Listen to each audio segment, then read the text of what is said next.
I worship Triple Gem with the greatest respect. I worship Aryan Wahanse at his feet. Terwasarnai Aryan Wahanse. And we are very grateful for your guidance, uh, leading us on this Dhamma path. May all our listeners be blessed by Triple Gem. May our friends who are helping with the background work be blessed by Triple Gem. So this is another session of our Buddothpado PeoTV English series, which is running throughout the day, 24 hours. And some of you may be aware that we are having a discussion session from 3 p.m. to 5 p.m. Sri Lankan time to discuss the matters which arise from these sermons, because there's no separate time allocated for questions at the end of these sermons. So, what is Buddhothpada? Sometimes a person might inquire, because if you go to the different types of social media, you can find so many preachings, so many sermons done by different people. They may be even going close to Buddhist teaching, but they are not really Buddhist. They may be something to do with Hindu teaching, or maybe sometimes a mixture of several such beliefs. And there are so many monks who are doing the Dhamma sermons, and there are so many lay people with different labels of themselves. Some says that they are arhant. Some says that they are at different levels of this Dhamma path, like Sotapanna or Anagami levels. They say that they achieve, and they appear in the social media, and a lot of kind of advertising and promotions are being given for this deshana. So it's really confusing which one to select. Sometimes a person might follow one series and feel that nothing new is happening, or no change is being observed, so they decide to change again. Some go to various types of meditation programs, kind of retreats, which are now rising up all over the world. People in the society are always at attention. The so-called advancement, or advancement in many aspects of the society, means that the pressure or that stress is also parallelly rising. Our ancestors had a simpler lifestyle. Our ancestors had hard work to do, of course, because the technology was not advanced at that time. So, as it was during Lord Buddha's time, which was nearly 2600 years ago. So, that time people had a simpler lifestyle. But as I said, living was hard, because lots of hard work was there to have the hand to mouth commitment completed. So it took lots of time, and people had cooperation among each others. They were helping each others. I wouldn't say that it was 100% successful society, but people were more free to help each others. People had more concern about the other people Compared to the present time, now we are kind of isolating ourselves. What we called as extended families long ago have come to so-called nuclear family, which means the extended family means it was a large families. Even the number of siblings were more, and not only the parents, the grandparents, sometimes aunts and uncles all lived in the same house. So the communication was much better, and uh, people could give and take type of commitments were more freely practiced, and they were mutually helping each others. Uh, Sharing was one of the main things that had to be practiced, whether you like or not. Many things had to be shared at that time with the extended family setup. Presently, what we are having is what's called the nuclear family. With the advancement of the society, people feel that we should go for smaller families. So the number of siblings are less, number of children are less. Therefore, the need of the grandparents or the aunts and uncles to help the particular couple of parents went down. And in fact, supporting and looking after the grandparents also have become a kind of a pressure or trouble. Now, with the nuclear family setup, more and more grandparents are being left alone.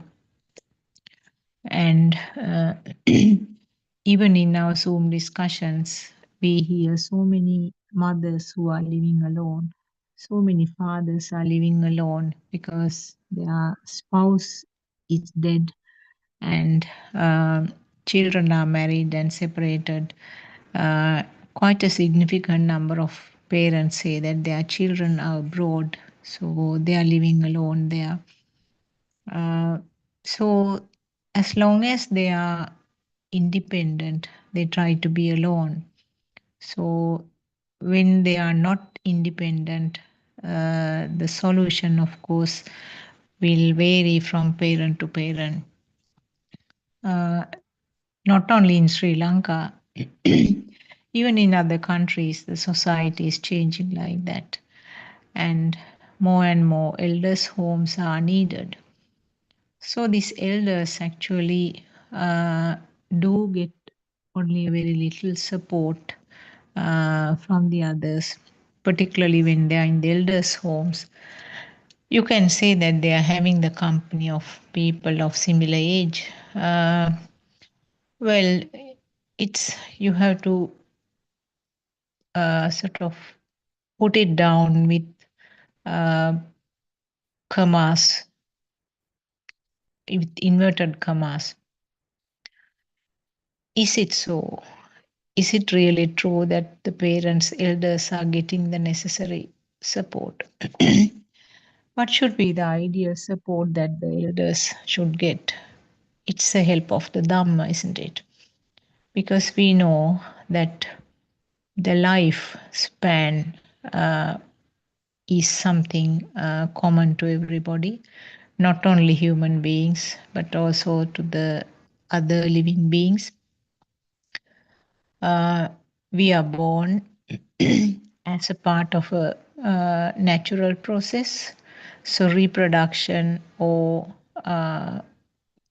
mm, bringing up the next generation is a part of the system, part of the natural process, which is common to the human beings, all other living beings, other animals.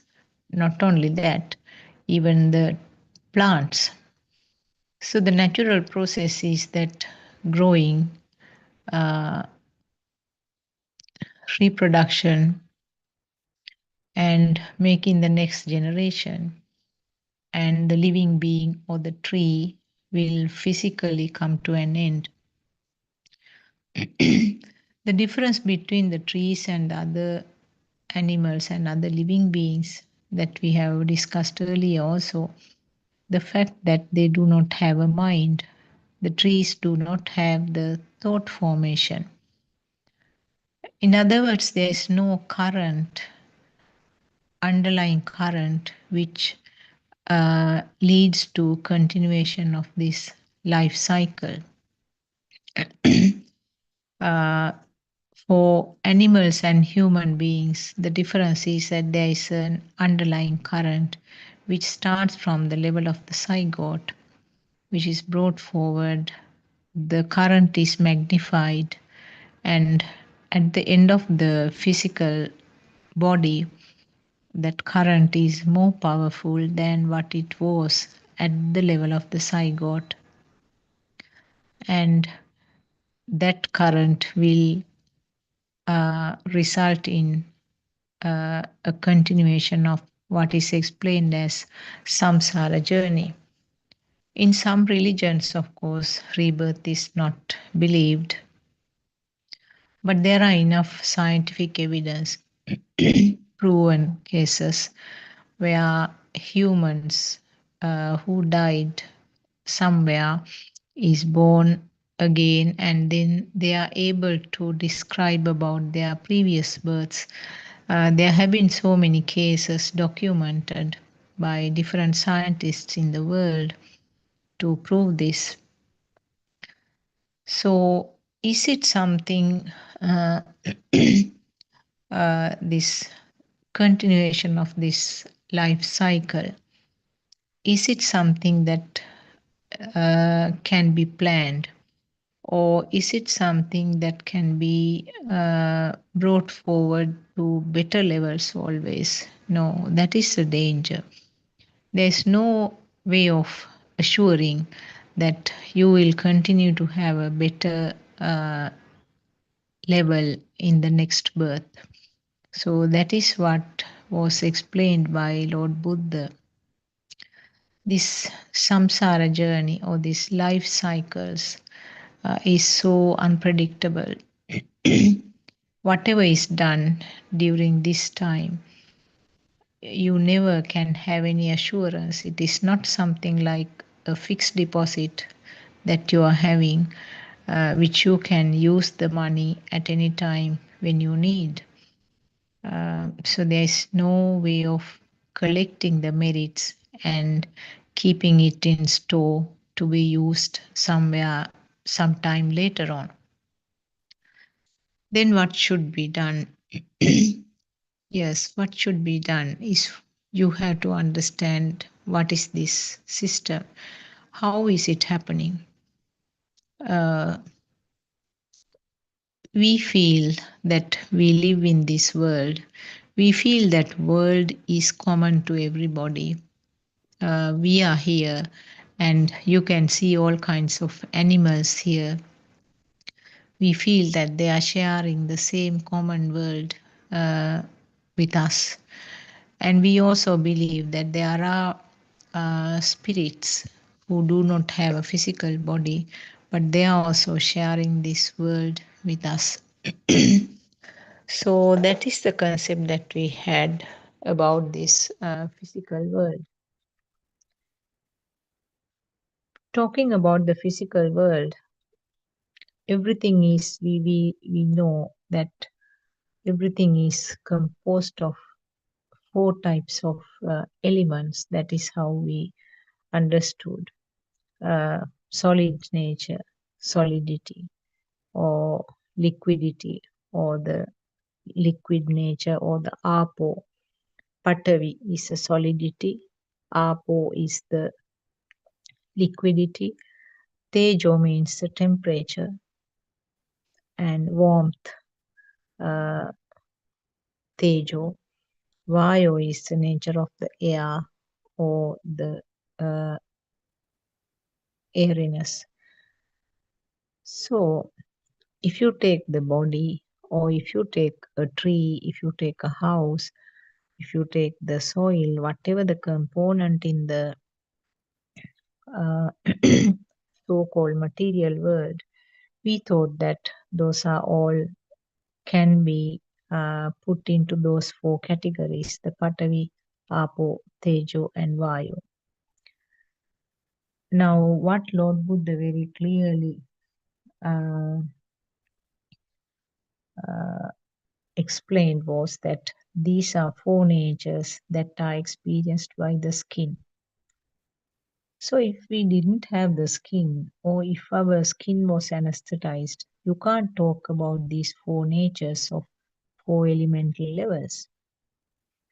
Now, we know if a person is given a local anesthetic, I'm sure some of you may have experienced this before tooth extraction, or you may have had some various kinds of operations. Now, you know, even the cesarean section done to deliver a baby can be done by anesthetizing the lower back uh, below anesthetic method. So you don't feel anything below the lower back.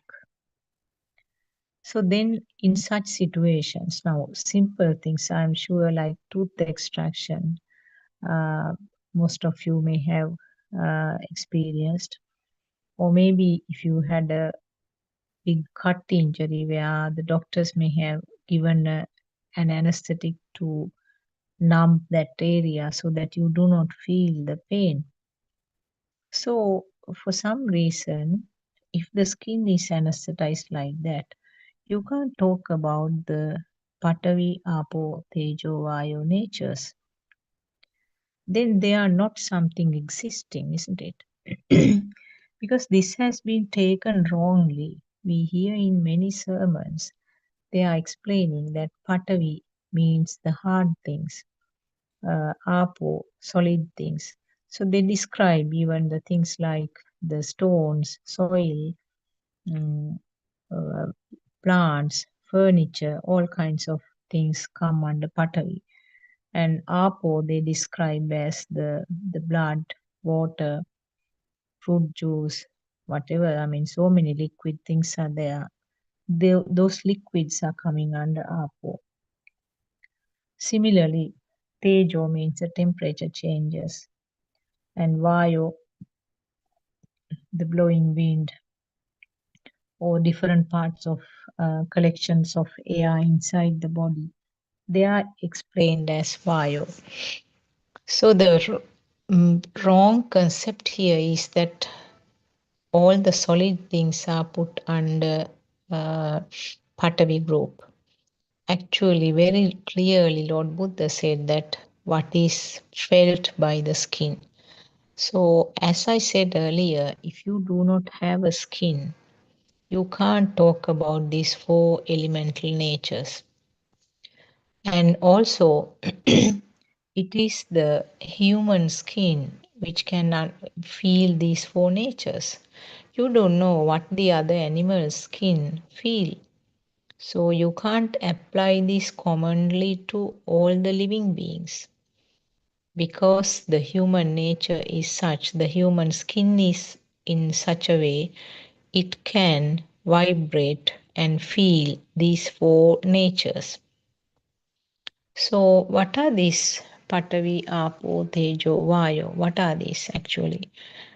Aran Mahansi gives a very beautiful explanation, and they are all vibrations.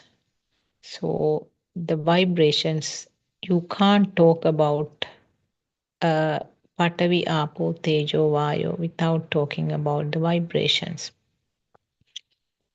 Patavi means very closely packed vibrations, so it is felt hard or firm. Apo means a little loosely packed vibrations, so that you feel it's flowing. Tejo means yet another different way of packed vibrations. You feel warm or cold. And Vayu means loosely packed vibrations, where you feel it's loose like flowing, a stream of flowing of air. So that is one of the misconceptions that we have to clear. So, what we are experiencing is different types of vibrations, and these vibrations uh, are manifested in different ways to suit the type of the senses that we are having. So, the vibrations will manifest as a light to the eye. Vibrations will manifest as sound to the ear. Vibrations will manifest as taste to the tongue and smell to the nose. And the four natures, as I explained to the skin, uh, Patavi, Apo, Tejo, Vayo. So then it's very clear that the senses are the ones which gives uh, the manifestation or what we are experiencing. So going back to this true Dhamma, as I said, you hear so many explanations of Buddha's teaching by different people according to the way that they have understood. What is actually important is that have they really understood the correct fact? So the people who are following uh, get into trouble actually if you are following a wrong path. So Lord Buddha said that this is a Dhamma which is Sandittika. Sandittika means the person himself should be able to understand whether it is correct or wrong. So, how do you find out whether what you are following is correct or wrong? In the very simplest way, if I tell, if you feel that your defilements or your fires are becoming less and less, that is a very crude form to identify whether you are following the correct path or not. And more importantly, that uh, that feeling of defilements becoming less and less should not be limited to a particular time where you are practicing Dhamma. That is the most important thing. It has to be with all four postures. The Lord Buddha said that in all four postures, whatever you are experiencing should not change. Whether you are walking, whether you are sitting, whether you are lying, or whether you are seated in the meditative posture or standing. So, whatever your posture, irrespective of your posture, what you are experiencing should be the same. So, what did Lord Buddha say about this Sandittika nature? As I said, the person himself should be able to uh, understand that what I am following up is helping me in some way to reduce my fires. So, what are these fires? The fire is something that you can feel, isn't it? Fire is something that you feel within your system. So, if I give an example, before that, we will just, I want to mention one more thing. Lord Buddha said, apply the Dhamma that you are listening to the uh, uh,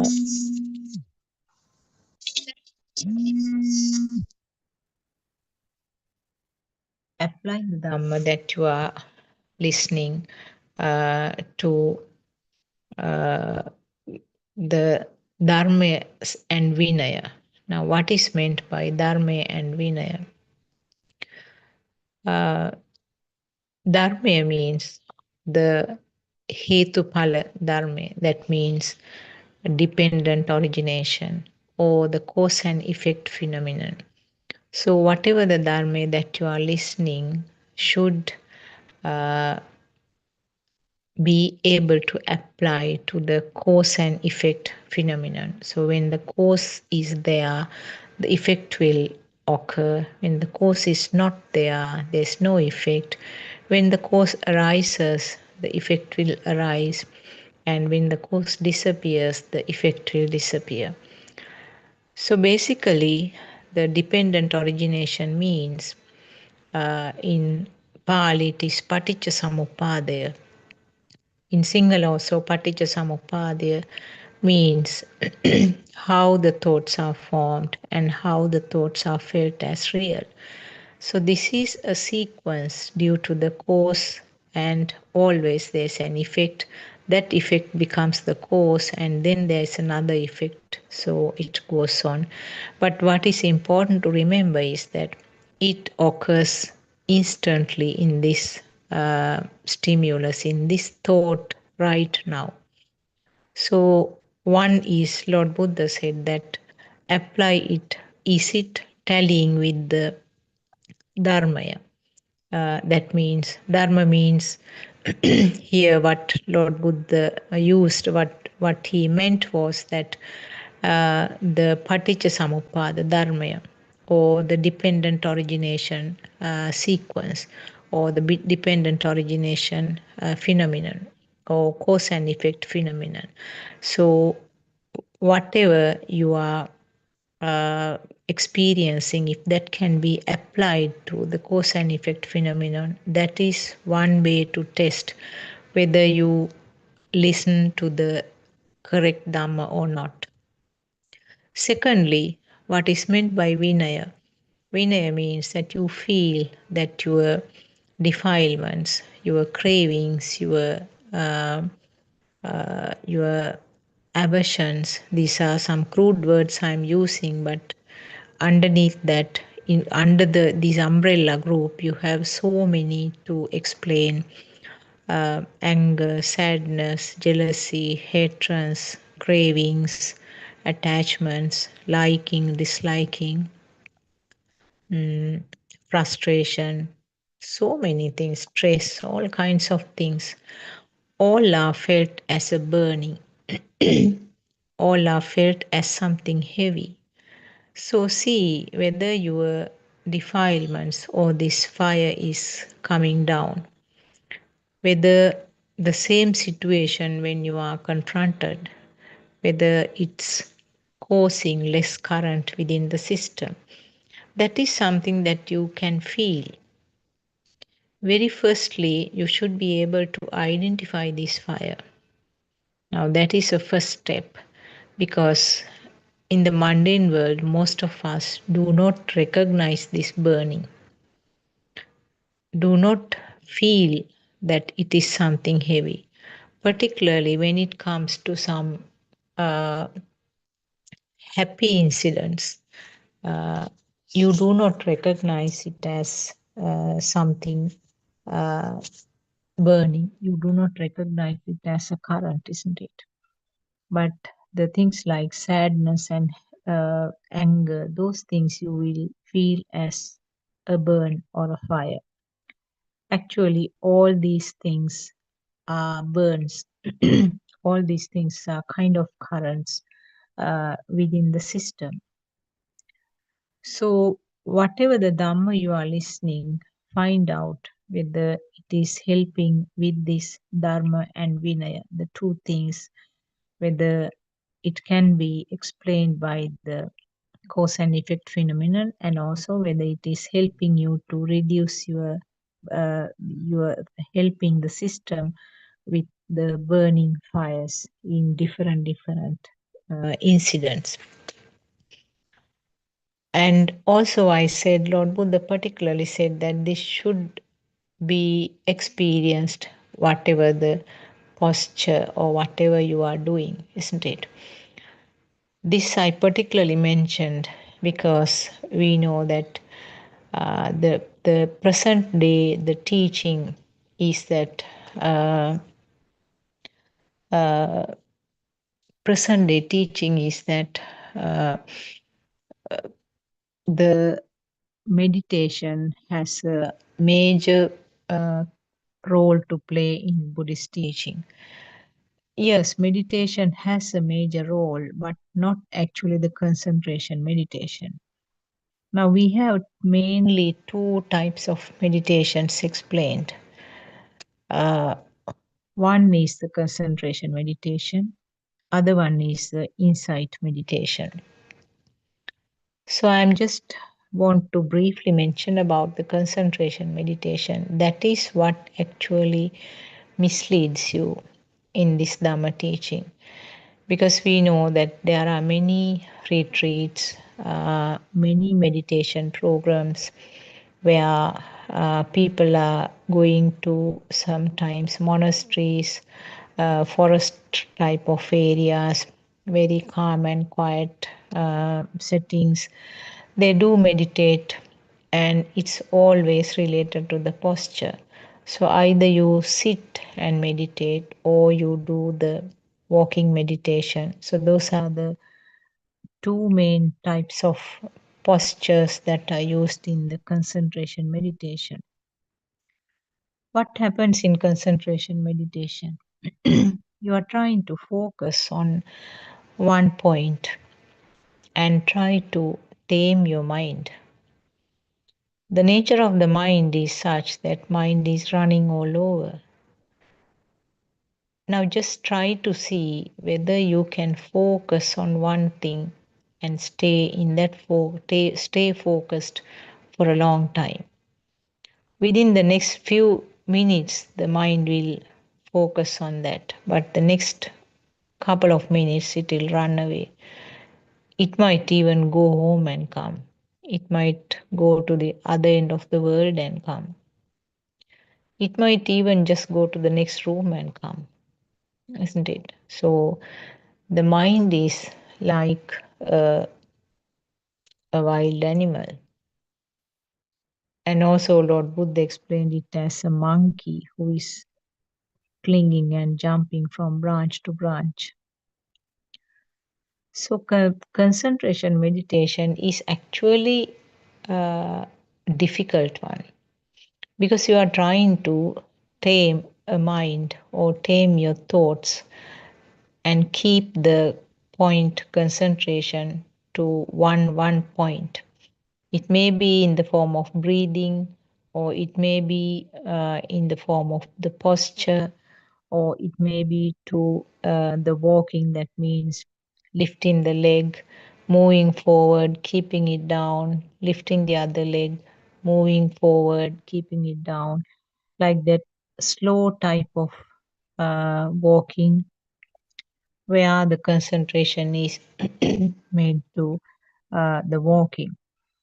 Also, slightly different types of concentration meditations are there, where you focus about the supreme qualities of Lord Buddha. Sometimes things like metta meditation, where you spread metta to different directions of the of you. So these are mostly you are trying to tame the mind. What is the problem here? As long as you are doing the meditation, you will feel very comfortable and very much relaxed. The things are forgotten, the troubles and thoughts are forgotten, and you are trying to keep the wild buffalo tied up to a pole.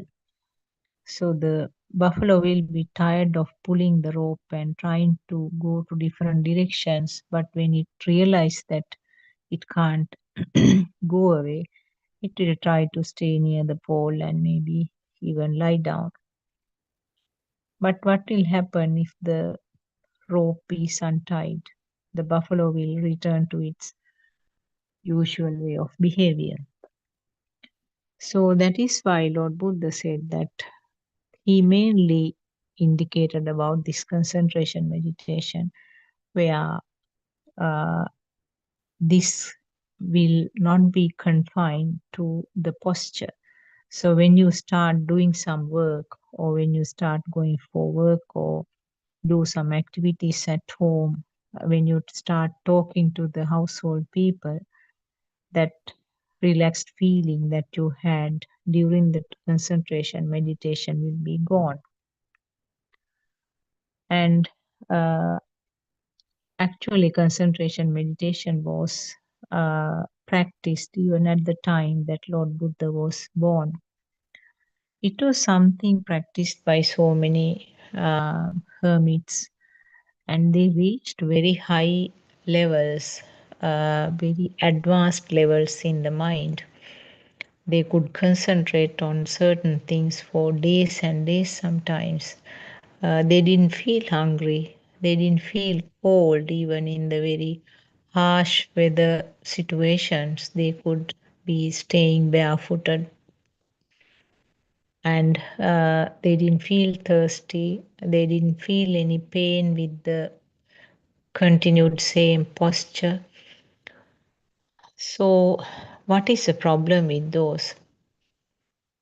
They always had the self perception there.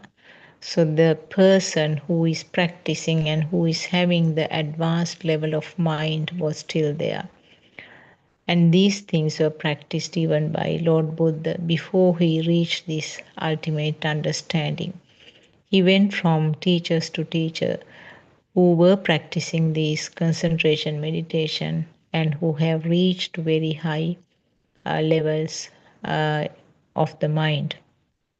They could do the miracles with that advanced mind, but that is not going to end up the samsaric pain. The samsaric current is not switched off because the self is there. Self is there in a very refined manner. So, what did Lord Buddha try to explain? That was actually the Vidarshana meditation or the insight meditation. So, just I wanted to give little bit more explanation about the insight meditation. Insight meditation is something like you do not try to tie up the wild buffalo to one place. You will allow the buffalo to move around. You can be, you can be, you can observe the buffalo's behavior and see what is happening. Where does it go, and whether it is going to some a water a water hole and trying to lie down there, or whether it is eating, whether it is trying to attack another one. So they are all being observed. What is happening? So that observant. So in the similar way, what Lord Buddha said was that this was the example and it was a metaphor that he took. You have to penetrate the thoughts and see how this mind is behaving, how the thoughts are formed. That is the insight meditation. So, insight meditation is not confined to a particular posture, it's applicable to whatever you are doing, wherever you are. So, that is the beauty of it. Actually, insight meditation or Vidarshana meditation does not give an initial pressure either, because we know some people give up concentration meditation saying that they can't concentrate like that. Mind is always running away. So they are under pressure. Sometimes they say that it's not possible for me, I gave up. So in Vidarshana meditation, actually you don't try to focus on to one thing forcibly. You just study what is happening here. So it is more relaxed. What is happening to what? What do we have to find out? It's all learning about the mind and the thoughts. Because mind and the thoughts is the one which is the fact that leads to all this consequences. So if you study about the mind and the thoughts very well, very clearly, then the lifestyle becomes very much relaxed. So what our Aryan Mahasi always says is that he can only guide the person. This is what Lord Buddha also said. He can guide the people, but the fact whether the horse is drinking or water or not after being taken to the pond is up to the horse. So it's something like that.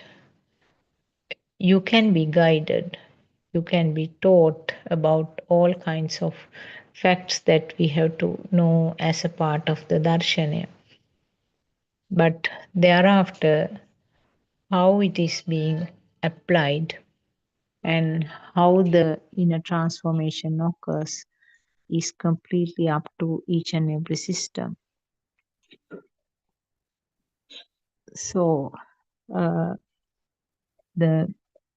how this system is functioning is something that you have to uh, understand.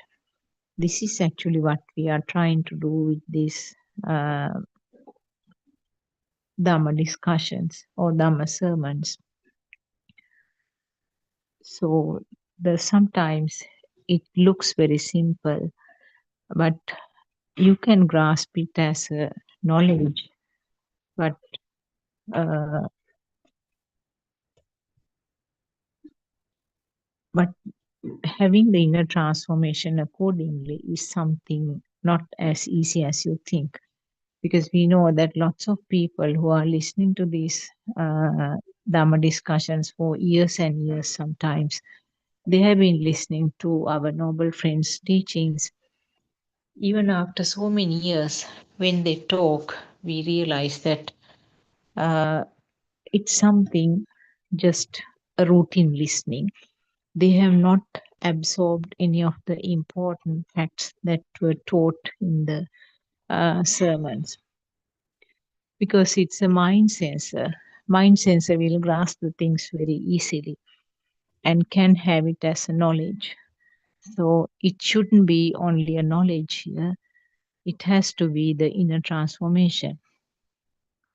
So each and every person has to investigate the self, because no outsider can do a miracle for another person. So always listening to them sermons, of course, is very important. Listen and then try to apply it. So our Aryan Mahansa gave very easy 4 practical steps to try on that. So firstly, actually it was conducted as 7-day program some time back in different centers. Now it has been reduced to 1-day program, because this Darshana component has been preached so many times over the last 5 years. So therefore, and also people have sometimes practical difficulties of coming and staying in the centers for 5 days. So therefore, it has been brought down to 1-day program. So what generally is done is that the first half of the day is taken to explain the Darshana component. That means the knowledge about how the thoughts are formed, what is this behavior of the mind, and what is meant by these sensor functions, and what is meant by the world which is created in the mind. So these are the things that we learn in this Darshana component. So if I just briefly summarize that, the world, so-called physical world, we think that all of us are sharing the same world, but the world is something interpreted by the senses of individual animals or the living beings. So that interpretation varies from species to species. So, as human beings, we have something going closely to each other so that we feel that what we are experiencing is common to the human beings. But how do we know about the animals? The animals experience certain things in completely different way. So what they are experiencing completely depends on the nature of the senses. You know that we have the five senses: the eye, ear, nose, tongue, and the skin. So those are our five senses. And depending on the capacity of the senses, some sensations are manifested. But as I said earlier, what we know is something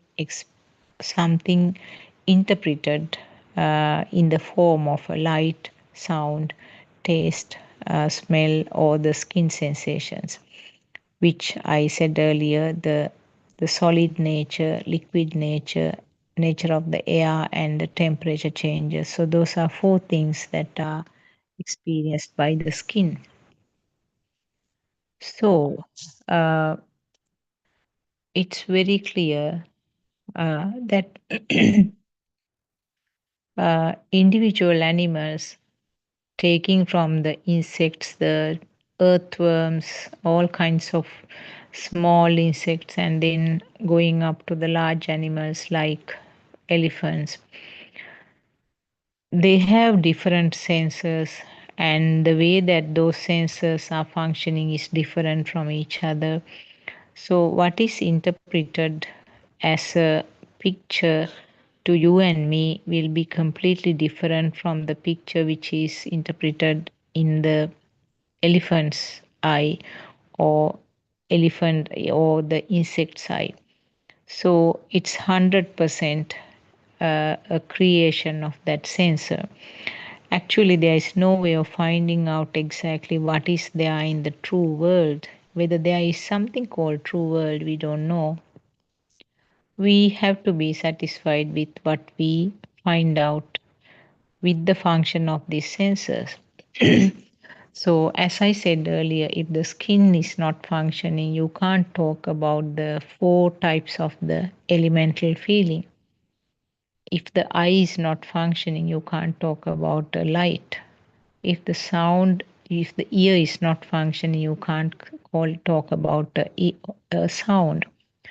So, similarly, the five senses should function in some way, or maybe one or two senses, minus one or two senses, like if you are blind and deaf both, then two senses will not be there. But with the rest of the senses, something is felt, and some sort of picture called world is created. So the biggest illusion here is that what we experience we take as real, and what we take as real is the one which leads to attachments, cravings, aversions, likes, dislikes, all kinds of things. So is it justifiable? Something that was created we take as true, and then what we take as true is something giving rise to a fire within the system, a burning within the system. As I said earlier, burning doesn't mean that anger and hatred and sadness. Burning means the happiness, cravings, likings, attachments, they all are kinds of different types of burnings. So basically, it is a burning that you feel. So if the Dhamma that you are following is correct, if that is exactly what Lord Buddha preached nearly 2,600 years ago, it should definitely bring down your fires. You should be able to act in the normal way in day to day life, but the fire which is ignited within the system should come down. So, to understand this, our Aryan Mahanse, after practicing for so many years by himself, introduced some 4 levels where we are practicing in our 1 day program.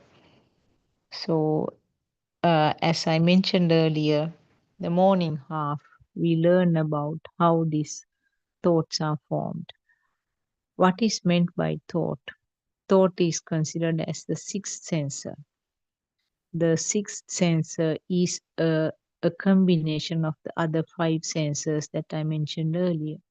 So, thought is something that combined, something formed as a combination of the 5 sensors. Always, all 5 sensors may not be combining, but at least two, two sensors are required. This does not happen in the small baby. They are experiencing them as separate sensor functions, but gradually the thought formation occurs as a part of the natural process. So, thought has all 5 components. Now, if you look at an apple, it's a color, it's a shape to the eye. Even the color is a thought. Color is not something that is experienced by the small baby. He has no idea about the color, whether it is red or green. It's something firm when you touch to the skin. It gives a particular smell to the nose, and it gives a particular taste to the tongue.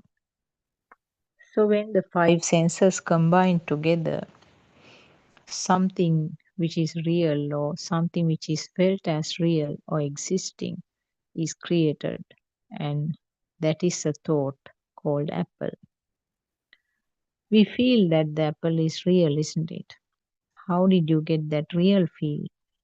Real feel comes from the current, the fine current which is there with the 5 sensor functions. Now, one more thing I want to elaborate is that how is this function called seeing happens? How is this function called hearing happens? I'm trying to explain these things in relation to the darshanic component or the basic knowledge about this Dhamma path.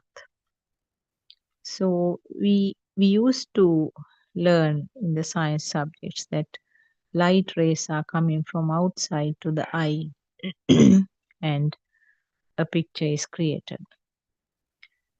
In that case, everybody should see it in the same way, isn't it? If the source is from outside, not only you and me, even the animals, insects, even a person who is having a color blind should be able to see the red color if the source is completely from outside. What happens here? What did Lord Buddha explain? Lord Buddha said that the Pali term was rupantiko also rupam. What is meant by that? The vibrations, fast vibrations, will manifest something which you label as light if it is the eye which is involved. So the basic organ called eye should be there. And when there is a fast vibration, which means a functional change of that eye, will create something due to the fast speed of vibration.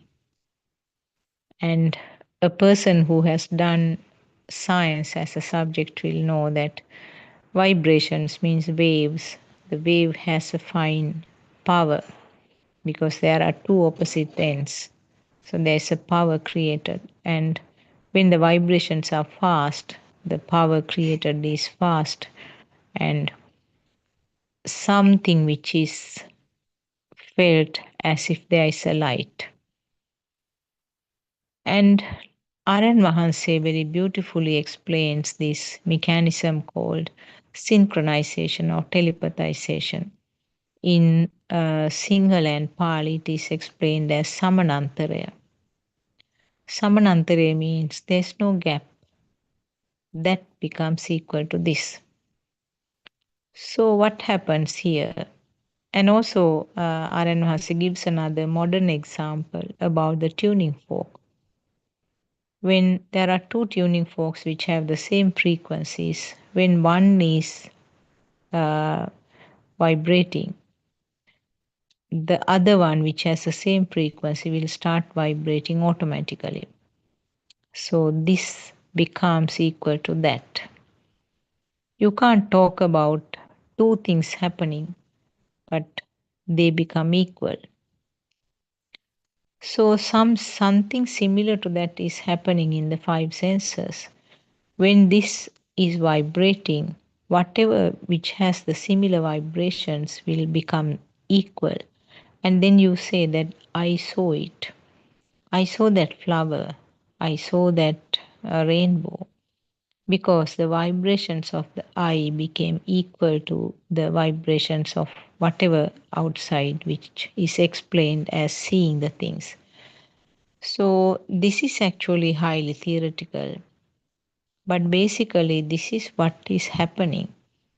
You need to have the I to see, and the I should vibrate at that particular time, and there should be an equal vibration somewhere to say that I saw that.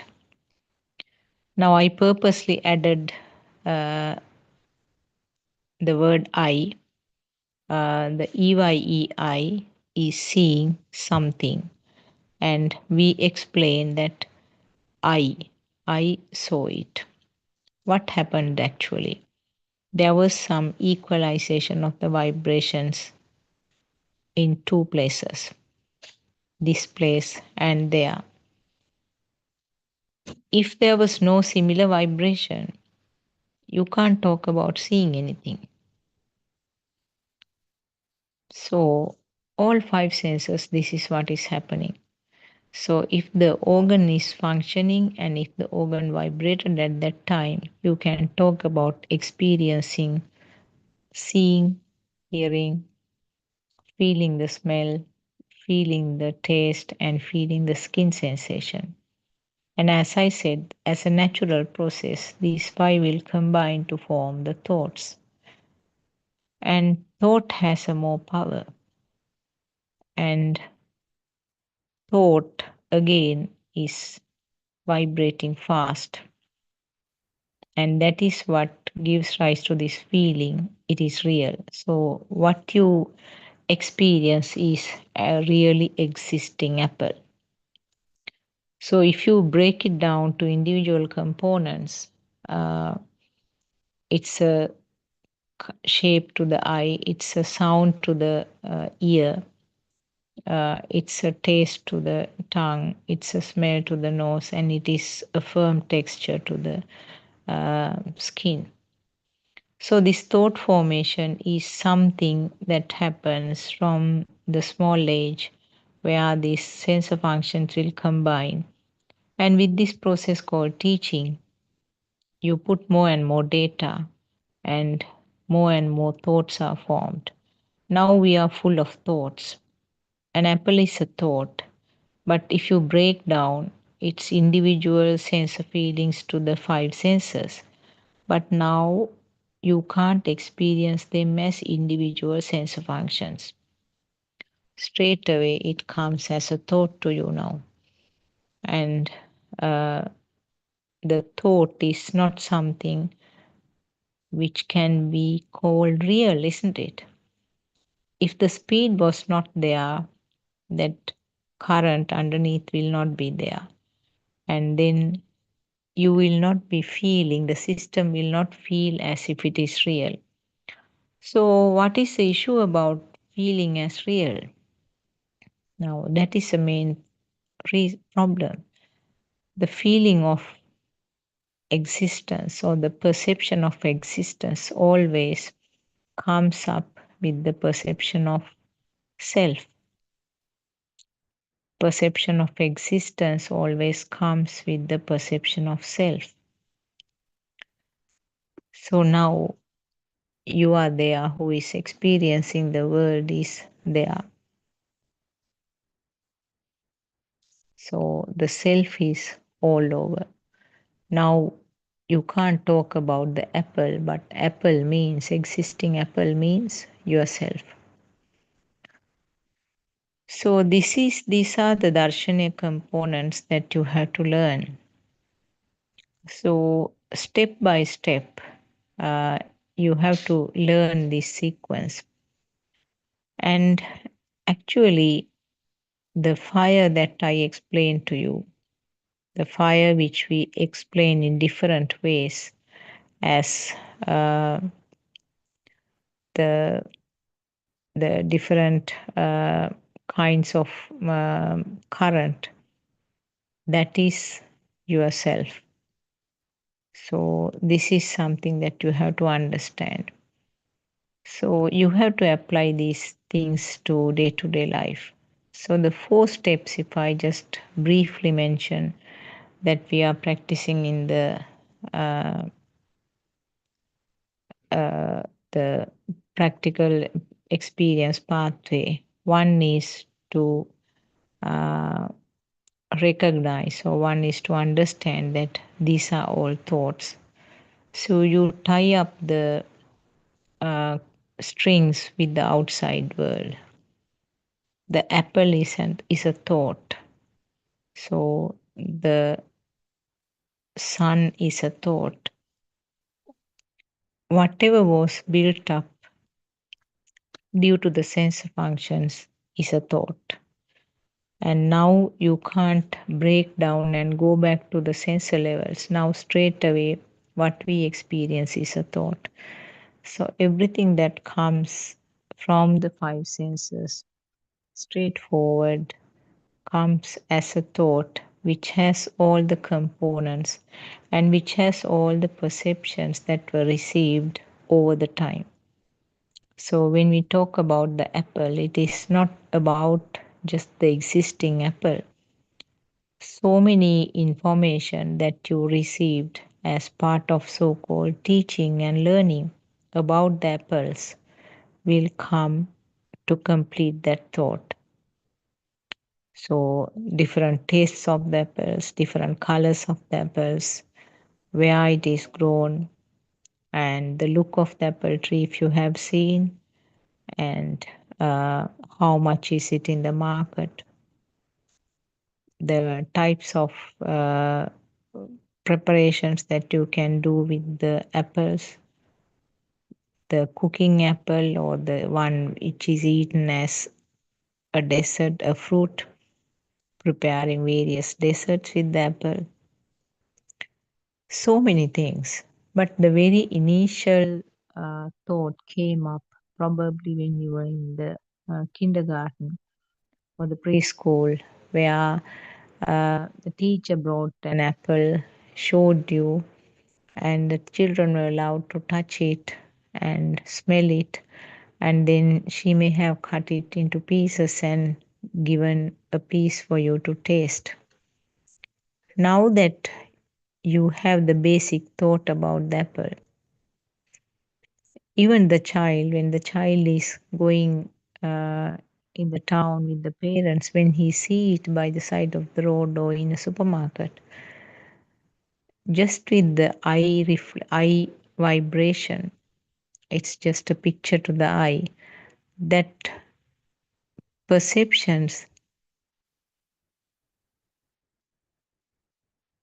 that the child received as a part of the apple will instantly come there.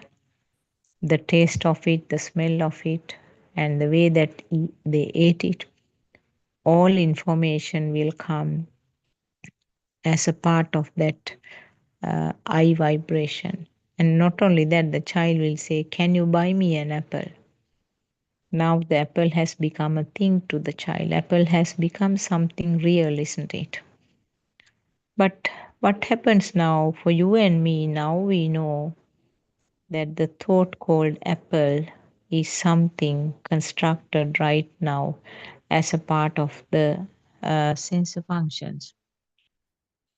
We know that instantly all the information that we had about the apple was created right now in the thought. So, can you take it as something real, existing? You experience the apple, true. You experience it as something, a shape, taste, smell, uh, texture, all kinds of things you experience. It's simply because your senses are functioning. It is simply because you have the relevant senses. It's simply because the senses vibrated very fast, giving rise to some sensation. So, if that fastness was not there, if that sensor was not there, you can't talk about an apple right now. You can see stepwise how it is constructed.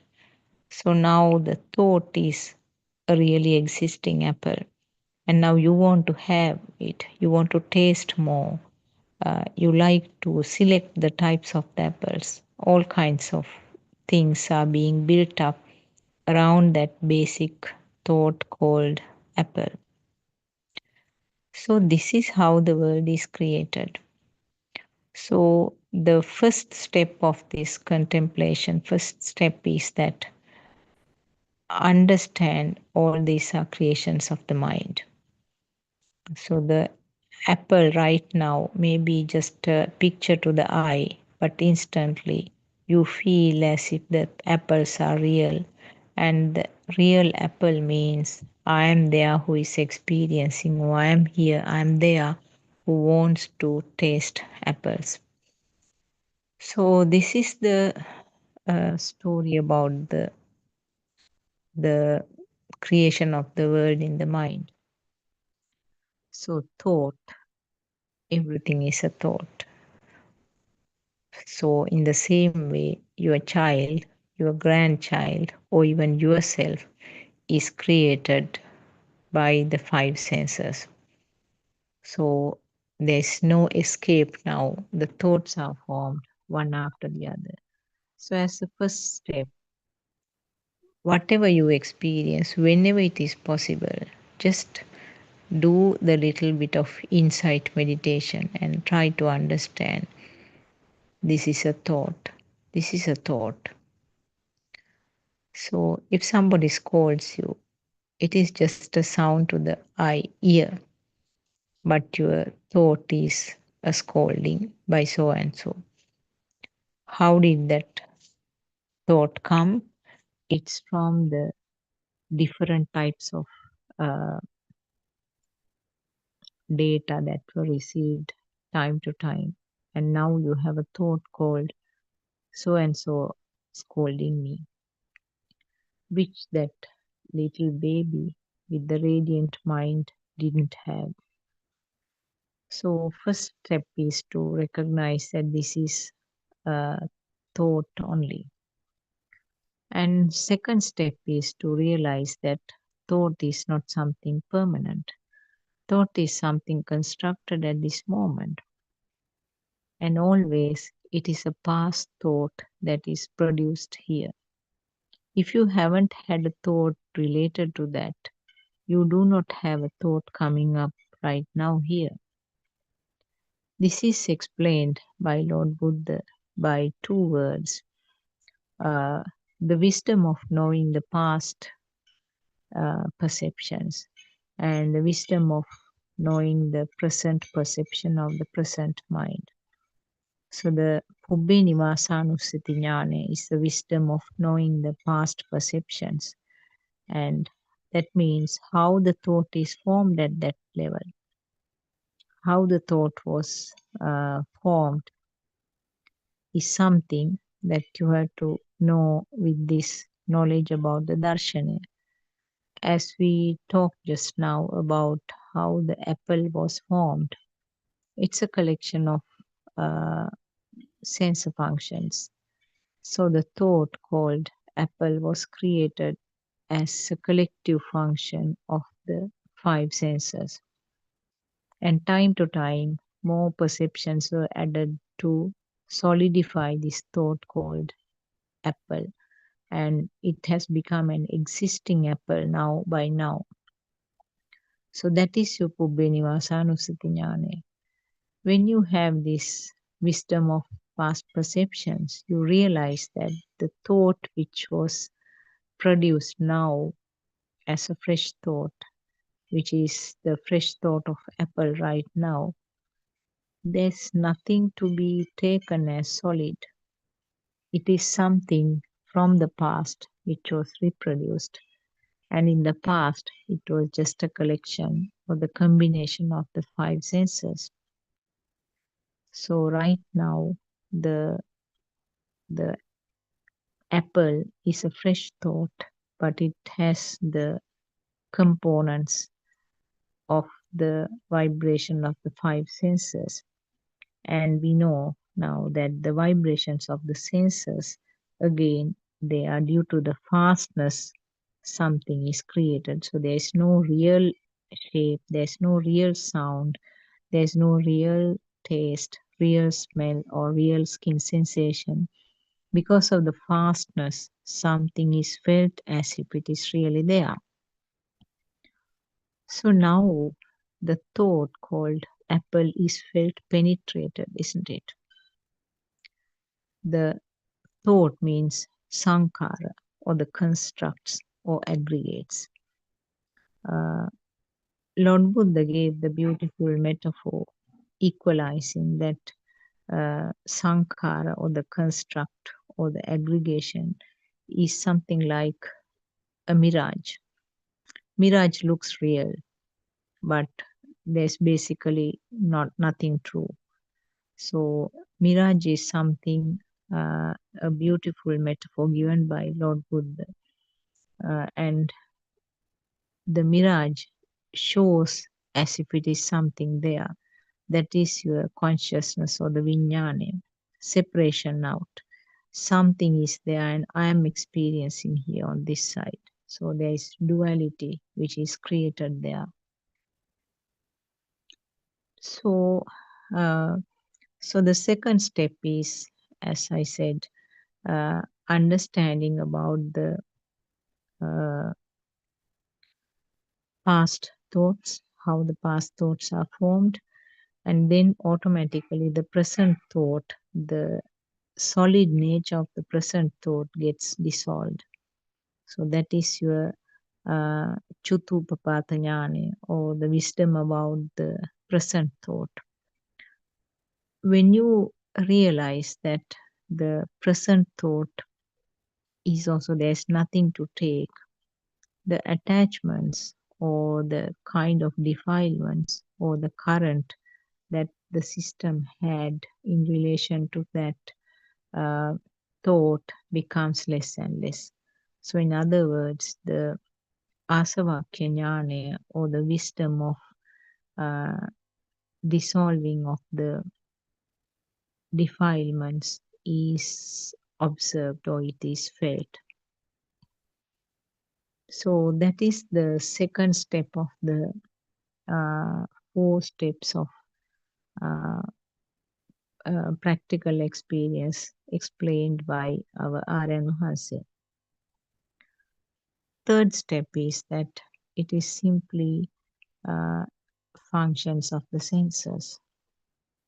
So the senses are functioning here. The five senses, as I mentioned earlier, five senses are functioning, and uh, there's nothing beyond that, isn't it? But it gives rise to the feeling as if it is something really is there. So the third step is to realize that these are all the sensor functions only. So now the most important question comes, is there a person really?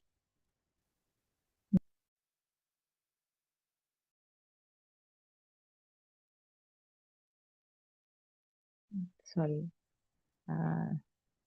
So this is something that we have to understand. Is there a self? Was there a self in any of these situations? No, that is something that we have to understand. There was no self whatsoever. But always we felt that there was a self in it. We felt that I could feel the taste of the apple. I could feel the firmness of the apple. I could feel the smell of the apple, and I could feel the texture of the apple, and I could hear the sound called apple. So, in all those instances, we felt that we were experiencing. So, that is the last step in the 4 steps of practical experience. What our Aranwansi was trying to explain to us. There is no self. That is what Lord Buddha said, that this Dhamma is something which has no person here. There is no self. Then what do we feel as if there is a self? When we see something, even the small baby had this experience. Even the small baby felt that there was light. Small baby felt that there was a sound, but there was no naming or differentiation. Baby felt that there was a taste. Baby felt that there was a smell, and baby felt that there were skin sensations like cold, warm, hardness, moisture, blowing like air. Those things the baby felt. But there was no explanation or description. Baby had no idea what they were. But the baby felt that they were there. So, what is this? How can you explain that? As I said, each vibration had a little current.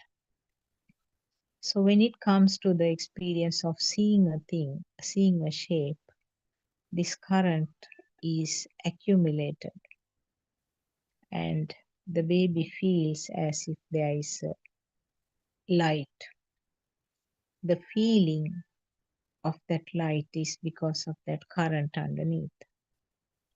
Similarly, the sound, the baby feels as if there is a real sound. Even though there is no specification to what it is, baby felt that there was a sound. Baby felt that there was a taste, real taste. So that is because of that current underneath. So when it comes to the thought, as I said, the thought means uh, what is the what is formed with the combination of the 5 senses. So the thought has a more power. That is why we feel that the apple is real. That current is more, which gives rise to the feel that it is really existing. And wherever there is something existing, wherever there is a person really existing, always it is myself is on the other side. So that current is the one which is explained as self. So that is a very basic thing that we have to understand. There's no real a self who is here. It's not the body which is self. It is not this mind which is self. It is that current which occurs with each and every thought that is explained as self. That feel, the burning type of feel which is there is called self. So, what should be done then? This self is the one which takes a system from birth to birth. So, unless you recognize how this self is formed, you cannot get rid of it. So, the 4th step in the practical experience is that there is no self in here. It is the system which is creating a kind of a current. and that current is the one which is interpreted as self. So, firstly, knowing that there is no self is the most important thing. And after knowing, should be able to feel that, identify that burning feel. So at the beginning, it may be the gross level burns that you recognize. People say that he was calling me and I felt the burn within me, and you interpret it as anger or sadness. Sometimes you say that I received a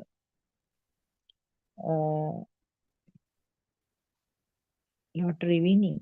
I won a lottery gift, which was a big amount of money. That itself, that is also a current. You explain it as happiness or joy. That is also a current. That is yourself. In both situations, the current that you felt is the self. So, firstly, try to understand these currents in the gross level. Uh, the major level of currents should be identified. Gradually, when you focus or when you understand this current in the gross level, you will realize that the intensity of the current is becoming less and less, which is a progress actually in the path. So, as I said earlier, uh, applying the Vinaya or applying it to the practical path of experiences. And when you realize that the fire that was creating earlier in relation to an incident is less now, then you are in the path. That means your defilements are fading. So don't apply it only to the anger and the sadness. Try to apply it to whatever the uh, incident that you feel heavy.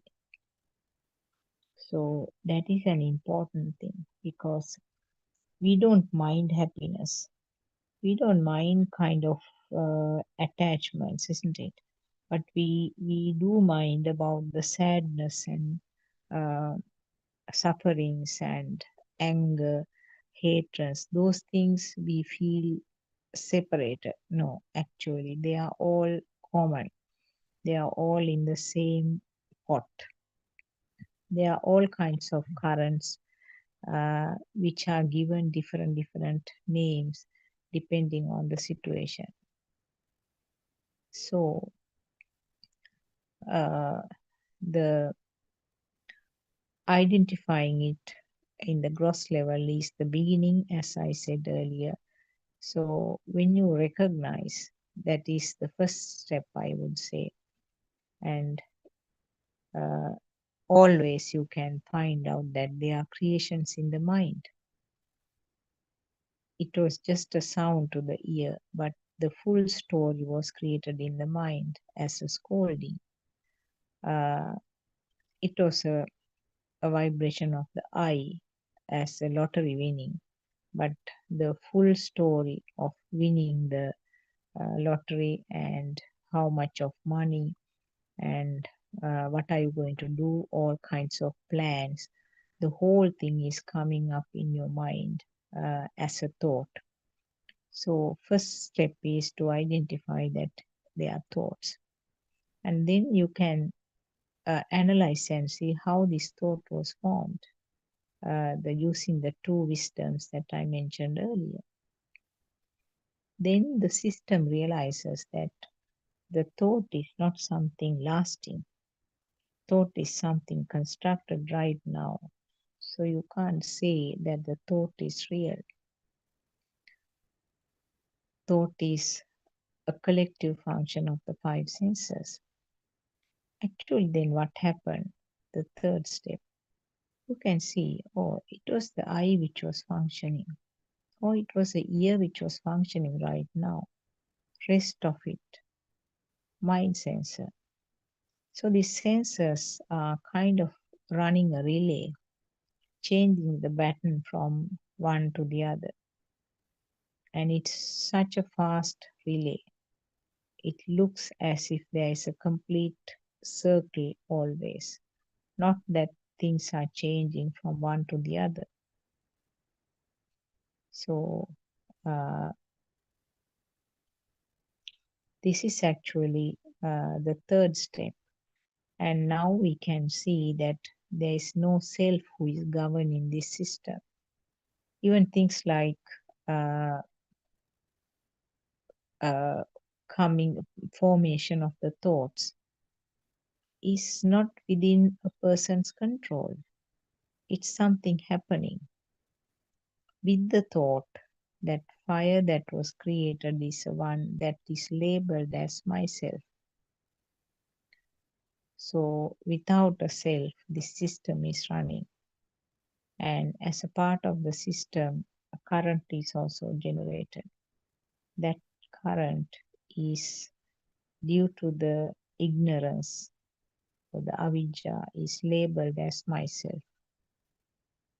So we are actually no different from the trees in real situation, but we have built up a fake uh, construction saying that there is a self who is responsible to all these things.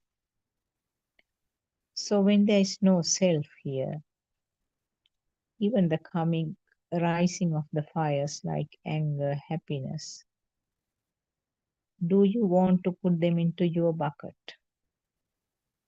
I got angry. I was very happy. That is how those things are interpreted, isn't it? But if there was no person to take the responsibility of those things, then what should be the thing? Yes, the system is running. There's no one to take the responsibility. Isn't that something quite relievable? Don't you feel quite relieved to realize that there was no person here? It is actually. There's no person to take the responsibility of this system. It is just a system happening according to the nature's laws.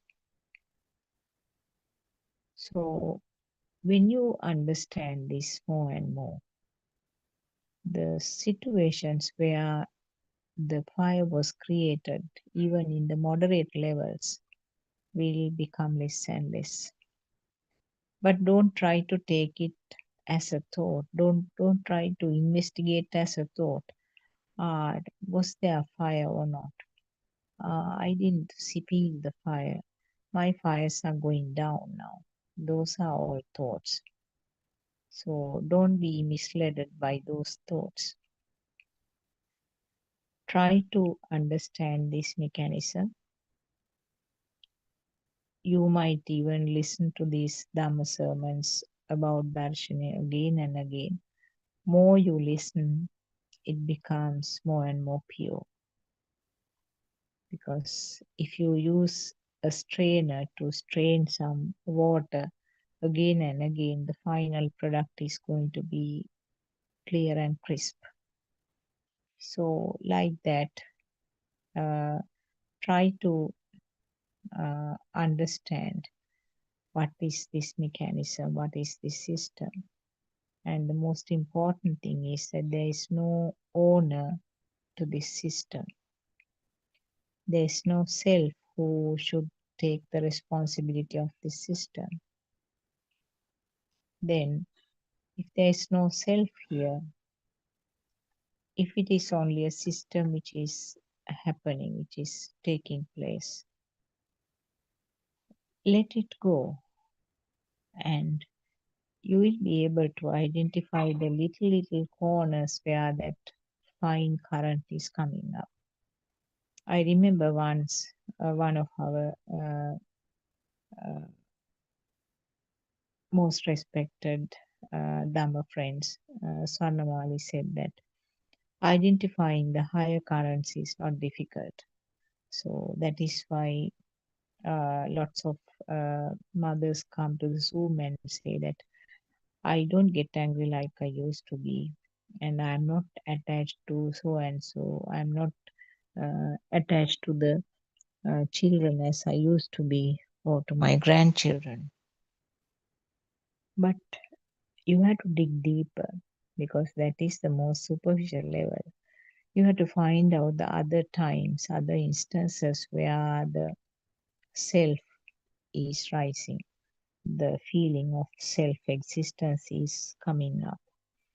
So that experiment has to be done by yourself, because the finer ones, as Swarnamali explained once, something less than 100 watts is a very small current. You may be, you may not be able to identify that unless you have a very uh, deep level uh, observing. So, who is observing here? Who is trying to find this defilement or this self level? It's not you, actually. We already talked and said that there is no self here, but uh, it's the wisdom which is uh, which blooms up from the system, is a tool actually, who is trying to identify the uh, identify these qualities. So it's a kind of a tool. It's not a person who is trying to focus on the places where the self fire is coming up. So the finer points is something that you should be able to find. If you have a difficulty, it's important to discuss these things with Aryan Vahanse, with our noble friend, during the Zoom discussions. Or you can join the discussion time from 3 p.m. to 5 p.m. Sri Lankan time every day through the same Zoom link and get them clarified. So now I think you have an overview to find out whether the Dhamma that you are following is true or not. The Dhamma that is following is the same thing that Lord Buddha explained nearly 2600 years ago. It's not something limited to the concentration meditation, and it's not something that is confined to the mind sector. It's not something with the thoughts. A person can get all these experiences with thoughts, which I said is one of the major pitfalls in this Dhamma path. Because when you go on listening to these Dhamma sermons, certain things are uh, printed hard, and it gives you the impression that you are really experiencing them. Once I remember, Aryan Mahansa said that if you label a person saying that you are a thief, all will say you are a thief, he's a thief, he's a thief. So when when this idea is bombarded to a person continuously, uh, the person, that system itself feels that, oh, maybe I'm a thief. So it's something like that. When you go on listening to these Dhamma sermons, sometimes it's taken up by the mind sensor. Yes, I feel it in this way. Yes, I have no fire now, and I have no burning with any of these thoughts. I have no attachment to my grandchildren or children, so on and so forth. So the children, also the mind sensor is such that it always, mind sensor, quite happy to put a right mark, saying that, okay, that's it. I have understood. I had this inner transformation. I am done up. So that sort of feel comes up very easily. Actually speaking, what Aryan Mahase tells us is that don't go by the mind, go by the feel. Feel means something that was felt at that time. If you add a lot of stories from the past and the present, that is going to be the thought. So the thoughts are always felt real. Thoughts are creations right now. Thoughts are constructs, and thoughts are felt as real. And thoughts have a stronger current, and always there is self here. So that those are your sankhara or the constructs. So thought is the one which is covering up the field. Field for the basic five senses means the feeling of light, feeling of sound, feeling of taste, feeling of smell, and feeling of the skin sensations. That means the hardness, softness, liquidness, nature of the air, and the temperature. Those are the feels. But we can't experience those feels now. Now we have the combined product called the mind. So you can't go to the grassroots level and find out the root now, because with Lord Buddha's metaphor, the milk has been converted to ghee. So in the ghee, we know that milk is there, but you can't find the milk. So like that, now what we experience is a thought, which has the combined effect of all five senses. So what is a feel component of the thought? Like I said, the light, sound, taste, smell, and the skin sensations. The feel of the thought is that burning feel that you get. But that is interpreted as a thought, which we label as anger, happiness, all kinds of things. So that feel is the one that the system has to be sensitive about. Always R.N. Mahasi says, go by the feel. So when you recognize when the system is capable of identify this feel, that is what has to be focused. More focusing on the feel means the feel, intensity of the feel, intensity of the fire will go down. And of course, until the death of the physical body, the five senses will be functioning. So the fine current of the sensor functions will be there. But that strong cloud, the strong, heavy current, which is due to the thoughts, will not be there. So you will be able to do whatever the activity in the same way. It's like a mother playing in the dollhouse with the child, imitating all sorts of things, making the child also happy and helping the child in whatever the way she wants. So it will be something like that. This metaphor has been given by Lord Buddha that that is how an arhat will be living. Arhat is capable of communicating, but the arhat does not have that need or the ambition to have excitation of the five senses. The arhat does not have the desire to have the excitation of the eye by seeing more and more new and beautiful things. And the arhat will not have the desire to have the excitement via the ears by listening to more and more beautiful things, beautiful sounds and songs and all. Similarly, the food desire to taste more and more lovely food, desire to have pleasant smells, and also desire to have the comforts of the body. skin level. So those need or the desire to have the excitations are not there. But the way that a normal person experiences them will continue.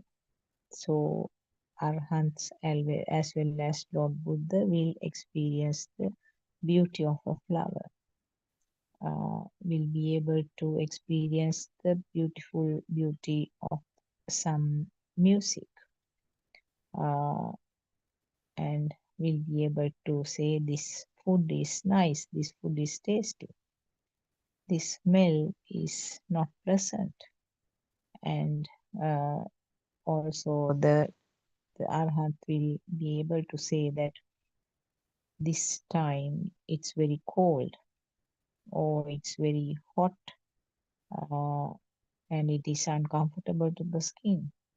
But the arhat will not be shouting and saying, oh, I can't tolerate the heat, I have to go to somewhere else, I want to have something, wear something light. So that type of burning and excitation is not there in the arhat's mind. So that is a difference.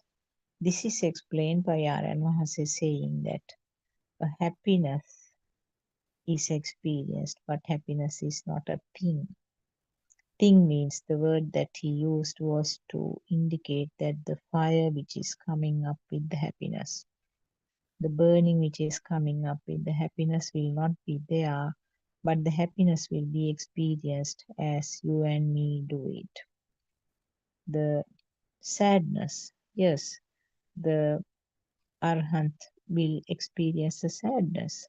Surely, when King Shuddhodana passed away, Lord Buddha, who was his child, who was his son, must have felt sad. So that is why Lord Buddha also went behind in the funeral procession as a respect. So surely the Lord Buddha didn't feel happy at that time, but the Lord Buddha felt sad because of the demise of his father, the king. Uh, Similarly, now when there are intolerant weather situations, when it is very cold and harsh, Lord Buddha may have felt uncomfortable because the skin function is there. And definitely they may have moved to a place where the discomfort is less. So similarly, that they are experienced, but they are not becoming a thing. That burn which is there underneath is the one which is not there. So without the burn, the normal experiences are there. So uh, the the life will go on. The thoughts are felt, but the thought is fireless. Thought is not felt as true.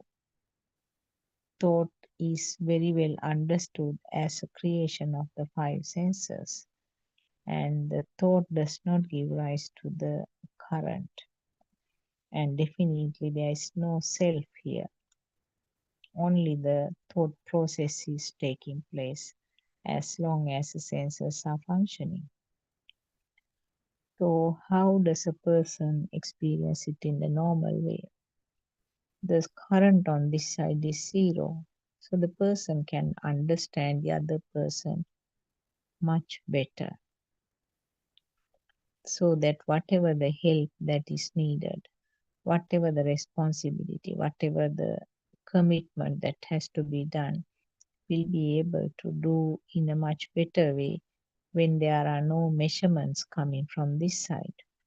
When there's a current on this side, when there's a self on this side, there are so many pros and cons, so many limitations, measurements coming from this system.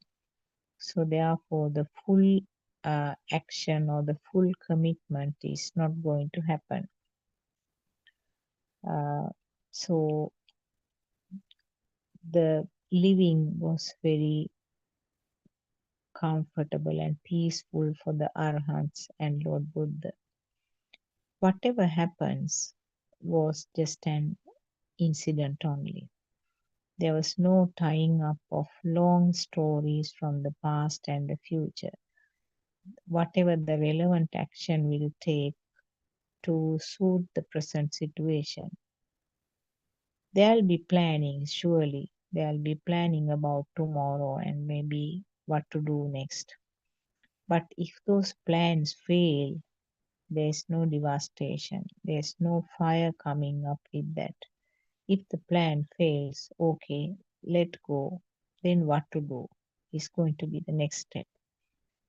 So these facts actually recently again, R.N. Mahasi was explaining beautifully at one of the Zoom discussions how they were managing things, because he went from village to village recently over like 3 weeks, uh, traveling from place to place and having Dhamma discussions to people in that area.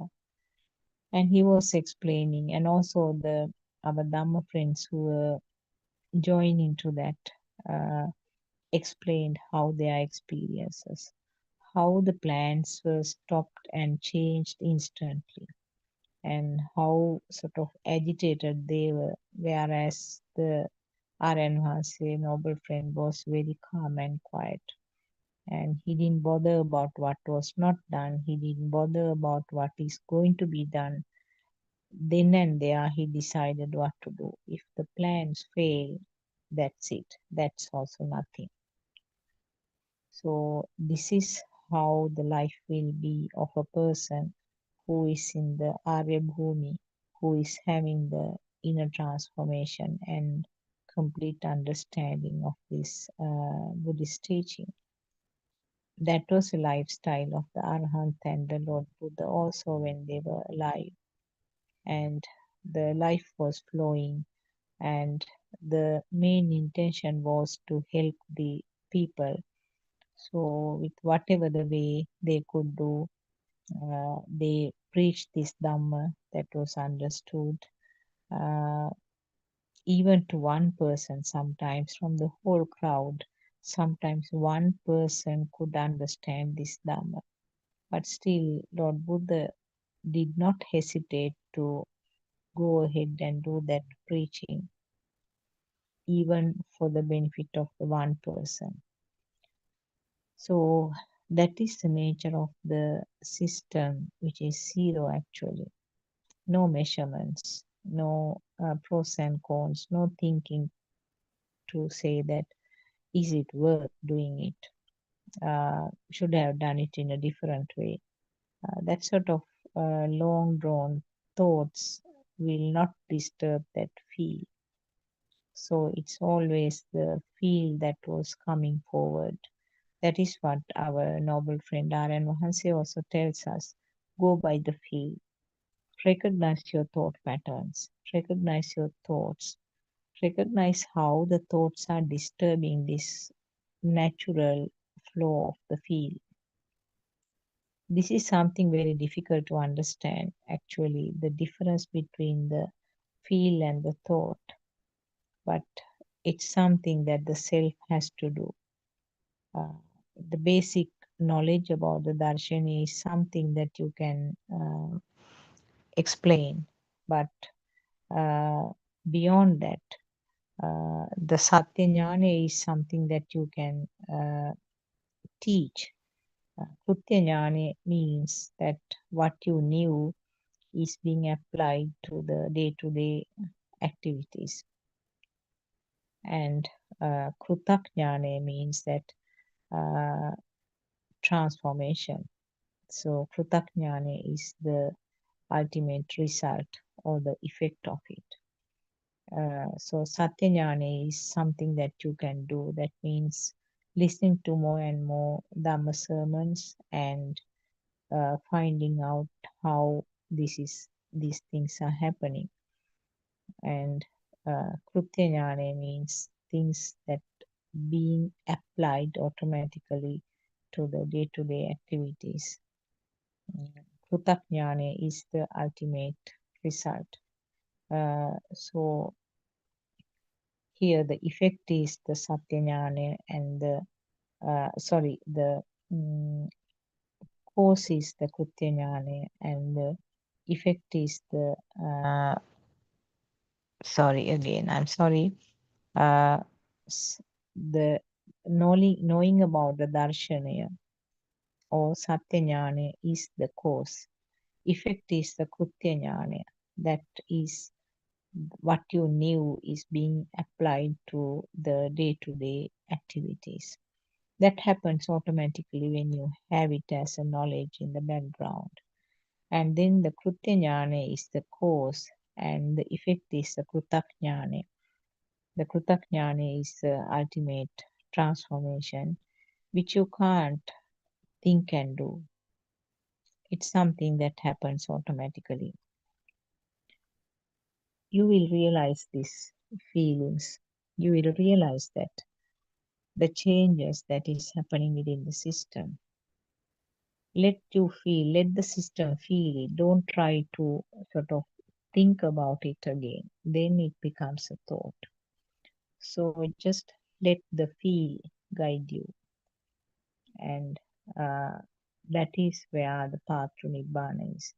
Always the path to Nibbana is by the feel, not by the thought. We know that thoughts are always constructs, aggregates of sense functions. Thoughts are not real. Thoughts are creations in the mind, but that is also not something real. There are no lasting thoughts, and they are kind of reproductions of the previous thoughts. Telepathization, the system called telepathization. And there's no one doing this. That is the most important thing. I didn't think. It came to my mind. Those sentences should be completely erased off because there is no self who is doing these things. The current that was felt is explained as myself. So it is simply a current that is given a wrong name, saying that there is an alive self. So when you recognize this system, how the system is functioning, and how the current is coming up, how the current is fading off gradually with time, you are in the path. Your defilements are fading off.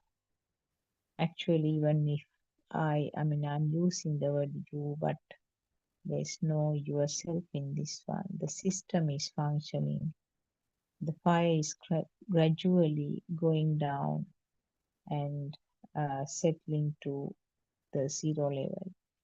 And when there is no current at the end of the physical body, there is no current to be synchronized to another birth. So you have switched off the engine and no more fuel is being pumped to the vehicle. So the vehicle will come to a stop at the end of the fuel what was left over. You have finished your samsaric journey and no more sorrow or sufferings. So that is the beauty of this Buddhist teaching. But are you sure that you are listening to the correct Dhamma? Is this the experience that you are getting from what you are listening at the moment? That is a question. That question can be answered only by yourself because it's a Sandittika Dhamma according to Lord Buddha. That is something experienced by the self. So you have to understand this system. When you understand the system, uh, it becomes more and more clear that there is no person here, there is no self here. So it is a selfless system that is running. And the things become more comfortable, more relaxed, very peaceful without that fire. So I assume that at least I could convey some information to you all from what I have heard from R.N. Mahasya's explanations. And all of us, dumb friends who are doing these sessions, are trying in our best to convey this thing in whatever the way that we are capable of. And the rest of it is left to you to be more curious to find out what I am hearing, what is this Dhamma, and find out more about it, maybe more listening, and you can come out with your questions at the question time from 3 p.m. to 5 p.m. Sri Lankan time every day and get them clarified,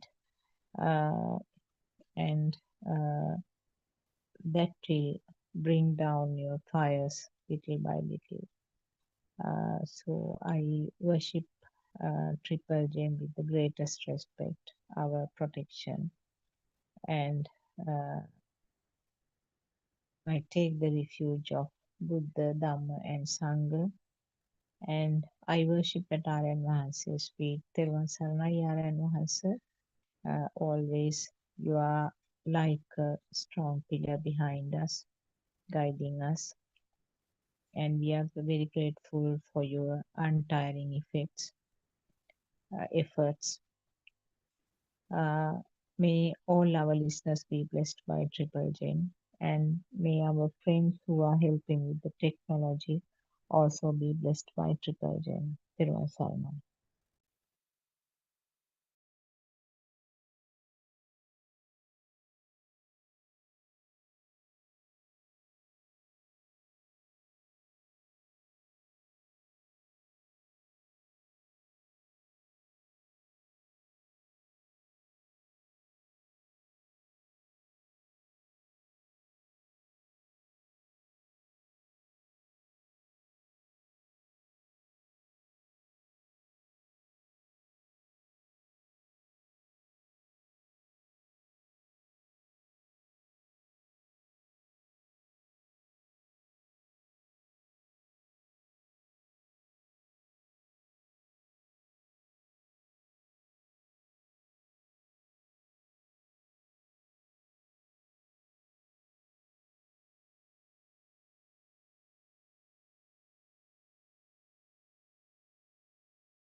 May Triple Gem bless you all. I'll start English Zoom discussion today. There's not much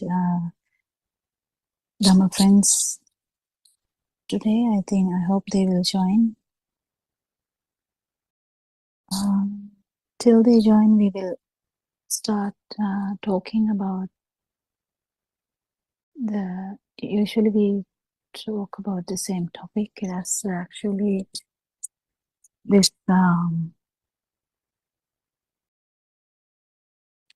this truth that Lord Buddha revealed to the world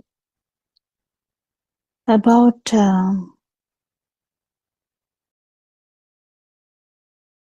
wheel of existence, or this existence that we believe that we have, or the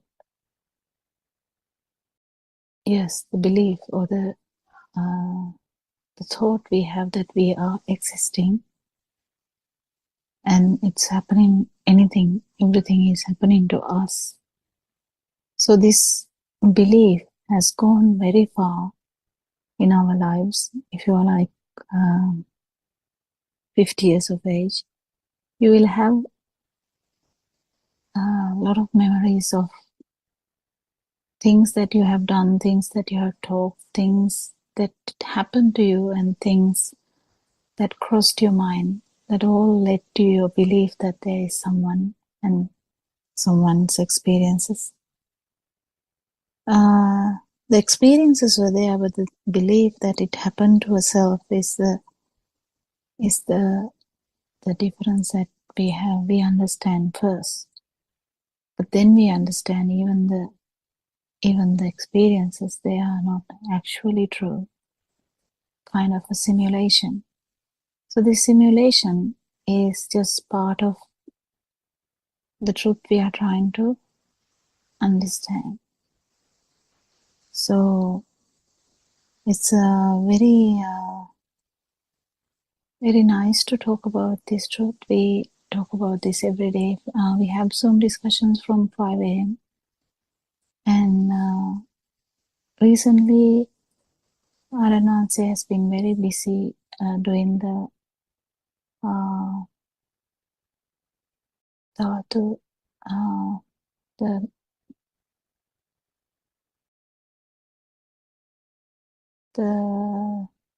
the ceremonies where we keep Dhatu Mahasala. I'm not sure how to call them. They are like relics, relics of Lord Buddha. And then with the calamity that happened in Sri Lanka with the natural disaster, there was another program. Now that program has finished, I think, and we are continuing with the other program. So a lot of things are happening. The listeners must have seen how Arananse was doing the sermons in Kandy yesterday. So we have Surangika here. Yes, Surangika, shall we start the discussion? Do you have anything to sort of add, and then we can continue the discussion? There were some Dr. Pukila, and there were some other friends. I can't think of anything specific at the moment. Was there anything I couldn't finish listening to your morning Zoom as well? Was there anything particularly that stood out that from the morning Zoom, perhaps, that we can speak about? Yeah, I can think about something. There are a lot of questions that mothers ask. Actually, they are getting deeper and deeper, so it is good.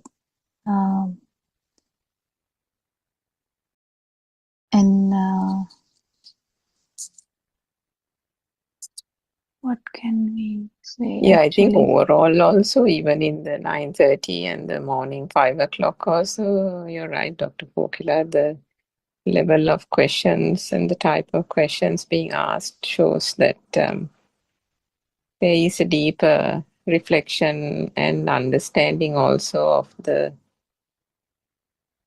of their experiences, isn't it? And the self-perception and the fading of the defilements, so on and so forth. I think there is a interest, better recognition now. And the interest has widened, which is good, because initially our interest would be, just to be happy, basically, because we are unhappy most of the time. We feel some pressure of the society. We feel pressures of the family. We feel the pressures of work. We feel everything is pressuring you, kind of us. So the pressure is on someone. That's what we feel. But now with Dhamma, with truth, with that we are discussing every day, now we keep understanding the pressure is me, not the pressure is happening on us. Actually, pressure is the feeling that we have attributed to me, kind of the existence. So how this pressure is arising is due to not knowing or ignorance of this situation where this due to a vibration that actually started in the the in a zygote, how a telepathy system has worked and synchronizing of this vibrations to occur, and then goes on to become like a bubble of consciousness. I mean, that's a weird way to say that, but yeah, it's a kind of bubble of consciousness in different ways, because the human has 5 aspects of consciousness. We feel it in that way, and some animals would not be like that. So as humans, we know that we have these 5 sensory organs, and when they vibrate very fast, we feel that it is actually happening here. We feel the feel of existence. And then comes the idea of we get the new kind of a new vibration with all the aspects of all the 5 sensory organs, and that is the miraculous part of the humans, the mind. It's actually incredible ability that humans have. That's there for your survival. I mean, human survival. But that ability of new vibration, which has all the features of those 5 sensory organs, is there. You can't actually understand Dharma without understanding these sensory organs and how they actually coalesce together and make a new vibration. That vibration, how it becomes a reality after that. Because now, when we look around, we never appreciate anything else. We just appreciate trees. We appreciate the windows, walls, roof, floor, and bed, something like that. And so the actual basic our understanding is full of things now, like thoughts. Those full of things and full of people, or full of bonds that we have described between those things, have made our world. So we have a world now, and that world, not only about the world, but also we have a very desire for the world. We want this world to continue. That is where the death becomes so much a bad thing for everyone, because we want to maintain whatever the state that we are in. Even if it's a worm, we would like to maintain that state. Whatever the state, it doesn't matter.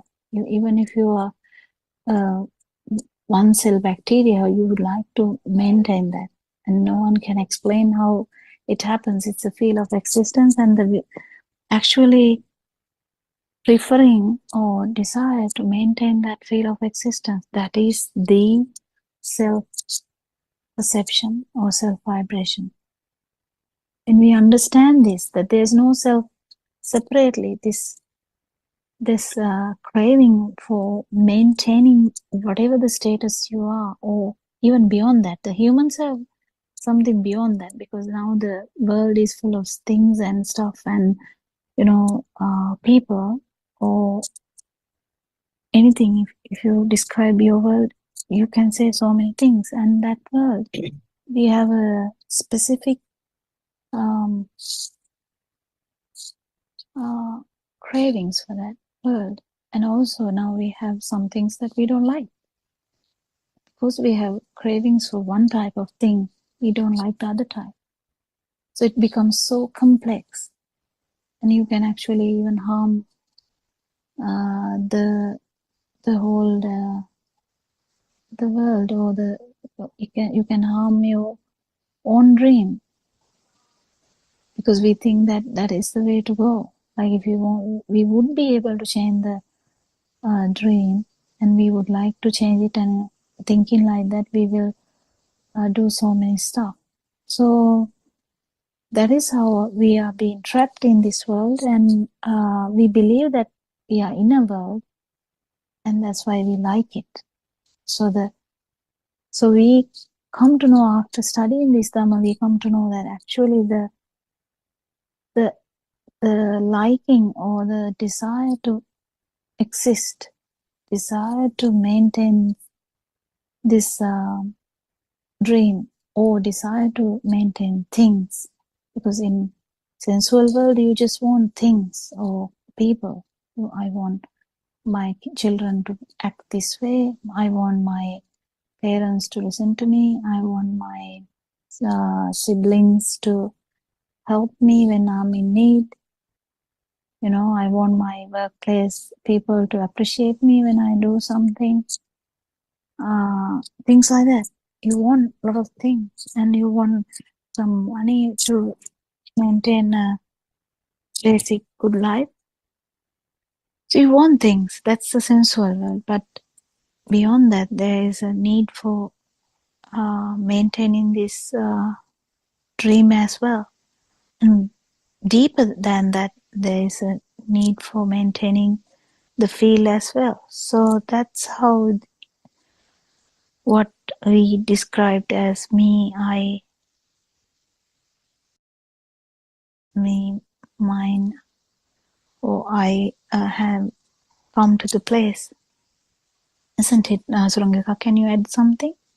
Yeah, and I mean, involuntarily, so you said about humans being different, and finally we have these things and objects and things like that. But all animals or species, even to the point of that microorganism cell that you referred to, that sense of being, that sense of the Itta Sabhava is that involuntary urge. I mean, if we think about even humans, although we've created these objects and called them fancy names and labels, even those, although they've tried to create that variety by calling these things various things and names and colors and so on, and get a kick out of sports, get a kick out of going and watching shows and so on, ultimately what is being satisfied is that involuntary urge that they can't put their finger on, isn't it? And that is that self vibration, the feeling that there is that existent feel, which again involuntarily through the very system gives them that feeling of being alive, and that is the thing that perpetuates this samsaric cycle, because unbeknownst to humans, unbeknownst to animals, unbeknownst to any kind of living organism, that vibration is the thing that's propelling them to kind of go on. They don't know that they're doing it, but they're trying to keep it by grabbing on to, when you say grabbing on, it's again an urge. And it's almost like an itch, isn't it? Like an itch that you can't stop scratching. That's a very lame kind of example, but it's something that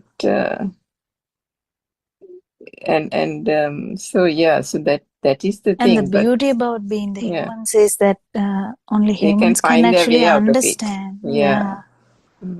Because you need to understand this. Understanding means involving the mind, and that's the beauty of the mind.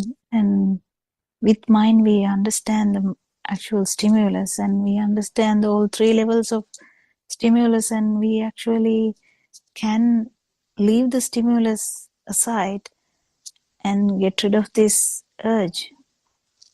That is what is called nirvana in the end. So that is the beauty of Dhamma. So it And is. that's why the value of the human atma or existence is given, so much value, isn't it? Because and the fact that the animal realm and any other realm, because of the fact that they can't get out of it, they're just suffering, isn't it? I mean, if you think about the deer and the animals and all that, they're all caught in their own entrapment of the senses, not knowing what to do. They're just living for that moment. They take something, they become a victim of another stronger animal species, and then it goes on and on like that through countless cycles of this samsaric existence. So it has to come to the point of a human existence and have the ability to see through this whole illusion. And that too, I mean, how many people are there on this planet? I mean, if you think about 8 billion, and then even for that 8 billion, is it clear? No, it's not, isn't it? So it's so rare. And there's, I mean, it is and then, very easy to get carried away. Yeah. I mean, I can't imagine a person even thinking about, I mean, it's such a rare thing to think about this whole scenario. It's very easy to get carried away and go on till death and just one. I mean, even in death, you might be like, oh, this is what is to happen, but I'll be born in this place, something like that. A lot of people who live in this area, I mean, not this area, this side of the world, they would think that, yes, I'll be born with the God, and they have kind of a satisfaction in that thought. So that some people are not scared about death. When on the other hand, people who are not believing in even in that can have a worse outcome. But whatsoever the ignorance carries on, never ends, because there is always wanting. This urge that we talked about is actually a vibration. That vibration will be there even though this system breaks down. That vibration has nowhere to go, and then it will definitely synchronize to some other matching vibration. Isn't that samsaric cycle or cycle of birth? It's such a irony that only few people even think about this in this way, isn't it? Yeah. And I mean, today I went to the monastery, Dr. Pokala, and met, I mean, even if you think about the teachings all across, leave alone, I mean, the 8 billion people, and then how many people access the Dhamma, and then even from the Dhamma, how many people actually have access to the true Dhamma. Because if you think about monasteries, and there's so many people in search of the truth, but they are following various types of practices, thinking it is the correct teachings of the Buddha. I mean, I met this young boy and was just chatting to him. He had gone to so many monasteries in Melbourne. Then he had moved to Sydney and he's done some there as well. And then he's come to Brisbane now, and he was one of the retreatants at the monastery there. So I asked him what was he practicing. And he's saying, so I tried to explain a little bit, and he said, no, I'm still trying to master the breathing technique. So I said, what breathing technique?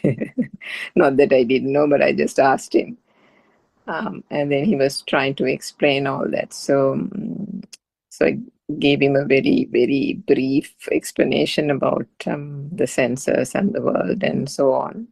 And then he was trying to tell me about various people and scientists, what they have said about the mind, and the things that you would listen to in your podcasts daily, I'm sure, about consciousness. Not to that extent, he didn't know that much, but he mentioned Copernicus said that, and Galileo said this, and so on and so forth.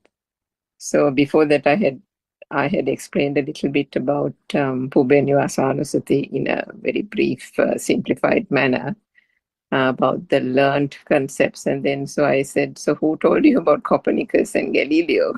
And then I said, isn't that also something that you learned? Did you know the Copernicuses of the world and the Galileos of the world?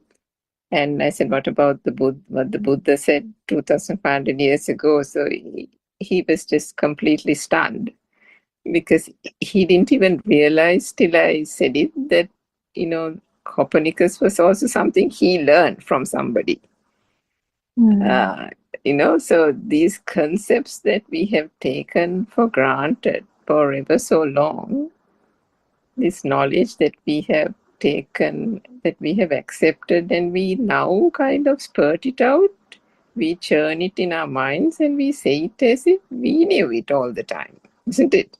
It's so ingrained in the psyche that we have forgotten, and that is It is like the chair. Dhamma. Yeah, exactly. The chair, the mother, the father, all these. Yeah, and also the main thing about this Dhamma, actually truth is, even Lord Buddha actually gave a structure, for us to understand this,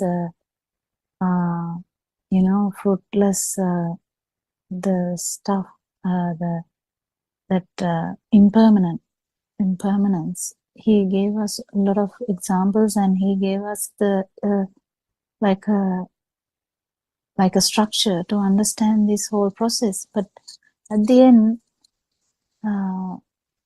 he does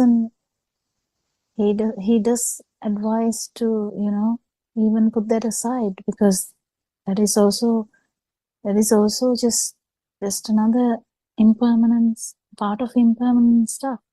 So that is the beauty of actually Araman's the way of explanation, where you can't actually stick to one thing. The main important aspect of truth is there's no truth. But that to come to that, you have to actually understand the whole thing. Then only you understand there's nothing in nothing, even in nothing, because nothing is also in our mind. When we talk about Shunyata or nothingness, there is also something that we are, kind of, it's just another thought process, thinking, it's just another thought. So in that way, is the only way to actually understand that none of these things are actually true. That is the beauty of this truth, where there's nothing for you to hang on to, and then actually the feel would be there. Then even the feel, then we go on to discuss that, because whatever you feel is just a part and parcel of whatever the sensory organs you have, and the sensory organs work in its own, as in any vibration would do. Because there was a vibration to begin with, that is the skandha level, or I don't know what is the English word for that, but the 5 aggregates, yeah. 5 aggregates, yeah. Because it has begun already, there is a kind of 5 aggregates. Yes, you would feel the light, feel the sound, feel the any of these vibrations. Then you understand it's just this vibration we have. And then if we actually understand that, really understand that, then there's a very high chance of feeling the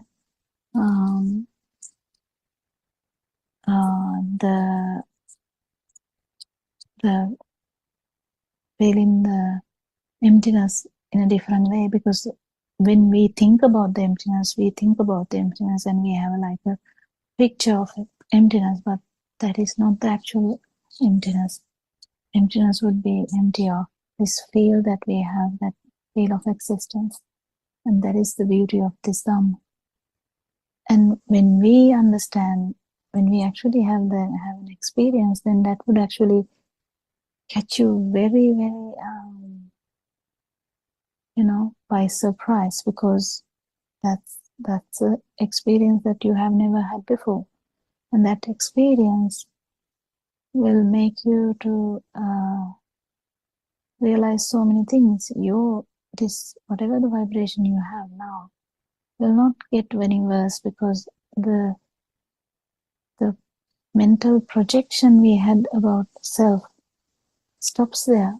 Whatever the defilements you have is still there, but the projection, because whatever the vibration we have get worse because of the projection that we have about self. Because this self projection is damaged now, shattered now, actually that problem is stopping there. The vibration can't go into level of the animals or below that, isn't it? Can you add something? Yeah. And I mean, even this skandha or the five aggregates is also just something that is made up. I mean, a concept that was made up to convey this Message. truth. Yeah. All these things also fall away ultimately. That is why R.N. Vance also says, stop getting hung up on words, I mean, which we all did at some point. But yes, 100%. Yeah, 100%.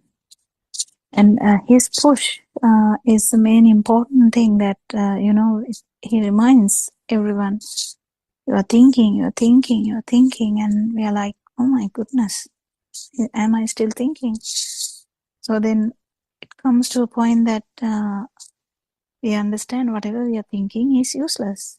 I mean, we think, yes, we can't stop thinking because we are humans, we will be thinking, but we know that it is anyway valueless. And that state gives you the more opening to the field level. And even the field level we know. And it's just a mirage. And that's it. There's nothing more to actually discuss in that way. If we keep discussing, there's nothing much more to discuss, isn't it? But the challenge is to feel this, and that is why we invite people to try and understand this and see. You might feel it, who knows? Some are very close to it, some are not. It doesn't matter. I mean, trying and understand something is okay. And if you don't understand, that's okay too. And that's why listening, I mean, even discussing the Dhamma is also important, because every conversation reinforces one thing. This is that there is no soul here, and for that understanding to come, there is a traversing of the fact that there is no external reality, the senses, the workings of the mind, the illusion, and that is all, right? Whatever Zoom that you tune into, you're going to hear that same message reinforced. And in order for the thoughts to collapse and to get to the feel, the vibration, is to get the pathways one has to, because one is constantly in the mind, or can be for certain people, that the valuelessness of the thought or the thought process must be completely understood, and not like a voluntary understanding. It must come with that clarity from the true Dhamma, isn't it? Yeah, like the R.N. Vance's example, that the mirror, when we look at the mirror, we know that there is actually no one there. Yeah, exactly. We are not yeah, stopping and reflecting every morning, no, that this is a mirror and I shouldn't be taking the image too seriously. So yeah. yeah, we know that even the background, we don't try to take things out of from the mirror. We turn back Exactly. and check. So how is that? It's just we know that. Likewise, you will start to realize that none of these things are true, and we will still be in that dream, but it doesn't really matter. And so, actually, in the sense, you will be in that situation, but the inside, you won't be actually belonging to that level. And when that understanding is complete, absolutely complete, only that there is that there can be anything that can be said, done in terms of the senses without second guessing, isn't it? Because otherwise what happens is there is a constant second guessing. Or is that the sensor, or is that the self-perception? Yeah.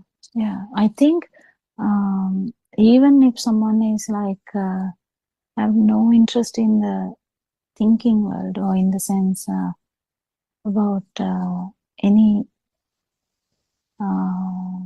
we call them like earthly perceptions, still there's so much to know, so much that we don't know. Kind of ignorance is still there. So that's why the senses are being enjoyed. There's a level there in between that. The original senses would be enjoyed, not actually tree, not the charm of but the sense of Buddothpado. I don't know what's the English word for that kind of. Like volitional formation, some kind of abhisankarana, isn't it? Yeah, kind of Or stimulus. Stimulation. Stimulation, yeah. Kind of a stimulation happens in each sensory organ, and you can't even say sometimes what is there to enjoy, but then there is subtle enjoyment there. So that is what is going to die down, because if this path starts from the correct way, that is with the samadhi or correct view, then only this is going to happen. Otherwise, there's always risk of being trapped in this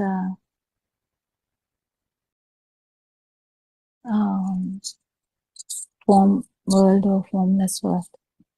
It's very rare in these Dhamma discussions, because always Arya Mahanse advises about getting trapped in the form world and getting trapped in the formless world, because anyone who is listening to Dhamma can actually feel much better than before, and slightly actually start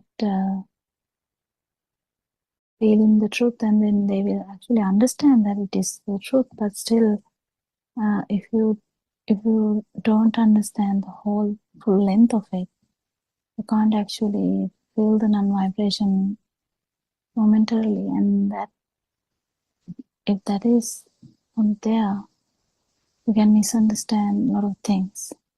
That there is a possibility of that. But anyway, because the Noble Friend is explaining all these things here and there all the time, he does that from time to time. He doesn't say it all throughout, because a lot of people can't handle it. And it's difficult to handle it. Sometimes it's too much to handle it, because if someone is actually engrossed in the sensual world, it's very difficult to understand about the form world and the formless world. It's useless to even discuss about that in that level. But if someone is understanding all three levels, which happens if you are actually seeing the non-vibration for a moment, you will actually like feel all these levels, and then that gives you an idea about what Lord Buddha has said. So in a way, it is very very interesting how this Lord Buddha, without anyone's help, actually understood all about these things and felt every vibration. He had the most highest way of feel. So he could feel every vibration. He could feel every vibrations, past vibrations too, and future vibrations as well. So he could comment on anything. So you can understand how Lord Buddha's non-vibration is unique in such a way that that non-vibration can actually feel to the extent of every vibration. Dr. Kokila, I was sorry. Yeah. I remember somebody asking you about emotions. I don't know whether it was on the English Zoom or in the Sinhalese one, and I think in relation to the mind sensor. But then, can you explain that as well as the, the hormonal thing? So I have heard Aryan Vance saying the hormonal reaction is just a hormonal reaction. But at the same time, I have also heard experiences of those who traverse the path to a certain quite advanced stage where the hormonal reaction, I'm not sure how to say it, but the reaction itself is almost subdued or not happening, or I don't know if you can Actually, that through the Dhamma how it happens. The emotion part is actually going to be there even for a stream enterer. His stream enterer just understood that there is no self, and that the one stimulus is the main reason for either feel of existence to happen, or if the stimulus is not a thing, then feel of existence would not be there. And that understanding, that person or still will be having all the defilements. So all the feelings, everything will be there as normal. But the understanding is that there's no self. So the whatever the changes would be there, but it's just that attribution of those things to the self would be not there. So that actually makes things to die down very quick, because the defilements start to fade too, because no one can actually feel the non-vibration for once without knowing Dhamma. So there's someone who knows Dhamma and who knows that the actually all outside is just a vibration in the mind, and that vibration in the mind is also not a thing that exists. It's just a formation of a new vibration through other 5 vibrations, and the other 5 vibrations also we are feeling it as a thing because of the past vibration of the stimulus, in the sense the sensory organ. So in that, after understanding all this, only one will actually feel this non-vibration, and then that person will definitely the defilements will start to die down slowly. And this one, so whatever the reactions of the body, as you said, the hormonal reactions of the mind is the emotions.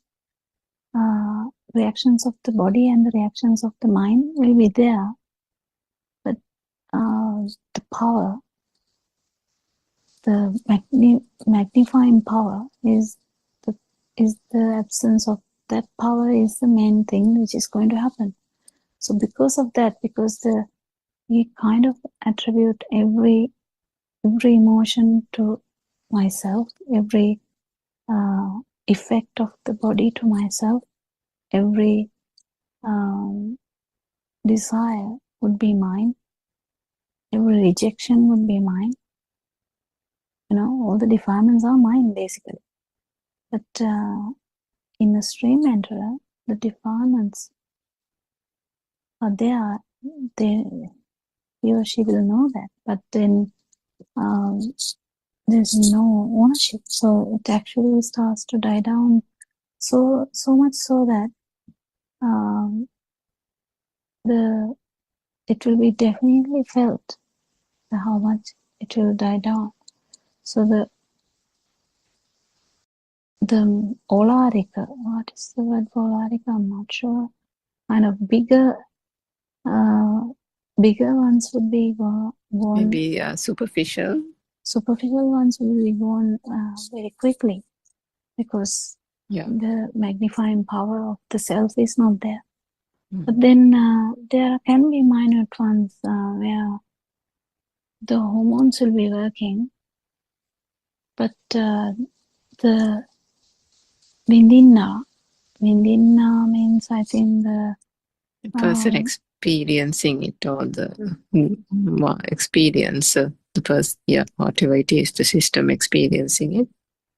Yeah, the experiencing part of it will be not entertained that much. Because of that, the experience would be there, but the experience will not be entertained. So that is the main reason that the value of the experience would be gone. The experience can be there. Tears So can come down. I think you brought out a good point, Dr. Kokila. The entertaining happens when the attribution to self happens, and when the attribution to self dies because of the proper understanding of this so-called self-perception being an illusion, then the entertaining, it doesn't flow on to entertaining, isn't it? So that that's the main reason as well. Yes. So that's where there is a path. That's why we are in marga all the time. Like there's a path, because in path you already know how much more defilements you have. Definitely, you know very well how much more defilements you have, and how much defilements you have succeeded. How do you know? Because of the jnana, the feel that you have about your own defilements. That is the important thing that we talk about. The being a stream enterer means that feel of the 0 point, or the zero self vibration. Why it is important is because then that person will never be deceived just by small changes in this system, because you know how much more to go. You know how much things, or it can be even not things. It can be just in the field now. But so it's very important. The function will be there, but the entertaining part of it will not be there. So the function may or may not come. Doesn't matter. We remember in Lord Buddha's time, I think, if I'm wrong, correct me. I think there was instance where an arahant, a lady, monastic, venerable, was harmed by a person, and yeah, there was no issue about that because it wasn't. There was no involvement in that. Lord Buddha asked that question from that venerable. There was no involvement in that act at all. So it was dismissed because there's nothing. You know, it's something like that. So it is. We can't actually comment on these things because being an arahant is completely different experience because there's nothing at all. You don't feel the feel of existence. So it's a different, very different experience. So, but what we can understand is the body is functioning as normal. The tears There is can no come. ownership, isn't it? No ownership, no, yeah. Yeah, no entertainment. So the yeah, that word. Ujjitati, yeah.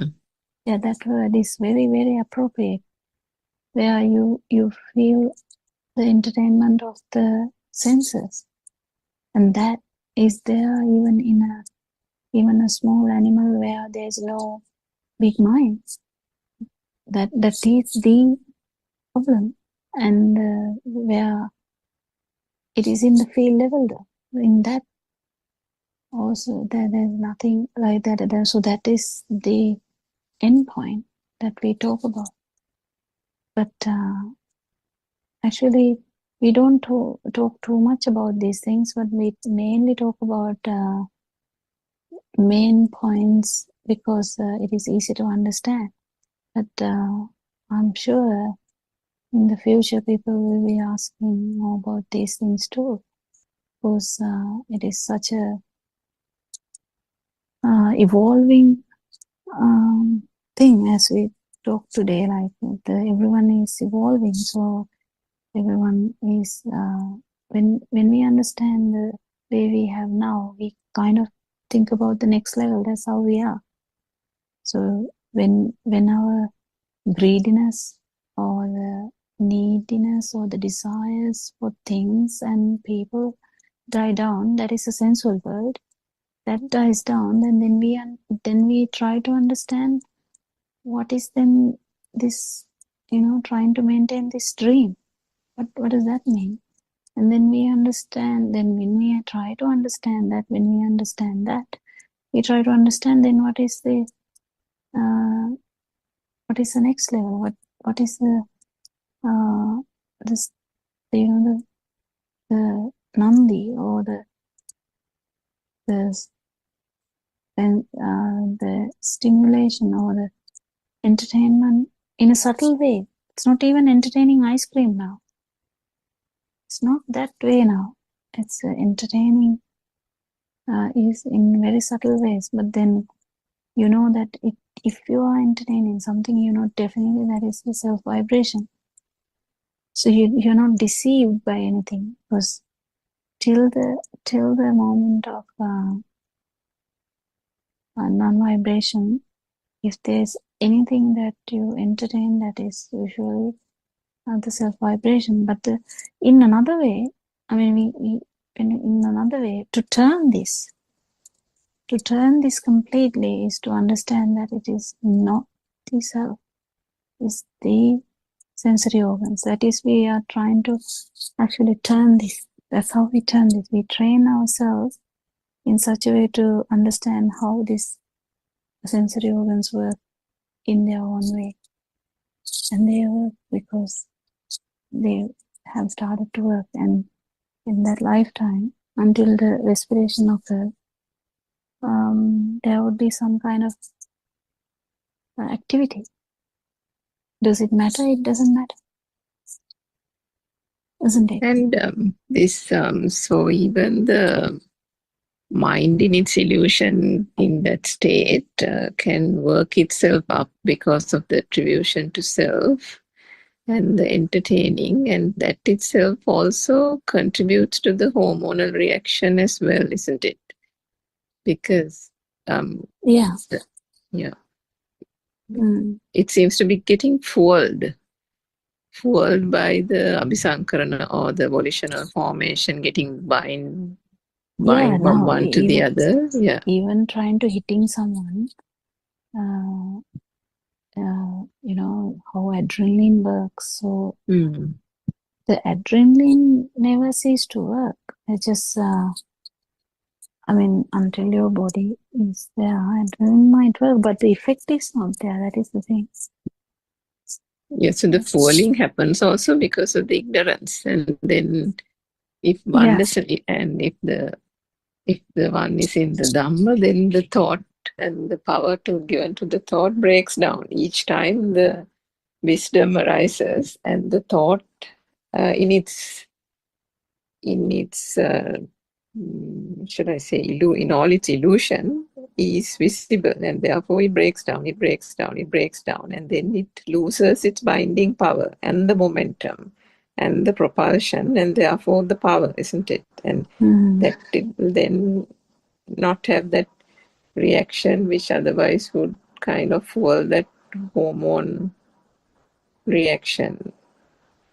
Yeah, until there is respiration, all the system will be working, but the power will not be there. So the some of the Aranhanse has once said that some of the you know basic ones may not even Occur, yes. yeah, they will not happen because the entertaining part is needed for that to survive. Exactly. Yeah, that's what I was referring to. So Yeah. actually, so it works both ways. I mean, when we talk about the emotions which you explained, that Yes. also breaks down because of the lack of attribution to self, and then the hormonal reaction, which is generally a normal part of the system, but even that to an extent breaks down because of the fact that the mind is not binding thought after the thought, and the volitional formation is not happening, isn't it? Mm. Yeah. It's amazing, isn't it, Dr. Kokila? Yeah. Yeah. Absolutely amazing. Can't finish. I mean, the more you try to talk about it, the beauty of this Dhamma is very, I mean, undeniable. And also, when we try to describe it, also, I think I think that is why everyone should actually participate to some discussions also whenever possible. I think when you try to discuss these things, the mind has to work, and also you have to feel it too. So the when Narayana says you are still thinking, you automatically, if someone is very wise enough, will listen to that. Someone might not, but someone might actually listen to that. You know, if you feel that teacher is trying to say something, a wise person will take that and see what is the teacher saying. And then if the teacher is saying, you're still thinking, and then you just keep understanding what does it say, what it means, and then the more you feel this Dhamma, because if you're not talking, sometimes that's why I told today morning, or I can't remember, I told that that sometimes we two are like talking because we need to build up a discussion. Sometimes we talk, but if there is someone actually asking a question, like this would be so different. Exactly. we three do that, like we do that, but sometimes if it is actually a question, then the keenness of the answer also is really different. Yeah, quite different. Yeah, because I've noticed when people actually ask you a question, the response is far more, what shall I say, dynamic and live and then there are points that are made which have not been heard before in that angle. So, in all sorts of ways, it benefits not only the person asking the question, but all the other listeners as well, because it almost kind of some things are even new to me, kind of. I think it brings forth that wisdom, and it gets expressed in different ways, isn't it? Yeah, and we can really feel Aranonse when Aranonse says, sometimes that, one question might brings the most like some sermons are kind of can't describe. They are such excellent exactly. ones. So goes into the depth of state that, but sometimes it might not happen. It's the nature. And and just I was listening to something in the evening, an old one of his, not so old, but he said that because no one is asking questions from him, the correct questions, he hasn't explained even 1,000th of what he knows through the Abhinya knowledge, Abhinya experience. Yeah, I think the same thing happened to Lord Buddha, I think. And Lord Buddha has actually divulged in one time that even if Lord Buddha tries to say Lord Buddha's own value, that he will not be able to finish. He has told this in a beautiful another way. I remember. He has told the Buddhajan Vansege guna. Buddhajan Vansege kiyanna utsaha karana e kiyala iwara karanna bae. That's such a thing. And it was such, I mean we kind of cannot feel it. I mean, that's what I say. A lot of things that Aranonse feels, we don't feel that. So it's very interesting when we say that Lord Buddha's the feel or the wisdom, and the feel is different. Feel is the jnana and the wisdom is the prajna I'm using. There wasn't a one which is matching that. Everyone under him was below that level. So no one could match that. So that's the beauty of Dhamma, and that's why we are worshipping his values, his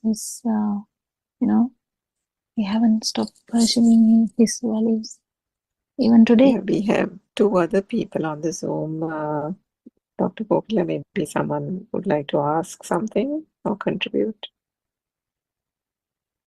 Yes.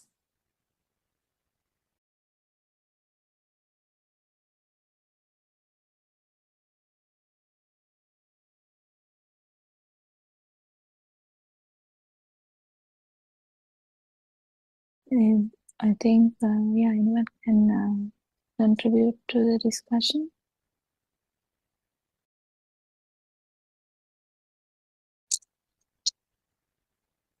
So we can't actually, but the actual non-vibration is the same. Non-vibration is the same. These other attributes, like the extent of feel would be the different, an extent of the wisdom would be the difference, because not all arahants could explain Dhamma as normal.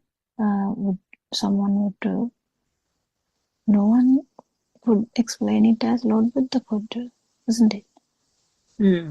And that's what I was also thinking about that, because I think just a few days ago also our advisor said that the Abhinya knowledge, and that's what he's trying to, elicit from each one who is following or being on the path.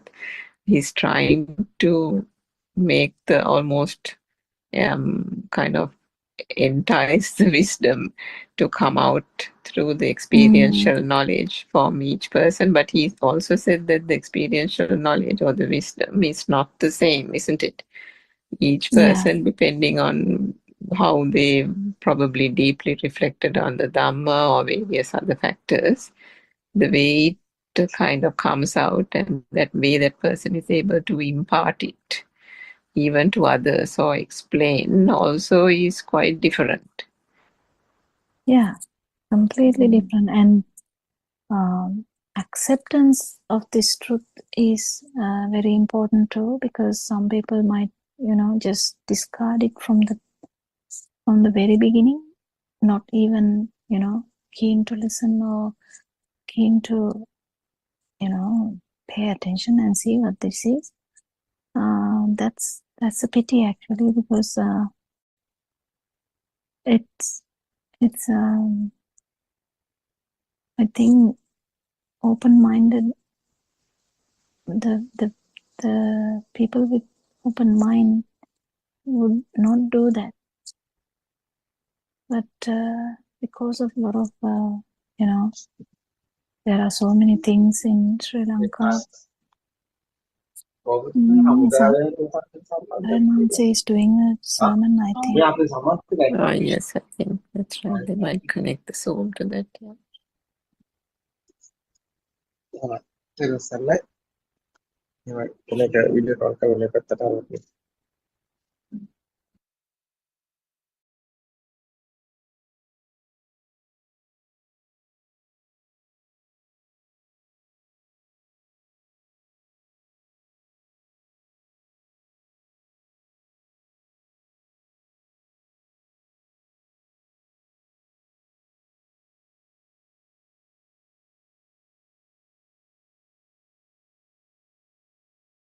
Every person who are listening and who have joined, may all of you be blessed by Triple Gem. This is the English Zoom discussion of Buddothpado Dhamma discussion series, which we have every day from 2:45 to 4 p.m. We discuss the things disclosed by Lord Buddha initially, and for some time, for several hundreds of years, the true Dhamma has been sort of hidden because there have been lots of things added to in the initial Lord Buddha's teachings. Maybe the influences from the other religions. So we have been actually following something mixed up. And our noble friend Aryan Wahanse, Buddothpado Aryan Wahanse, did lots of research and did lots of reading and studying of these things that Lord Buddha has preached long ago. And then finally he himself understood the true Dhamma, and that is what we are following actually. And we are very much to the practical aspect. Actually, there is very little place for lots of knowledge and the theory part, rather than adding more knowledge. With the basic knowledge of true Dhamma, we try to build up the practical aspect. And Aryan Mahanse has taught us 4 steps in our practical experience, which gradually takes the participant from the level where he strongly had myself to the level where it becomes it becomes very obvious that just the system is functioning, and there is no doer, and all misconceptions are the ones that gives rise to the feeling that there is a person or the self who is responsible for all these activities. So that is the basis of the true Dhamma, or we call it Darshanaya. And we try to have that basic analysis initially, and on top of that we try to understand the practical aspect, where the world is created as a thought. Everything is a thought basically, but it's automatically gets projected to the outside world, and it's assumed that all these things are existing outside, and I am myself is experiencing that existing world. So this is the biggest myth or the biggest illusion. And the first experience is that first thing that the system has to understand is that these are all creations in the mind. And taking it further, then as the second step, it is explained that there is nothing in the thought also. There is nothing called mind. It's a flow of thoughts, and thoughts are appearing at that moment, or thought is born at that moment, that instant. And if the thoughts which are born at that instant is taken as real, that is where the self is also created. So that is where the Atma Sanya, or the feeling of self-existence, also arise. So in the second step, that is what is tried to convince, that there is nothing permanent called thought also. And further, it's in the what's called when we describe it as a third level, or the third step of the practical experience, where this system understands. I'm using the word system for the person because there is no person actually. There's a system which is functioning, and system means there is a series of sensors occurring. Sensor in the sense there is a function of seeing, hearing, and feeling, mainly three things: ditta, sutta, mutta in Pali. So collective action or collection or merging of these three together the results in the thought. So this process is something continuous, non-stop, until the physical body stops functioning. So there is no way of controlling this. So this is an automatic and ongoing process. And finally, the fourth step is fourth step means that understanding or trying to convince that there is no person, no myself in this process. This is just something uncontrollable or unplannable system which is functioning. So these are the basic things that our noble friend R.N. Wahanse trying to explain. It's not easy because the trend has been to going downwards along the river, but here trying to swim upwards. Trying to understand that there is no real world outside, but it is only a creation, is not easy. But you can know it as a knowledge, as something that when you go on listening to these Dhamma discussions, the thoughts sort of give some sort of convincing feeling that yes, I know it. I know that there is nothing outside. There is no one called mother. But those are actually very superficial knowledge only. But what should happen is that it has to be convinced or like an example is that it should be like in the hard disk of the computer, not something changeable. Okay, so I can see Dr. Kokila and Surangika both joined. So, Dr. Kokila, can you add something to? I just started on some basic topic. Yeah, Telasana. yeah, Terence. I actually, the last two things that you said about the that this is a process and there's no self, that part is something you feel. Even though we talk in that way, that whole second and the third and the fourth one would be something that has to be experienced, and even all the things are the experience, but specifically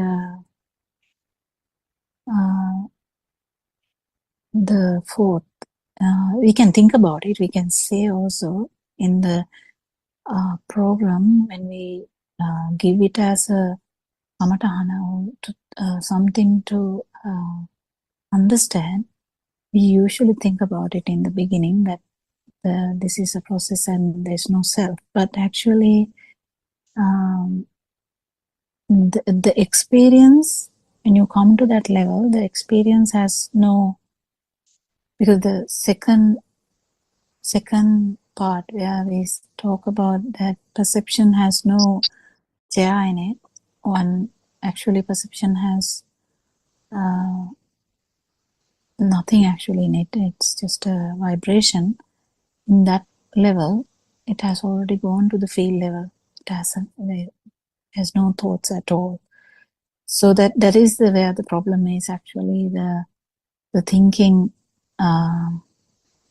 Initially we think about the whole four things, but actual experience has no thinking at all.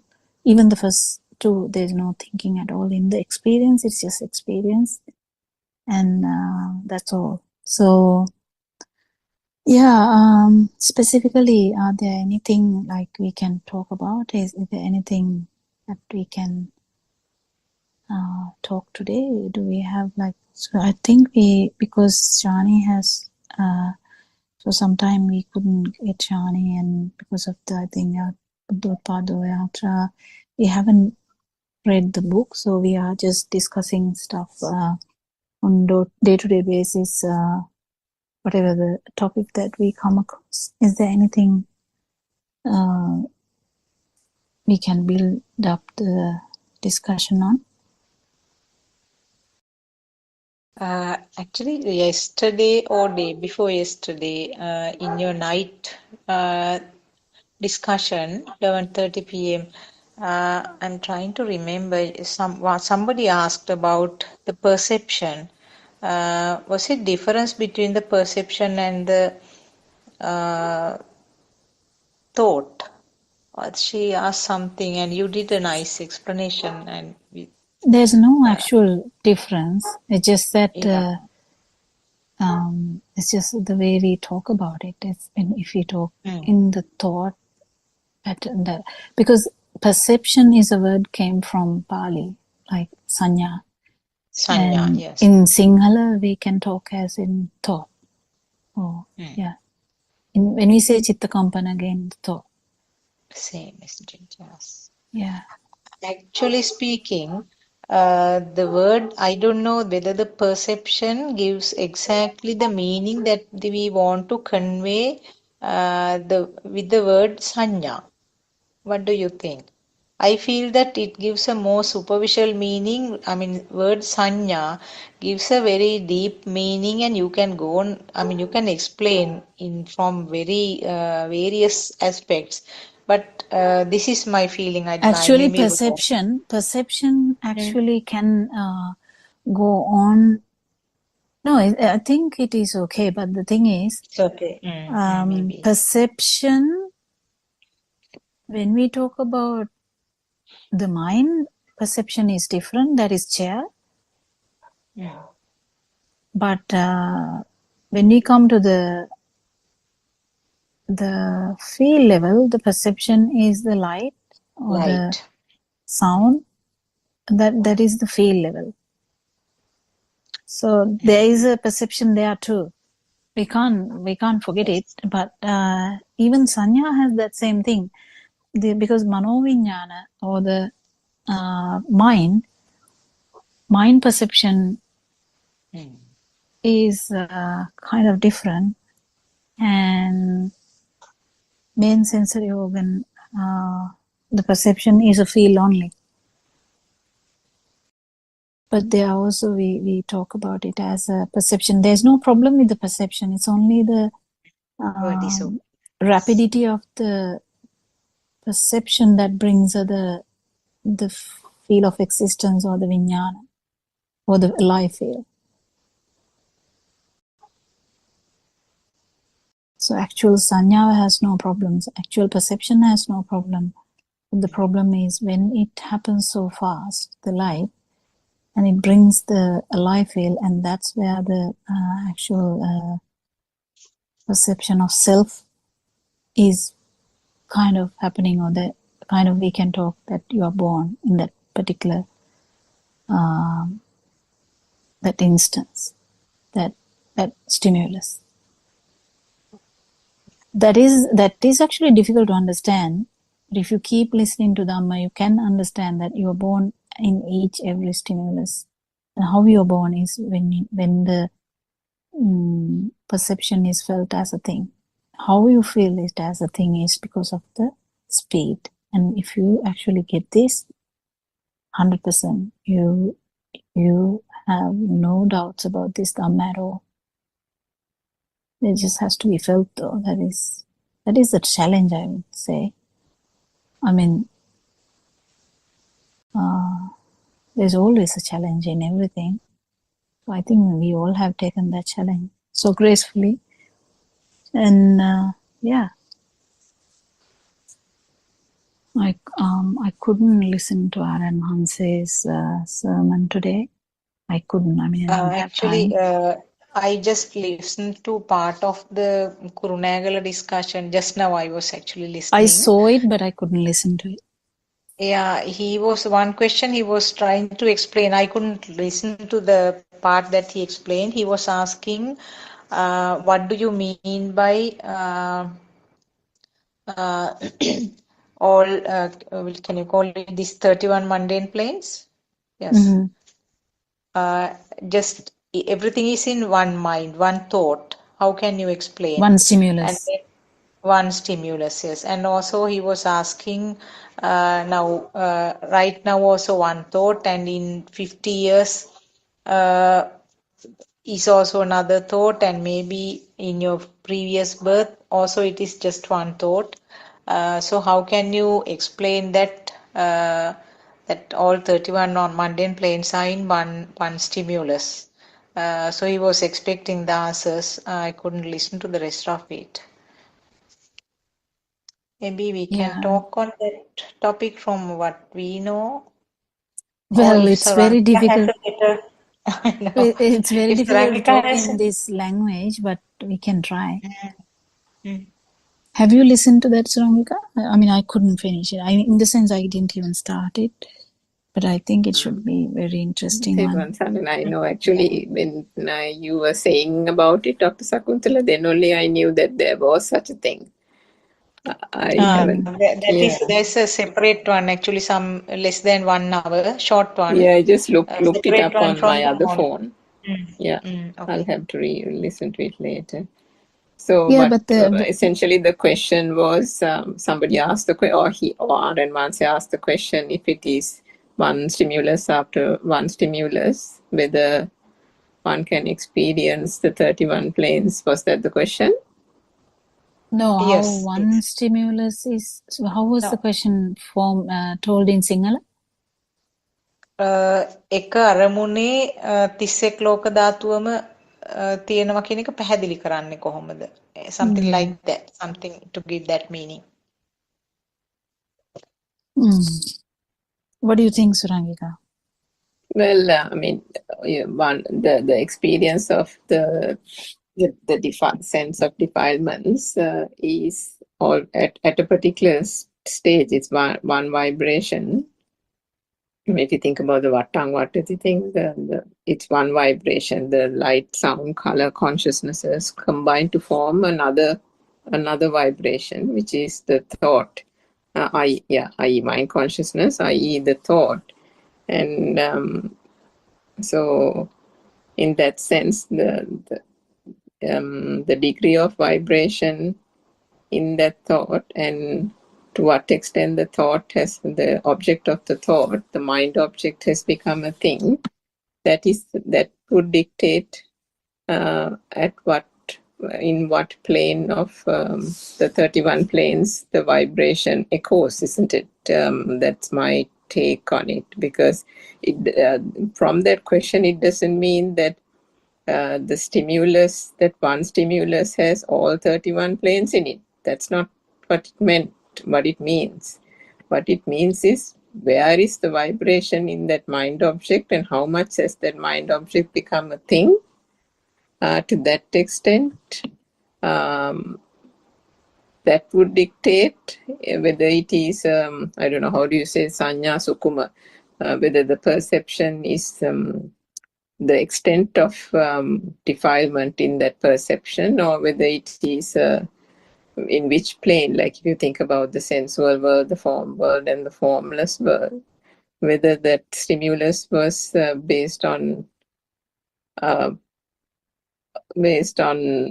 the sensual desire, the things that form the sensual world, meaning the object has become a thing and the external world has become a thing, then to that extent, the planes of existence that form part of the sense. What do you think, Sakuntala? Do you have like a different one? More or less same. What I felt was, now, as Surangika said, yes, I mean, all 31 are not going to exist in one vibration, because the thought Why not? means because it's only at that moment, it is only in one plane, but the plane can change with each thought. That is how I understood. I mean, in this thought, it could be in a sensual level. Even within the sensual level, it could be like, I mean, you call it the hell, heaven, or various levels are described, even the animal level, so that sort of things. And in the form world and non-form world, so any of them, it's only one plane for that particular thought, or for that particular spark, or the vibration, and the next vibration can vary, can be something different. That is how I understood. Yeah,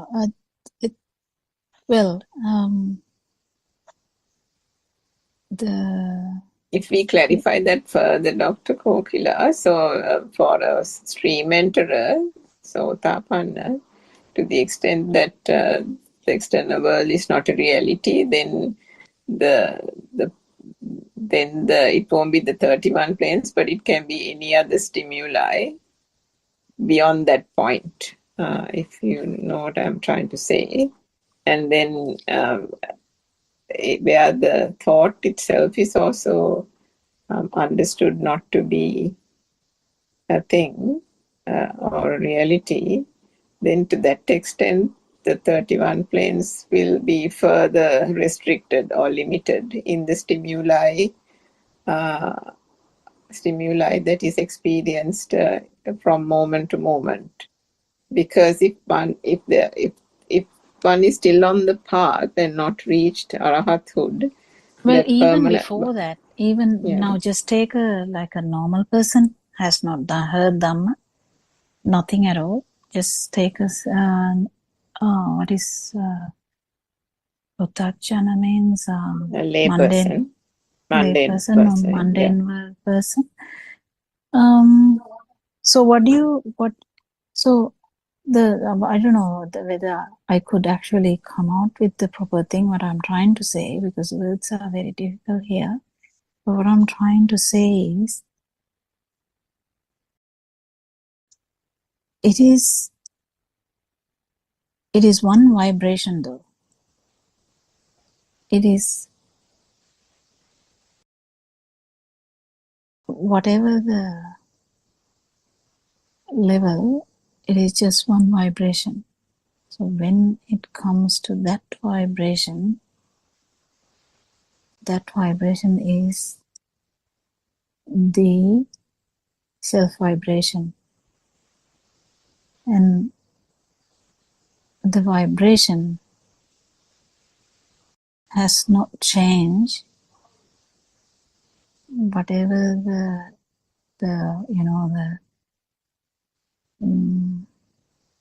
whatever the plane,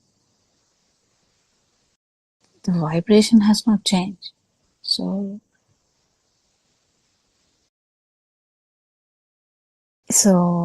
the vibration,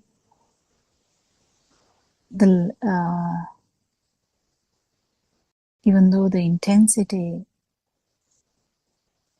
is different, the lower intensities are also at the same vibration. So nothing has changed there.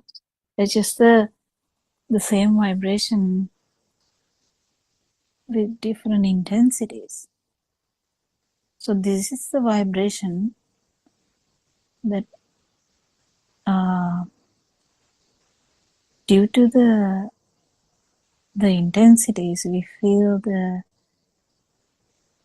difference in kind of existence, whether it's a sensual world or the form world or non-form world. Usually,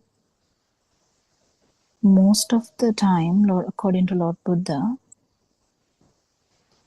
most of the vibrations are in this end. What end? The Satrapa end. What is Satrapa? I don't know. The heavy side. So the humans is kind of, is it in the middle? I can't remember now. But I can't remember even the words for Satrapaya.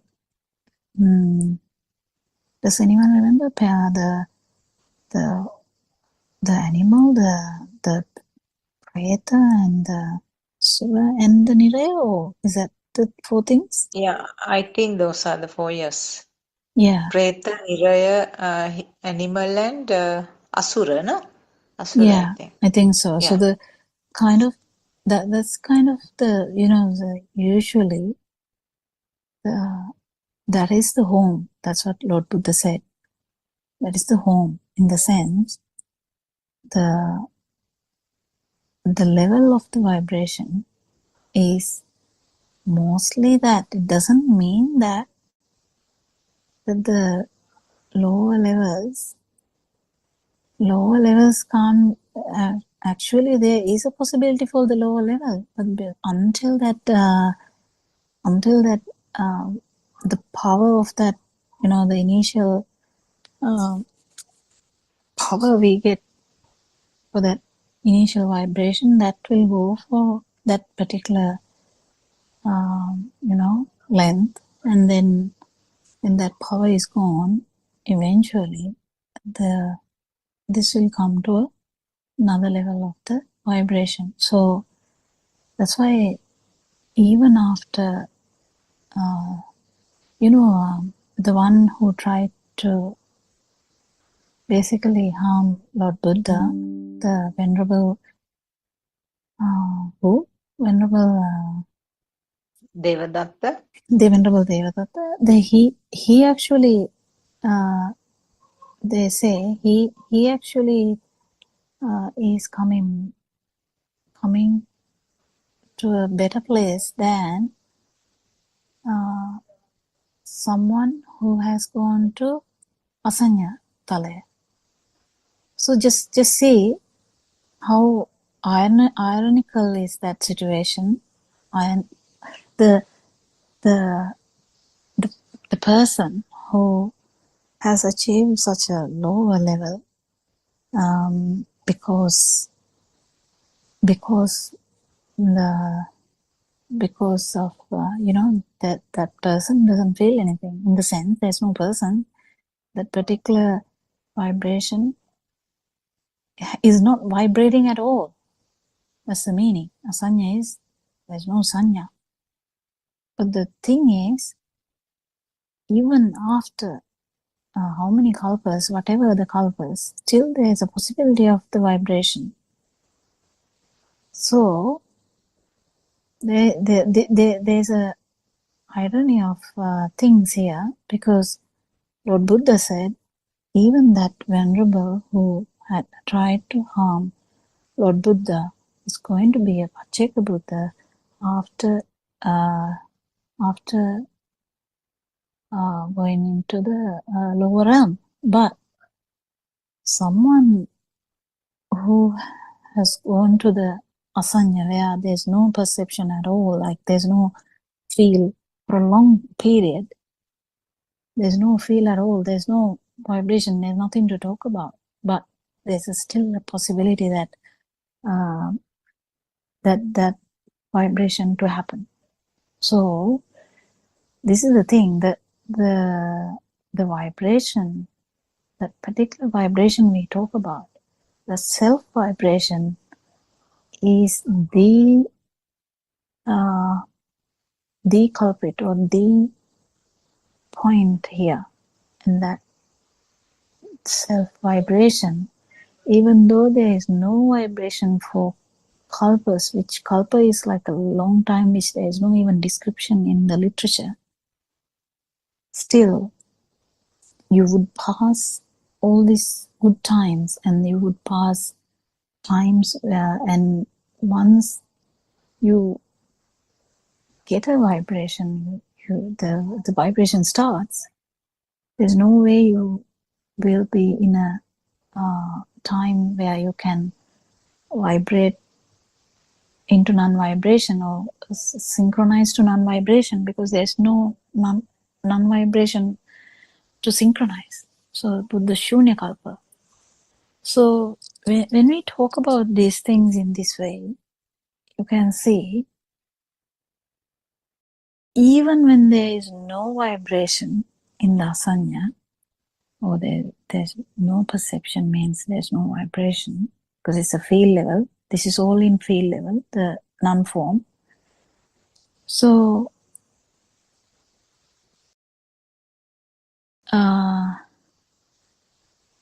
there's still a possibility of vibrating again. So only Lord Buddha could understand this through experience, that these things are such a way. And he told everyone. And this, whatever the vibration we are talking about, whatever the level, all the levels, there is a level of the vibration, yes, but the vibration is same. I don't know whether I tried to make the point clear, because it's all confusing. But the point is, it is always the same vibration, even though the intensity is different. I think Surangatha tried to say that. So in that, the main importance of humans is that humans are actually kind of the junction or juncture where the deciding factor, because the formless world, whatever the vibration level, it's only a field level. No field level cannot synchronize to non-vibration in that level, so it's useless.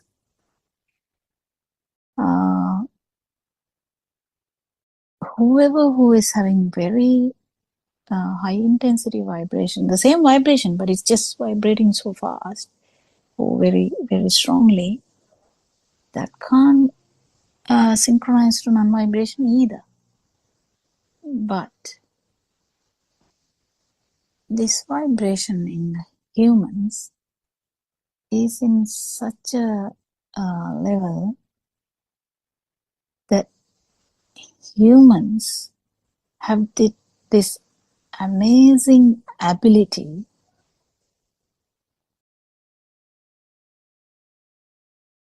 to experience all three levels of intensity in this situation, in this system, in the sense, in this whatever the time that you're in this so-called human vibration.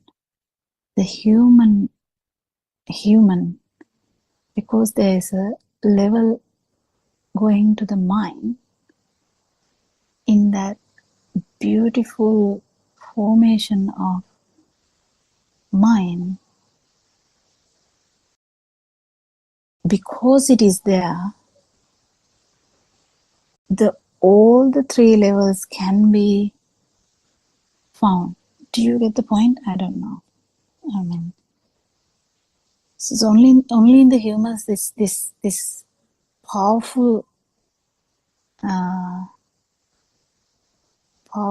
ability is there, because once you get into the other level,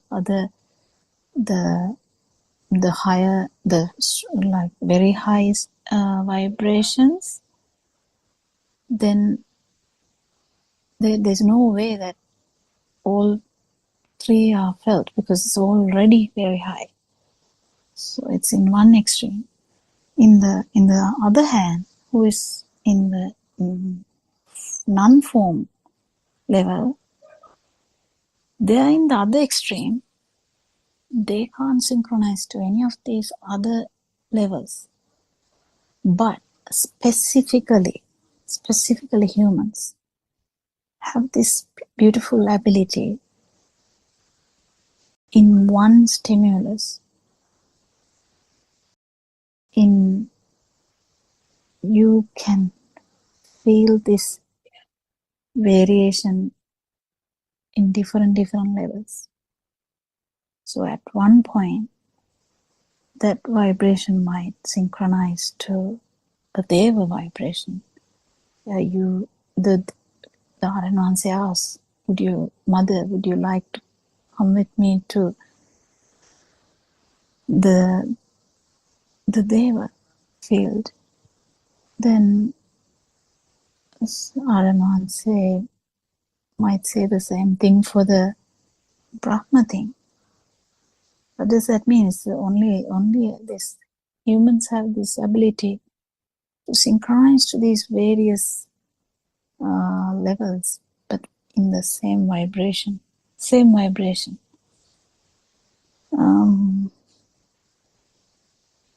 Is there anything to add, Dr. Sakuntala?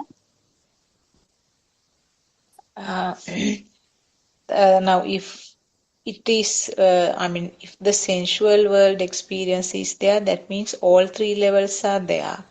But I don't know, please correct me. And if Yes, 100%. But the variation is also there, because there are people who can be in, because Buddothpado, Venerable Buddothpado, I think the word is correct in here, actually was in Arupa Dhyana. Yes. So he was in that level that he can't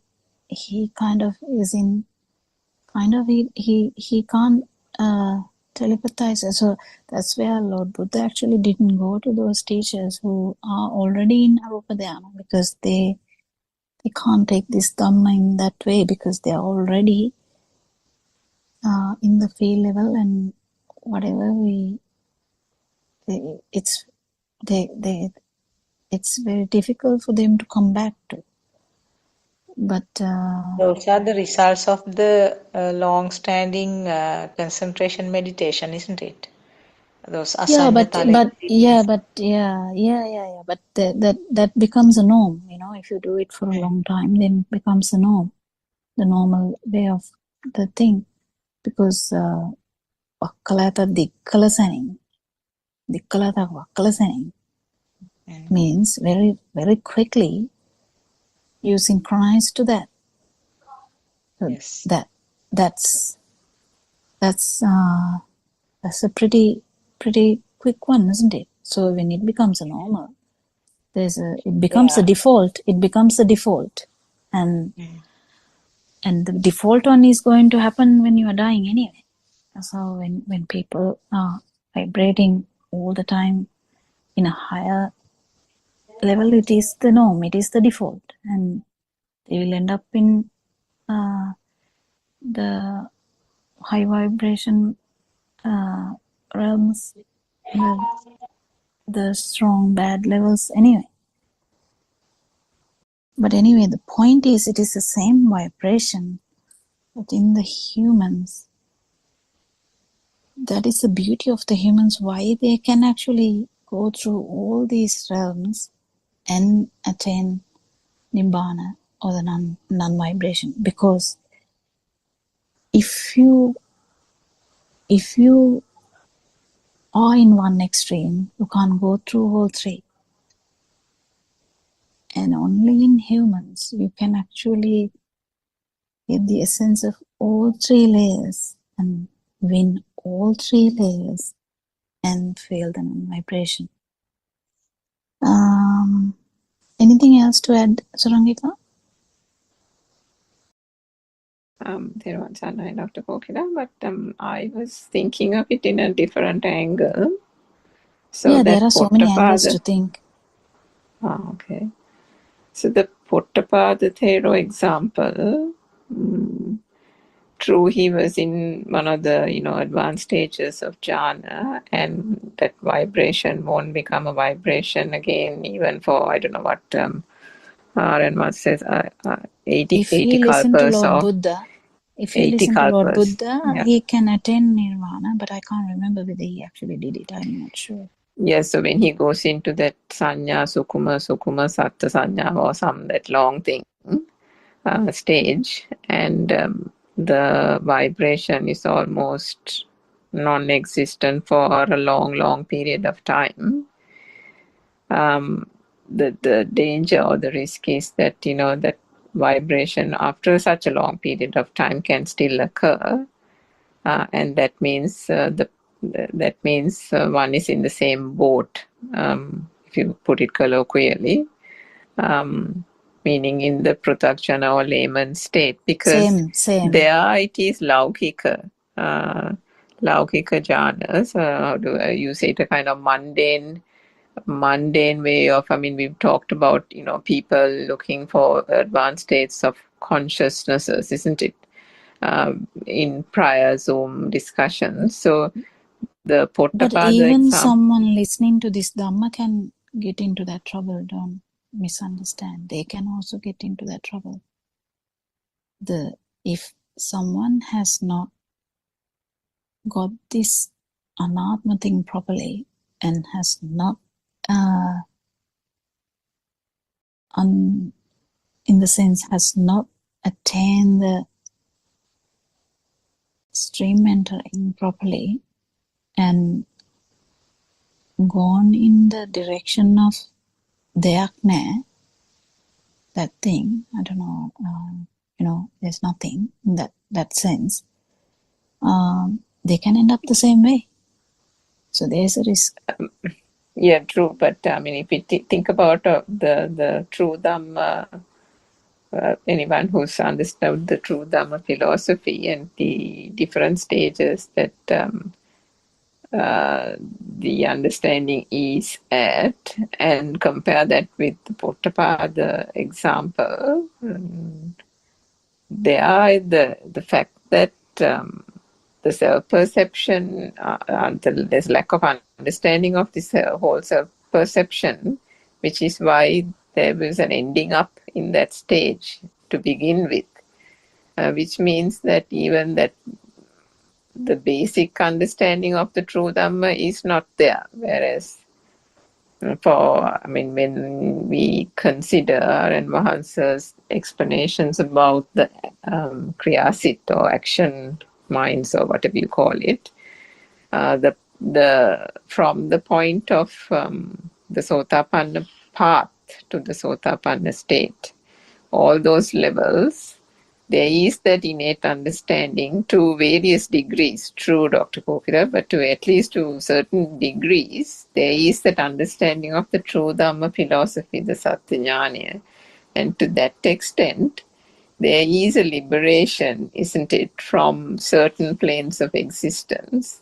Whereas when after so many kalpas, if taking the same example of Buddothpado Thero, that vibration occurs again, that can throw that vibration back into even the lowest realms like the hells that was mentioned a little while ago. Whereas anyone on the path with the true Dhamma understanding would not I go didn't into actually those. talk about the path. I was talking mainly about the 35, because the question was about the 31 realms. I was trying to discuss why a human vibration, or kind of this human vibration. There's no human vibration, but vibration in this state, in this system, is why it is unique and why it can have all 31 realms in the same vibration. It's very unique to humans. That's what I was trying to say. It is the reason that only humans can actually become a stream enterer. No one else can become the stream enterer. After becoming the stream enterer, it is a different story. We don't have to talk about that. But what I'm trying to say is, to become the stream enterer, why someone has to be a human is because a stream enterer actually pierces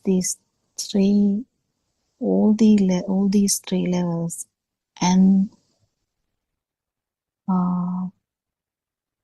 become the non-vibration for a moment, and that is the important thing, because only humans can do that.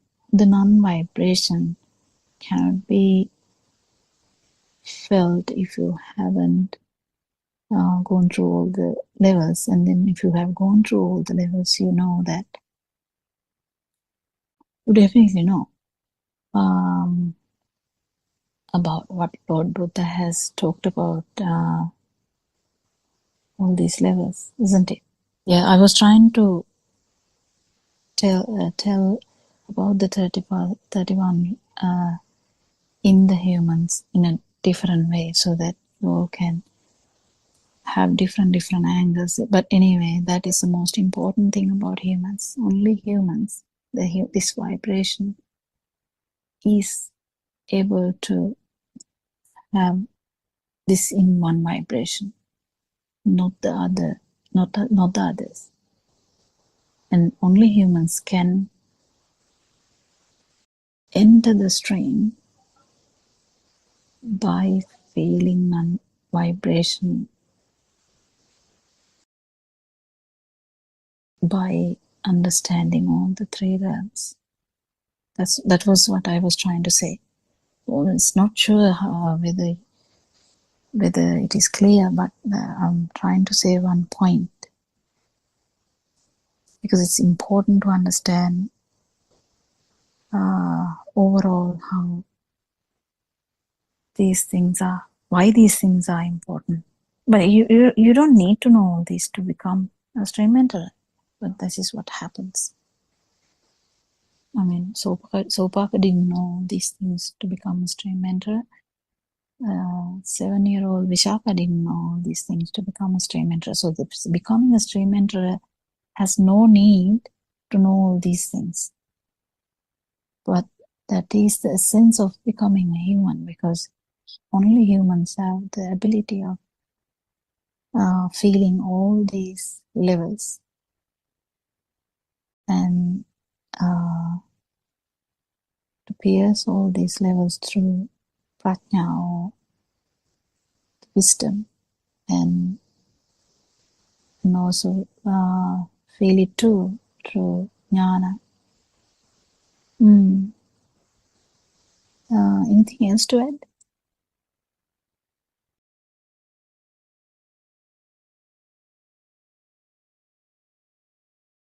I don't know whether I got it correct. One of the 31 realms is possible and one at a time. Is it correct if I say like that?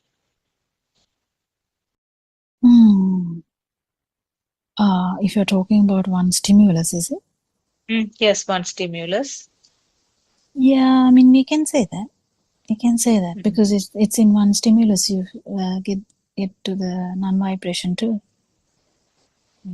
Yes.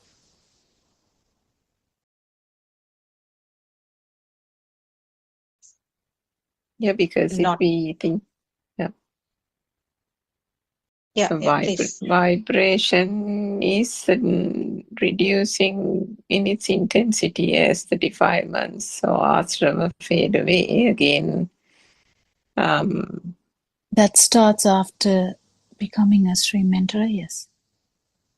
Yes, so if you consider that same example, that scenario, that the stimulus is one after the other. And in one stimulus, it's one of those planes that can be experienced in one stimuli. Yeah. Yeah, but all three will be felt when you are trying to when the non-vibration is experienced. So it's all in one particular moment. You can feel everything. That's what I'm trying to say.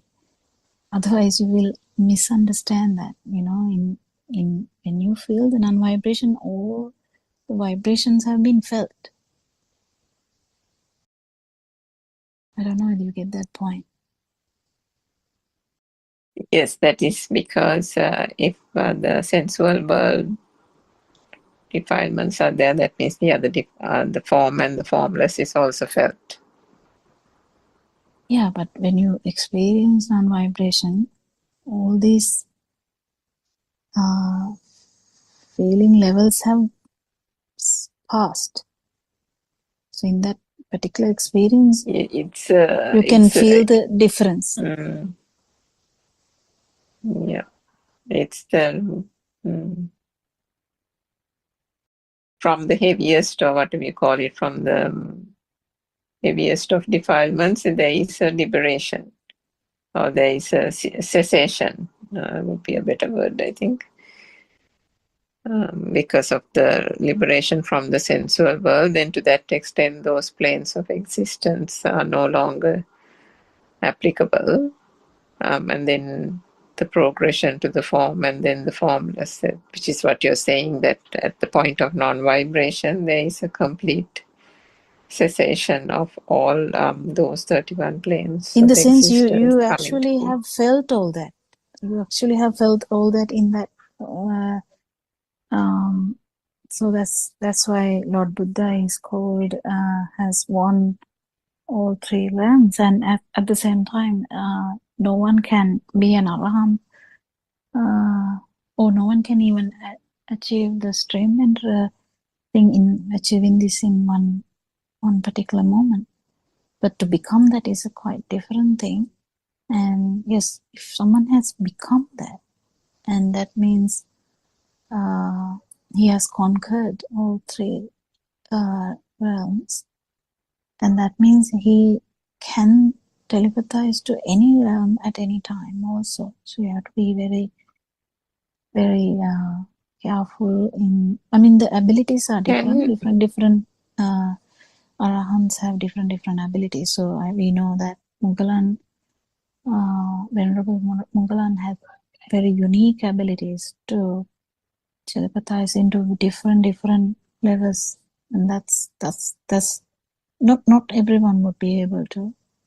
But we don't have to worry about these things because they are kind of extreme fields that they have. But just remember that it is possible in this humans have that unique ability to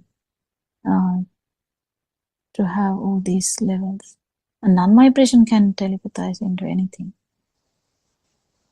Yeah, but in that sense, I mean, to achieve the non-vibrational state, one surpasses the sensual world, the form and the formless, and is able to still have the sensor level experiences and perceptions.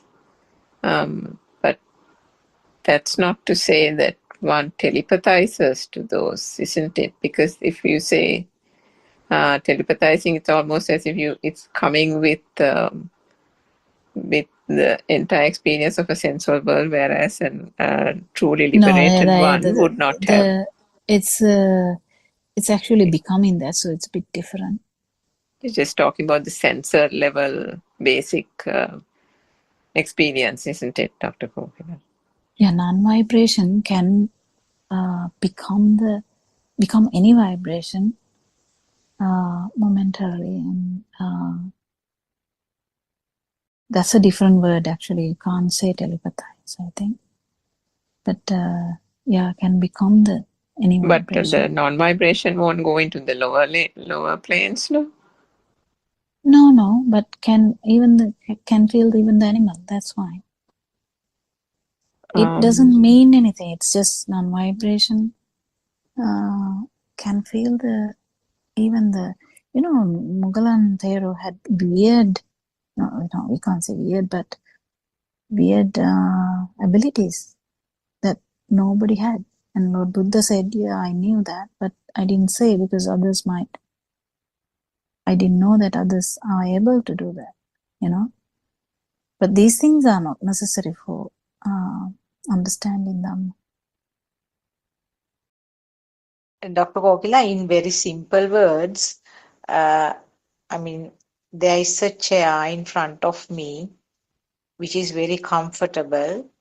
That means all three realms are there, all three levels are there, isn't it? I mean, the chair is there, and it has been given a value, and I get the feeling that it is existing. So there is duality, there is something, some form of likeness or wanting. You are actually putting that example to that. You might not even feel the chair. So you are actually trying to put that by force. Do you think? Thought as much too. Do you think that chair is a much big thing? So Dr. Sakuntala, I don't think so. I might get a different example and say that because it's useless to actually put it to the chair. Yeah. I mean, I don't know what you like most. Then, if I knew, I would have told that and then catch you in an instant. Because chair is just a, people talk about the chair and just try to understand. It's difficult because chair is nothing to them.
Everyone, welcome to our Dhamma session Buddothpado PeoTV 24 hours channel. First of all, I would like to pay my humble homage to our noble teacher Buddothpado our spiritual teacher who always giving guidance for us. Today also we have gathered here to discuss true Dhamma. And today we gather to reflect on the profound teaching of our noble teacher Buddothpado and the Aranvase has discovered, according to Lord Buddha, a timeless truth about life, that all beings seek happiness, and yet most people suffer because they do not understand the true nature of existence. The Buddha did not teach a religion. It is based on blind. It is based on blind faith. Instead of this, Aranvase taught a path of wisdom and mental development. The reality of our noble truth is because we suffer because of our thoughts.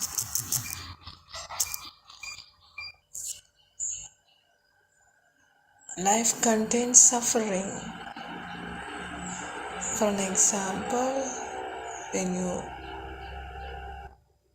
are aging and when we have illness, when someone dies, and separation from what we love and association with what we dislike and not getting what we desire.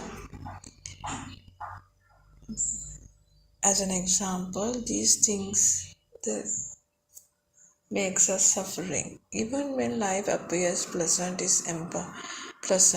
is impermanent. Because it changes, it cannot give lasting satisfaction. And this understanding does not mean Buddhism pessimistic. Instead, it means Buddha honestly look at reality. And the causes of suffering arises from craving. Because craving appears in many forms. Example, desires for wealth, desires for power, desire for pleasure, desire for recognition, desire for existence itself.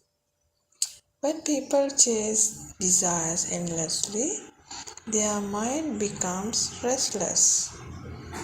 Like a person drinking salt water, the more they drink, the more thirsty they become, like that. And that suffering cannot be ended. So this noble truth, Aranvase is telling, suffering can end. Because when craving disappears, and suffering also disappears. The ignorance we are having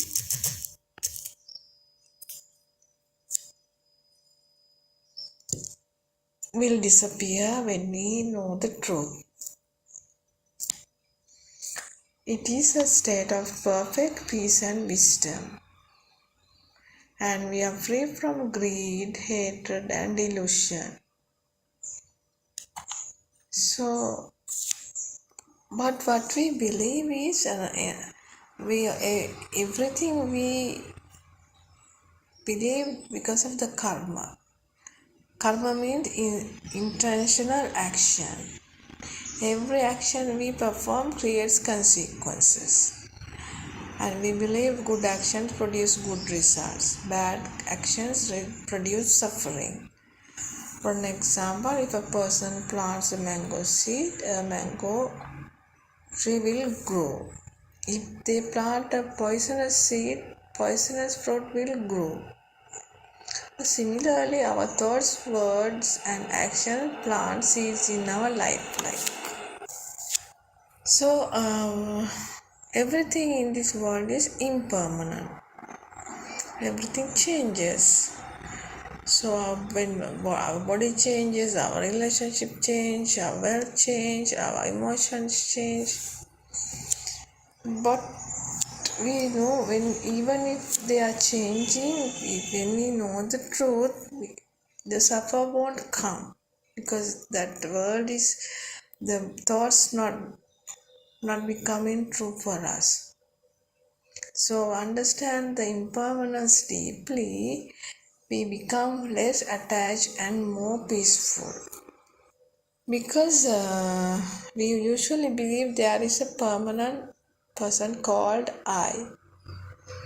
But when we examine carefully, we see that what we call a person are similarly combination of body and feelings, perceptions, mental formations, and consciousness.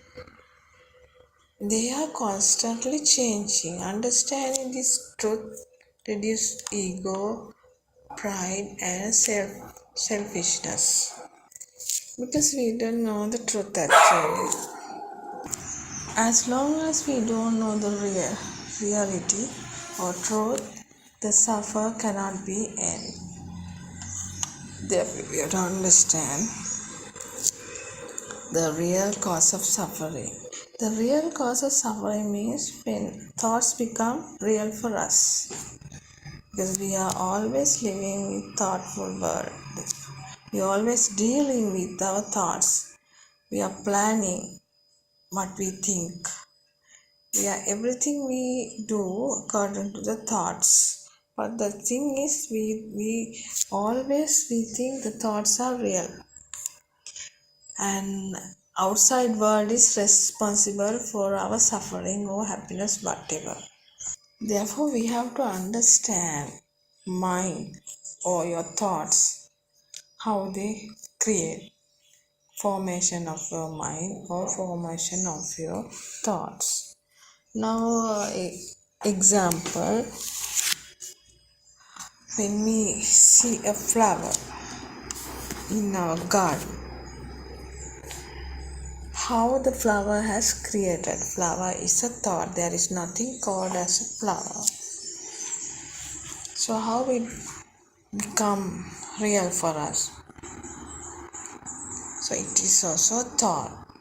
So what we have to do is we have to go back to our childhood.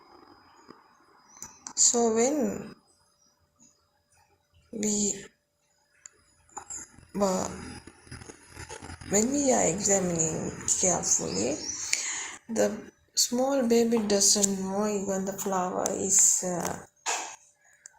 there. He doesn't know whether it is a flower or anything. But he can see something, but the name, the labels are not there. Because no one has told it is a flower. But the child's eye can see an image, but words have not added to that image yet.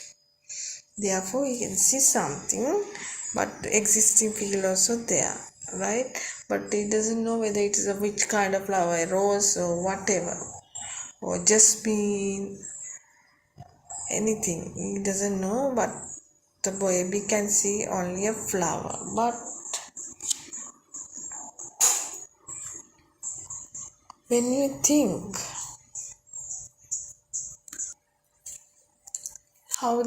but for us the flower is, we know that there is a flower, rose flower. So it is existing even. So how it happens? So when when the child was introduced to some words by showing a flower, this is a red rose. When it is saying over and over again, the child knows it is a red flower, red rose. What happened was there, the sound has introduced as a flower. Which kind of flower? It's a rose. It's a rose. From there, the child knows it is a red rose. Red rose is a thought because the sound wave and color waves combine each other and transform into a new vibration. From there, the rose flower is in his mind. The thought is become real for us. When he sees some flower, a red rose, that cannot be erased from the child's mind. He knows it is a red rose. Without introducing words, nobody can understand. The thoughts are not formed.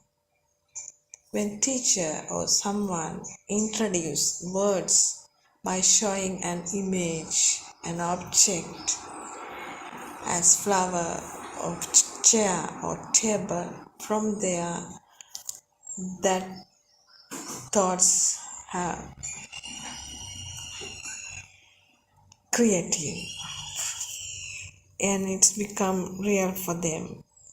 That is how our Advanced is explaining Aseo Putaman, not the birth but the traditional birth. When we see something and we feel it is there, so it is a thought and we think it is a permanent thing, and there is a thing called as a flower.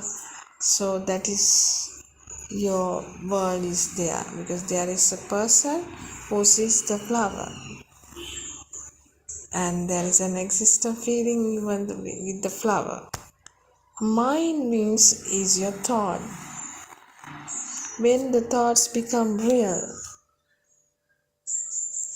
your world is there. You are born from the other side, but we didn't know about it. When it is become real for us, when the thoughts become real for us, we are automatically born because something is existing as a flower, as a chair, as a book, like that. When you see this reality at this moment, that is known as Shana Sampatti. Aranwa say, explaining us. At this moment, if you can see this, your thought, and it is not real, actually that is the most important thing we have to understand. And sometimes when we see the flower, I saw this flower yesterday, and today so I can see, and tomorrow I might can be seeing this flower. We segment these things: present, past, and future time frame. And that is also not true because there is nothing called at present, past, and future. These are all assumptions. So, Pubbe Nivasana Satyanam is how the flower came. When we examine it carefully, when see the image, light waves, the light inside your eye, when the light waves, the waves telling which other waves, telepathizing, you can see the flower and even colors. there is a fast occurrence of vibration always happening inside the eye. That vibration, when it is tallied with other vibration outside, we call it as a light. Actually, there is nothing called as a light. We name them this vibration as a light. Then after that we separate. It's a red one, it's a blue color one, it's a book, it's a chair, like that.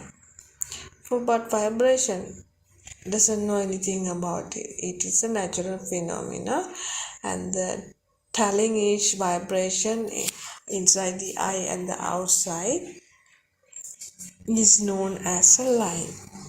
So just imagine when it happens over and over again at a fast occurrence. So we see, I can see a flower. Actually, it is an illusion. There is nothing called as a flower, and you won't be able. We cannot say I can see the flower. It's a natural phenomena happening inside in our sensory organs, the vibration system. We tallies with each other, and that is known as you can see. But the vibration doesn't know whether you are seeing or not. So we are the one labeling them, this process, in different names. So when sound waves and color waves combine each other and transform into a new vibration is known as a flower. Actually, when you see this truth, that is known as the Vidarshana. How it has happened. When if you don't know what we can see, if the words have not given to you, what happens is you don't know what it is, but only a sensory organs is there. When a baby doesn't know anything about it, he doesn't know whether he can see, he can hear, he doesn't know anything because words have not introduced to the baby. Therefore, only the sensory organs is there. He feels something, so according to the fears, he reacts. And the other thing is, now when we see something, we feel the existent feel also. Everything existing. So we have to go back to how it has came, the existing feel. The existing feel is how it comes. So Aranas is always highlighting when there are two different endings colliding each other and makes a feel of existing, a power. When there is two different endings colliding each other, and it will make a vibration or power. That power is known as existing power. That is also a natural phenomena. We cannot stop this one because two different endings. The waves.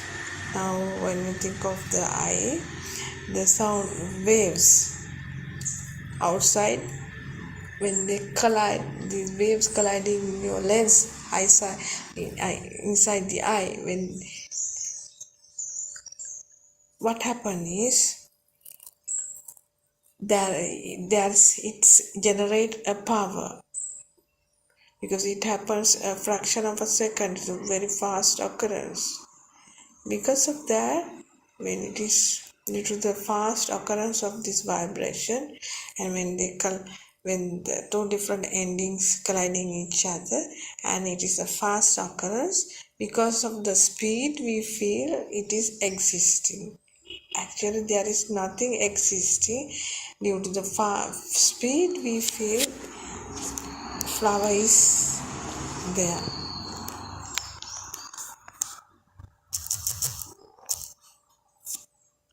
Then who can see the flower? I can see the flower. Again, what happened is we add, I can see the flower. This natural process, we add, I can see the flower. Then your soul is there. No one is seeing it. It's a natural thing actually. But we think it is, I can see the flower. See the way it has created. The most important thing is, according to the Majja Sutra, Aranvanse is explaining us how the power has created because of the two different endings colliding each other, and it makes a power. It's a natural phenomenon. So always telling when we put a stone into the water, there are waves happening. That waves, no one created the waves, because of the two different ending meets each other and it makes a power. No one has created, but it happens again and again. But it has not came from somewhere else, and it has not going to somewhere else. It happens due to the fast occurrence of vibrations. There is nothing called as a power. The power generates because of the colliding of two different endings. That is also a natural phenomenon. So that is how we feel it is an existing field. Existing field is the problem. We cannot say because still we are thinking there something is existing, but there is nothing existing. Due to the fast occurrence, it happens. It fails. That is the illusion. Now, when the fan is rotating at a fast, high speed, we can see a round. But there is nothing called as a round. That round is an illusion. Due to the fast occurrence, it makes a round. But actually there is nothing called as a round. It is an illusion. Makes due to the high speed of rotating. We think there is the round is existing. The signal what we get is an illusion. That is how it happens actually. So we have to understand this reality. It is very hard to understand at once. When you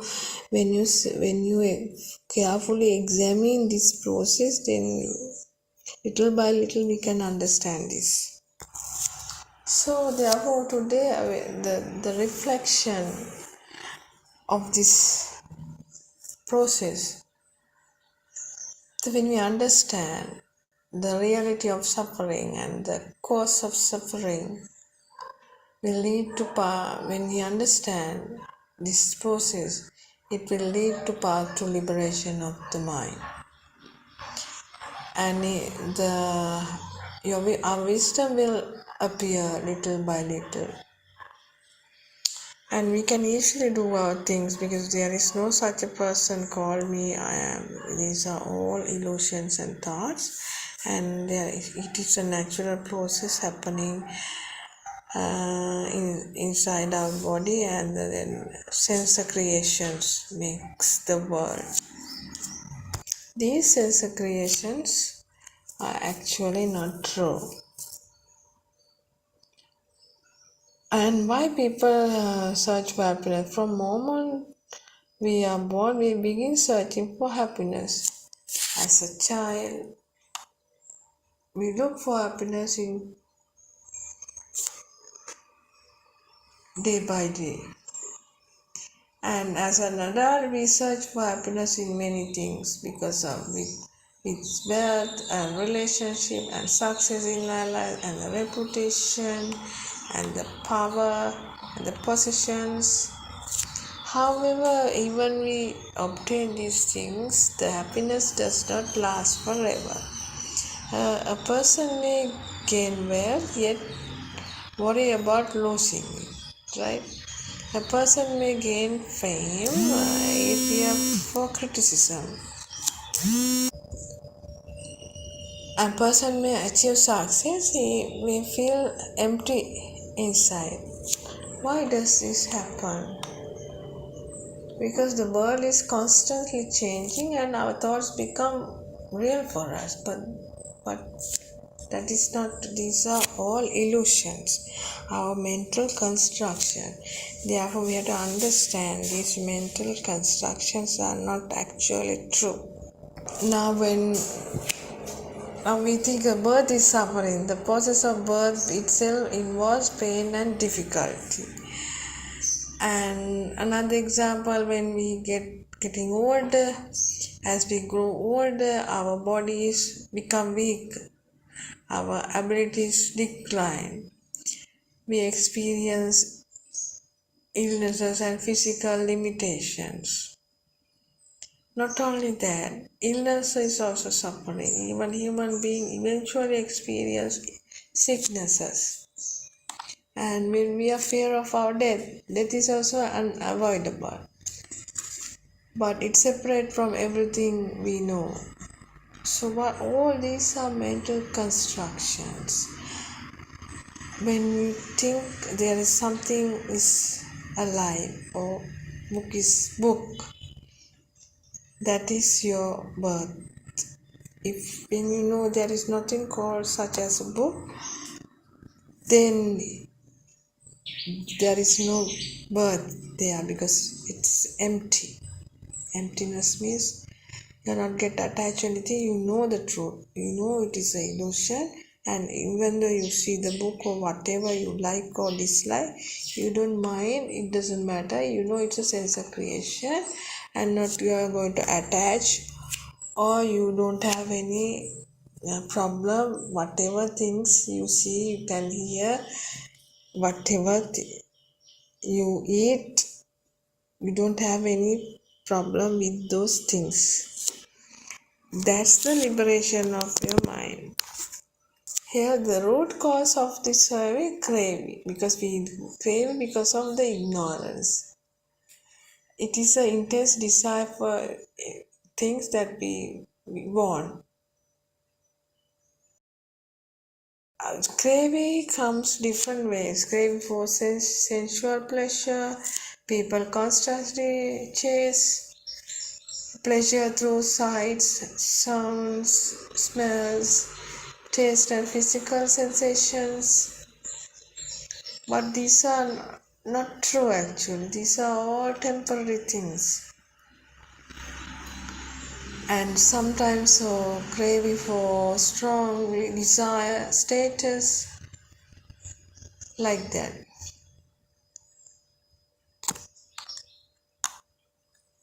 That is a blindness of our mind. It is craving is like a fire that keeps burning. The more fuel we add, the stronger the fire becomes. Similarly, the more desire we chase, the more restless the mind becomes. Therefore, the suffering cannot be ended. When you know the truth, the suffering will not. We can understand the suffer because of the thoughts become real for us. The endless happiness we won't be able to get. Because when you know the mechanism, how the thoughts has created, then only you will be able to have the liberation of your mind. That is why our advance are always highlighting us. The problem is we cannot identify our soul because it forms in different ways. So that is the problem. When we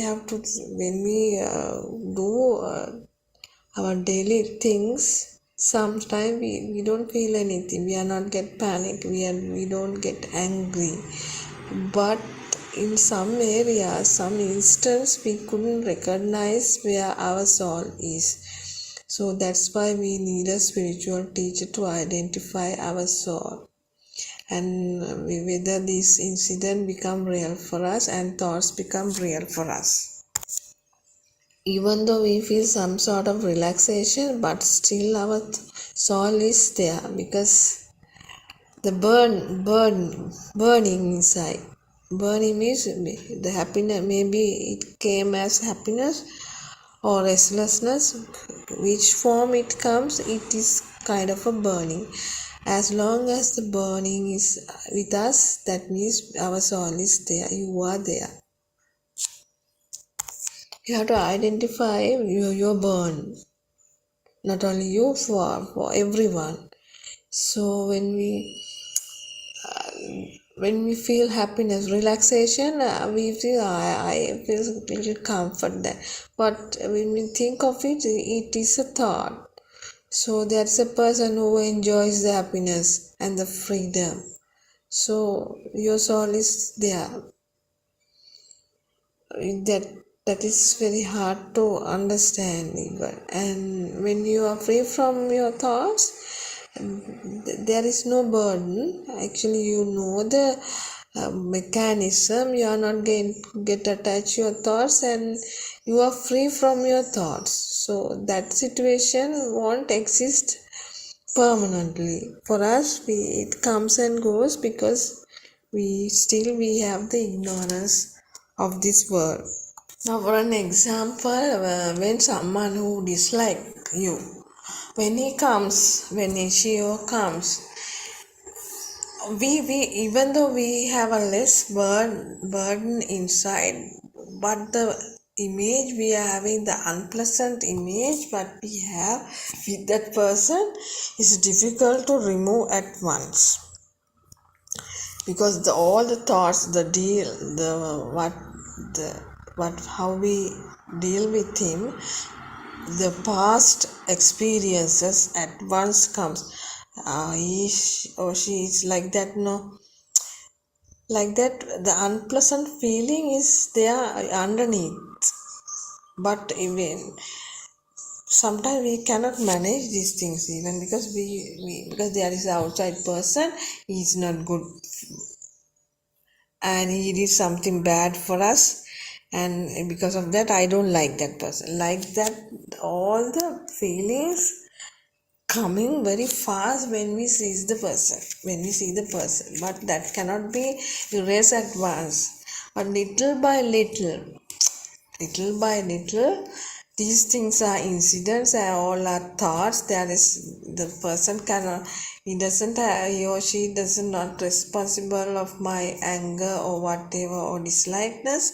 So it because of my thoughts it has happened. To understand this reality take time actually. For me even though I can handle to a certain level, not fully, not completely, that unpleasant feeling is there. That should be with us. It is with us. Actually, I have to tell the truth. I mean, this one has done this thing. No, it's not good. Actually, even though I'm talking with them, but not very much fond of talking. No, so that is what. So not 100% free from the thought. That bad experiences is within us.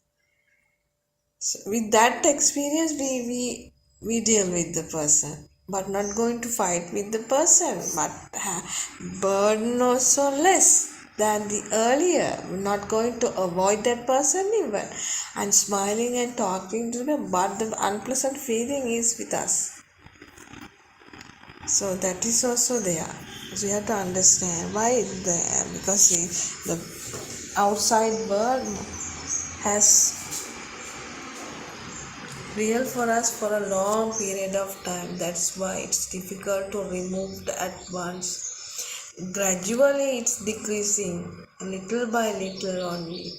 Therefore we have to understand this reality. Then only that unpleasant feeling also will fade away. We'll feel it, but to a certain level it is there, it is with us. That is the system. That's how it happens. Because still our ignorance is there, existent feel is with us, and outside world we are not fully liberated from our thoughts. Our thoughts become real for us to a certain level only. We can manage these things because still the ignorance is with us.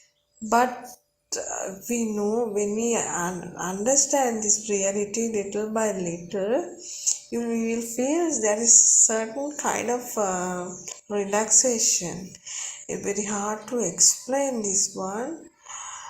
To a certain level, that experience will come within you because the craving is lesser, the attachment is lesser, free from thoughts but not fully, free from the duration of the liberation of your mind is very little.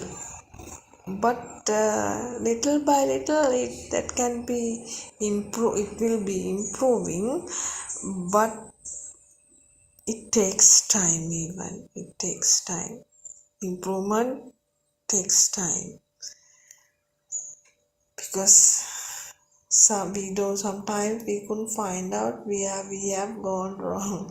We have trapped the mind. How the mind become real for us. We think, no, I don't have such a problem, but inside our soul is there. Very difficult to find our soul in some incidents. Sometimes we are not. So when the tears coming to your eye, we think I am there, but the tears coming inside your eye is a natural thing. The problem is you have to understand the burden you are having inside. That's the thing. The burden, your burden is there. That is, your soul is very powerful. Not only you, my one is all the same. The tears coming into your eyes is a natural thing. It's a natural phenomenon. It's a natural thing happening inside our sensory organ. When something got into the eye, even the tears are coming. No? That's what when we're so emotional feeling also, the tears are coming. You have to find out where the burden inside. How much we are suffering with these thoughts, with this person, with that unpleasant person when we are dealing with. That is the thing we have to understand. The burden, how we are the burden inside. It may be pleasure, it may be happiness, it may be angry or sadness. The burden is come in different forms. As a happiness, as a unhappiness, like that. That is the burden. We think we are happy, no problem at all, I am not there. No. That is not true. That is also a burden. Your soul is there. The powerfulness of your soul depends on the burden we are having. So finally what will happen? The burden will disappear. The burden means normally we think the burden is unhappy, no? Unhappy, sadness, no. Not with only the sadness. The happiness also a kind of a burden we are having. We get attached these things, no? Attachment, disattachment, all these are burning inside. Because these things have become real for us. That is why the feel that comes. The power of your thoughts depends on the burden. We have to understand this truth. Without burden, we cannot live fully, right? With fully without burning. No, still we have burns because I also have a lot of problems. So sometimes I also have that burden. But the amount of burden, the powerful of the burden is different now. Sometimes it comes high pitch, like it comes, but at once it will disappear because I know the truth now. That is why this truth is very really important. I cannot say I don't have that such a burden. I have the burden, but the amount of powerfulness of the burden is different now. That's what it happens. Actually, it's a wonderful Dhamma. When we day-to-day life, you don't want to stop what you are doing, because I also do a lot of things at home, right? So I had a lot of pressure sometimes, but I can manage with these things because not like earlier, I can manage to a certain level. To a certain level, can handle these things carefully without high burden. Even though I have a burden, the powerful of the burden has changed. I feel it. You have that feel. It comes within you. No one is doing you feel it. The relaxation comes within you, because relaxation means the powerfulness of your thoughts has reduced. Non-soul experience. The powerfulness of your thoughts that is really that means wonderful. The Aranvas is explaining. Actually, we didn't know about it even. That is why our spiritual leader is really important for us to find out our faults when we are going on this path. Actually, really, how there is no words to explain this. My gratitude to Aranvas to showing this truth. And not only for me, to everyone in this world. The nice explanation in different angles, according to the different people, different community. How strong the words are, and Mans is explaining. You have to find out your soul. Still we are struggling to find out our soul. Why? Still we have the ignorance. It will remove little by little. You have to wait patiently.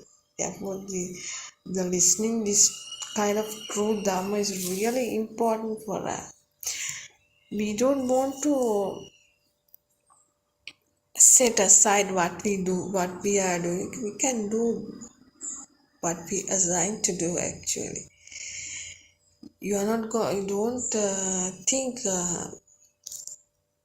I have to give up my job. No, you can do your job actually with this truth. You feel it. You feel it actually. You feel this truth.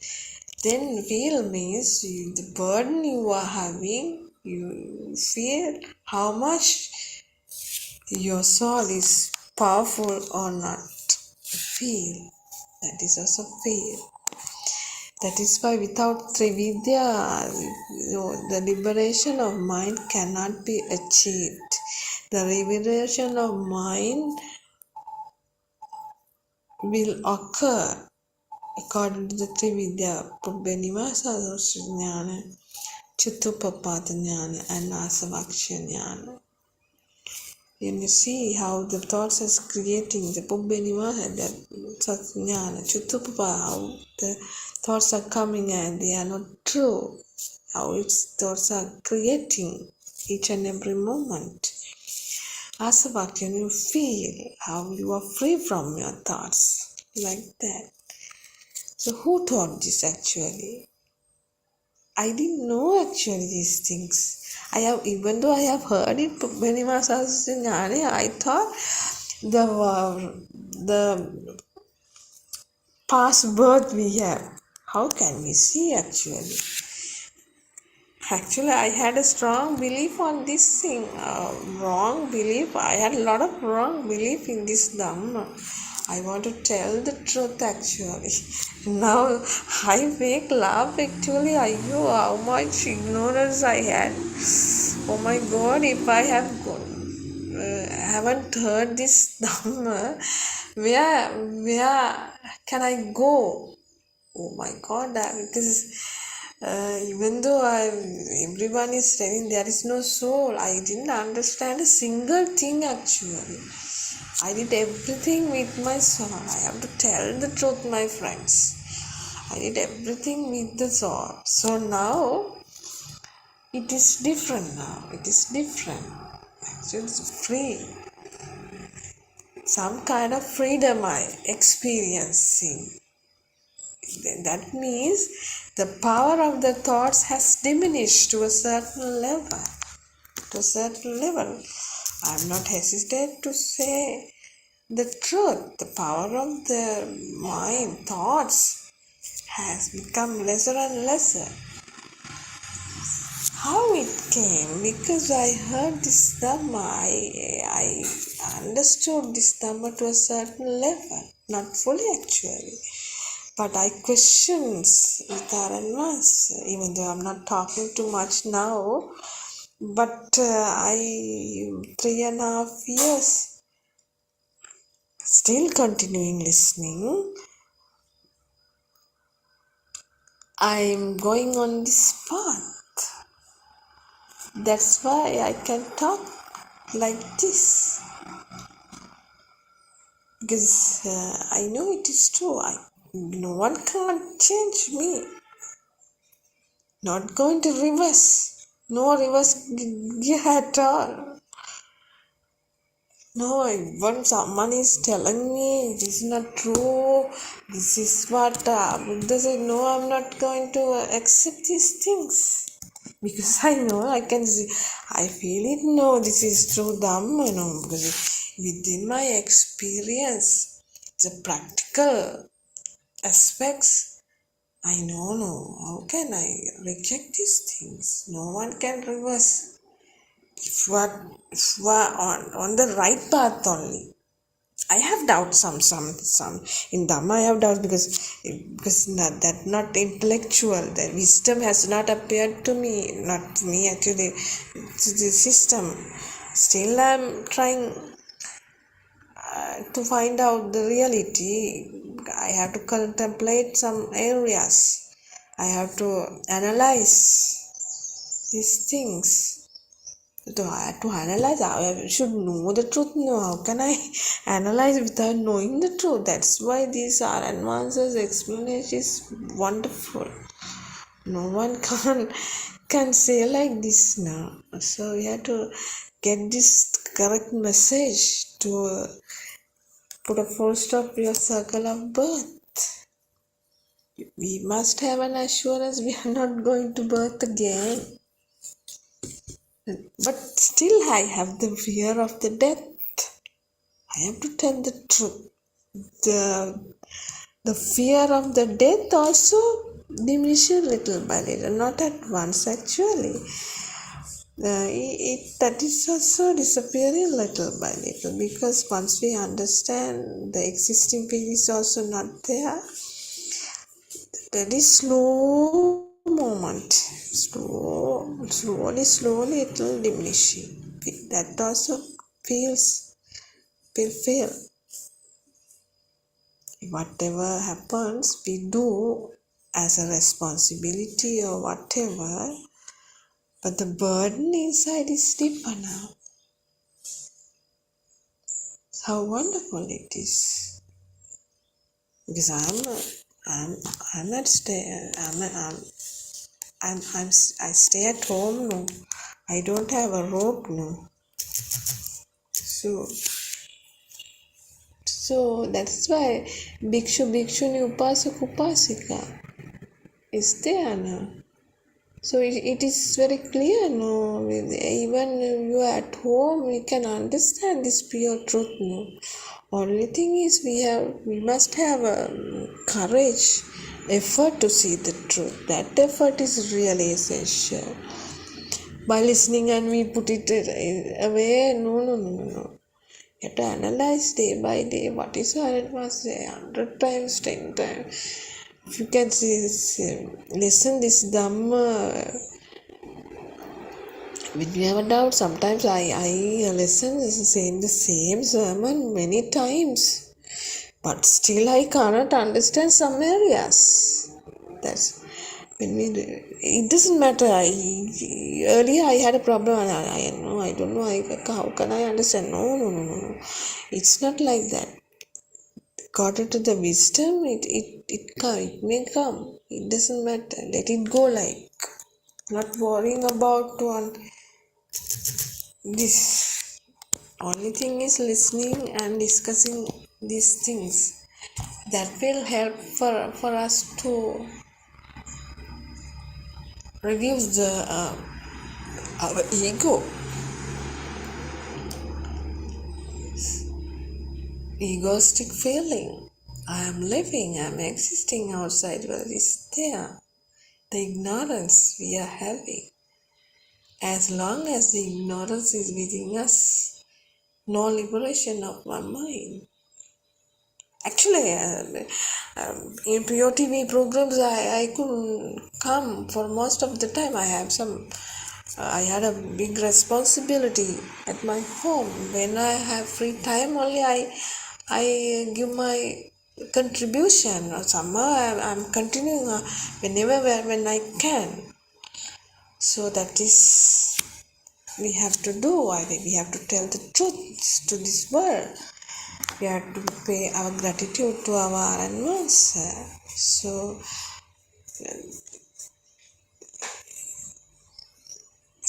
when we see the truth, actually, that is also not having a problem. So we can do when we are free. Not taking everything as burden. Even sometimes when I get tired, the body feel. Not the tired means mentally. Physically tiredness also feel, no, that is also happen because of the age and all. That is also system.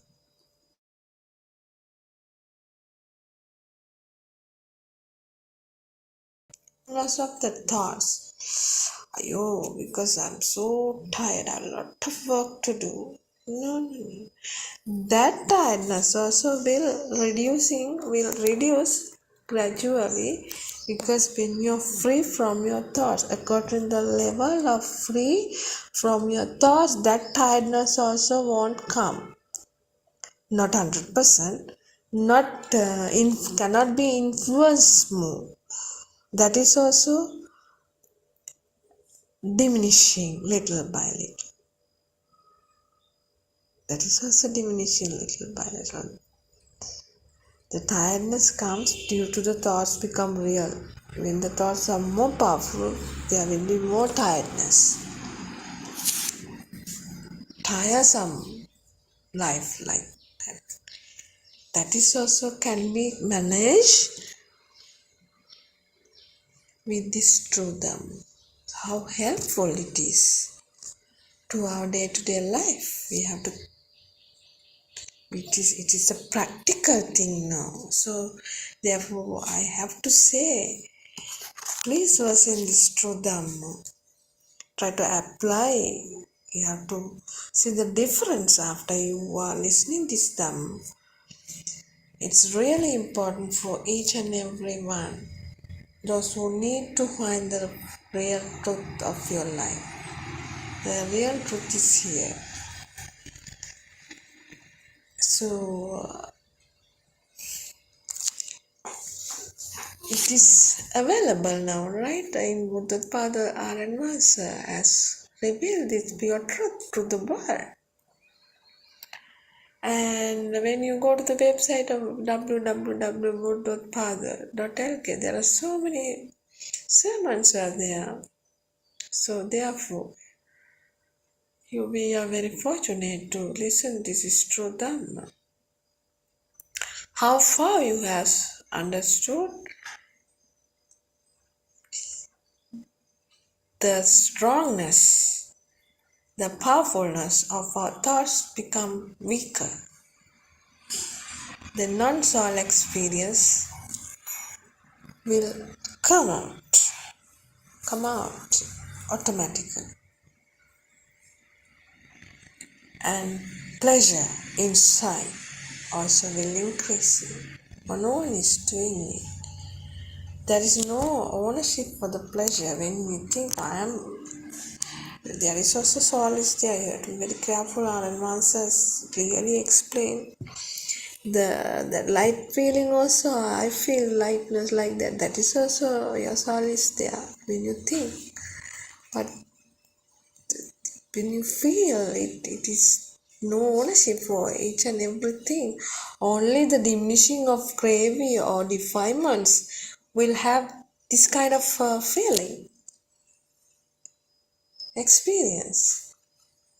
That understanding is really important for everyone. So it's not actually easy to understand. It takes time. It doesn't matter actually. But don't take it as a hard thing. You try to understand this pure truth. Because Aranva said for different categories have sermons. According to your way, the lifestyle, you can apply this thing. So that is why the Aranvas is the spiritual teacher acts as a mirror for everyone. He's showing the truth. There is nothing inside the mirror, only your image, but there is no permanent image inside the mirror. It is only an image created by the natural process. So this fantasy world is not true actually. When you see the truth of your feeling, the thoughts, you will have some, we can see the truth and the application in your life. It's really important. You can see the Pratipada is also really important. Naranvase has organized in different areas the Pratipada. Practical part, that is also really important. So therefore, again I have to say, listen this to Dhamma and really important to your life, and you will see the truth. Actually, it's practical thing. Again, I have to pay my humble homage to Buddothpado Aranmaster and those who are listening this Dhamma. Please try to understand this pure truth in the Aranmaster's sermon. That is why we are trying to say some words for your understanding, to get the real idea of the. So we are not 100% okay with our sermons. We have some mistakes. Please forgive that one. And we are trying to give some kind of message to this world in these sermons. So I would like to conclude my Dhamma sermon. Thank you for listening this sermon and get an idea of what we said, I'm trying to say to you. So, Terva Sarana everyone, and we'll meet again another day. Terva Sarana Aranvansa, Terva Sarana everyone.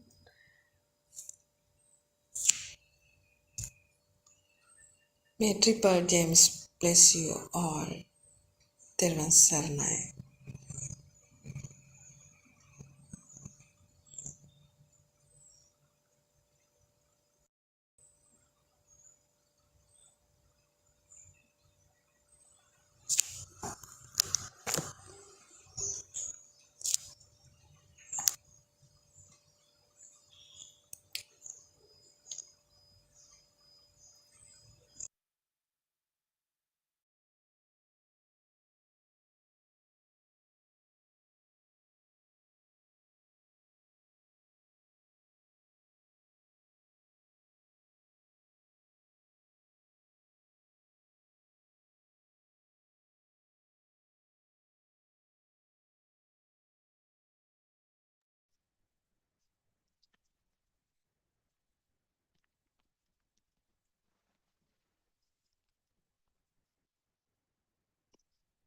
Teruvan Saranai.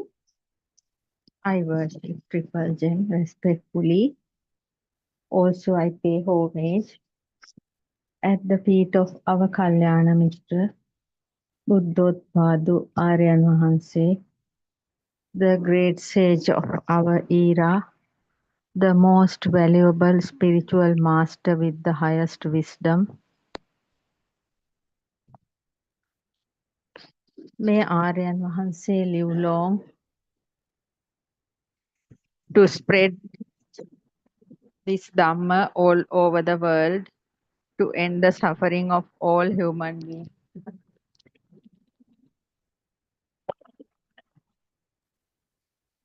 Samsaric journey is created in the human mind. Aryan Wahanse is very clearly showing that and showing the correct path to redeem from the samsaric journey, the cycle of rebirth and death, based on Lord Buddha's true teachings, hidden more than 1,000 years. Teruvan Saranai Dhamma friends. Today I'm going to continue the sermon of Nissarana 2, Path to Liberation 2, The Way Out, a drop of water for the fire of worldly cyclic existence. This sermon was uploaded into YouTube more than 5 years ago. So Aryan Wahanse is clarifying, doing all these sermons based on the true Buddhist philosophy, and each and every fact very clearly describing for us to understand the world create based on the human mind, and showing how the mind is created, and very clearly telling us there's nothing outside, there's nothing inside this mind also. This body is just a machine with 6 sensor system, and there is no owner for this machine. So the continuation of Nissarana 2 is like this. If you are hearing a sound,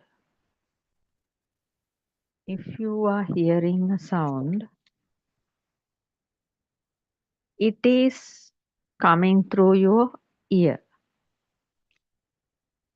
That is actually based on the vibration of your eardrum.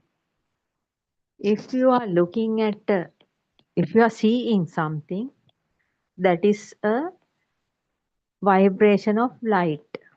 You are seeing that shape because of the vibration of light. If you are touching anything, that is the vibration of the touch. That is the basic things happening to this human body, and based on these 3 things, the world is creating inside the mind.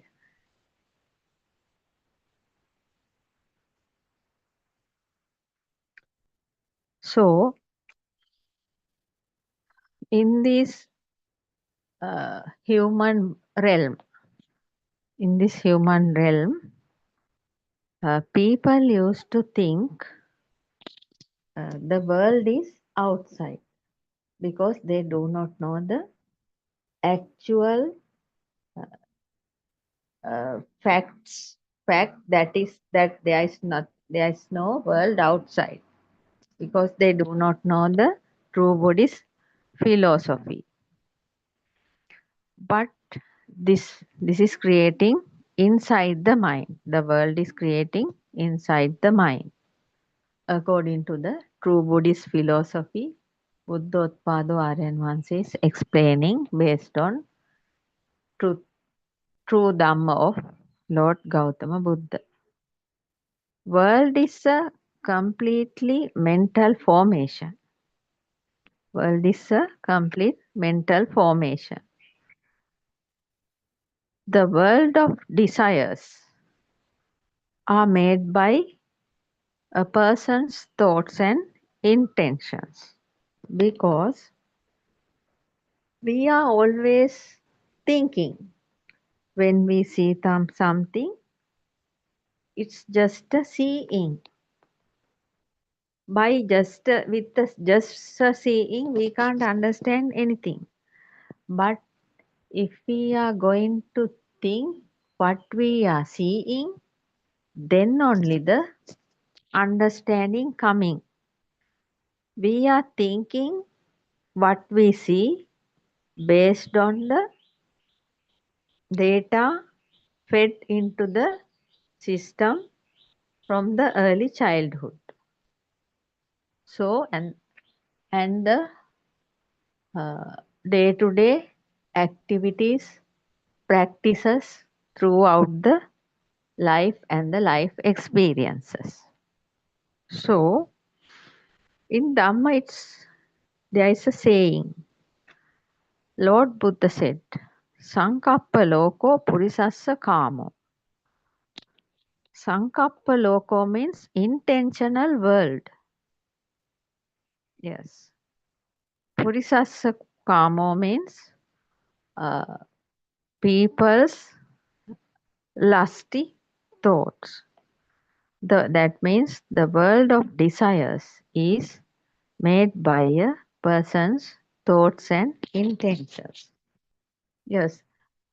When we are looking something means we are getting only a shadow, because we can't see what is outside as it is, because we are always, we have to very much clearly understand we are seeing the world through two lenses in the eyes. That when we are seeing through lenses means it's completely we are seeing a shadow effect of the image we are seeing.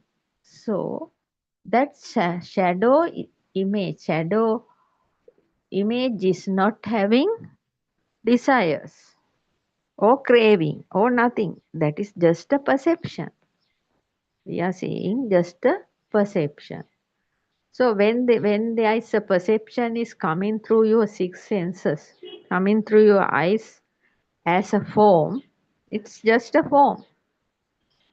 Then you are going to think about that form with the past experience and the data fed into the system. So then only you are trying to analyze the form what you are seeing. Then the mind is giving you a name. So the name is giving, when you are seeing a form through your eyes, eye consciousness is coming to you with the name. And the knowing will be happening there.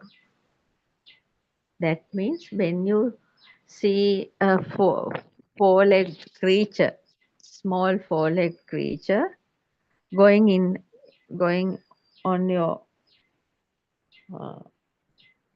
that means the home garden, you are just looking at it. At first, that is only a shadow. So, when you are looking at it carefully, that means you are going to think what you are seeing. Then suddenly, at once, the eye consciousness is coming and telling, oh, you are seeing a cat. That name is the cat. Nama is the cat. And the form is the cat's form. That's like that. But actually speaking, it is only a light vibration. What we are seeing is only a light vibration, because without light we can't see anything. And because of the light vibration and our eye vibration and the light vibration and that objective vibration of that objective, a synchronization is happening. Because of that synchronization, we are seeing the cat, because the gap between the eyes and the light rays and the gap between the light rays and the cat is becoming one. That means the gaps are vanishing. Then when the gaps are vanishing,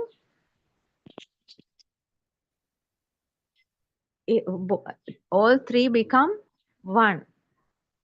That means your eyes, that light and the objective becomes one, and due to that synchronization you are seeing a cat. But that is only a form created inside the mind. Then what? Then when you are looking at that cat, a kind of desire is creating inside you, because you have seen so many cats earlier also, and there is a liking, a craving is happening inside the mind to possess that cat. That means to keep the cat in your house and play with him, to feed him, clean him, and to let him play in your home garden. So that is the craving. If you are seeing things around, the craving is happening. That means the liking towards the objective, and that is the craving. So because of that craving, you are trying to grab everything you see. If you feel it is good, then you are trying to grab it. That is because of that only this samsaric journey is continuing. That is what is called in Dhamma tanha.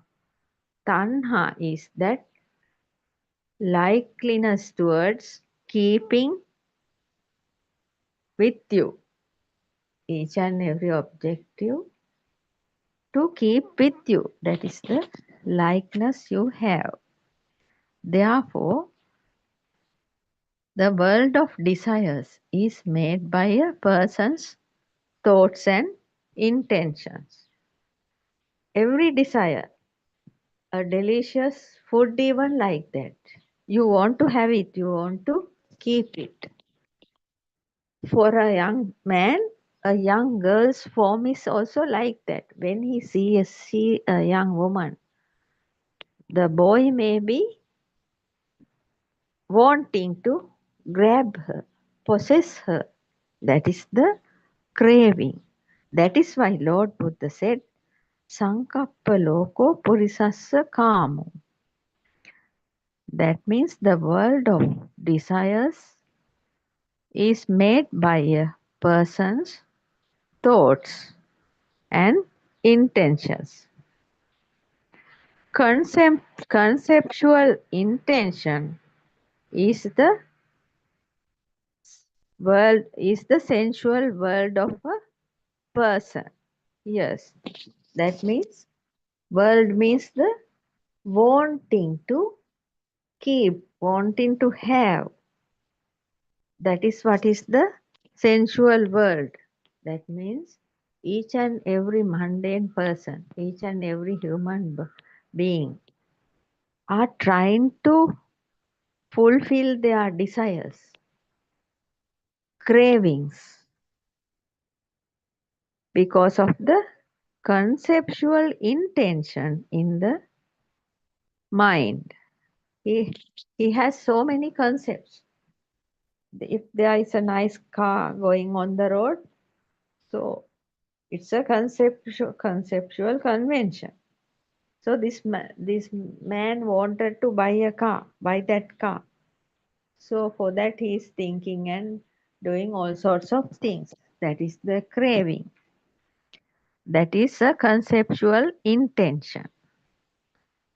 Is the sensual world of a person. Like that person in the sensual world is always having different kinds of conceptual intentions to fulfill, but it will never end until your deathbed, until you are leaving the body. That will never satisfy you. That is why Buddothpado Aryan Vahanse is showing you a path to overcome this dissatisfaction in the mind. If something created outside, according to that, what we do with an attachment or clashing, the karmic results will happen. Yes, as you all know now, there is nothing outside. We are seeing only shadows. We are hearing only vibrations, ear vibrations. So we are touching only touch vibrations according to the body. When it's based on the tongue means the taste. When it's come to the nose, it's a smell. When the touch is based on your body, skin, different things like temperature, or the softness and everything like that. Different kinds of pleasure. So, but you think all these things are outside. Actually not. It is happening inside each and every human being's mind and body. That when touch sensation is felt on the body of each and every human being. Other things such as seeing and hearing,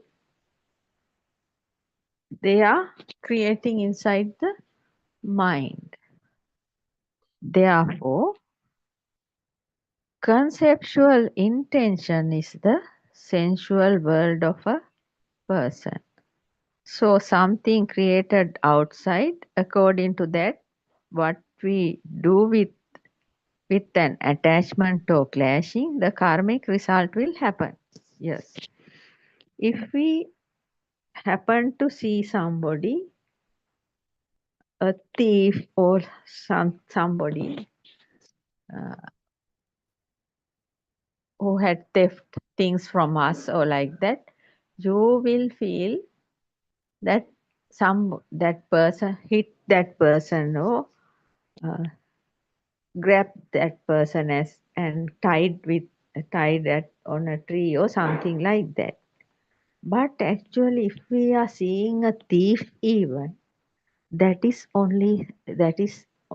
also a shadow image created inside our mind. So what we can do whatever needful according to the law, that is a separate thing. But that means to you are going to fight with him means you are still fighting with your own mind, because you are fighting with shadows. Now you can see there's a world, some kind of a world war there. They are very unsatisfactory leaders because they don't know they are seeing shadows. So they are doing a shadow fight. shadow to shadow fight is going on for nothing. Finally, getting nothing, only ruining so many lives because they do all these so-called big leaders. They don't know what is the nature of the world or what is the nature of the mind. That means they don't know the truth. They do not know the true reality of nature or the true Buddhist philosophy. That is why they are going to fight with each other for no reason. That when what we do with an attachment or clashing, the karmic result will happen. Yes, if we are going to fight with somebody outside and pulling him, dragging him, hitting him, then the karmic results will happen because you are fighting with shadows and you are thinking there is a person, therefore you are getting the karmic results. If you are going to do something, sometimes if you are doing good deeds, then merits also can be come as karmic results. If there is a flower outside and you can keep it at Lord Buddha's statue and you can collect merits, that is also another way of getting good deeds, good karma. By destroying in a way or else disturbing others, hindering others, by obstructing others, you can collect sins. Yes, because in the today's world there are a lot of sinners, because they are always trying to disturb others or always trying to hinder others, obstruct others, and they are trying to do all sorts of unlawful things to collect others' money, even through the internet. They are trying to do that. Therefore, that kind of acts they will have the bad karma. That means they will definitely have sins. Even if you are cheated by people, some leaders are cheating to come to power, saying this and that. Finally, they can't do anything, and that is also a kind of a sin. They are collecting sins by cheating people, and they are collecting sins by that means calling them in a low. That means very bad words, writing very bad words, bad comments, and they are talking bad of others, and those are also bad karma because there's nobody even in this body, so there's no need of talking about others.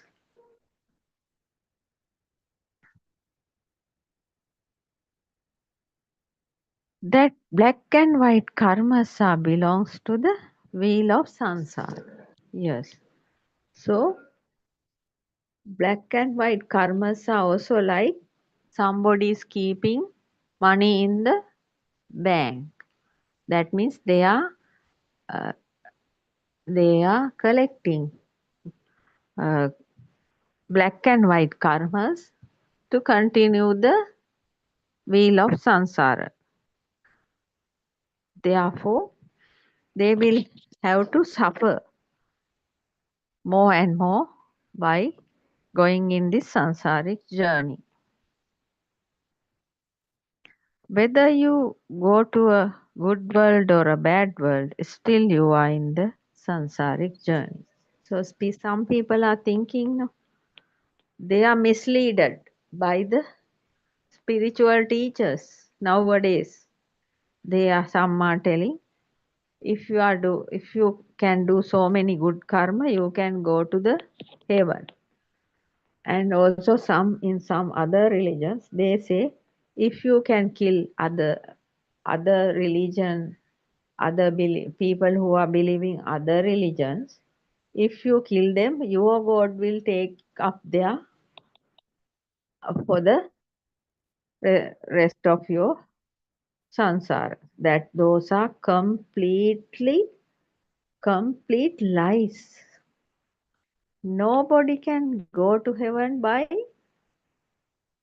doing good karma only, because their mind should be clear to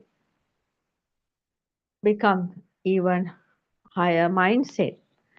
And if people are going to kill other people and thinking to go to heaven, that means they are in this moment, they are in the hell.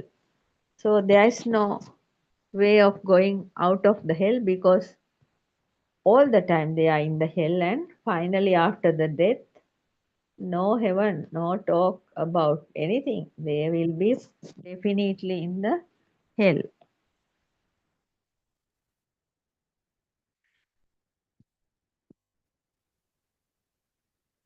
So if you are in a good, if you are going to a good realm or a bad realm, still you are in the sansaric journey. That means the wheel of rebirth and death. That is why Lord Buddha said, because Lord Buddha said, no need to go to another place. You can completely complete your journey, and you can be free from this wheel of suffering, and you can be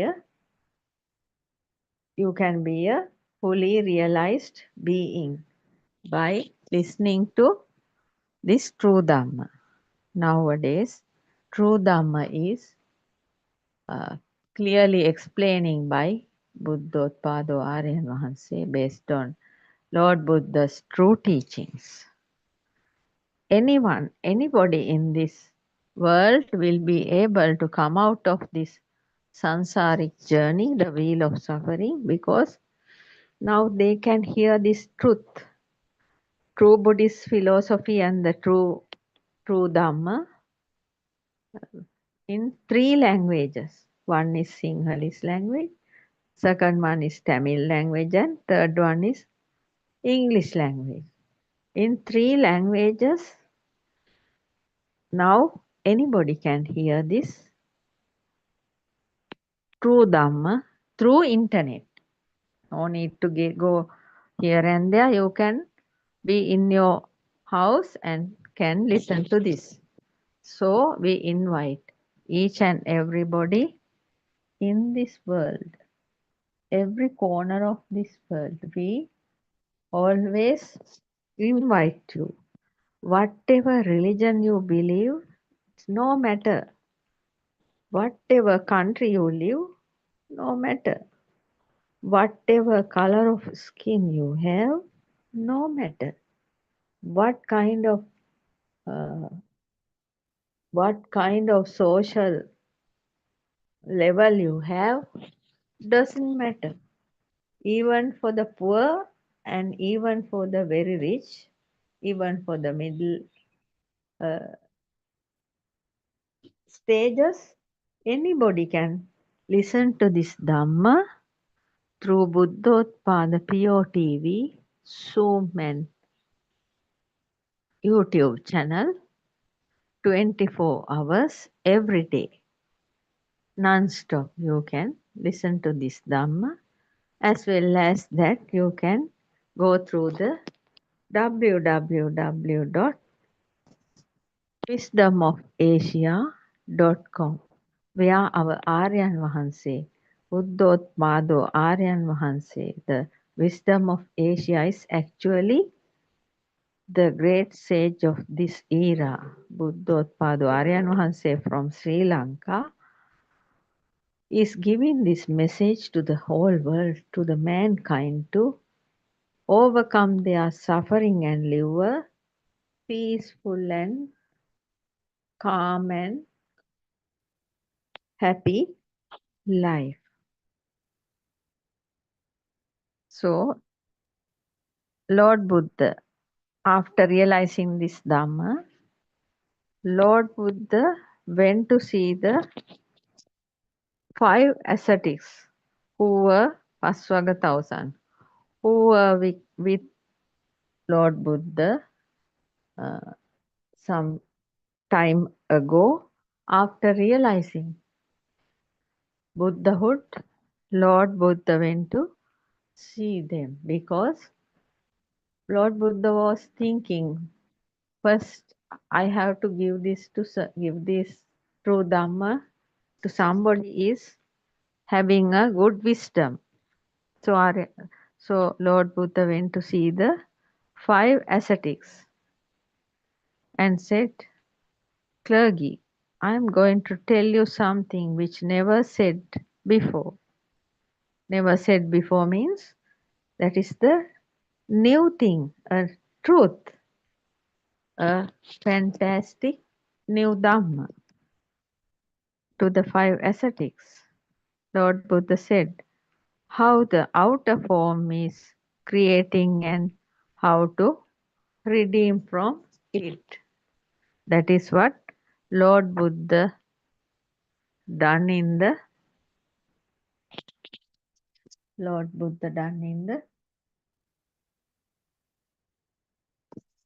sermon for 5 ascetics.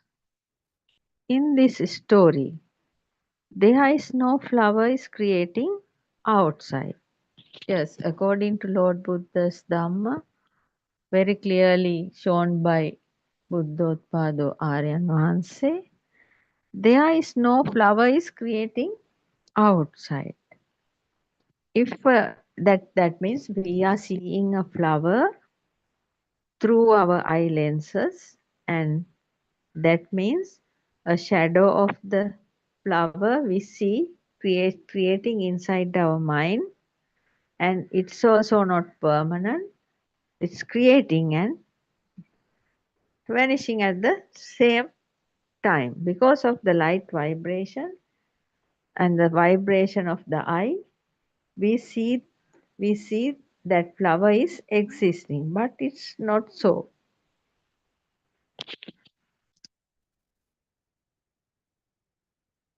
If a flower or something is occurred, then only the skillful and unskillful karma creates. Yes, if something is created outside, then we are going to grab it and make skillful karma or unskillful karma according to that. All these are happening. Actually, we are actually seeing, according to Dhamma, we are seeing only Upadaya Rupa. The form we are seeing is called in Dhamma Upadaya Rupa. That means material form derived from the mind. Material form arising from the mind. Then Abidya domanassa ඇතිවේ. Because of the craving for desire and displeasure arise. Because when we are going to match the creation of our mind, the forms created in our mind into the outside, then this craving for desire and displeasure is arising. Craving for desire and displeasure is arising. Not going to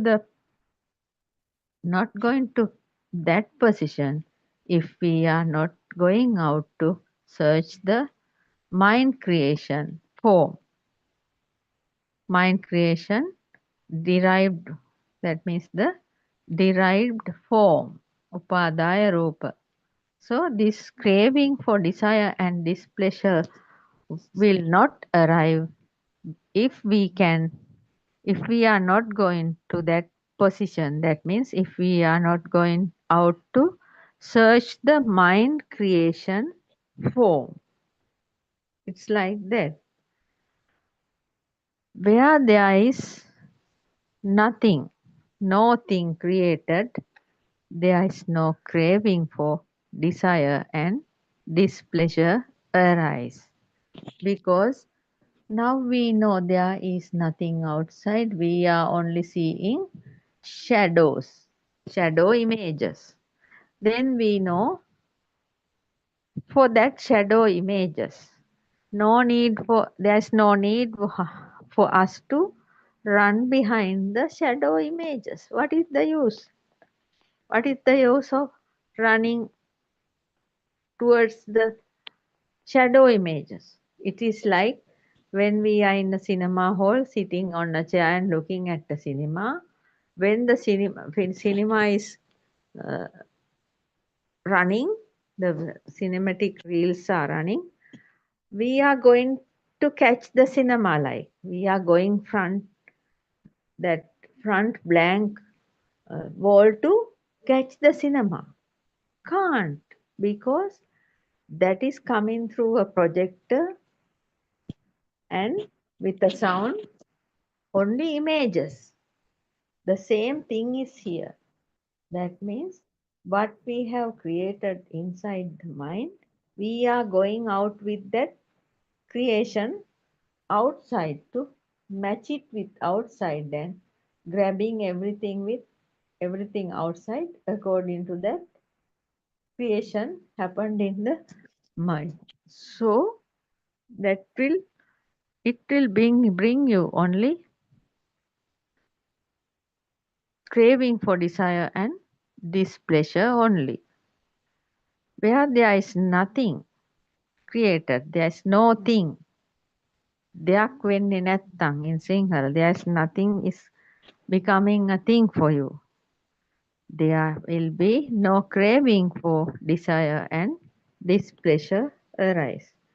If we know there is nothing, only when we are seeing only a shadow, if somebody is showing you some ice cream, so though you are seeing that ice cream, now you have learned this Dhamma, listen to this Dhamma, you know you are seeing a shadow image of ice cream. So there's no need for you to running around with that image of ice cream. It is also like that.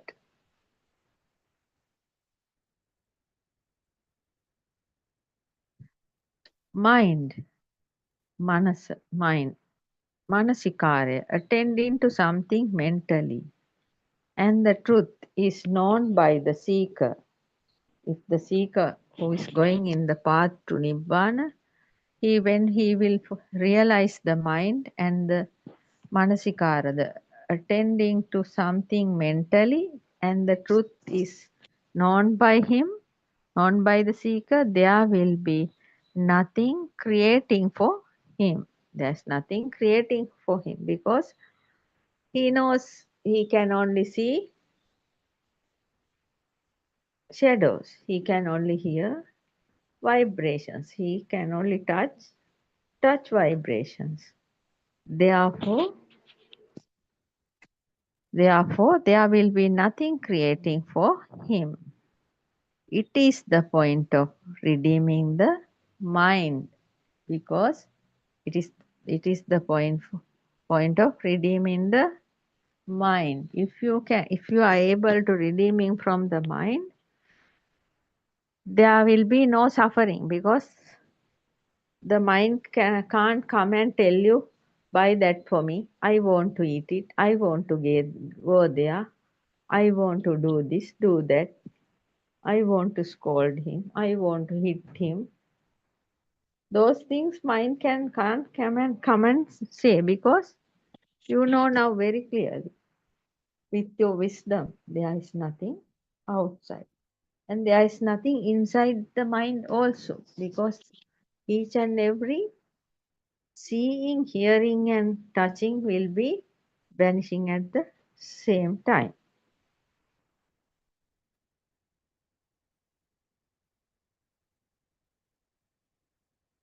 In Dhamma, Lord Buddha says, Vinaya loke avidya domanassa. That means having removed covetousness and displeasure regarding the world. That means, in another way, putting away desire and mental distress toward the world. Putting away desire and mental distress toward the world. But you will have to see each and every objective. Aryan Mahansi is explaining. But you will have to see each and every objective as I said about the truth. The tree now you can see in front. Just imagine you can see a tree in front of you now. If you know the name of that tree, you will remember what it is. Otherwise, you can recollect it. You may aware of that tree. If you know the name, you can say it's a jack tree. Like that. With the name, thinking that this is a tree. According to the shape of the tree, then you will think. Reasoning based on perception. Conceptualizing through perception. Reflecting on what is perceived. Knowing it. Yes. With the name, thinking that that is the tree, according to the shape of the tree, then you will think, reasoning based on perception, conceptualizing through perception, reflecting on what is perceived, your knowing is becoming. You know that tree is a jack tree. So, after knowing it, you will feel. You will feel to cut the tree even. Yes.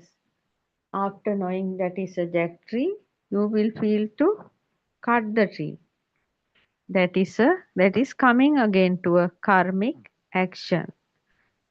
Because of the ignorance, you are creating this tree and thinking that this tree has a big value. You are coming to a karma action to cut the tree. Yes. You know, the planks of the jack tree is very much valuable in Sri Lanka. Therefore, this kind of thought can be arise after seeing the tree. So, then the karmic action it can happen to cut the tree and sell. You will think I am going to cut this tree and make planks and I can sell it for a high value.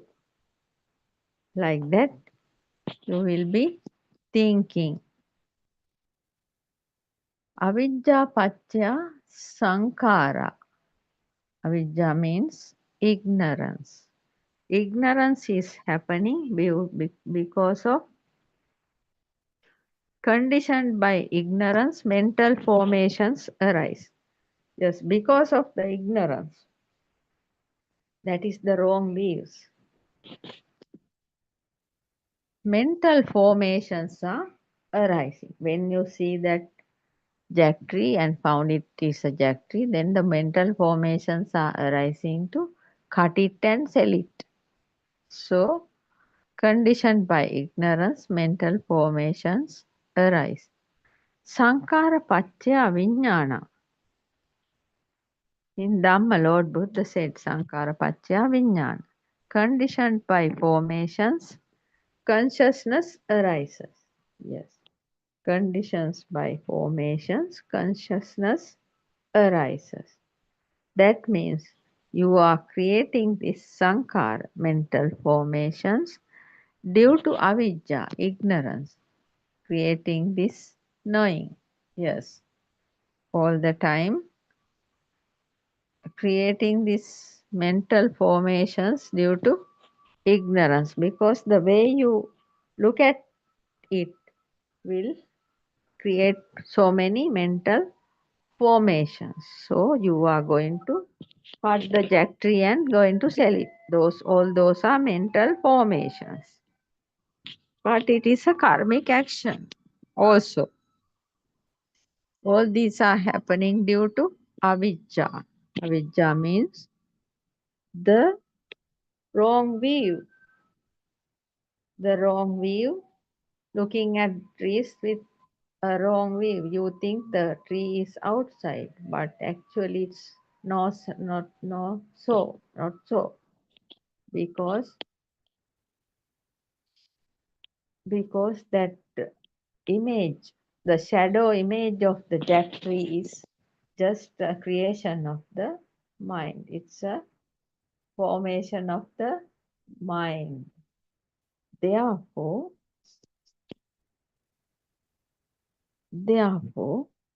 conditioned by formations, consciousness arises. That means you are creating these mental formations due to ignorance, creating this knowing. Yes. Ignorance is the worst disease in this realm or human realm, because each and every moment, ignorance is creating. But if you know this true Dhamma, true Buddhist philosophy, then you will be able to understand this mental formations. Then only you will know you are seeing only shadows. You are seeing only shadow images. That is the way. So, by thinking the world outside is true, that is the main reason for this whole human society. The 80 billion people are suffering in this world because of this small thing, this small fact that they are not knowing.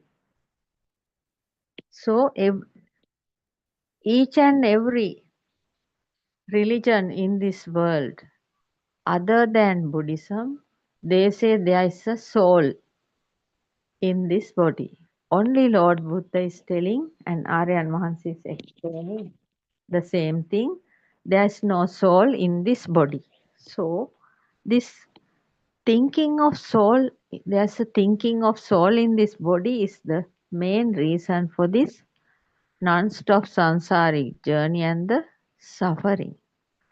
So the only religion is Buddhism, saying that there is no soul in this attached to this body. All other religions are soulful, and only soulless religion and the philosophy is the true Buddhist philosophy. So true Buddhist philosophy is not actually a religion. It is actually a true truth of this all, the whole nature, truth of the whole nature, the nature laws and things like that. According to the human body, Lord Buddha says about the correct demonstration about the human body and the mind, and only Buddothpado Aryan Mahansi has understood the Lord Buddha's true Dhamma after more than 1,000 years, and now Buddothpado Aryan Mahansa is showing us there is no point of suffering about this body or the mind, because there is no body here to suffer. There is no soul. This body is a soulless thing, and the mind is also a soulless thing. There's no such thing as mind, just a vibration of power. It's happening. So the thinking patterns are full of power. We didn't know anything about it. That is the main reason for us to still we are in the sansaric journey, the wheel of sansara, because we do not know for what we do not know for what we are, for why we are suffering. Actually speaking, if there is nobody in the body, so what is the use of suffering? If there is nobody attached to that mind, what is the use of suffering? There's no need of suffering. Buddothpado Aryan Mahansa is clearly showing us when you understand fully this true Buddhist philosophy and all other Dhamma sermons of Buddothpado Aryan Mahansa, you can live a blissful life. You know, there will be no any kind of depression, anxiety, any kind of mental problems you will not have, because your mind will be becoming relaxed and more relaxed day by day. That is the reason. Therefore, each and every human being living in this planet Earth should listen to this true, ultimate truth of humanity through this Buddothpada PeoTV, Zoom and YouTube channel, and www.wisdomofasia.com. I'm telling about these two things for the listeners, English listeners. For the Sinhala listeners, there are so many, more than 13,000 sermons are there in the YouTube to hear. So if we know the truth, there is no need for us to suffer until the leaving of this body. This machine is working. This machine is working. That is the nature of this machine. So understanding the capacity of this body and the mind, you will be able to understand, listen and understand this Dhamma. Also, you can go through Wisdom of Asia website, and it's a kind of a science. This Lord Buddha's science, what Buddothpado Aryan Mahansa is revealing, this is the most highest level of science, not what we are learning. This Lord Buddha's science is very much higher than the normal science now in the world, because it's with such a power of mind. Buddothpado Aryan Mahansa is having such a power of wisdom. Such a power of wisdom. There's no mind. Such a power of wisdom. He is explaining the things the mundane people can't even imagine. So truth about this,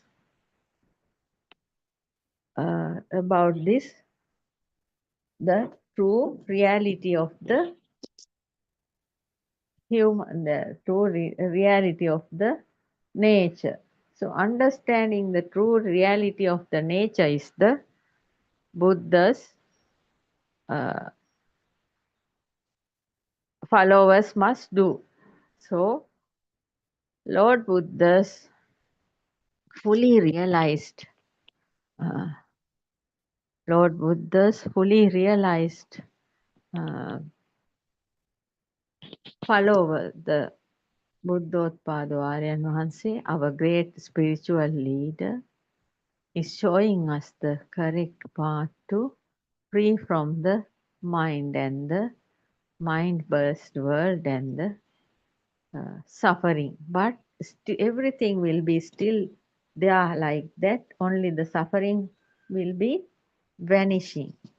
So now, yes, now I am going to conclude this session for today. Teruvan Saranai.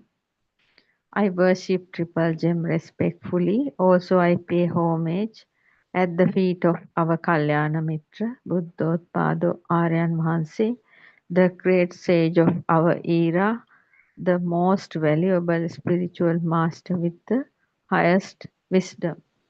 May Aryan Vahanse live long to spread this Dhamma all over the world to end the suffering of all human beings. Teruvan Saranai, Dhamma friends.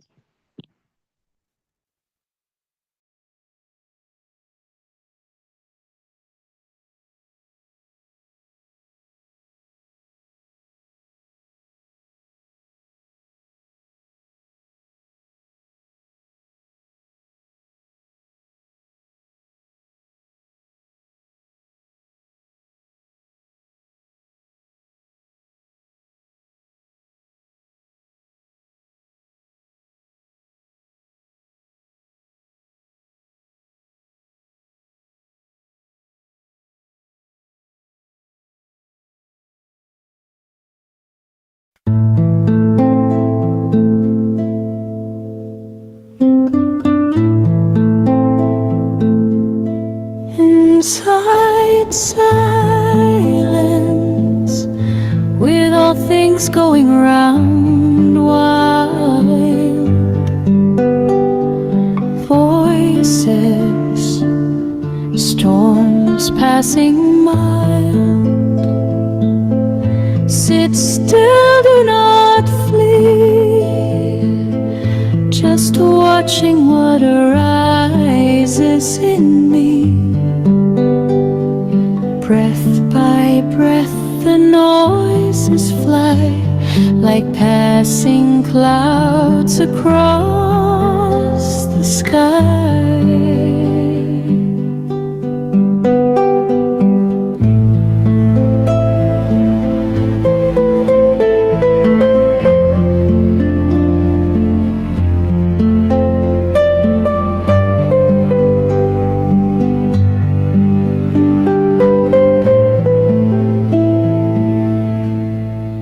Inside silence, inside meditation,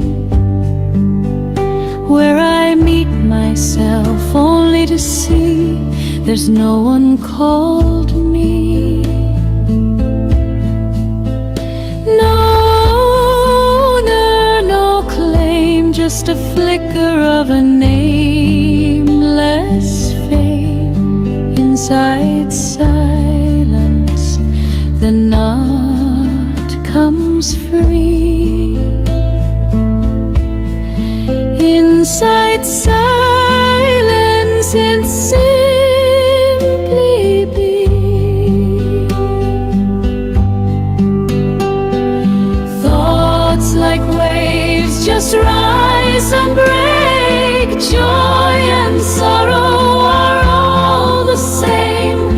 No one to hold, no one to push. Inside silence is calm and gloss. Not mine, not me, not who I am. Just flowing like a river, just flying like a bird.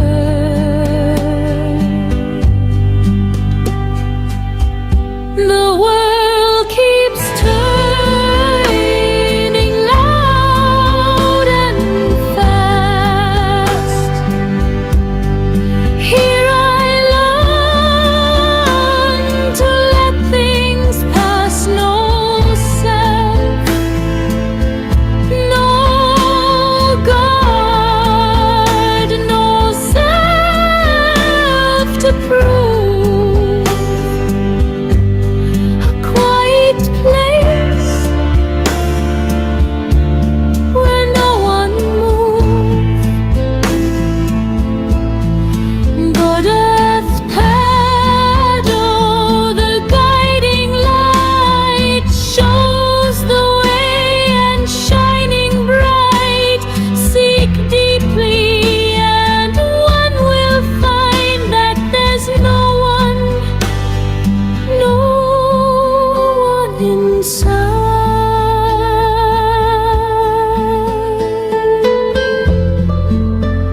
May the Noble Triple Gem bless you, and welcome to the English Zoom discussion.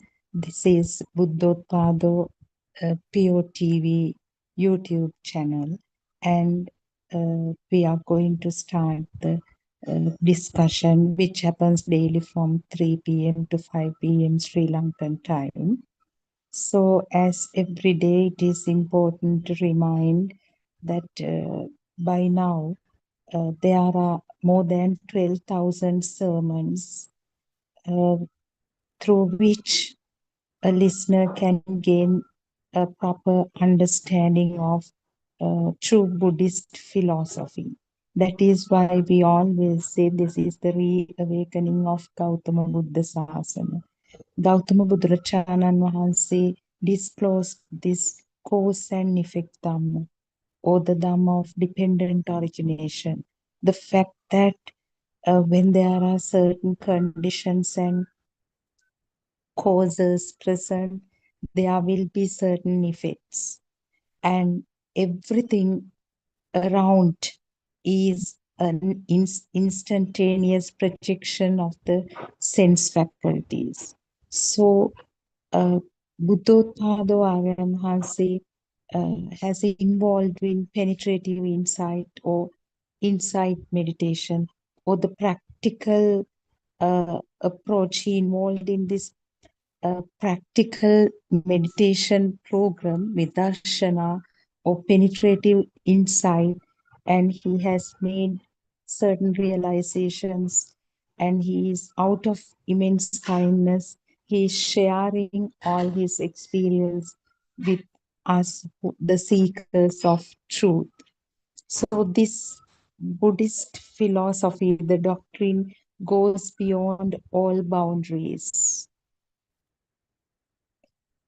like the language you speak, the place you are located, or the beliefs or religions that you believed in, the nationality, educational level, socio-economic background. No, everybody has one big question, that is whether there is a self, actually whether there is a self in this body and the mind. If not, why do we feel as if we are alive? Why do we feel as if things exist? Or why do we actually why can't we actually feel that these things are just instantaneous? Why do we feel this existence of phenomena, as well as the existence of some being in the body? So, to all these questions, the answer lies in the true Buddhist philosophy. And the big question everyone has, having worked for like 70, 75, maximum 100 years, what would be our plight? Is there a rebirth? Or if so, what causes the rebirth? So all these questions are answered beautifully by Gautama Buddhachanan Maharshi. And that true Buddhist philosophy is available to us through these Buddothpado's sermons. A proper, well thought out practical program is available for us. Just knowing the philosophy, knowing the Dhamma will not help us to liberate from the suffering. There should be a proper path to convince the system that external world is non-real and the mind is also non-real. It is fake, it is illusory. So they are just words. But if you follow this path, 4 points of contemplation introduced by our spiritual teacher. Gradually, slowly, you will make beautiful realizations. So this discussion is basically led by our senior Dharma friends. So until they join, we can start the discussion. Champa, are you there? Welcome to Yes, the yes, Sudharma, Theruvan Saranai. Yes. What can we discuss, Champa, until Dr. Kokila joins? Today morning and yes, last night, I think Aryan Mahanse has not joined to those sermons. So, whatever is possible, you can just explain, dear.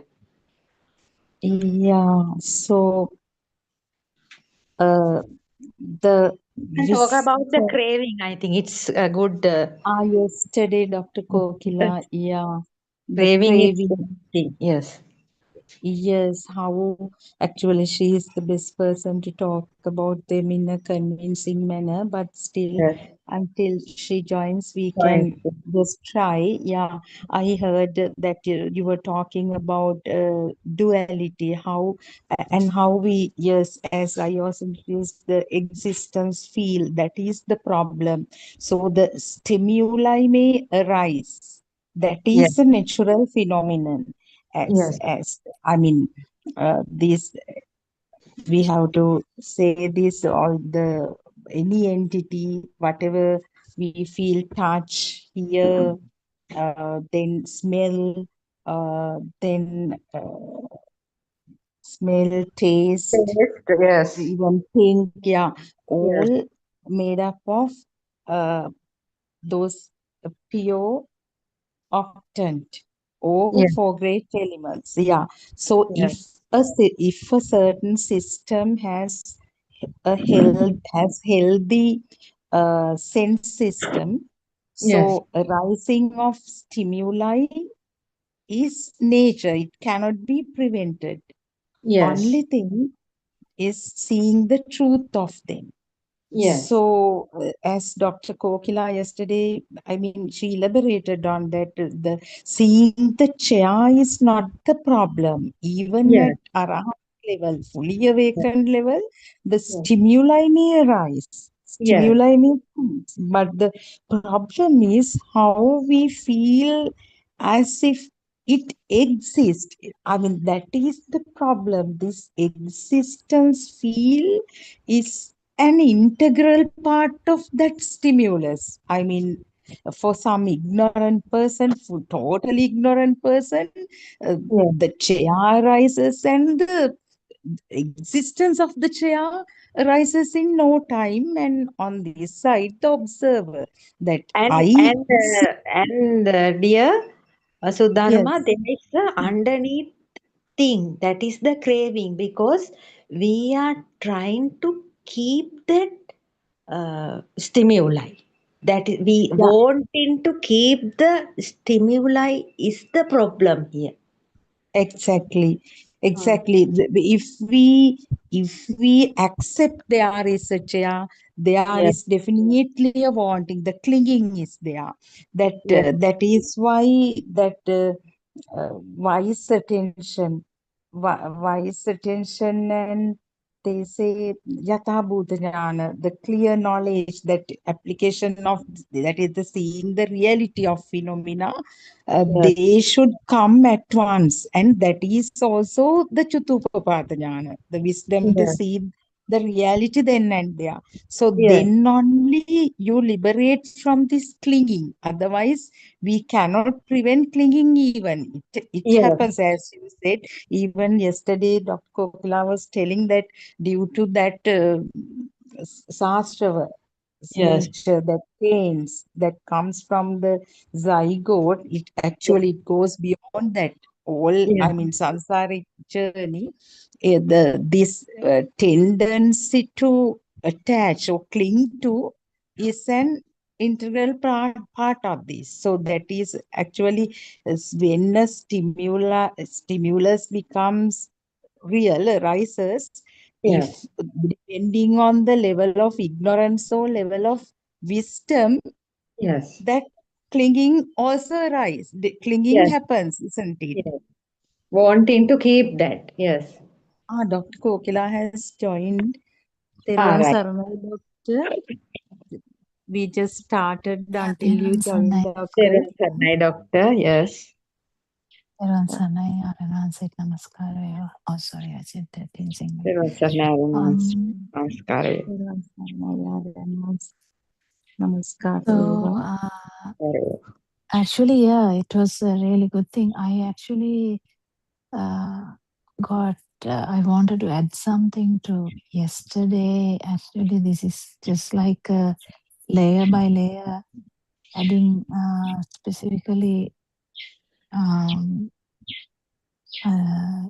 for Champa as well, because Champa is a bit new. But anyway, I wanted to add to the layer that we were talking yesterday, Yes, Doctor. that light perception doesn't have light thing. So Yes. this light, so actually, when I try to say something, you would kind of get it very solid. So I wanted to prevent that, because when we say an example, you should not actually take it in that way. Right, There right. are tendency for that.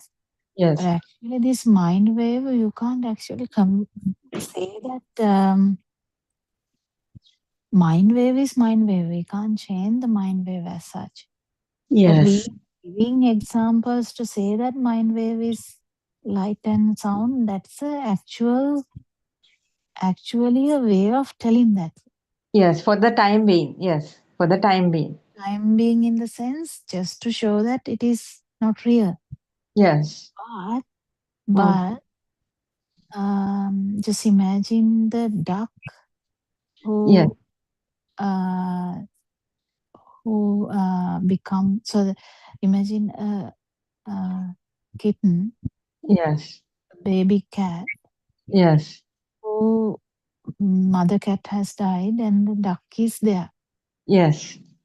Even though there is no magic mind like humans, like Yes.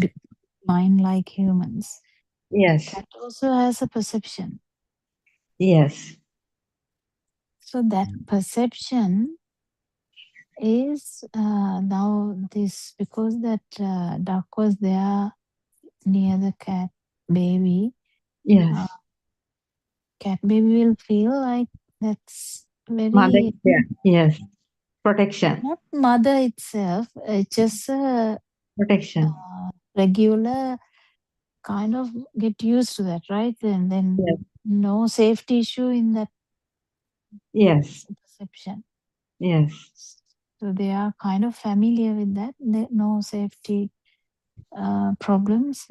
So the baby cat will be going after the duck. Yes. The why I'm trying to say this is, Yes. even without this mind chatter, the big mind chatter, Yes. there's a perception level where Yes. things are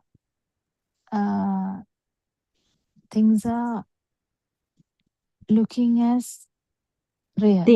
Yes. Things are looking as real. Yes. So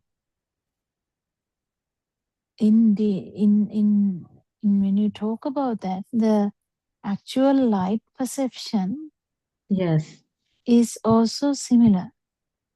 Uh-huh. The hard perception is also similar. Hardness. Yes. Hardness. Feeling. Softness is also a perception. Yes. Bumpiness, or a ball has this Yes. bounciness. Yes. Bouncing. That Yes. is also a perception. Yes. Air is also like a airiness, it is also a perception. Yes. So this perception need to get it properly. You don't have to keep thinking about that, that is sound wave plus light wave, because you go to that very deep. When we Right. try to say example, you catch it so Like, hard, then I have to take another eraser and try to delete that. right. Okay, doctor. Okay, okay. So don't take any example that strong, but try to Yes. understand, Very subtle way. uh, Yes, very subtle get way. the That. Yes. message behind it. Right. Because this perception, light Yes. perception, sound perception, I'm not talking about the chair here.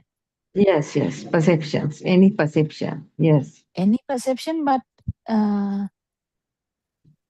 even just the sound as such, light as such. Touch. Feeling as such. Yes. Felt. Touch. Yeah, touch, temperature. That Yes. hot is a perception. Yes. Very humid is also a perception. Yes. So these perceptions Mm. actually has no light in that. Yes. Yes. It's like a vibration. You need to Mm. get this slowly without much messing with that. Yes, because With we the come. words. Because you put the words there, it get Yes, yes, really diluted. yes. It's kind of a feeling, no? Yes, heat is a feeling. It Coolness. is a feeling, yes, but as well as there is a perception. Yes, That's the difference between actual feel and the perception. yes, yes. Because Mm. if I say it is the winter here, Uh-huh. then cold perception is already there. Yes. But the winter word has no cold perception. Winter word is not cold, no? No, no. But can you see that the winter word Yes. gives you shivers, Everything. kind of Yes. Everything is winter included. means cold. Yes, winter means cold. Yes. But actual winter word doesn't have a cold perception. Yes. But when we know that it's winter, we might buy some Coats and things like that. hot wear, like something to wear to keep the body warm. Yes. So what am Yes. I getting at this here? I'm trying to get you Yes. to realize that these perceptions actually has no coldness there. Uh-huh. Cold perception actually doesn't have coldness in that. Right. Oh. So the Mhm. winter, you just by saying winter, because Sri Lanka doesn't get winter. No, But no. then if I say winter, Yes. anyone who is understanding English would understand.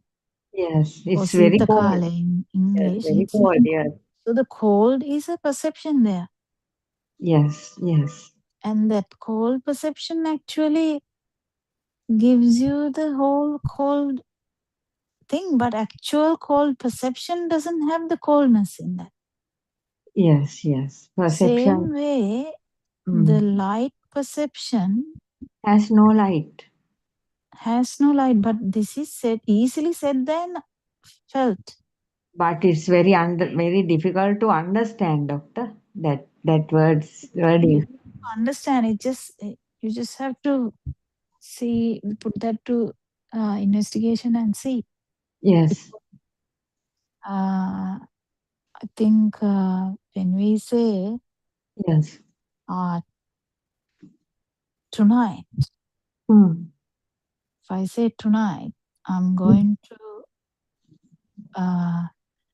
if my son say tonight I would go to the gym. Yes.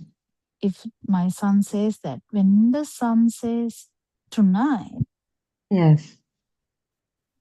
the what we get is there's no light at that time. Yes. Tonight there's no light. Yes. Yeah, daytime I'll go to gym, then I know that it is Light. when the light is there, but actual that light perception doesn't have actual any value in that. Yes, yes. So this understanding perceptions, so the perception of Toad can make you shiver, even though there is no toad, because you are scared about toads. Yeah. Toads might not. Toads may not be there, but you might get scared without even the toad being there. Yes. Only for the sound. Yes. Yeah. So the fear also can be a perception. Yes, it is. Yes. So the associated with the toad. Yes. So everything is like this. Yes. What I'm coming to it is the self-perception. Yes. Is associated with that power. Yes. But actually speaking, self-perception, but any perception, yes, doesn't actually mean that it is there. Yes. It's a perception. It's just a perception. Yes. Just a perception. It's But not the nothing perception has that. brought so much suffering to us. That's a different story. Yes. So sun perception has so much power. Yes. But if you say neighbor's son, that Yes. might not bring that much power. Yes. But what I'm trying to get is understand what the perceptions are. Yes. Any perception is like a mirage. Yes. Why it is like that is, it is actually gives you something like it is there, but it is actually not there. Not there. Because not impermanent. Those are also impermanent. You can put words like that, but feeling this is the important thing. Yes. Because if you close your eyes and think about, just imagine you see a dream. Yes.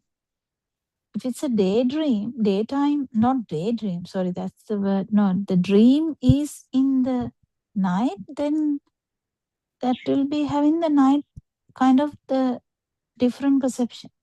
Yes. Now imagine if you see a friend in the dream. Yes. You have that friend's perception, right? But actually that friend is not there in that. No. Just Rupaloka, the form world only, no? In that dreams are. Yes.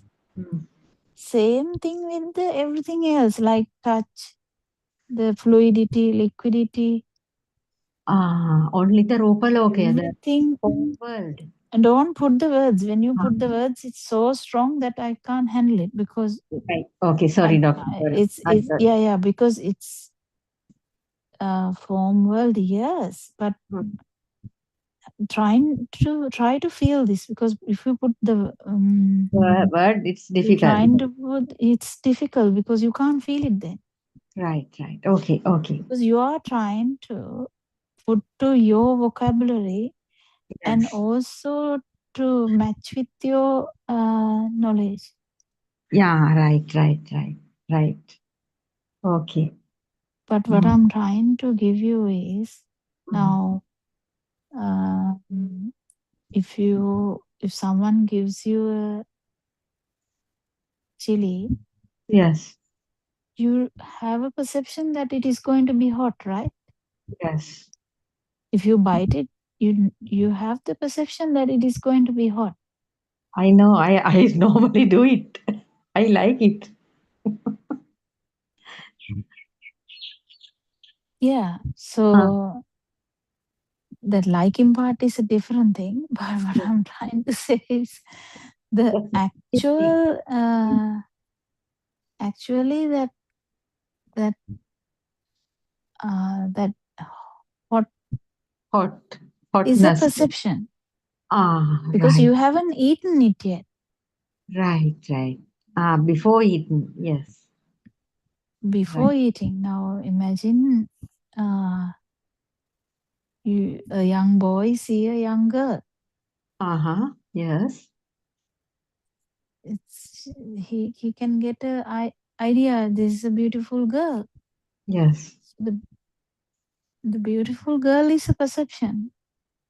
So Yes. the actually these perceptions are there.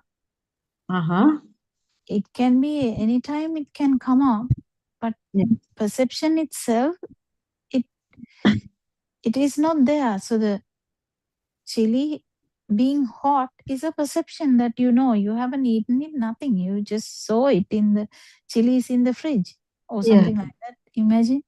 Yes. But you already have a idea that they will be hot. Yes. So that's a perception. So you can understand that perception is not hot, but you have the perception of hot. Yes. That is what no Aryan Wansi all the time telling. Aloka sanyave aloka ne. He tells it no. Yeah. But I was wondering what it is. Right. So the light perception doesn't have light means actual perception doesn't need anything, any physical exposure. Yes. It's only a name-like thing. Yes. It is bit more than the name. Yes. It's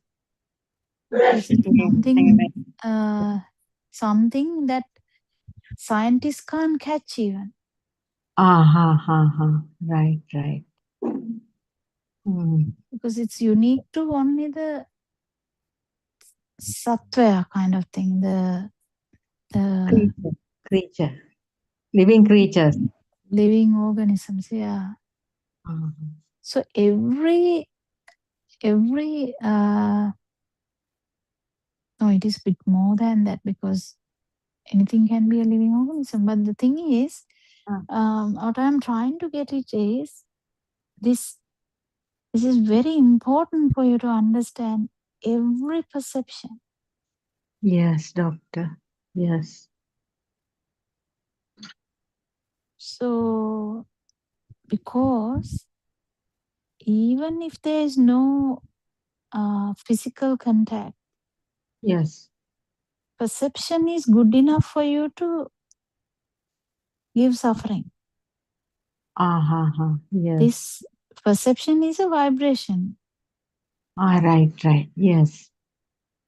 But it has only Power. in living beings. Yes. This is there, not in a tree. Yes. Why the tree and champa is different is champa has this magic type of perception. Feel. Vedana sanya. Vedana sanya. Yes, perception and feel and the perception. Yes. Yeah, sensation and perception. So why did I tell all this? So I'm trying to get you to stop thinking too much and try to feel these things, because you definitely go into the side of thinking. Yes, doctor. Last night I complete. That means I didn't do anything after 7 o'clock. By 8 o'clock, I finished everything and I sat in a corner room and looking at the shape of the trees in the dark. I just waited, and like that I thought of doing that kind of thing. That means looking at the trees outside, the nature. After that, I slept. So I am trying. I can feel that then when I do it, the mind power can becoming lower. I felt it last night. At the first day, I felt it because I was always trying to do something that is bad. So I am trying to continue it. So after 8 o'clock, I'm not going to do anything. Just sit and wait with the nature. Not outside actually, from inside even. Nobody's here now. Only I'm in the upstairs. His husband is downstairs. So there's the corner room. I can see So our. this the perception thing, Champa, Yes, is a complicated area. yes, Existing perception yes, actually doesn't have existence. You don't have to feel anything to have the existence perception. I don't know. yes, Very tricky. That's why I'm trying to say slowly. yes, doctor. That means we are thinking that it is that the bed is there, No, you but don't have to even think. This right, perception is a different thing I'm trying to tell. right. You mean Because you can get the light perception. No, you don't have to think about light perception. no. You only thought about you may think about something else, but light perception is already in there. Yes, the shape of the light.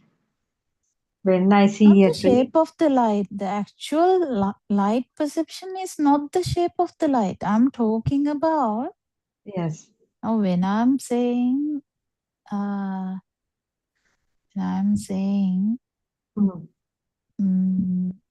when we go to Bandaravela, we go through Binge.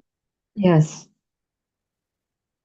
As soon as I say Binge, no, it is dark. Do I yes. have to say that it is dark? No need. When the So, train enters, we know the sound is different sound is coming.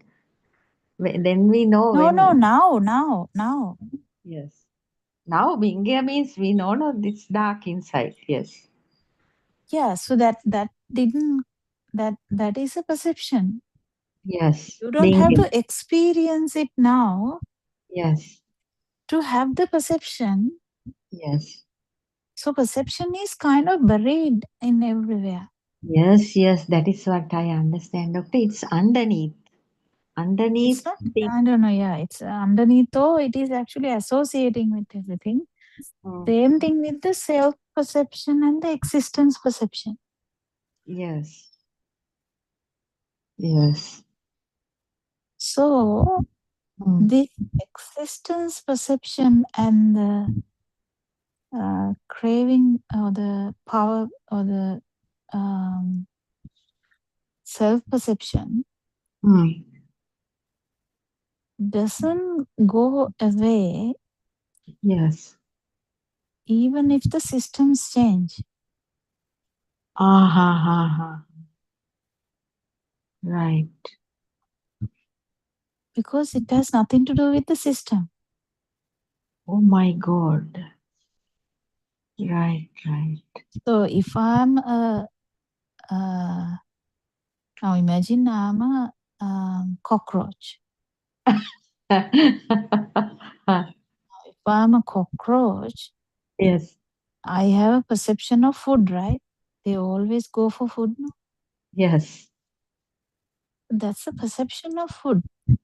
Ah, But they don't only have perception of food, they have existence perception as well. yes. This existence perception Mm. has nothing to do with that as actual system, though.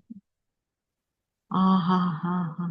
So if I'm a if I'm a worm, Yes. still the existence perception is there. Yes. Worm feels that it is existing. Yes. Yeah, that perception. It's a I'm talking about the perception now, not actual even feeling. Yes, yes. Worm knows The about it. Yes. perception not knows about it. Yes. No. Some kind of, yes. Sanyava is a very tricky area.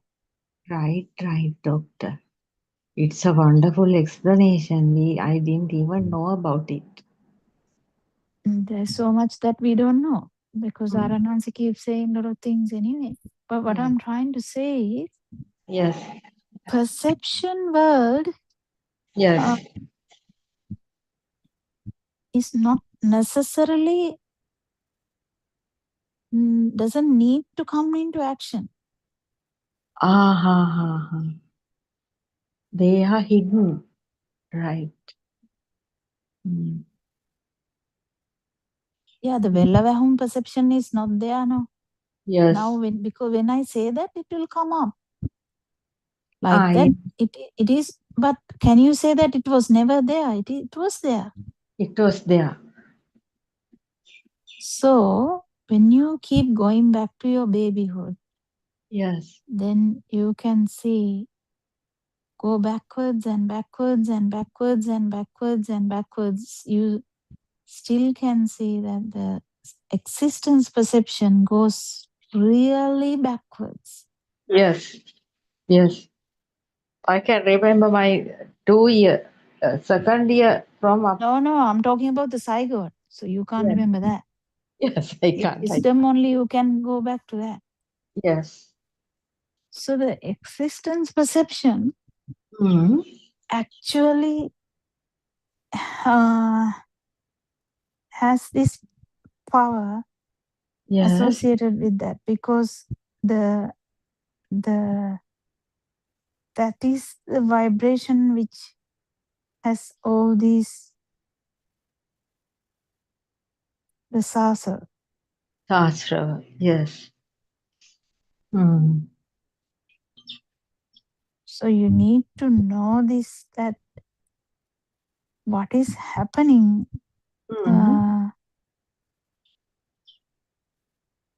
when if I die now and become a cockroach, how can that happen? Because of that perception power of perception. Yeah, but what I'm trying to say is this system stops now.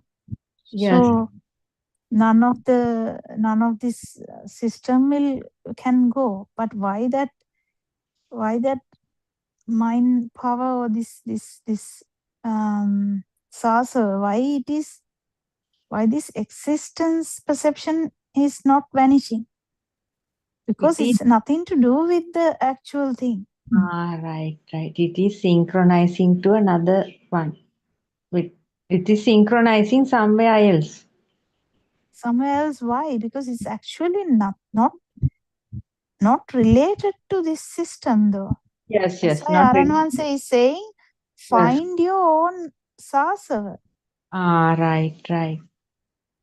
Body is nothing. Yes. Even mind is nothing. Mind is nothing. Yes. So finding your own vibration and understanding that it's just a useless thing is very important to understand this. Yes, doctor. But don't take even these words so hard. Right. Okay. Just to know about it. Yeah, because if you absorb every detail too much also, it is problematic because then you feel like it is there now. Right. Oh, it is not there. None of these things words are actually there. But these are said for you to understand what this vibration, what is this vibration? Yes. Which is not ending when the system ends. Yes. Because it has nothing to do with that system. It's an existence perception. Yes. Because existence perception actually is not related to this system. No. Yes. and that should vanish.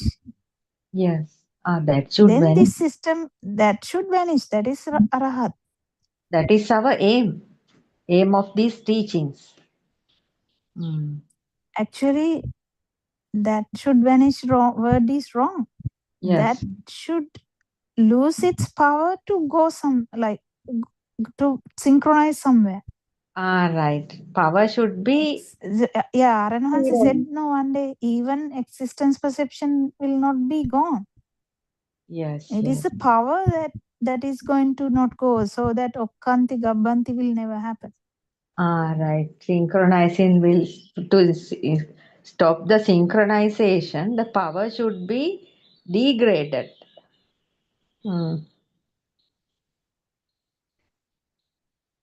My God.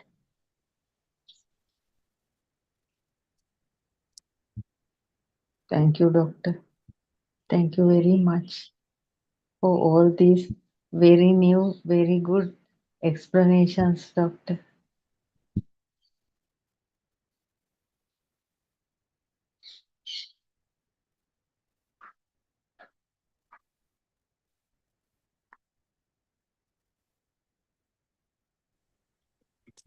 Yeah, actually, it's good that you get it slowly, because otherwise you get mad. If you get everything together, you can't really understand. Yes, doctor. This way I can understand. Doctor, that means we are living in a perception world, no? Everything around us or everything is perception. So you mean those perceptions are like this? It doesn't matter what other perceptions are. This self-perception is the problem that patches into every perception. Right. Like a kudala. Right. It is the main powerful thing dragging us to samsara. Yes. Yeah. But in reality, we need to fully realize that because it is always associated with the Chayano. So now don't forget that. Yes. This Associated synchronization always happens with the skandha. So the stimuli. Yes. Because this existence perception can't manifest without a system. That's why it needs many. Yes. It needs a system to manifest. Yeah, like a radio. Radio is there, but the radio system should be there now to get the sirasa. Yes. Yes. Oh my God.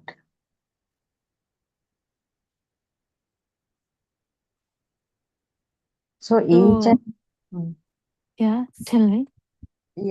For each and everything we encounter, this is putting a power for that. Yes.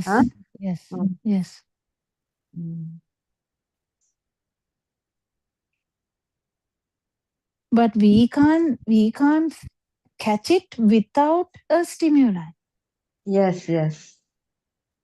That's why Lord Buddha, even Aranwansa is saying, avidya bhumiye tamai nivanati. Yes. And sitak tiyana tanaka tamai nivanati. Yes. So we can't catch this vibration in any other form. Yes, in any other forms. Yes. We can only do this understanding this and fully getting rid of this power, not the vibration. Vibration will go away when the system vanish. There's no power to synchronize anywhere else. Right. Only Pahana this. nivigya say means that. That synchronization power is in the self-perception. Yes. Right. I understand, doctor.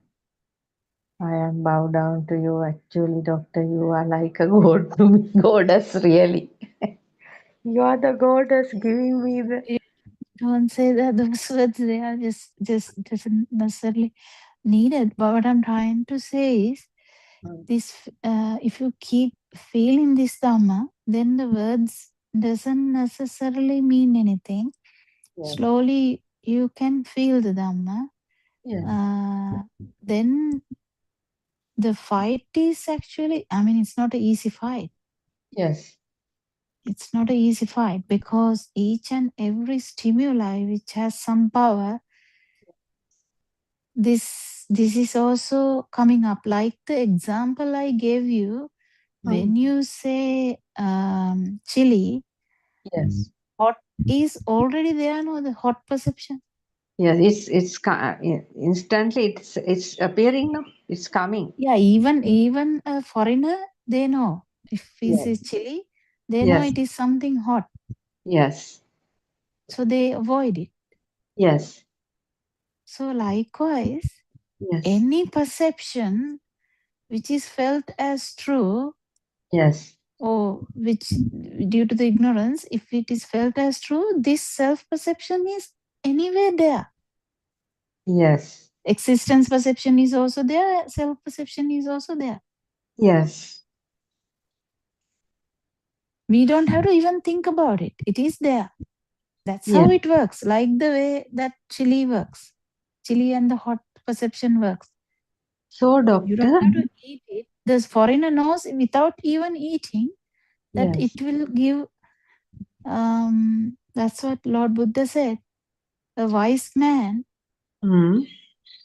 will know even without seeing smoke. Yes. You know the That under the he know air, that there is yeah. fire is there. He knows Yes. the fire is there, and he will stay away from that. Yes. So, doctor, to He all. told that for the consciousness, actually, isn't it? Yes. Consciousness. Stay away from the consciousness. Yes. No, actually, no. I think the wording is wrong in there when I say that. That's to actually understand, The not conscious. stay away, fully realize the consciousness. Yes. You It is can't like stay in consciousness, no, that's wrong wording. right. Because until your system dies, the consciousness is there. Yes. Otherwise, it's a dead body and dead system. Consciousness is there until the respiration is there. Everything will be working. So, Light doctor. consciousness or sound consciousness or whatever Yeah. the consciousness. So, But it doctor. will not have power Yes. in an Aryan, yes. Aryan Mahanse is telling us to find out our Sastra. Yes. So, how it That's is? why I'm telling you to Ah. understand this. Then after understanding only, no, you can feel it. Yes. The real power is this. Mm.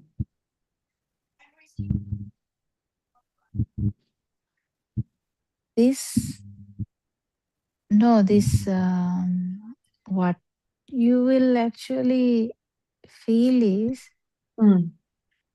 I mean, this field side I don't like to talk about much because Aranwansi is the best person, so you will hear it in Sinhala sermons. But what I'm trying to say is, Yeah. in an experience, if for a moment, if you feel that if you take it as maybe a clock Yes. sound, or maybe the gate sound, Yes.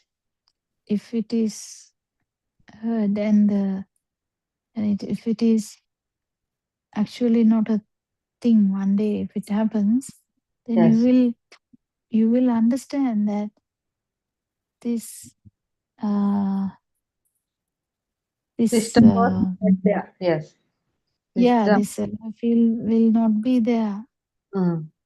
Sound will be there, but the system will be not be there. But this has a lot of understanding parts. These are the parts that we are trying to sort out, Yes. because understanding that self arises in this fraction of a second is a thing that people can't understand. Yes. Yes. Yes. But It actually, arises when I say elephant. It arises in that moment, yes. because you heard the word elephant. Mm. So whenever there is a stimuli, Yes. self arises at that moment. Yes, that is the wonderful thing happening, doctor. Yeah, When, but the problem with us is, yes. because of this ongoing self perception, Yes. we feel like there is a constant jumper. Yes. That This is is what. a dangerous thing, yeah. Yes. But actually, it's not so. When It's they are. not so. Yes. It is happening because of the speed of mind, because mind is speed has some speed. Mm. This if the mind didn't have a speed, then this problem will not happen. Yes. But because the mind has a speed, you can't actually separate one stimuli from other.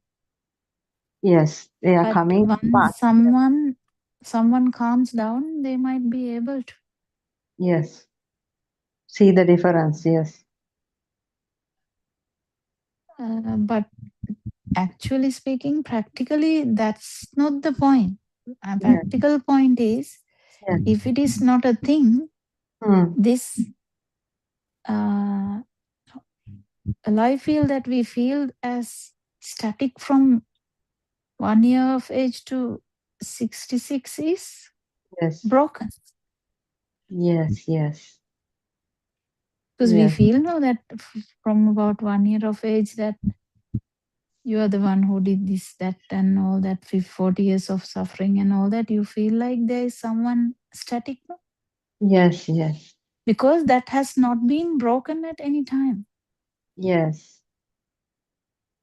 When the The mind single power. moment of no self, Not. the Yes. single moment of lack of self, Yes. not No without self. self, has not been there. Yes. No self perception. Yes. If it comes only, you realize that there was never a straight out person. Self. Mm. Theoretically, we know, but didn't It has to felt be it. felt, yeah. Yes. Yeah. Mm.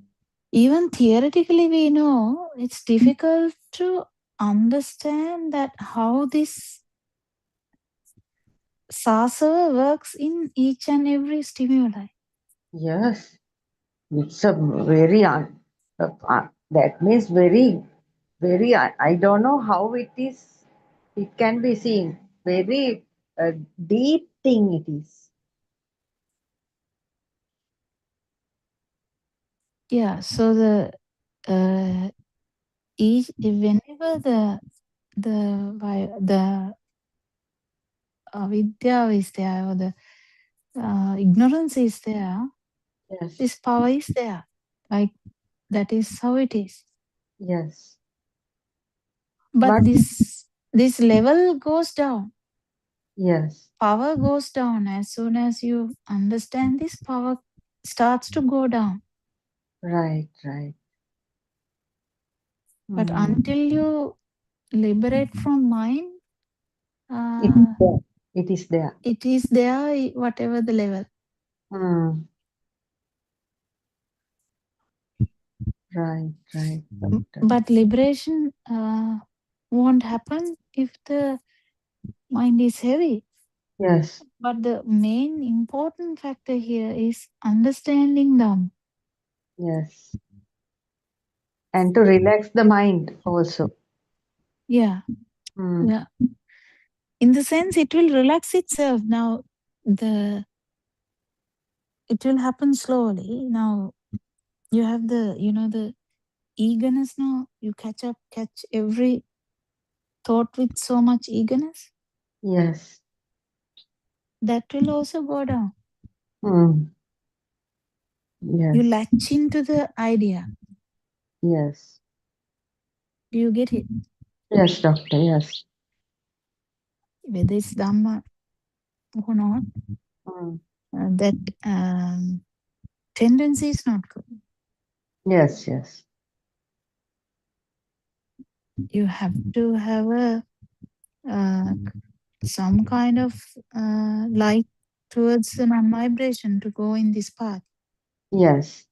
For that, Chanda, that yes. should be there, but Not not very not for each and every thought. aspect. Mm. Yeah, but you need to get these things sorted, because whenever you say it is the light vibration, sound vibration, you don't need all of that to understand this. Yes. But you need to understand that the chair actually doesn't exist part is a must as well. Because Yes. if the chair is existing, this system is activated anyway. Yes. But Mm. our target is actually not the chair. Yes. Self Our target is to catch this self perception. sense, the power. Yes. So there is a power Yes. which is like if you imagine, like when we push something Yes. with some power, no? Yes. Same thing, this existence perception and the self perception, that power will be there Mm. in a system with self view, Yes. and that is going to get worse and worse. Why? That power is going to get multiplied. Why? Because of the mind power. Yeah, because of the mind power. Now the heaviness of that vibration is going to like, there's so many, like if you have millions of perceptions in the mind, Mm. million times there's a chance of manifesting. Increasing. Yes. Yeah, if you have billions of perceptions in the mind, Mm. so billion times manifesting. No, there's no much perceptions. Doctor. Most of them are just dropping. I can't even remember the past. So now, very rarely That's not the point. yes, Point is that decrease this power. perception, Mm. this the culprit perception we talk about, Yes, it doesn't go away like that. yes, It will latch into anything, yes. even So, even. so doctor, we to avoid that means to overcome that, to redeem from that. The thing we should be where that means without taking anything hard and just you have to just living with the day to day activities, listening to Dhamma and contemplations, little contemplations, and like that, just be with the nature.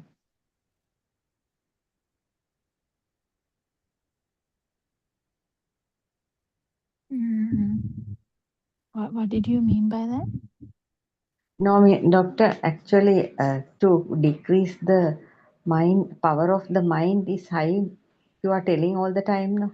So to lower the power of the mind, I am trying to think about it. No, actually, you don't have to think too much about it. Just keep understanding Dhamma. Right. It will And naturally. associate the nature, yes. Yes, yes. Nature will help, yes. Nature will help. You don't have to plan anything, because planning is, again, you have a addiction towards some future perception is there. You know, future perception. Ah, yes, yes. Going to do that. Agate is a perception. Anagate is a perception. Yes. There is a tomorrow is a perception. Yes, living for the moment only. Yes, that can't be done in the mind. That's why Aranwan is shouting all the time. Just to live. Mind always has a Planning. endpoint. Tomorrow.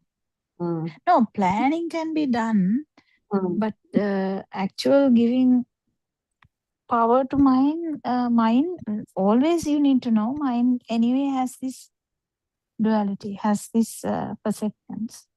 Yes. Perceptions are anyway in the mind, not in the field side.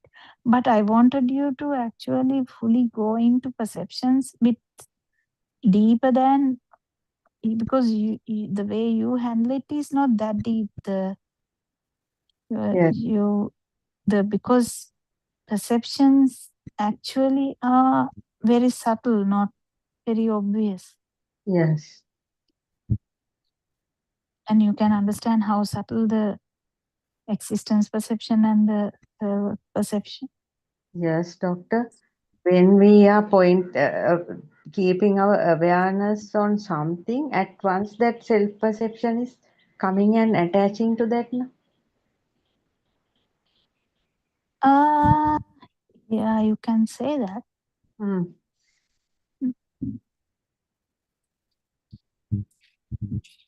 But that's not how it is. The synchronicity, don't forget the synchronicity.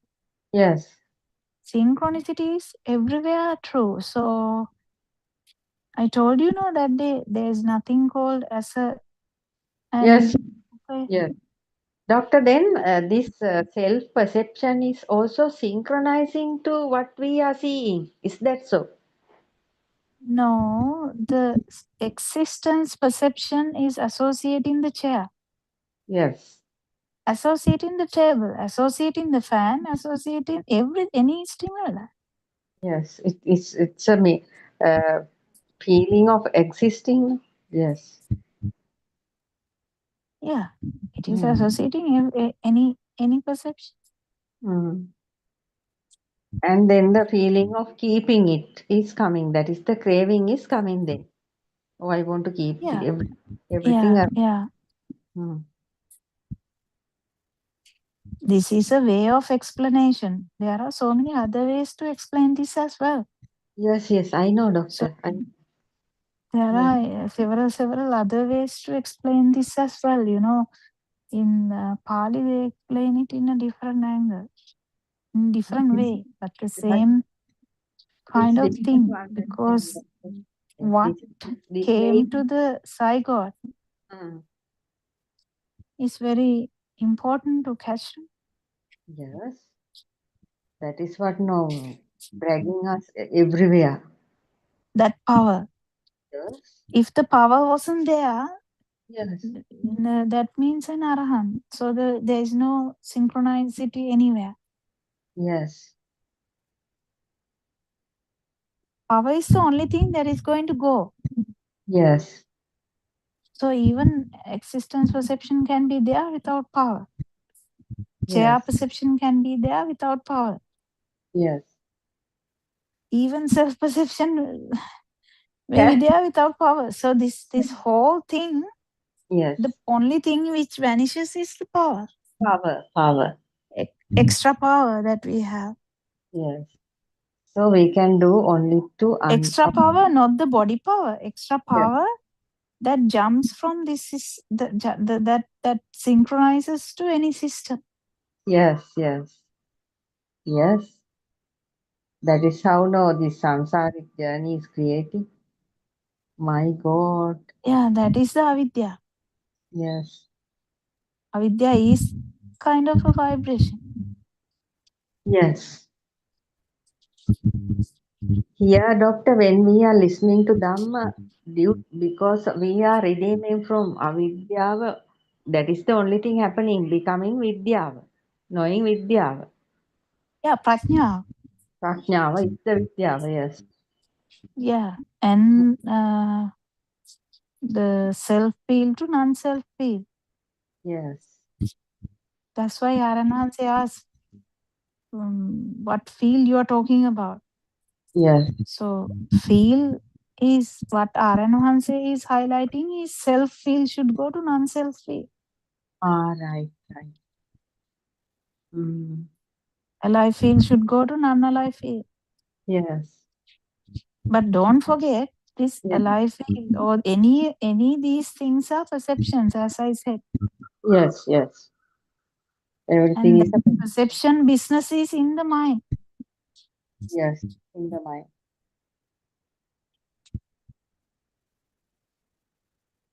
Form world is in the mind. Yes.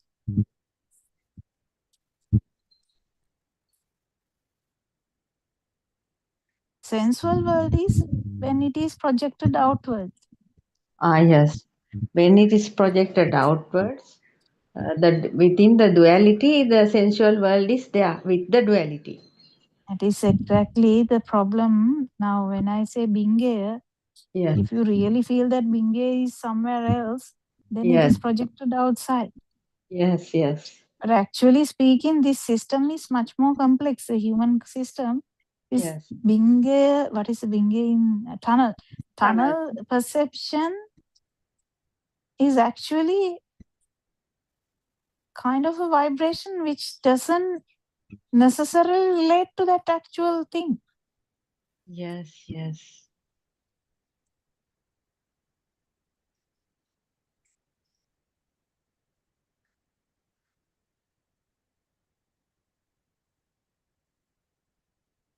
My Kamal God. Ambagasata Nagi, you don't have to even read it aloud.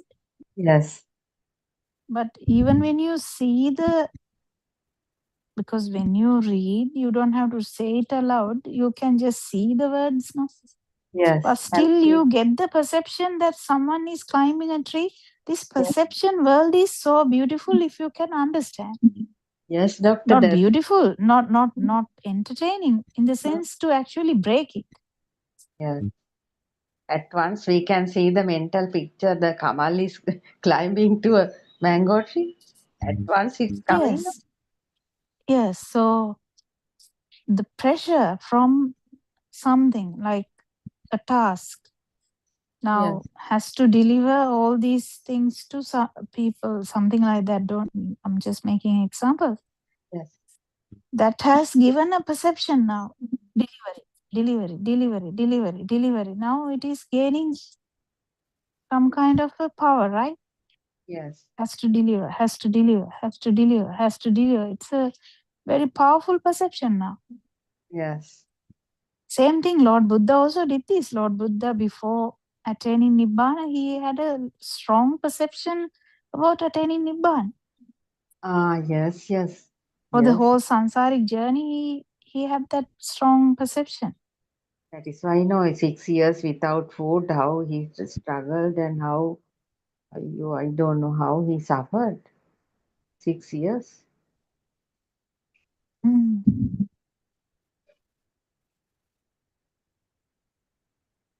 Because of that wanting, no? Yeah. But what I'm trying to say is this thing, you just have to understand through wisdom how this system manifests. Yes. If it is extending outwards, that's the sensual world. Yes. But if it is, even if it is in the mind, That is suffering form. is there. Yes, form world is there, no? Yes. Suffering is there. Even if it is in the feel side, suffering is there. Yes, non-form world. Yes. Yeah, but then when this self vibration is gone, then it doesn't matter. That's why Lord Buddha, nothing matters. That's why Mugalan Hamdro, nothing matters. Yes. every other perception is there, though, Yes. but not the self-perception, not this power, Yes. not the power. Yes. When the power is not there, Yes. he would know everything that okay, these people are going to go to have a lot of problems after doing this. How can I help them? All this will be there, but still there's no urge to live. Yes. Yes. So he actually planned it now properly. He went and got the like consent to die and stuff like that. Yes.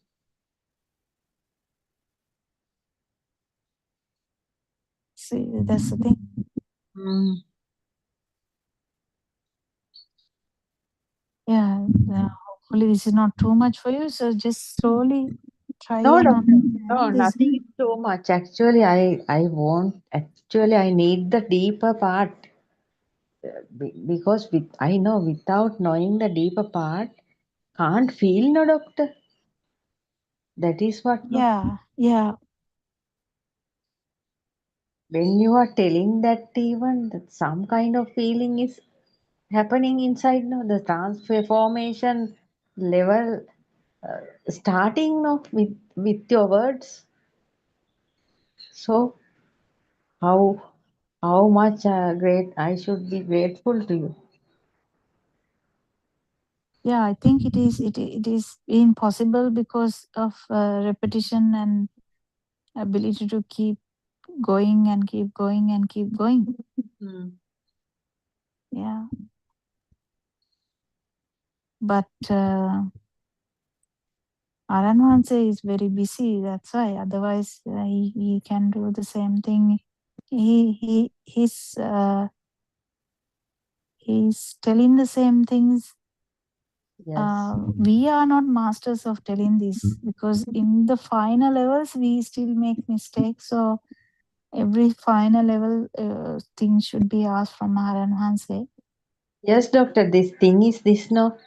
Aryan Vahanse has no time. He has to plan. He has to do this and that and everything, no. So we couldn't catch him from the beginning. So that is the problem. The things from the beginning can become through you for me. Yeah, but now because you're transforming the yes. transforming what is it? Translating the system, you will actually come across these things. Sermons a lot. Yes. Then I'll find what you are telling. Yes, very true. But everything for that, even these your words are very helpful, no, doctor, to understand understand what is actually happening here. Body is there, mind is there, something else is uh, dragging us everywhere. Not the body, not the mind. Yes. Systems can change, yes. Now, in this same body, yes, this vibration have different levels. Yes.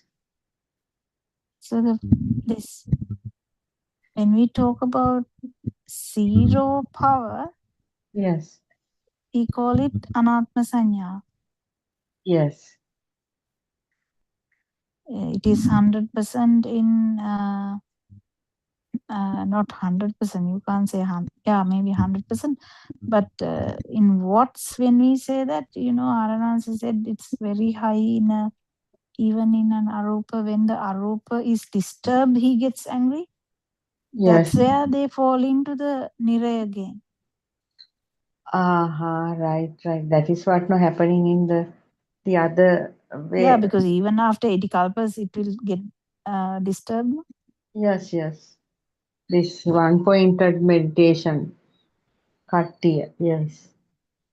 No, not even one-pointed meditation. Even in this path, if you don't get the Dhamma properly, it can happen. Can happen, yes. If you don't actually fully understand the no self Dhamma. Yes. With the sense, Uh, they are going like that. Same thing. Yes, the priest died. What his name? Aranadhamma Theru. Aranadhamma. Aranadhamma Bhikshun Mahanse. The same thing happened to him. It seems. Aryan Mahanse was telling he is stuck in the what it some kind of level with the self.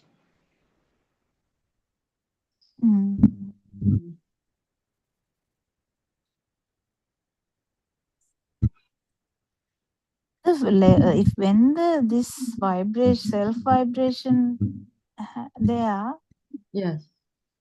the craving is there in the minimal levels also. Whatever the level, it doesn't matter. The craving is there. Yes. So what Craving. Taranwasa is saying is even in Arupa, Yes. that specific level is the craving is high because it has to be with so much power to maintain that for 80 kalpas anyway. Loturu Suaya. In Loturu Suaya, they are, it seems. Yeah. In That's time where to the craving is. It's not actually craving for chair. Yes. It's a different craving. Yes. Different craving for feel. Yes. Different craving for actually, it's kind of, I think, I don't know, I haven't heard it properly from Aranahanse whether it is Vibhotanha. But there's self, no, doctor.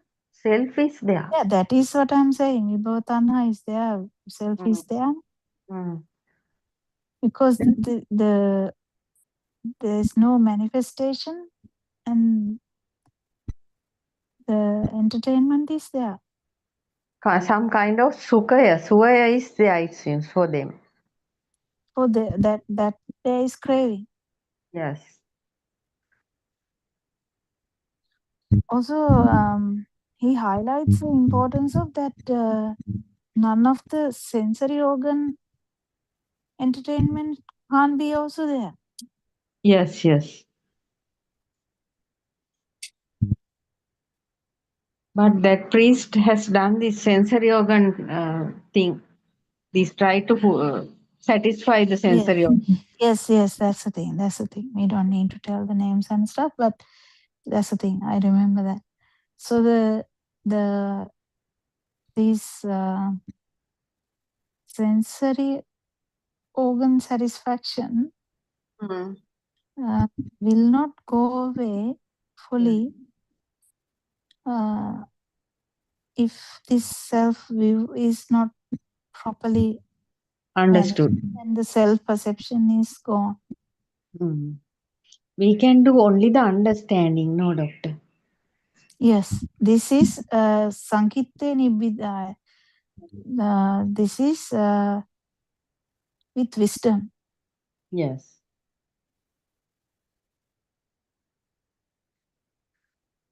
Because the concentration meditation doesn't need any wisdom. No, It's no, just no. concentration. Yes. But it also cannot be done very easily, doctor. Oh my God. No, that actually is very difficult for me. Yes, not like this. That is, of course, my God.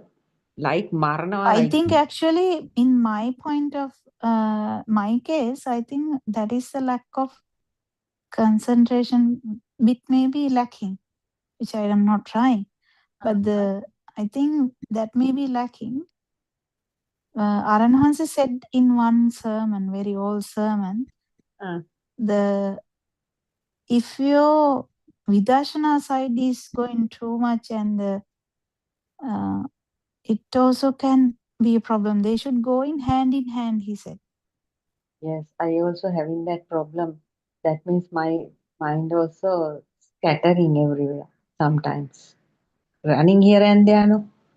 So because we have not done that part properly, no, that one-pointedness, should do a little bit, I think. A little. I think you are okay with that. The way you told, I think you have that Yes. because you are used to that. Yes. I'm not. But what I have experienced is, Yes. I think in a way we have it because I'm used to I can listen to one sermon forever without any change in my. Then you have it, doctor. Then there's no need to worry about it. That means you have the full concentration. No? So that means you have that power. Yeah, that kind of thing is there. Just that the it should improve with this wisdom. Yes.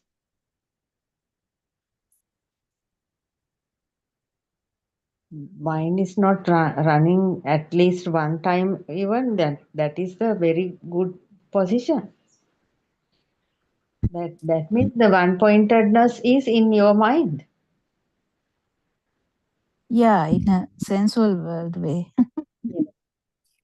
Yeah, even sometimes even lectures and stuff like that. That's a sensual world concentration, but it can be diverted to this side also if needed. Yes. I think, but I have never tried I have tried a very long time ago before I don't know any Dham at that time. I have tried with my friends for fun actually. Tried to meditate, I couldn't. Really? Yes. Yeah, because when I plan to meditate, I can't. Yes. But without planning can do. Yes. Yeah. So that's the thing. So there are a lot of aspects to this that everything should be balanced. අර පිස්සු හැදෙනවා වගේ කිව්වේ that everything should be balanced. No, doctor, that thing that RN1 is telling one example, you can see one flower pot in your garden is shaking. You can just sit and watch, or a tree leaves are shaking. That is enough for you because the trees tree leaves are whether those tree leaves are shaking, but the tree is not shaking. No. So, to watching that, you can have that one pointedness for a because the deeper part you can touch through that. He said, no, it's a very good. True, actually. He said, you can just see the Nibbana is there because the tree is not shaking, only the leaves are shaking. When you just looking without any keenness, just look at it, and you can feel Nibbana like that. One day he told. Some kind of hidden feeling is there when looking at it. He said that is the Nibbana. That means with the shaken thoughts, the unshaken mind beneath. Yeah. Yeah. That's the feel and the non-feel. Yeah.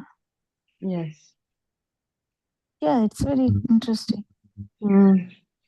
That meditation is very good. It's a very not a very hard meditation. That very light thing to do. Without a doer, we can do it now. Just without a doer. Yeah. Just to watch it now. Then he said, when you are watching, you can feel it.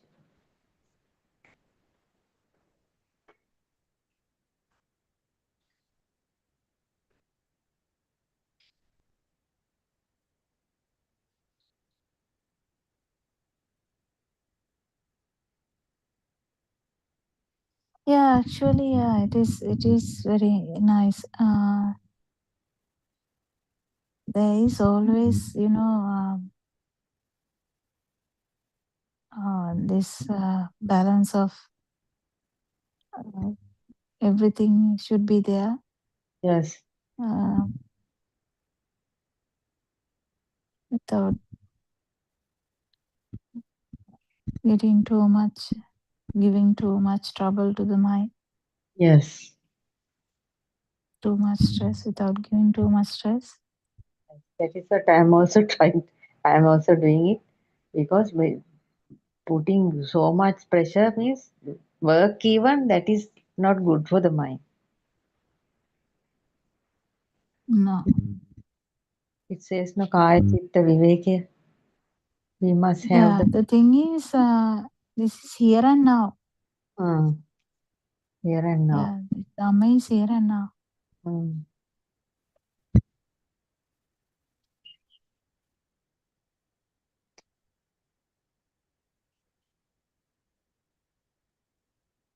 You can watch the ice, that means falling from the some kind of things. Also, you can see, no, doctor, through the windows. Not at night. Which one? Ice? Yes, ice. No, not so much ice there. No, just the. No, we don't have. Actually, only in the center of this it's a big area, no, the Australia. Only in some areas there's ice. We don't have. We don't get that. I mean, if there's a rain, there may be some Ice ice cube. falling from the sky, Yes, but it's just like in Nuvarelia, not like. good for you, doctor. It's good actually. In Yeah, America, 100%. yes, so many these tornadoes and things are there. Ice always there. Yeah, there's no much extremes like that. Good, Only good. thing is the fire time. Yes. Yes. Fires can be very bad because there's so much trees. Yes. That means in the mountain side, no, it's happening. Yeah, but we have mountains a lot. Closer to your residence? Yeah. Really? Oh my God. That is, No. It's actually a beautiful thing. But yes, beautiful things carry sad things too. yes. I can remember some that pandas died or something like that. Koalas. Yes. Yeah. Mhm. So anything else that you heard from, because we usually listen to Dhamma parts also, but I don't think Aranwanse came last night or today morning. I checked, doctor. Not yesterday night, not the day before yesterday night, not yesterday morning, and not. But I heard Not two today days. morning. Yes, 2 days earlier, Aryan Mahanse said something about the goal deshana, goal sermon. There are a lot of people who heard Dhammana, and somebody has chosen a place not suitable for this discussion. Yeah.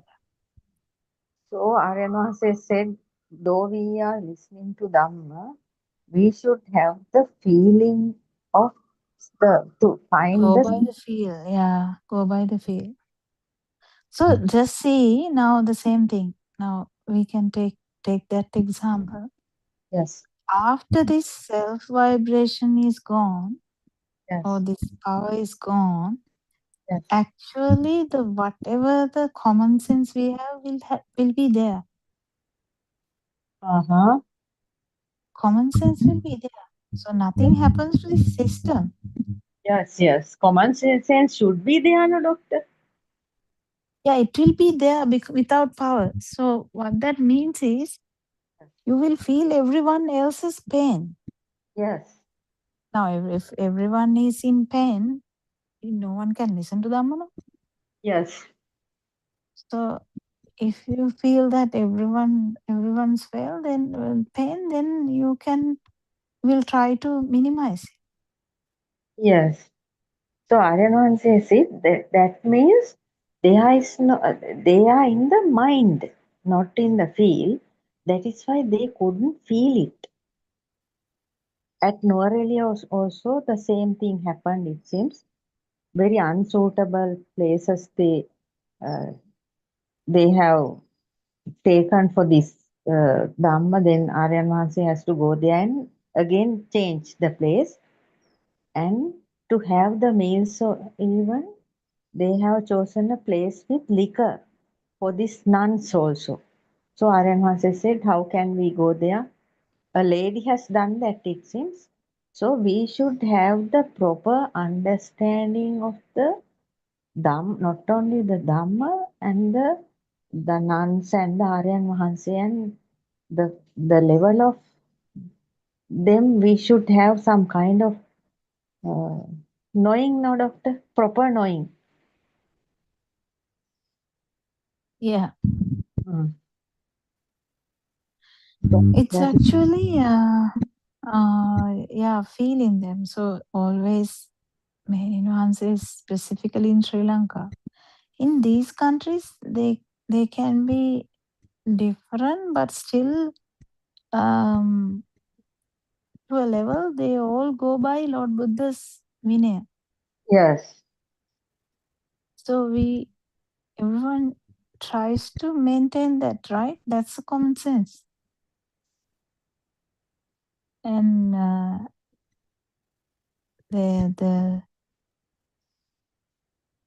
if you are a 7-year-old child and wearing a robe, or even if you are a 7-year-old child, no one expects the 7-year-old child to take a decision, right? yes, Yeah. But if you are an adult with some common sense, that those things are never going to vanish with the self vibration. But that's why I was telling this all this time from the beginning yes, how this happens, because not any of the other perceptions are going to go away. yes, What is vanishing is this avidya yes, and the power. The others will be there without power. So what happens is it becomes actually a new power, in the sense that feel fun. he or she will talk very direct and tell what is to be told, right? Yes, yes. Like Karen answer, yes, Or sometimes may decide to not to tell anything also. yes, I mean, it depends on the common sense again. This place we should not talk like this. We should go away. That's just feel, right? yes, In some places we are not going to tell anything, yes, and in another place we might say something. yes, In some places we don't eat, but in another place we might eat. yes. Same thing. Feeling, yes. Feel, yeah. Mm. So while going around the country, Aryan Mahanse can catch these things also. Yeah. There's someone who has joined. I don't know whether she is a newcomer or Nalini Patarana. This Yes, she can talk. is she participating to English room? I don't know whether she wanted to talk. She can unmute and talk. We will continue talking, but what I was trying to say is everything will be. I think she joined by accident. She left. Right. I think the thing is common sense Yes. is some people have more feel. Yes. Some people are in the mind, Yes. more in the mind. More in the mind. Yes. It's good that Aryan Vahanse is going around the country because he will come around the world also. Then he can catch each and every person's uh, way of doing things. Then actually can be uh, cleared now those things that will help everybody. I think. Yeah. Mm. The good thing is Yes. his previous sermons Yes. are very very valuable. Even these some sermons done in every village, Yes. they are also untouched, kind of not disturbed. Yes. They are like direct sermons, so they are very valuable for future. Yes. The only thing is when trying to listen, very difficult to listen. Some are not very clear, but must try and Yeah. see. Okay. No, maybe they have done it in a different angle. I don't know. Like, Because of the technical part, I think. Not the sounds are very much not very clear.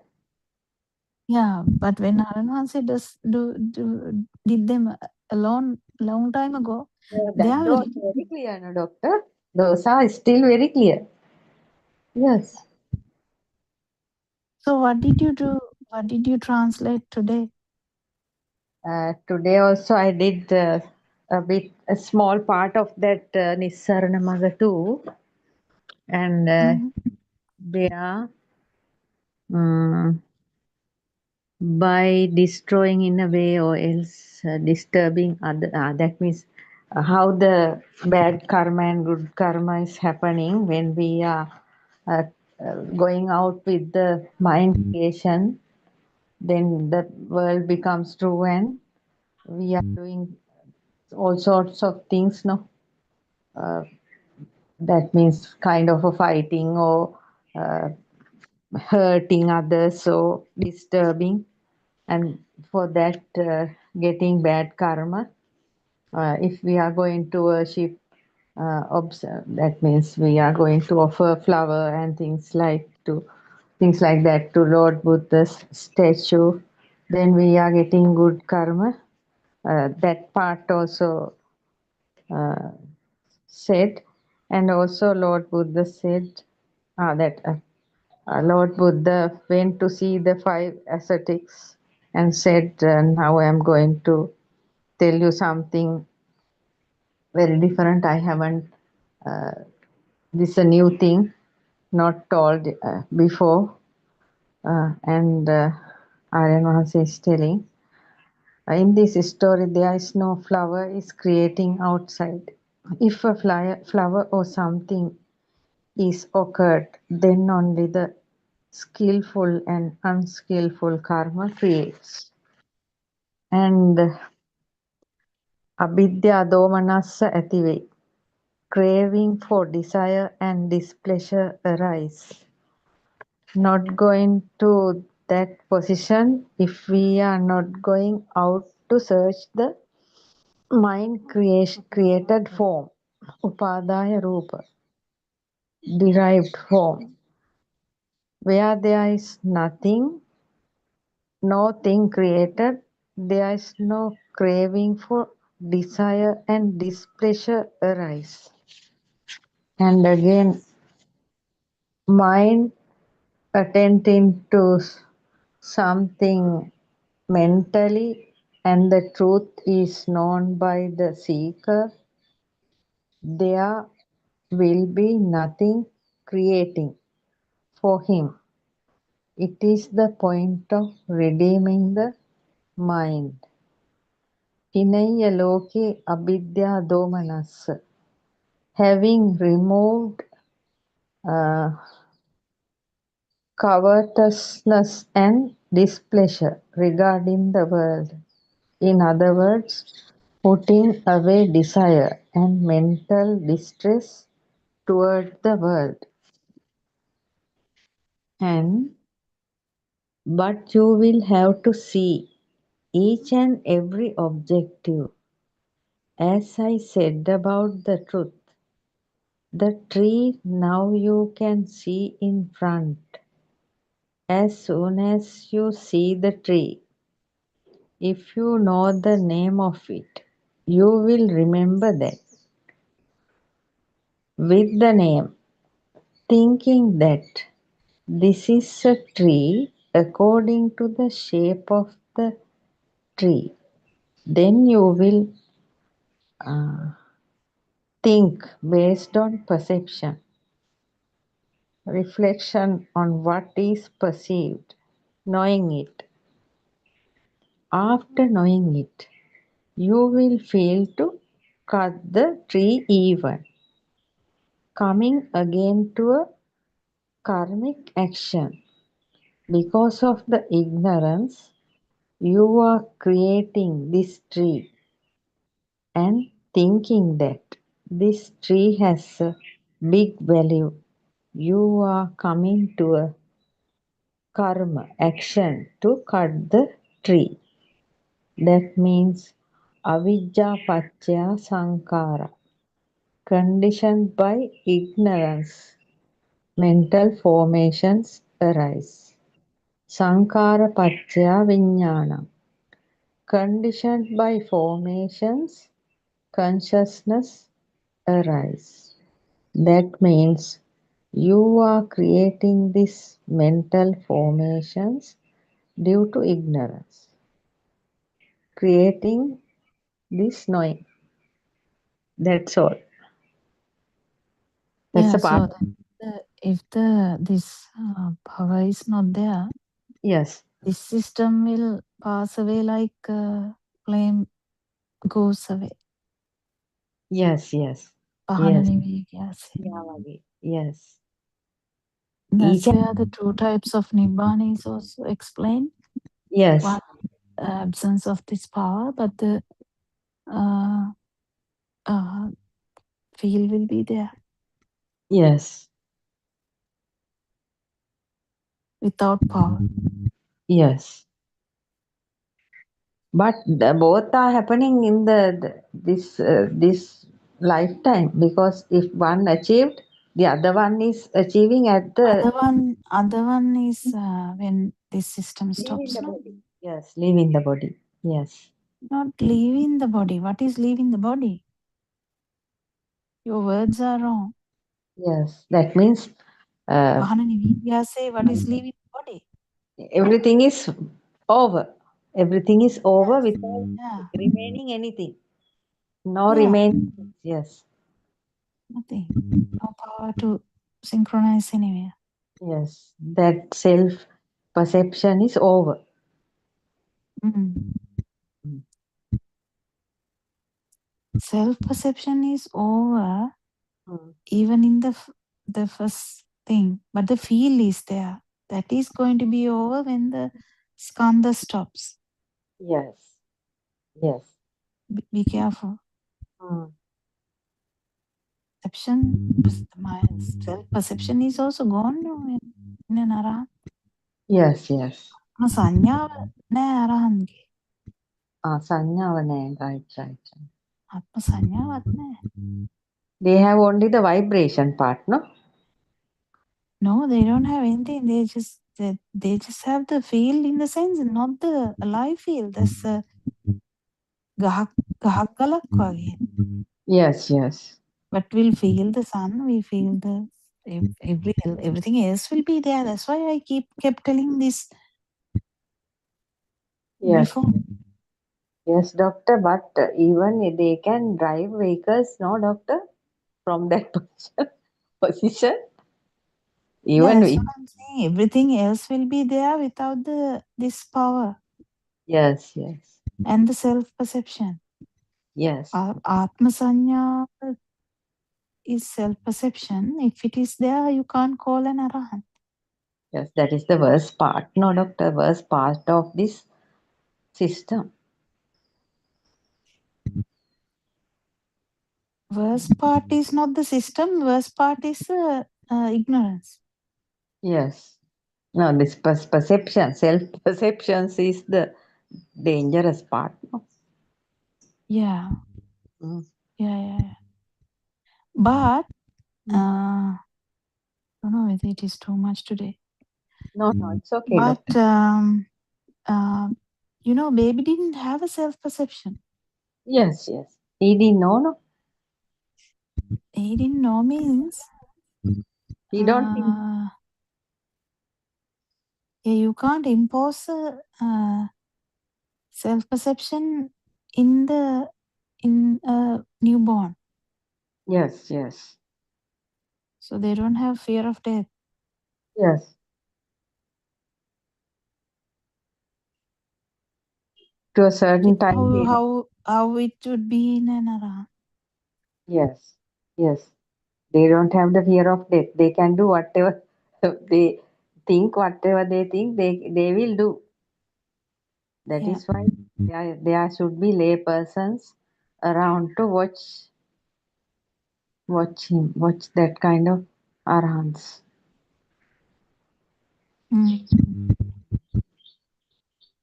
Like But can you see Ananda. the feel would be there? Like the Yeah. children, the feel would be there. But it doesn't mean that the whole system loses the common sense. No. No. They are not going to act like a 7-year-old No. monastic. No. Lord Buddha had every jnana. Yes. They are living by the jnana. No, doctor? They are living by the jnana. Yeah, it's all field. That is what Aryanansa is telling when he is going to do a sermon. In the first place, he is feeling whether he can do it from there or not. Then he is suddenly changing the place. Most of the places, it has happened, it seems.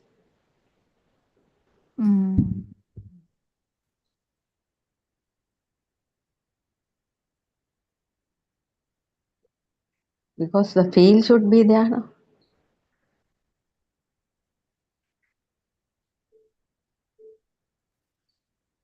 Yeah, actually, this Dhamma is very beautiful. It just slowly absorbing, that can be the only thing that we can do.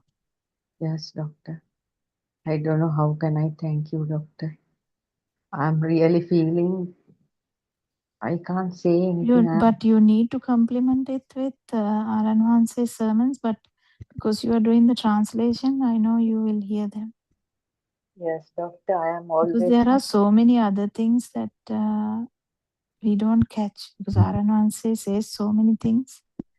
Yes, there's that so is. many other things we don't catch. But that is what important things should be understood. I am always trying to work for him. That is why, today morning I called the secretary at the Pradeshiya Sabha Piliyandala, and he said he can give that 75,000 addresses, right? So, but he said to bring a letter from Met Modita, Met Sisilasa, Sangvidhanaya, then I'll give it to you. So we can slowly post that. For that, I need Aryan Mahanse's approval. So I sent a message to Aryan Mahanse and Mr. Shobita at Kadavata and my other representative in Piliyandala. I'm just watching what is going to happen. We can do it that way if Aryan Mahanse allows us to do it. That's much easier than the delivery part. Yes, doctor, you know why? These priests are also not liking Aryan ones. They don't want to trouble them also. So we can't have to do it in a very small, subtle way, no? Like you are telling this Dhamma. That way only we have to convey this message to the people. So the easiest way is that posting a letter. That means those things printed by Metzisilasa, then without knowing each and everybody, each and every priest also have, they also can receive, then they can just read it and understand it. Then they can listen to this Dhamma like that. Yeah, that's really good. Not everyone, I mean, Lord Buddha's time also, Lord Buddha's town, they say, a lot of people actually understood them. Yes. Haten kodi pahak. Yes. Like that. Those days they had this thirsty for Dhamma. So they came. Yeah, nowadays it's not there. Now it is there, doctor. You know, I called to another office, Nagara Sabha office. I didn't know the phone number. I called there, and that girl at once written that no, Buddothpado YouTube, how to go that. At the same time, she has gone through it, and she said, I am having lot of problems in my family life. Please give me that. She said like that. Then I directed her to listen to Darshana Samapatti. Then she said, you come and talk to our secretary and you all can discuss things. Here we are having a big hall that drug addicts and so many people are there. Like that she told so many things. So I didn't tell anything. Because no active people in this area. Because of that, we have to just post that 75,000 letters with the approval of Aryan Vahanse to awaken the people of this area.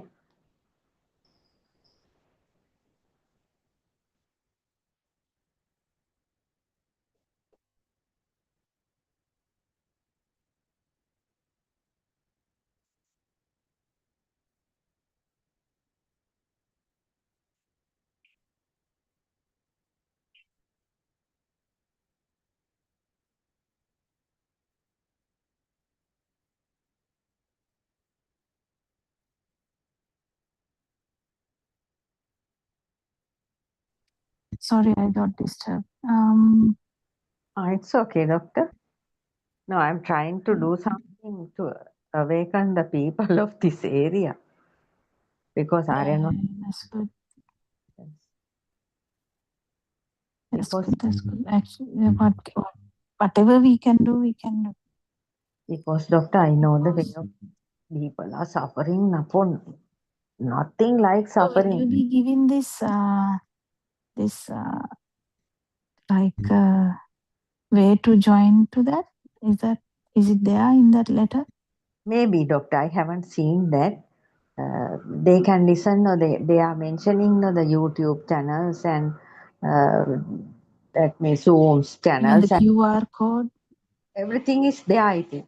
Printed form, there are 3 or 4 sheets, small sheets, half A4, A5, something like that. So we both are trying to. I told that the other girl, Arosha, she said she can write and post. So we both should do it. First, Aryan Vahanse must give the approval. It is the easiest and the very simple and the very soft way to spread this Dhamma.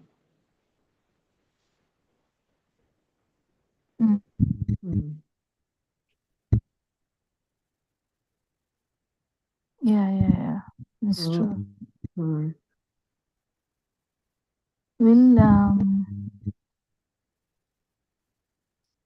I think it will spread slowly. Slowly is good, I think. Yes. And rather than a sudden thing. Yes, actually, without a sound, it can reach people. No? That is why. the population is very high in Colombo district, Kampa district and Kaltara district. The western province should be awakened with this Dhamma, at least to listen to Dhamma. Mm. Yeah. Yeah, Okay, I think doctor. we can stop today Yes. and talk tomorrow. Okay, May doctor. Triple Gem bless you all. Thank you, Aran Vansa, for your noble guidance. Thank you very much, Therwan Doctor. Sarnai. To you. Therwan Sarnai Aryan Mahanse. Therwan Sarnai everybody. Therwan Sarnai.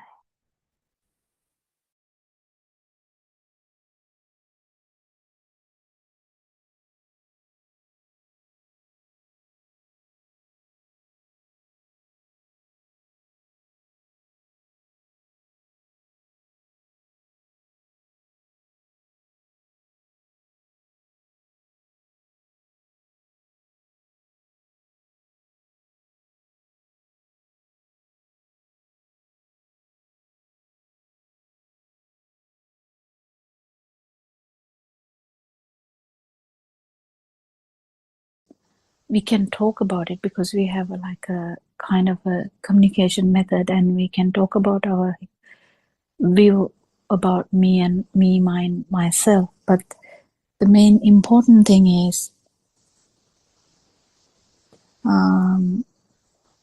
how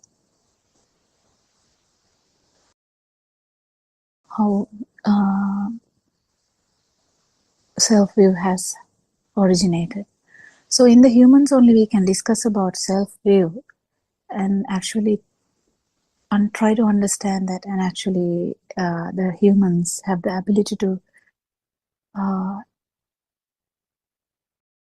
touch or in kind of co-vibrate into self, non-self level.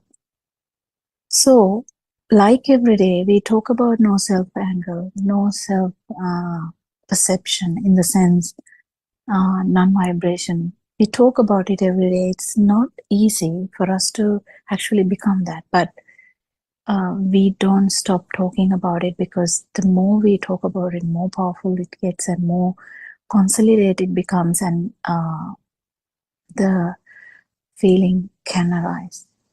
Once you understand that there's no point in this dream, the value of the dream is the thing that we feel as we are living, so that will go down. So the value we have given to the dream is can become so subtle, and the self-perception also becomes subtle. So you have to understand this in order to understand the various forms of self-perception. So we have Surangika also. Is there any possibility we do have a discussion today? I don't know if there is any program in Buddothpado Sahanayatra. Anyone can take over this at any point, but until such time we'll keep having a discussion in English medium, in English language. Is it possible, Suranika? Or I can see Dr. Sakuntala also. Any one of you can actually join. Dr. Kokila. Therwan Sarnai. Therwan Sarnai, Dhamma Friends, pay a homage to Buddothpado and Mahansa.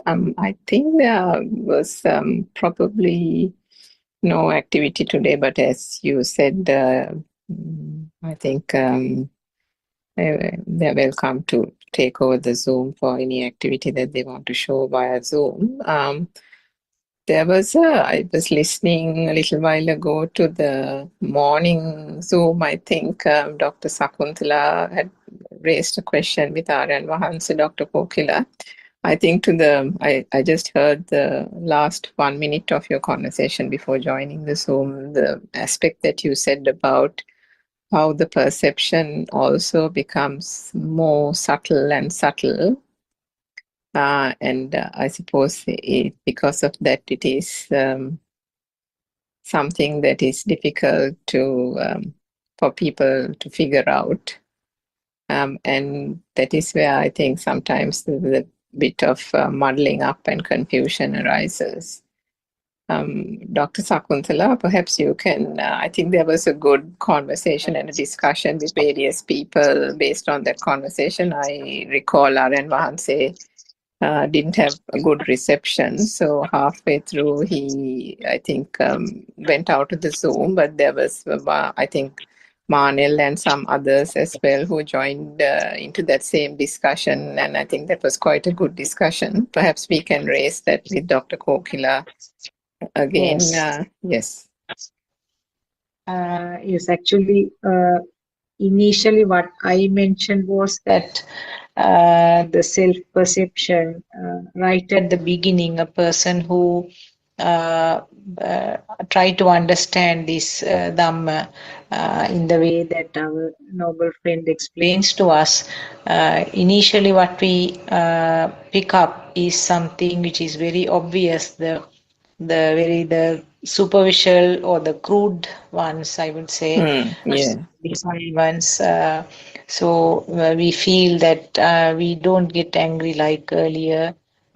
We don't crave for things like we did earlier. So that sort of level is something lots of people identify.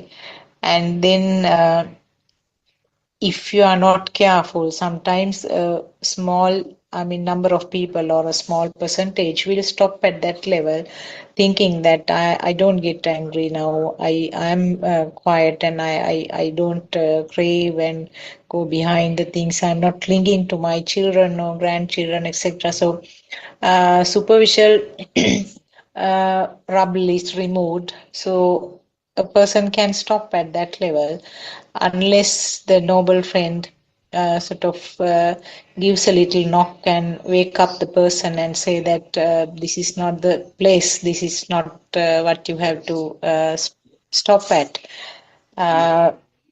Beyond that level, then a person will start sort of finding in the finer things where the self-perception is identified, and small events maybe at home front or when you go out, the small incidents which are not very obvious, the person will identify, this is me, the self-perception is here. So like that, the minor things will come up.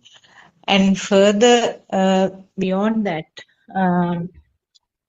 what is more important, or what was actually disclosed by Lord Buddha, is the level, the final level, where sometimes a person might feel that I have now seen the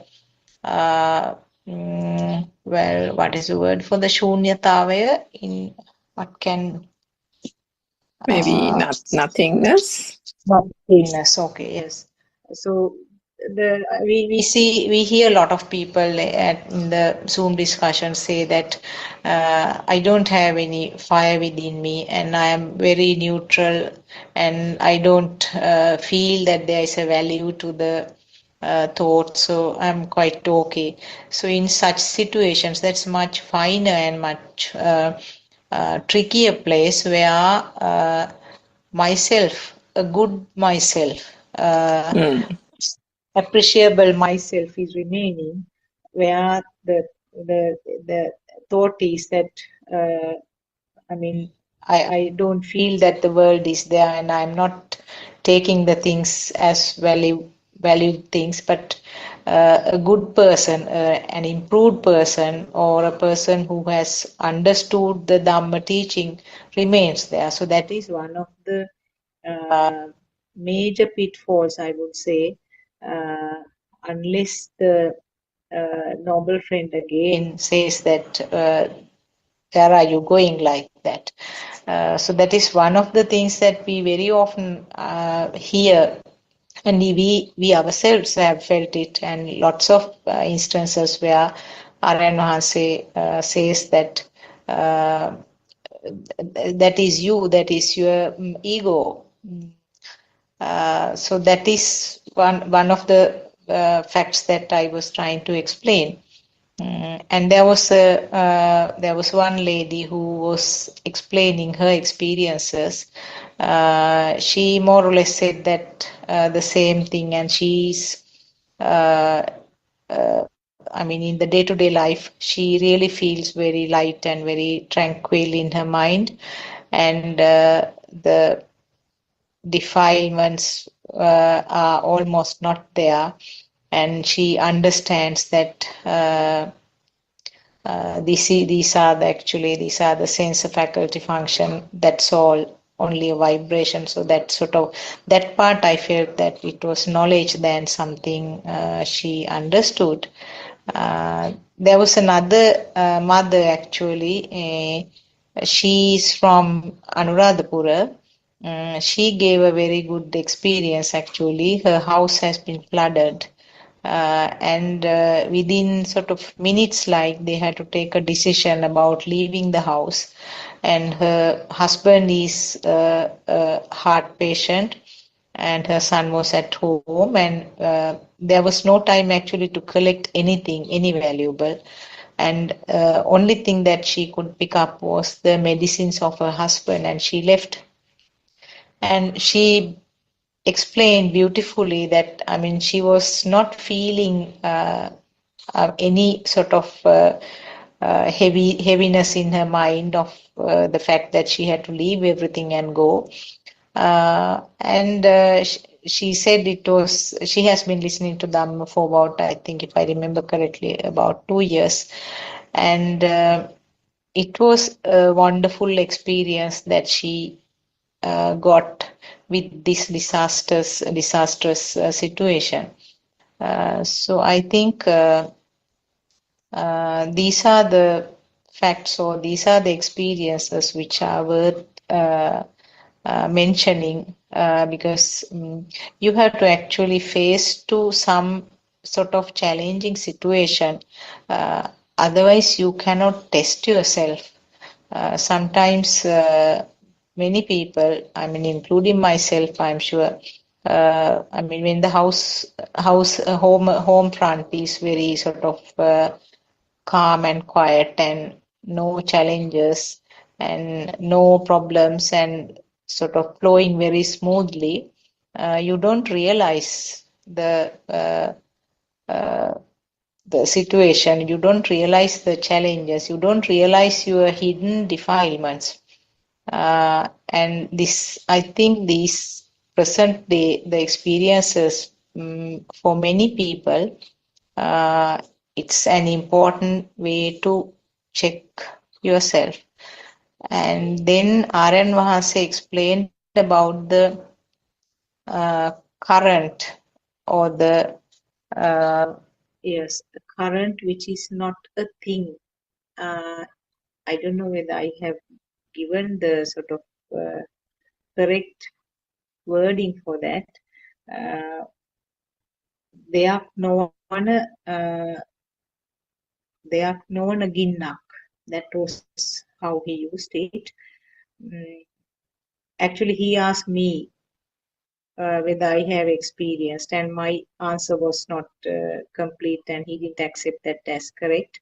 But that mother who explained that example that I just gave, her explanation was taken as correct. So that means, I mean, you can feel as a in your mind, you feel that some sadness or some form of stress, because that is just simply a product of the mind sensor. But if that product or that thought is not given a value, then it's just becomes another sensor function only. That sort of situation. And also R.N. Vahase was explaining, there were some people who came to collect the donations. Some have lost many things. Some have lost their vehicles, and houses were underwater, and they didn't have any clothes even to wear, even to change. but they were with a smile and they looked very relaxed. So that sort of a situation, those are the examples he said that where still they have a fire within them, but the fire is not given a value, and that fire is also uh, just another sense of action only. I think those were the things, if I could remember. Anything else to add, Surangika? I don't know whether you could listen to it, listen to the whole thing. Yes, Dr. Kokila, I mean, I wasn't paying full attention to it because listening to it here and there, but I think you captured some of the essential points of the various conversations. So, and Dr. Kokila, I think what was being, I think there was another person right at the end also who was saying various things. And I think the point is that when the common pitfall, as you said, Dr. Sakuntala, is the thing where people say one feels the peace, one feels the calmness, whilst the self-perception is still evident, isn't it? And there is a person feeling the calm, there's a person feeling the shunyatava or nothingness. And that becomes evident only when the person starts talking on Zoom. So what R.N. Mahansa was trying to emphasize and draw out from anyone coming onto the Zoom is that the feeling of nothingness or the feeling of emptiness and non-self perception is not something that is just understood, but it is felt. And if it is felt, the way that any kind of thing is articulated on Zoom, from that it becomes evident whether the person is still holding on to a person and self-perception and talking about an experience of non-self-perception, or whether it is in fact the experience of non-perception, self-perception that is being said by the way it is being said, isn't it? So because I think he also used the common example of the salt, and saying how can you express how salt tastes through words, because that is something that has to be felt. The other example he gave was that little Samanera who went ahead and told the person who was trying to murder the other monks, saying that, they are not suitable, just, take me and let me be the sacrifice. So if you think about those words, the words don't say anything like I am nothingness, or I have become arahat, or I am feeling calm and there is an inner transformation. That is what Haren Mahansa was trying to say there. None of those words were ever used. All that Samanera monk said to the the rogue or whoever it was leave the other monks alone. If you need someone to be a victim of whatever your scheme, I'm available, and I'm offering myself. That's all. Even if the person says I am offering myself, the word I or myself doesn't have the self-perception in it. So you can't take the words and say that that person has an I, that person has self-perception because he used the word I or myself. No, it is the way it is being said and the feeling that R.N. Mahansa was saying needs to be the non-self-perception. Dr. Kokila, if you can explain that a little bit more, because it is when people go to articulate, he said the story, the articulation gives away the self-perception. Yeah, actually, it is, this truth is now. It is what you feel now. So if a noble friend is listening and the sense, whatever the noble friend feels, is the other end vibration. So if it is, it would be different levels. It is correctly said, if there are 8 billion people, the vibrations are kind of 8 billion types. How a noble friend can understand, or actually feel, the word understand is wrong, feel that is now, not then. So actually he's not listening to the actual story sometimes.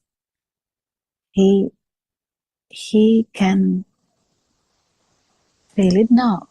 So that when you listen to the thing, it's mainly how he can feel the other vibration, how strong the other vibration would be the actual marker for whatever the answer. Because the answer can be like Lord Buddha, I don't remember the name of the Venerable, but I don't know whether it's Buddothpado Venerable, but there was a time that Venerable said, I am in whatever dhyana, the highest dhyana. But you know how Lord Buddha would understand that, how Lord Buddha would understand that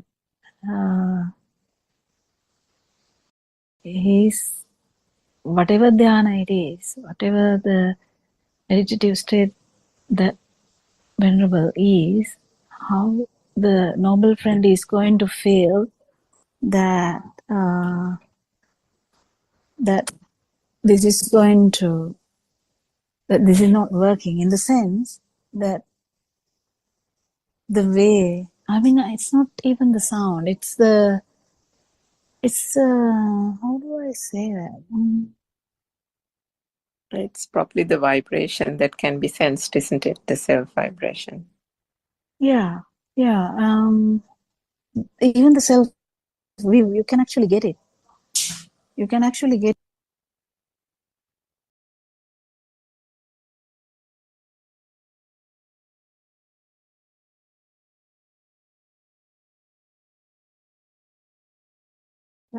Theransana, you're on mute. No, sorry, Yeah. I just had to mute because the kids came in. So, the self view also can be felt if you kind of listen to 100 people day-to-day life. If you feel like when you listen to, okay, just listen to 20 people maybe, or 10, so you can see how different the vibrations are, and how deep, or how it's not the word deep, actually, how strong that vibration is too. But it is the same vibration, isn't it? Like it can be one day, one person might appear very calm, and at the same time, the same person might talk differently in another day. So it's very difficult to say, but the noble friend is going to feel it on that quiet moment, and that's it. But then if the noble friend has the association for 2 years or something, if you have been under the same teacher for 2 years, just imagine, and the noble friend, the teacher, it has an idea how much, and okay, how much is it now, how strong the vibration is. But this is from second person perspective. Just remember, this is second person perspective we are talking about. Now, the most difficult part is the first person kind of perspective. What is that? Like getting it here, feeling it as you are someone else. This is the most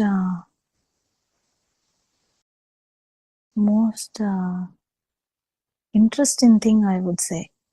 Because once the self-will is broken or shattered or whatever the word we use, or has no power, the self-will will be having no power. You know that the self vibration is kind of a construct, because we thought it is there forever. But now, if you have the non-self perception, you know that the self perception is a construct. So you know, with the help of the noble friend, that how self perception is a construct. You just can't be like imagining that you have to feel that too. That how do you feel that? You have to feel the non-self perception or absence of vibration. So the whenever someone feels that momentarily, like a fraction of a second, whatever, that brings you so much light to this picture. What is the light? There are several things. Several things would be, we understand that what is this, how these sensory organs work, how there is no self in any of them, and how there is no self in the body or in the mind, and how there is no self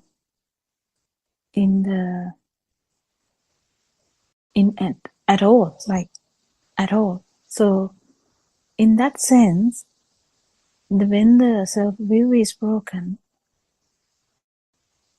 do you think that person would take the outside as, outside for granted? No. Like that is a complete kind of understanding we have. It's not that the person has no defilements. He completely has it. But the problem is, not the problem actually, good thing is, whatever said and done, that system is sure that whatever the defilements are, there's no self. How? By experience. So, defilements have no owner means this can't be explained in such a way, because it's a kind of understanding, very deep knowing kind of thing, where you know that the glass, when you look into a glass, that you see things that is not true, like that. You know that everything is kind of a perception. You still feel that. All the perceptions are kind of still true. You're still in the dream. But the extension to the outside is not there. So someone who has felt this non-vibration, at least for a moment, will have a kind of a meditative state which is not limited to any posture, anything, nothing at all, whatever. So that is very specific thing, that it is not related to any posture or anything at all, that the person can't be taught again. Even Lord Buddha can't come back and say, this tree is there, that is there. See that tree that is there. See, the one who is seeing that is you. You can't do that, because now after listening to Dhamma and feeling that whole thing is kind of a self-perception, is actually feeling you here kind of thing, and that is a misnomer, like a I don't know whether you can call it misfeeling. Yeah. So no, you can't do that. You can't do that, because definitely that it's very evident that it is a perception now. So knowing that it's actually a perception also, that self, we feel it as gross now, like the self, yes, this I'm Kokila, I'm a doctor or whatever, these things, like, but then if you know everything is a perception, it's kind of like a joke, it's, there's nothing to talk. So then no one likes to keep, like, talk about jokes. So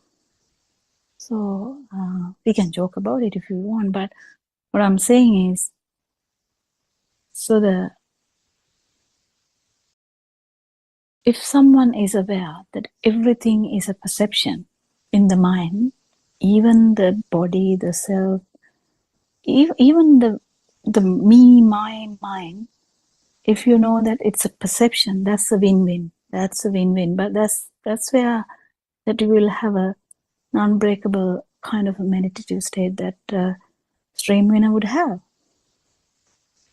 No problem.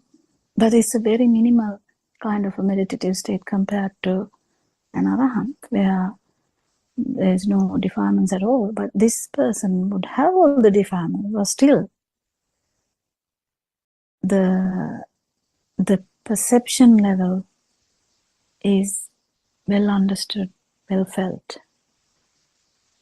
Then the person understands why then this the Aknona burning, some burning is there, yes. Then that, there's a stage where you have the burning and you have the Dhamma fighting each other, kind of. I mean, that's just a word that we are used, but there's nobody's fighting here, but I'm just telling. So there will be a state like that, and this goes on until the defilements are fading, and it is fading because there's no one to own that. Actually, it's the main thing, because it is a self-view that fueled every defilement. That is the main fuel. But now the main fuel is not there. It is slowly reducing. Slowly. It's a slow process. But then in the meantime, the noble friend keep telling you that these perceptions, whatever perceptions you have, the sun, moon, earth, people, or I don't want to say, truth, freedom, family, me, I, all these perceptions, you still have the perception, that it is not out there or anywhere, but still that perception is giving you trouble. Then slowly you keep understanding none of these perceptions are true. So what do I feel? Then you understand, okay, then none of these perceptions are true. Then how does a feel happen? Feel is actually the main factor that we have missed so far, because we are covered by our thinking. Thinking is a priority in humans. You can't stop thinking, can you? No, we can't. We just keep understanding about this. So perception-wise, when we keep understanding this, how did this happen? Then you go back. You keep going back, because you had to actually go back to the beginning. Even to be a stream winner, you had touched the actual bottom of it. The fish jumping up example was taken even today by Aaron Honse. There he actually took the water as the whole defilements, which is a good example too. I mean, we were trying to give that different ways of meanings to that last time. But actually speaking, if you take in that way, the water is a defilement. The fish, when jumping up to the air, if we take it as no defilements at all, or zero vibration or non-vibration, or no self-perception, this is all just an experience. And can someone describe that? No, even the fish can't. But will fish know? Yeah, fish will know. But then the fish is going to go back to water. So likewise, but what happens to fish in the water now is these defilements are going to get little by little, the dream world, your dream world, the perception world, or kind of this thick mind is going to get thinner and thinner. At one particular moment, you might feel how much vibration you had before is actually reducing. And if you have a moment again, if you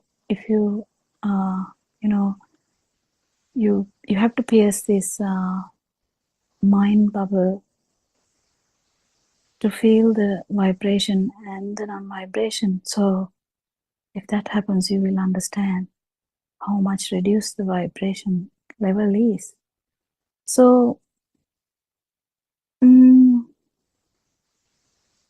but a teacher understanding that is different, but you yourself understanding is the most important thing, because teacher can't do anything unless teacher can just guide you. No one can be driven to water, to drink water. It's just there should be some thirst and some understanding, some drive for you to feel the non-vibration. So this whole thing, the main factor that we can't get is for you to become like the baby, for you to become like the non-vibration which you have never felt before. Because becoming the baby is fine. Kind of that is very difficult as well. Actually becoming the baby while you are an adult, that doesn't mean you're acting childish. So don't get this wrong. Oh my God, that's the problem. This is not that. Lord Buddha was not acting like a child. That's not the point. This talk has nothing to do with the childish activities or childish moments or childish thinking. That's not the thing. Lord Buddha knows everything and anything about the world, as well as all the vibrations and all about non-vibration as well. So, but the status of mind is the difference. So when you talk about that, and the non-vibration is something that has not been felt before. So non-vibration has to be felt. And that's where the tricky part is, I think, because we can keep talking about it. But the key factors here is key factors I can add here would be, the question Dr. Sakuntala asked there, I remember that, how do you know? Well, she will know if someone else is talking now. She's asking about the first person now. So that's the thing. If you listen to someone, it's not that difficult for you to understand, no, there's some kind of self-view there, or there's some kind of a self-perception there, or some kind of a self-vibration there. There's three different levels. I don't think if you know yourself only, you can actually think about or predict these things too. Because someone an arahant talking is different to the non-returner talking, isn't it? So there's always differences in these things.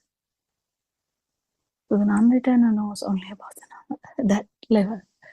So the non-returner can talk about the Arahant state because yes, he or she has the experience, so it can be extrapolated or kind of it can be told, but actually Lord Buddha's experience is different.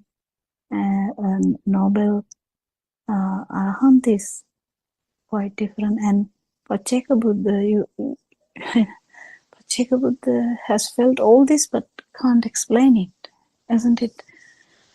It's very difficult. So it's a main thing for us to understand here is actually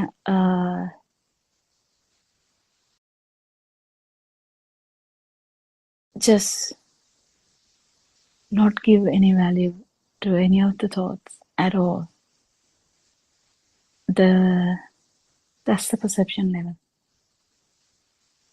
The perception level, if you keep understanding whatever we think is not true,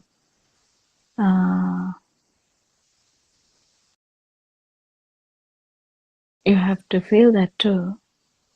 But the thing is, if you keep understanding that, you will definitely feel it because you have like a right eagerness, or what is the word for that? Samavayam, kind of. You have what's the word for that? I can't even remember. Yeah, you have kind of I don't know whether we can say wanting, but some eagerness to to change the system to the non-vibration.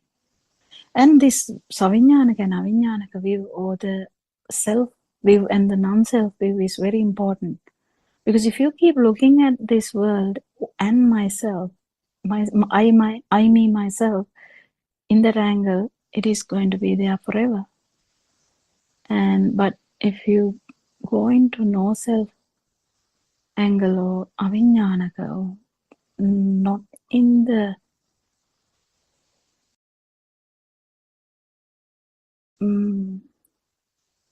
consciousness, in the alive, alive angle, because we feel like everything is alive and has a purpose and everything,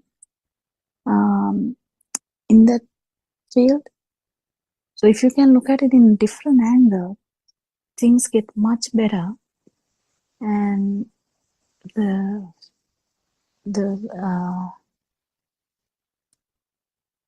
feel improves. If you go to think, the question Sakuntala asked was actually, when we try to tell this goes wrong. Actually,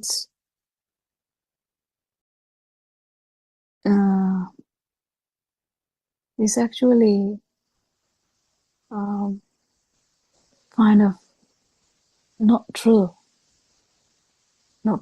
because then no, it's not true. How do I say that? It's even that sentence is wrong, because if you talk openly, that's it. If the vibration is there, it is there. If it is not there, it's not there. That you can't do much, can you? If you look at it in a aviññānika way or non-alive way, can you change anything? You can't. So you just let it go. So when you let it go, you definitely know, until you are becoming an arahant, there will be some vibration there. So are we going to hide it? No, we are not going to hide it.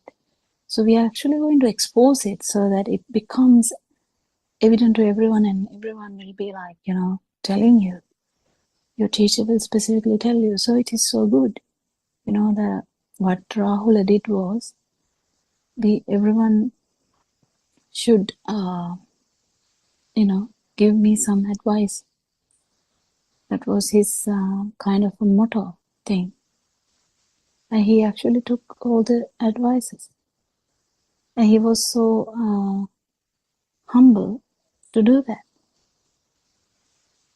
So, I don't know, did I talk any sense? Is there anything?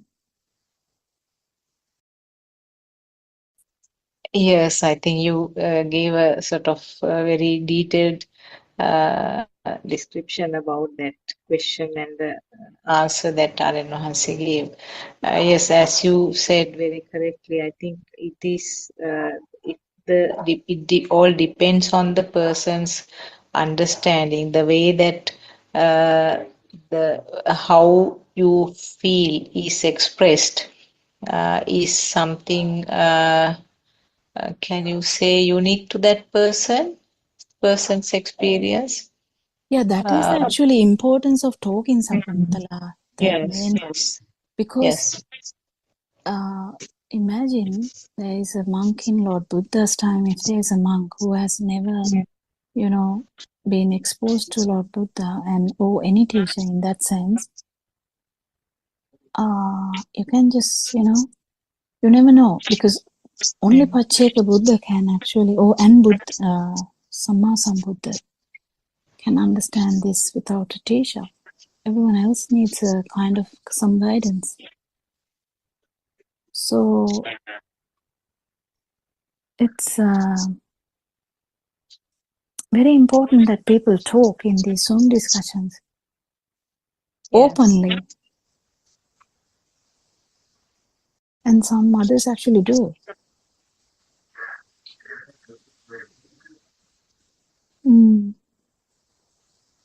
Anything else to add to that?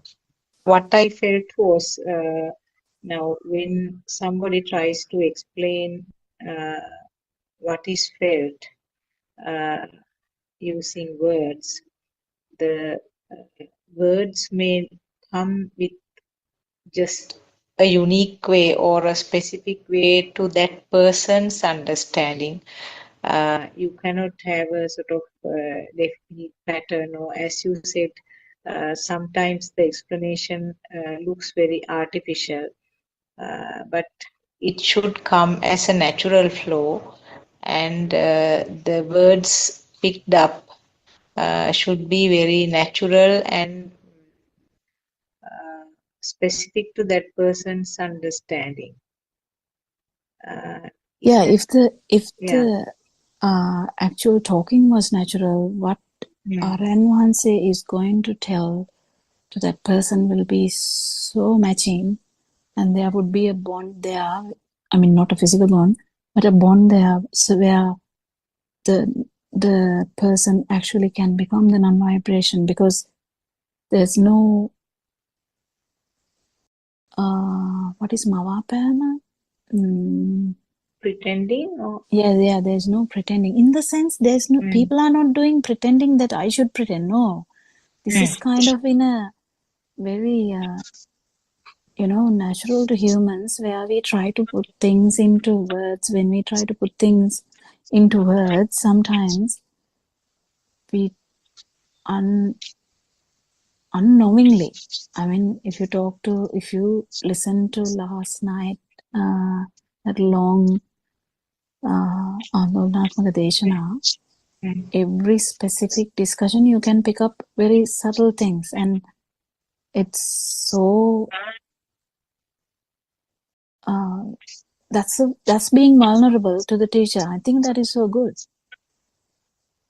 Like when you voice something, you definitely you whatever you're voicing is going to get, it's just going to come out, and then what is coming out is the natural thing.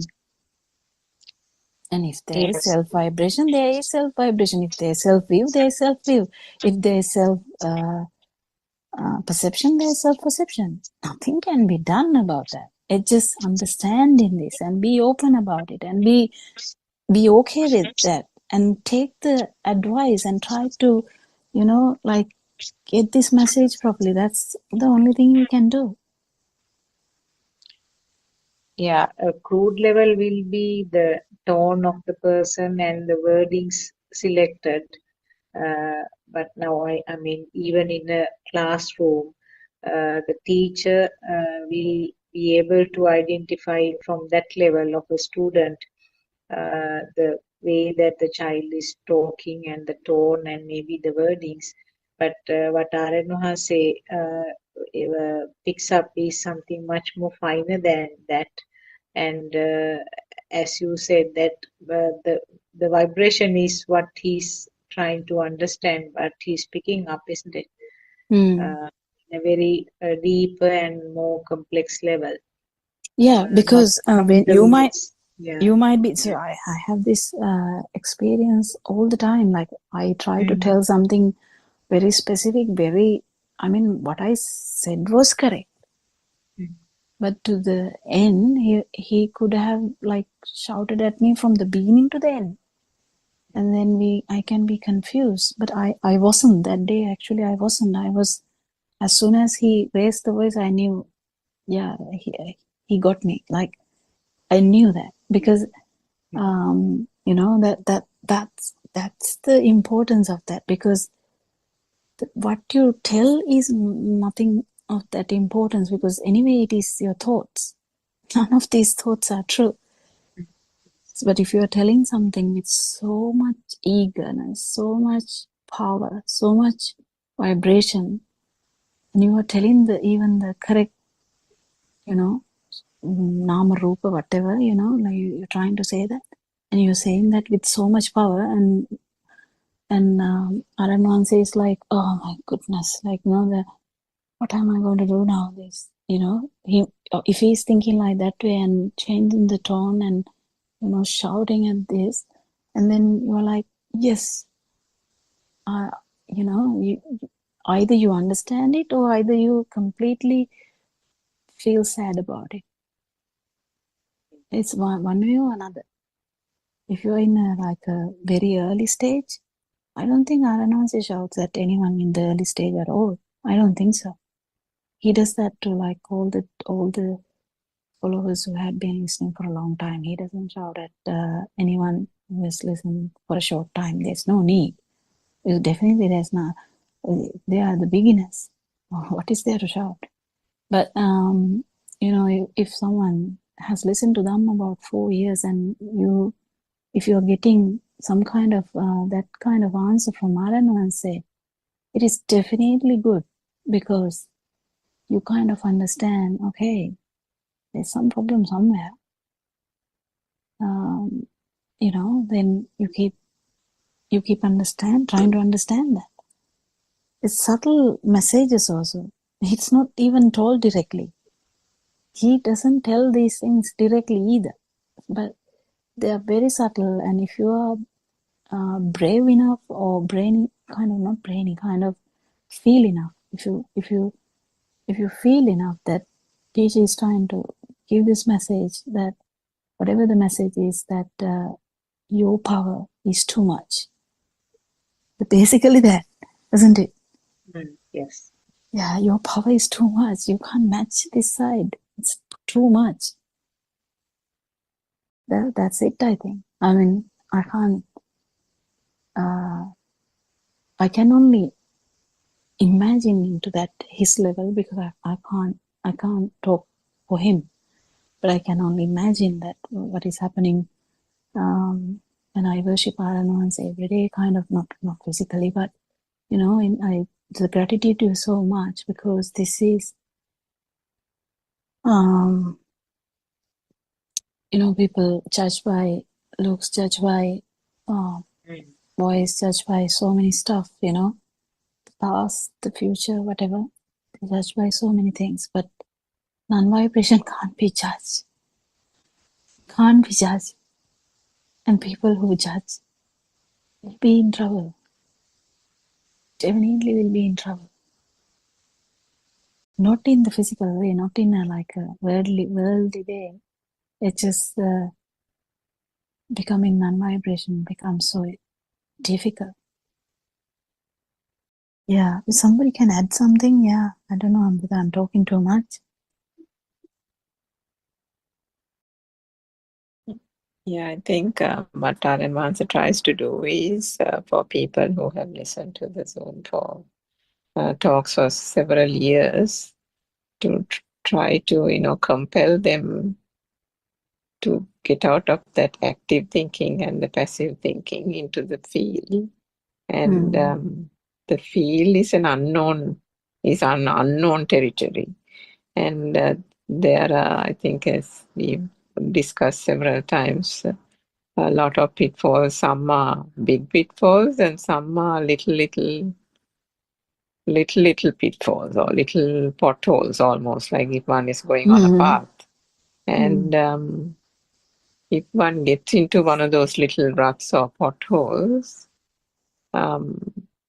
because it is small, it is, and if, for example, if that sensual world part of it has been diminished, or that part has kind of been liberated from, that is like the example of the little dirt getting captured in under the fingernail type of thing. So one can imagine from that how much of defilements and mammoth sense of vibration has been dissipated by the dissolving of the sensual world. So for an instance of that little pitfall is absolutely maybe not even noticeable. And the experience that is recounted on the Zoom is someone happily being in the little pothole. Yeah. Not knowing that there is still a path to traverse, there is still a lack of recognition that there is still a languishing in the pothole, kind of thing. So Taran Vasa is trying to say is by getting people to recount their experiences, just like you said, Dr. Kohila, it is through the expression that he also can then lend that helping hand and be able to sense the vibration, if there is any, in that person. And because that can come out only through that expression, there is a tendency, a couple of tendencies actually. There is a tendency of certain people to not talk because of that enormous relief that is obtained by the diminishing of that sensual world type defilements. And by doing that, there is a sense of contentment that some think that, this is enough for me. That mountain of sorrow, mountain of suffering has now gone away, and I have this sense of calmness, which we hear Mother speaking about, and that is good enough for me. From the place where I was, from the burning that I felt for 30, 40, 50 years, which I had no way of assuaging. Oh my goodness, Aryan Mahansa, you have no idea how much of relief you have brought for me. This is good enough for me till the day I die, kind of thing. Yeah, but Suranka, I should add there something.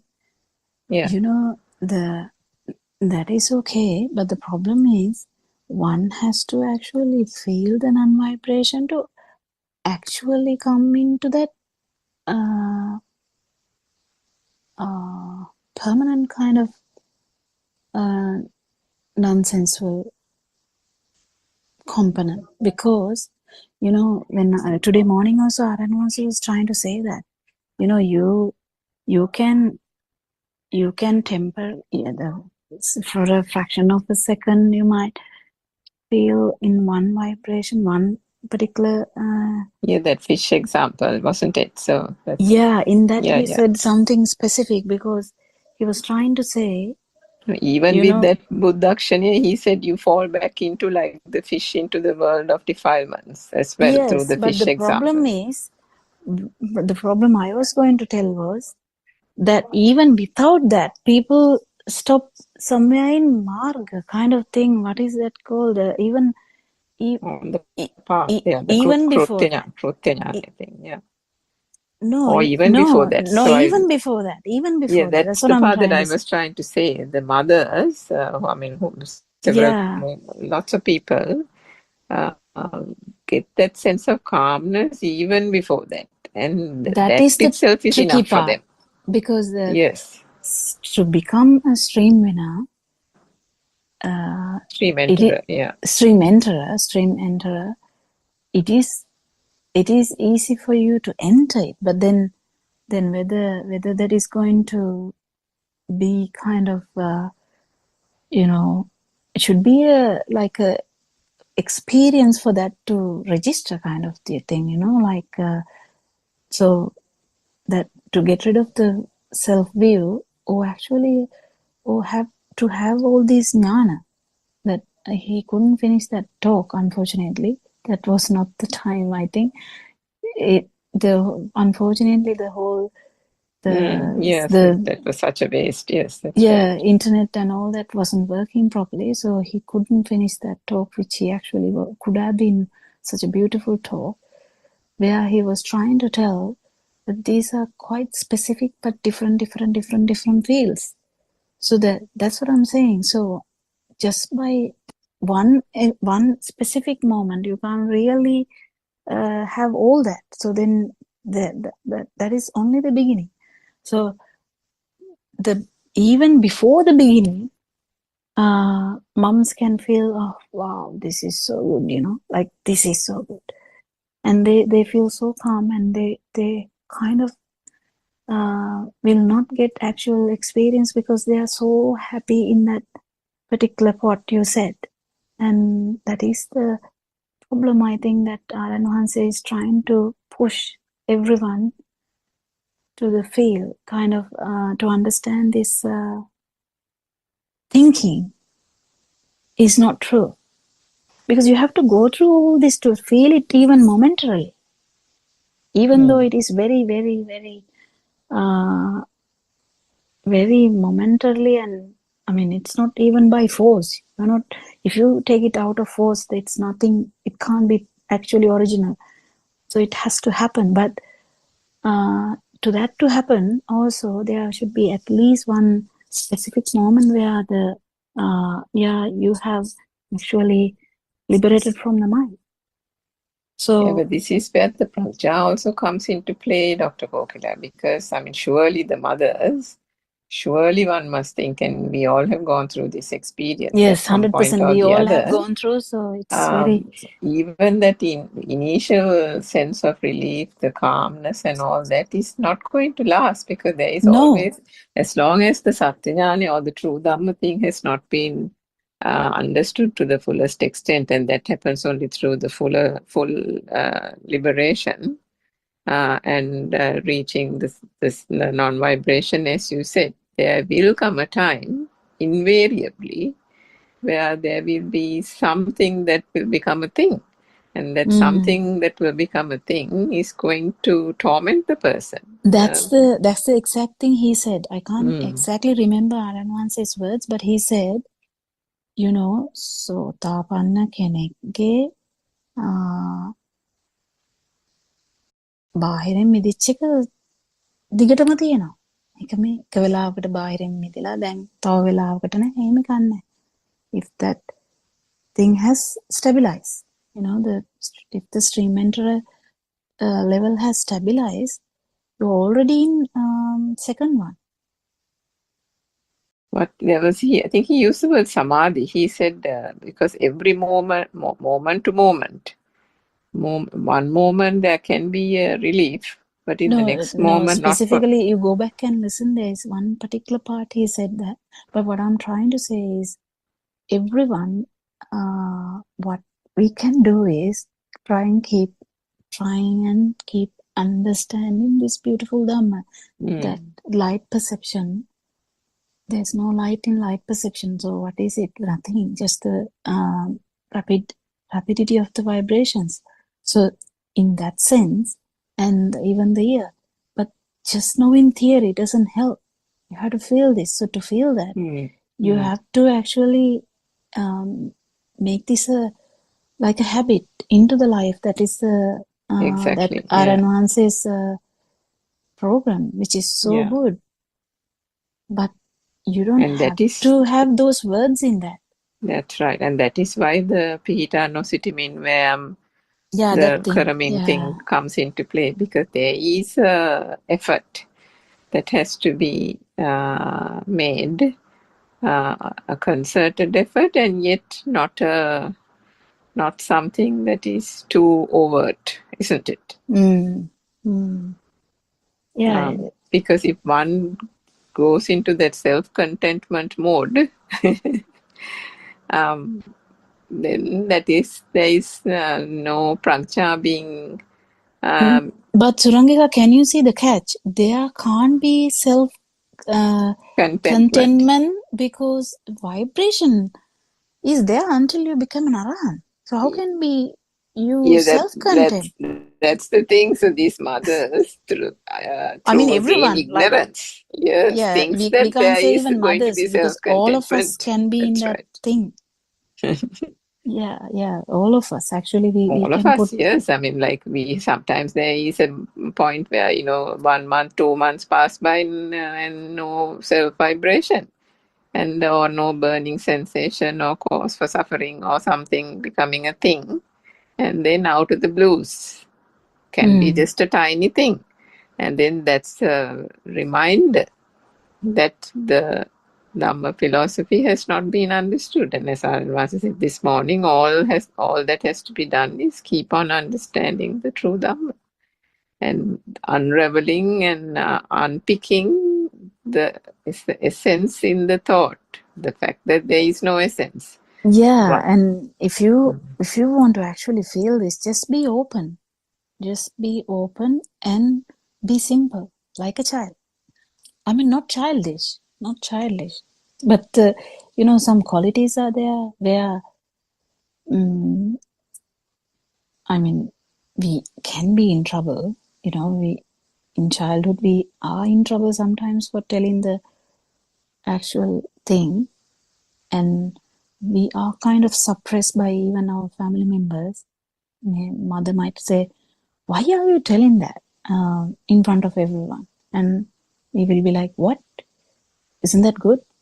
No. And then we will learn that, and we will learn how to suppress our the truth, basically. So we keep doing this forever, and now we don't talk about truth. We just talk, how are you? I'm fine, thank you. And that person is dying. That person is dying. But we say things which are the accepted norm in society rather than the truth. Yes. No one really says, "Oh my God, I'm actually suffering." No one says that, because no one is ready to hear that even. Because the other person will collapse if that person will say, "I will never ask how are you again," because that person said, "I'm not well." And what am I going to do? Call the police or something? Because they are in trouble now. So no one tells the truth. No one actually speaks out properly, because there's so many stuff, that you can't really speak. That is the truth.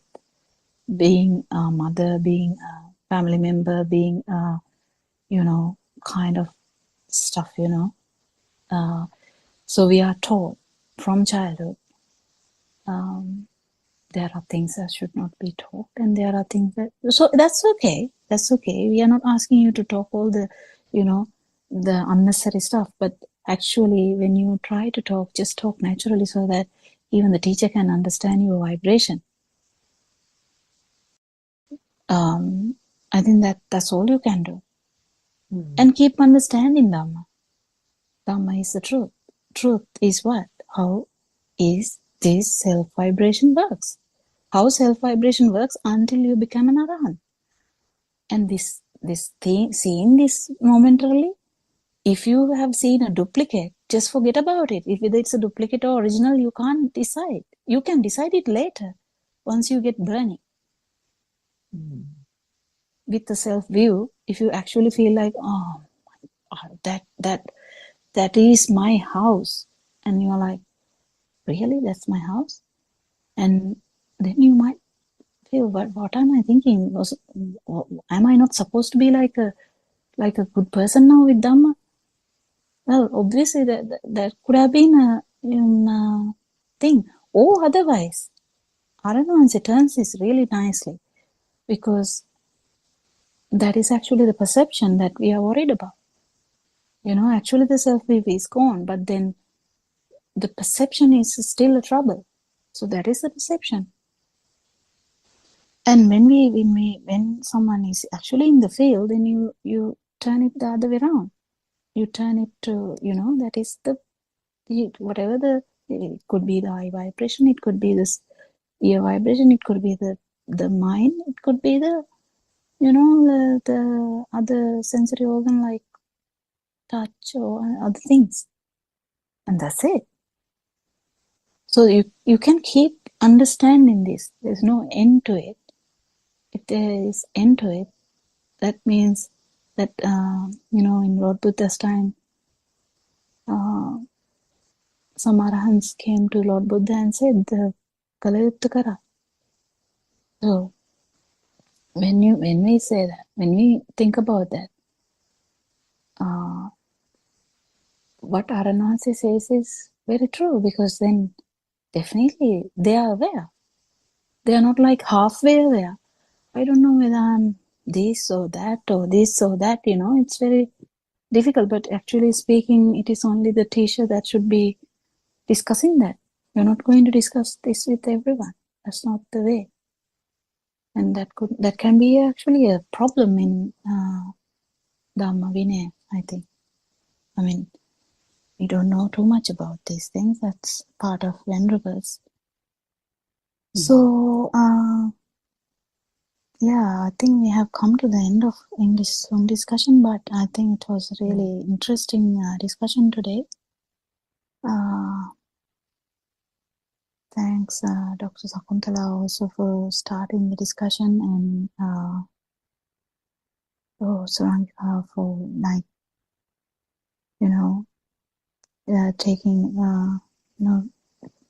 taking part in these discussions. Also, things become more clearer, more whatever the problem, then you understand if there's a problem, and then you can ask Aranwansi, because we are kind of in the middle. So Aranwansi is the final person you can go to if you have any serious questions. And I think even this last few days experience itself, maybe we'll discuss it another time, Dr. Kokila, but the last few days experience of people, Buddothpado listeners in other countries, and the thoughts that go through the mind when all those activities are happening in Sri Lanka itself has been an experience on the path. So we can talk about it some other day now that we... Yes, we will hand over the Zoom discussion to similar Zoom discussion at 4 o'clock today. And thank you very much. And I appreciate all these people who host these things actually with Yes, indeed. Yes. From 5 a.m. to till midnight, some or other there is someone to host this. We never worry about that. We just join and we start talking. And that has been an easy task because there is someone hosting and we don't have to worry. So thank you all. And so much merits for these things. And all these merits would be actually hopefully lead you to feel the non-self vibration. Thank you, everyone. We'll worship Aranwansi and may Triple Gem bless you all. Yes, echoing the words of Dr. Kokila, our blessings to all those people who are hosting the Zoom. And we pay our homage to Buddothpado and Thiruvada Sannaya and Namaskara.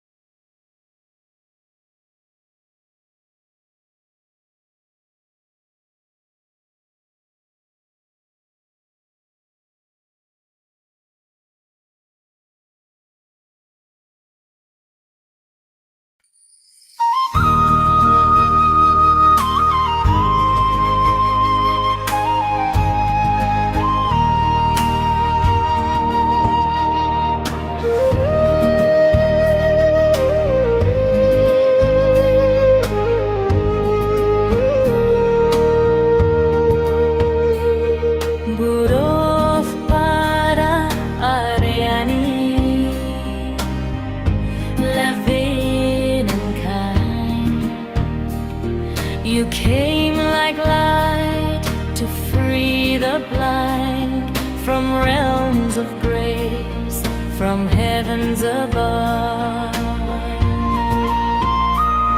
You walked among us with boundless love.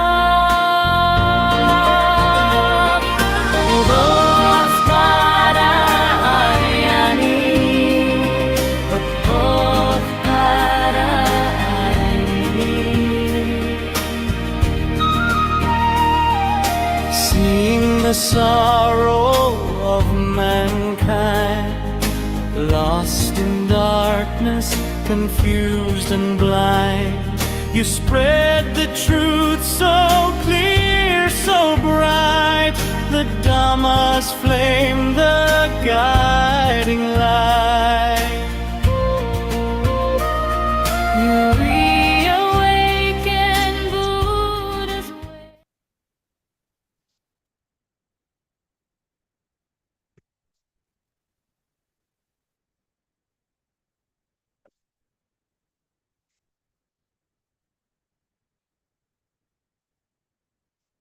Therwan Saranai.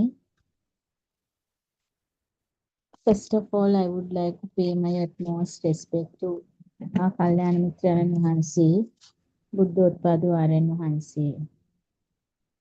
Pada Namaskara Karami, Buddothpado Aryan Mahansi Avasarai.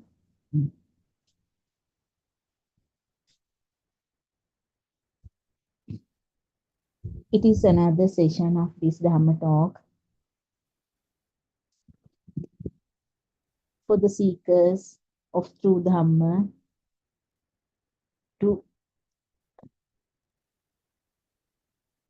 understand this Dhamma. So, Buddothpado PeoTV will help you throughout the day, 24-hour service will help you to realize what this real truth is. Because 2,600 years ago, this is what Lord Buddha has preached to the whole world. But due to certain things, it was covered. Nobody knew what the truth was. But after a certain years, Buddothpado Aryan Mahansi has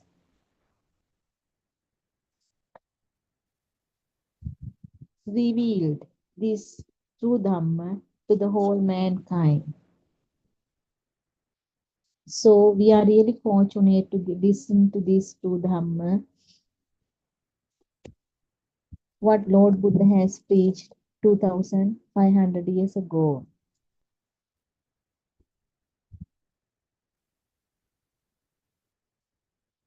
It is actually, we know this self-evident path disappeared from the world over the last 2,500 years. Fortunately, our Kalyan Mitranan Mahansi, with his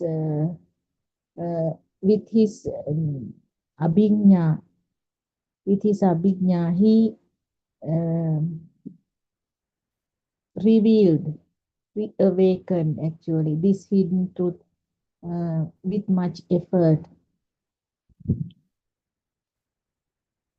He shared this self-evident path to Nibbana with the mankind out of immense kindness.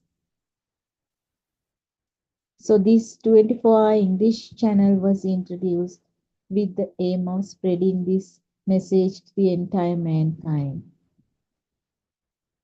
So with this, one will get the opportunity to listen to the sermons throughout the day.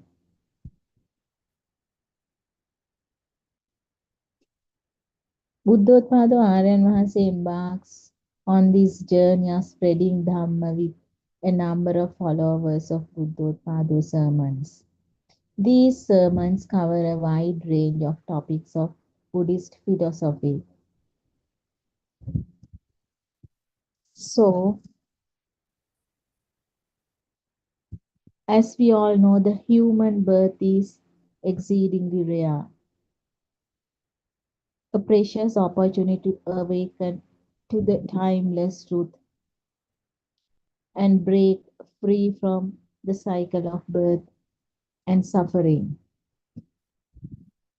Lord Buddha never encouraged the continuation of cycle of birth. That means samsara. His only guidance was to lead beings realize the nibbana, liberation of mind, the cessation of suffering with this very moment.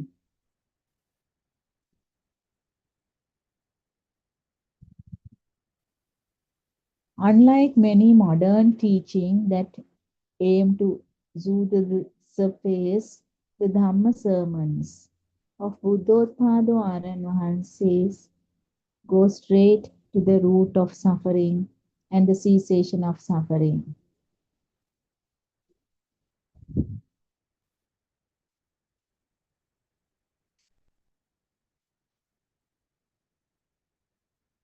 These teachings reveal through direct experience how thoughts arise and cease, how perception is constructed, how the suffering arises, and how the illusion of self can be seen through the dissolve in this very moment.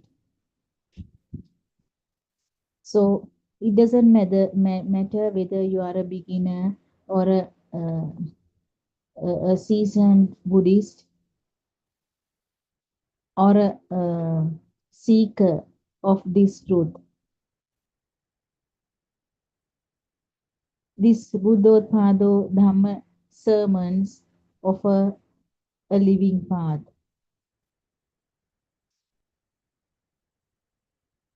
These sessions are designed not just for listening but for direct realization.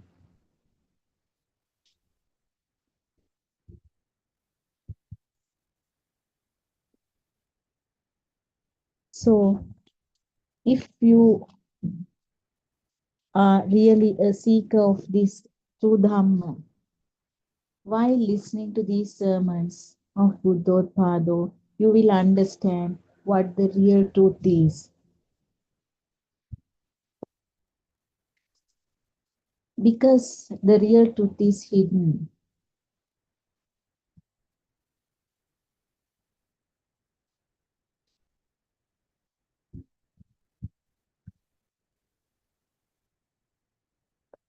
In this mundane world, the things we do, like various offerings, puja, and also giving alms and all, and also building some buildings, the constructing of some buildings and all, and giving it to Sangha, as well as participating in different types of meditation retreats. These are the things we do in this mundane world.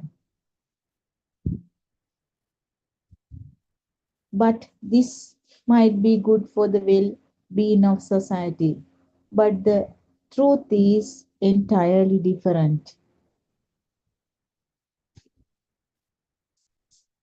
What Lord Buddha has preached, the philosophy of Lord Buddha, what he taught was never heard before. We have experienced that this is something we had never heard before and is valid forever.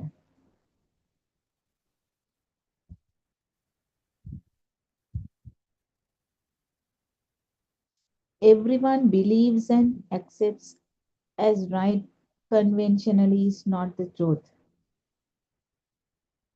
That is why we must listen to the truth.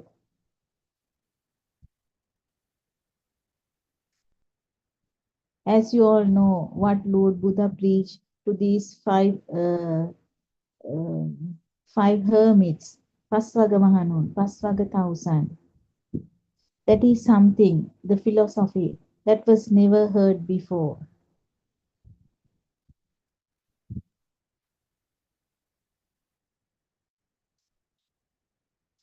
The reason is that we are confined to the basic elements and the five faculties.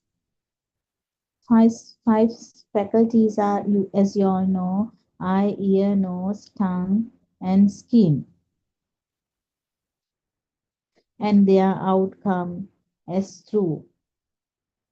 We believe what we see, hear, smell, taste, touch as true. Once we are aware of the truth, we realize that the convention is not the truth. This is due to ignorance of the reality. As a result, we are bound to the unending journey of samsaric circle due to this ignorance. This is journey of samsaric circle, suffering. If we do not realize these facts, there is no escape from suffering.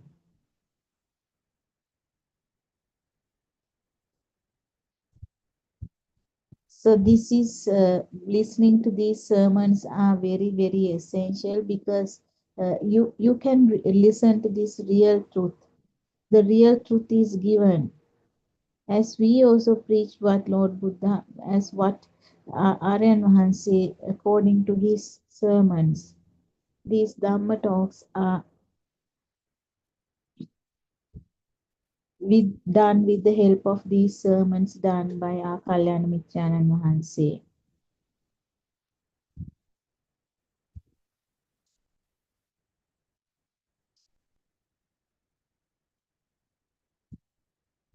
In this life of ignorance,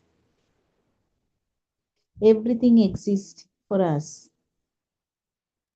We think that everything is going well when we get good food, good clothes, more money. So when everything is okay, we are really happy with this world.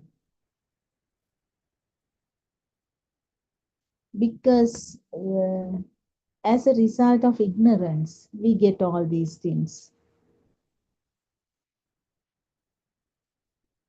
Just imagine the food we take, they will decay. The clothes, what will happen to the clothes we use? And also the shelter we are having. So they are not permanent. Because sometimes if we are not satisfied with the clothes that we are having, so we are waiting for another better one for the next day. Even the food is also the same.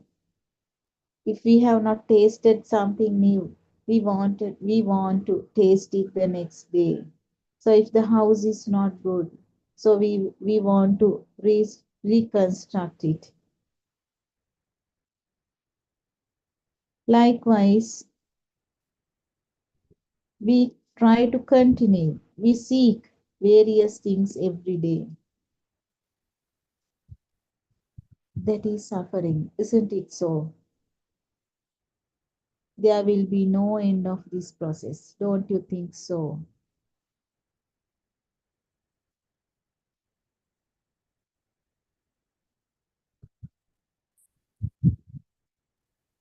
We are always looking for new things, even food, clothes, whatever it is, whatever you are attached to.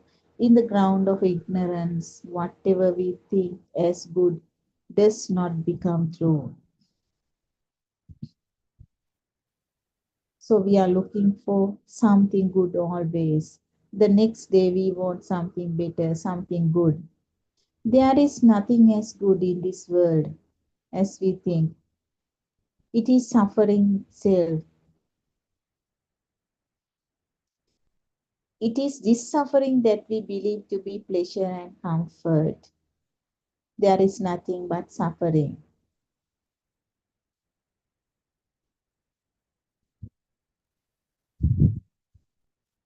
So if you can realize this, we can attain Nibbana.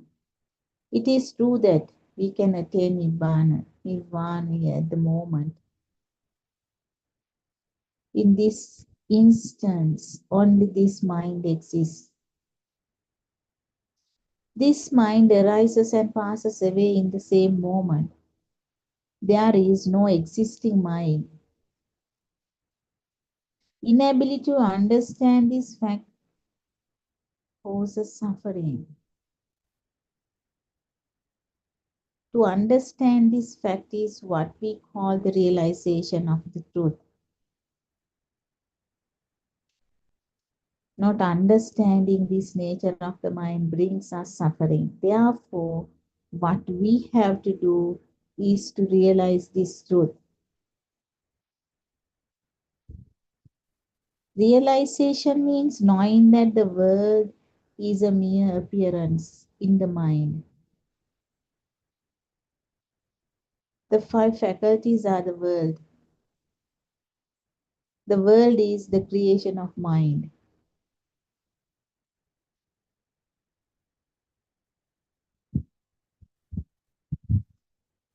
The good and bad, also beautiful and ugliness, they do not lie in the material things, but in your mind. Every time the mind flashes, it happens at every instance. This mind appears and disappears every instant. If someone can see this instant birth and death of the mind, he does not see the conventional death. So if I see the wall at that time, that is the mind. Right after that, I will look at the chair. So that is what? Mind. It changes.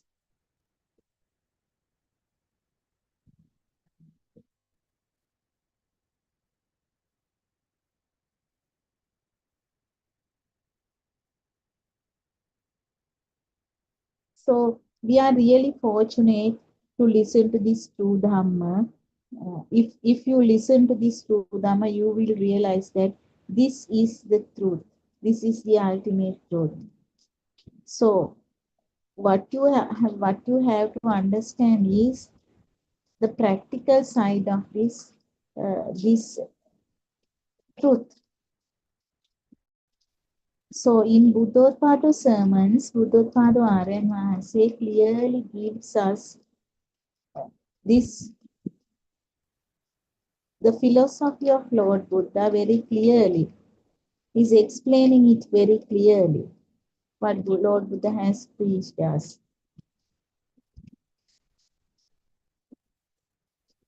So if we can understand this, that is the path to Nirvana.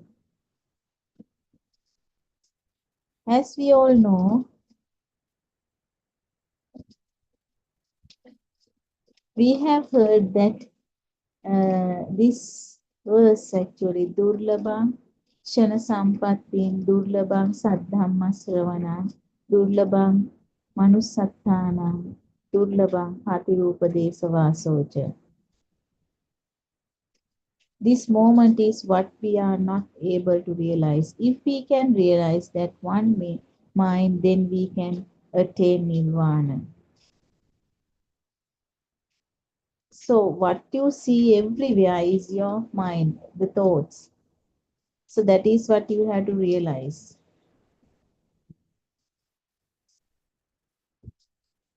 Every thought is a new thought. Although you think they are very old, no, every thought at this moment is a new thought. The mind is itself the object arising in the mind. Every moment this object coming into effect arises and passes away. If you can study a leaf of a tree, is same as studying all other leaves in the tree. You do not want to, if there are 5,000 leaves in that tree, you do not want to go in all 5,000 leaves. It is enough for you to study about one leaf and get the rest of the idea of the rest of the leaves. So that is how we should do if we are wise enough. So likewise here,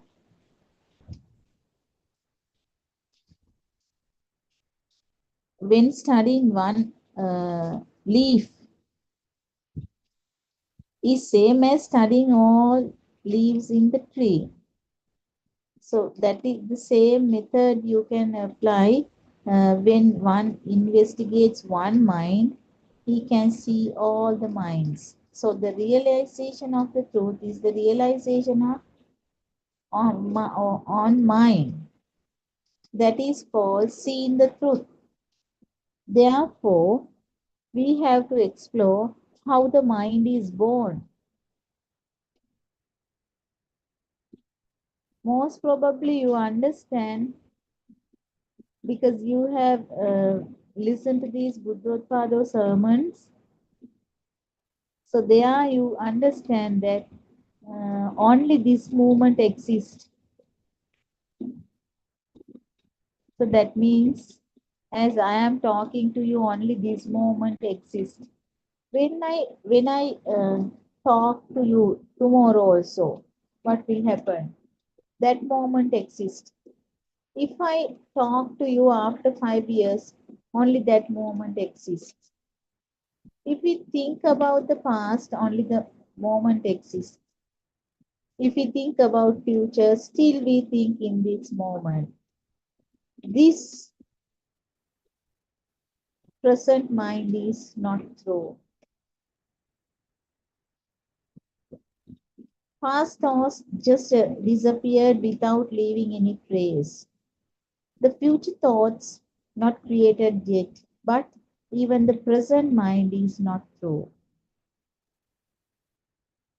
So as Aran Mahanse is always taking the examples.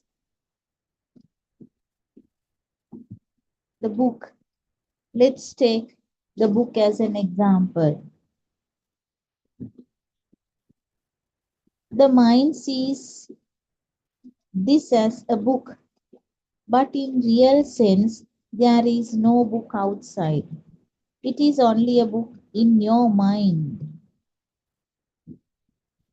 Only your mind says this is a book. This is the place where we have to have a good knowledge about this first. So later on, you should feel this, which is combination of sound and shape formations. How the thoughts are created. In our preschool time, the shapes were meshed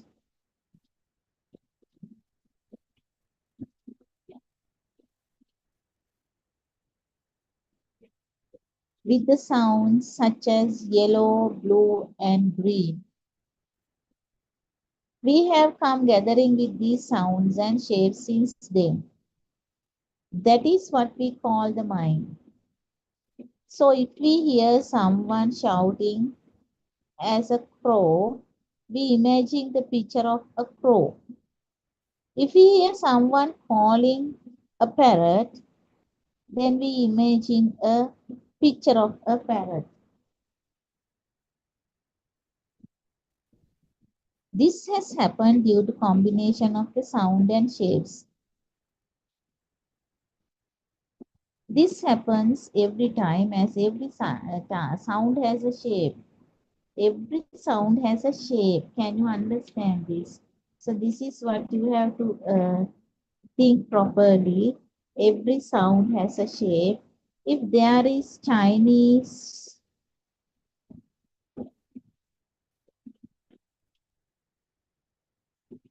they hear a sound of crow, he does not get any picture in his mind, as he doesn't have any picture related this sound. This explains mind is formation of sounds and colors. This is the truth.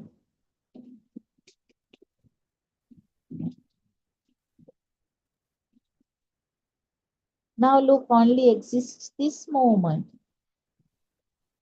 Though we keep on thinking about the past, it also is happening in this moment. If there is only this moment, everything happens in this moment, isn't it?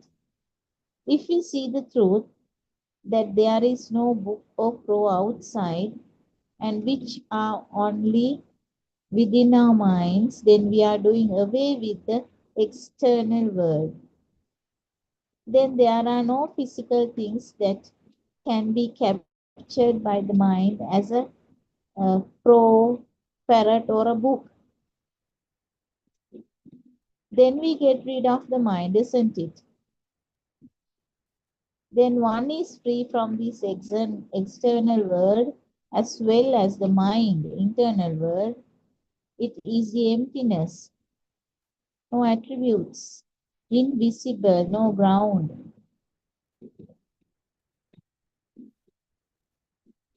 The mind which gets these experiences is there is no disappearing, no attributes, no form, empty, non-self. If there is an object, there is I too. You have to think carefully. This is right. This is what uh, you have to think carefully. If not, you will go some other way in the wrong path. So you must be very careful. If there is no book, I'm also not there. Then I do lose myself in this moment, which is an emptiness. It is a liberation from mind. This is the nature of Buddha in this moment. The birth of Buddha is taking place in this moment. Passing away of Buddha is also happening in the same moment. That is where the weave of self disappears and passing away while discharging all clings. The birth, entertainment, and passing away. The great three occasions are taking place at the same instant. Therefore, we have Vesak every day. So, for the one who realizes this truth, every moment is an auspicious time.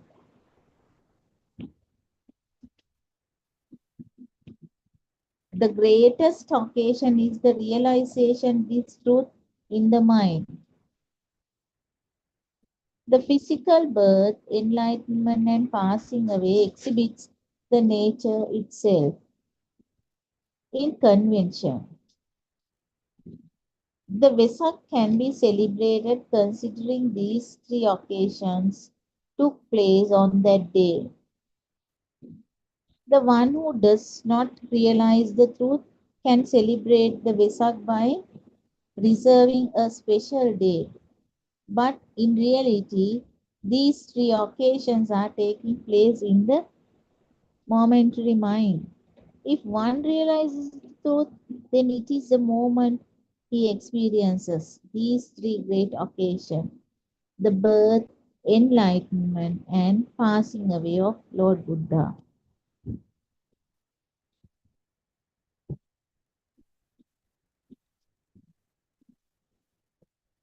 The reason is that there is no right weave in this ground of ignorance.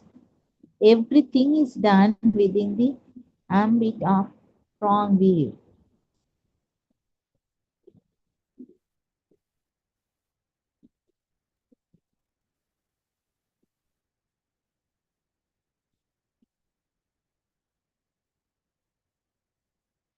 It has been divided into two wrong living, actually micha, jiva, and Correct living, Samma Ajiva. The wrong livelihood is in the worldly ground. The correct livelihood is in the noble ground. The noble ground is the place where realization is taking place.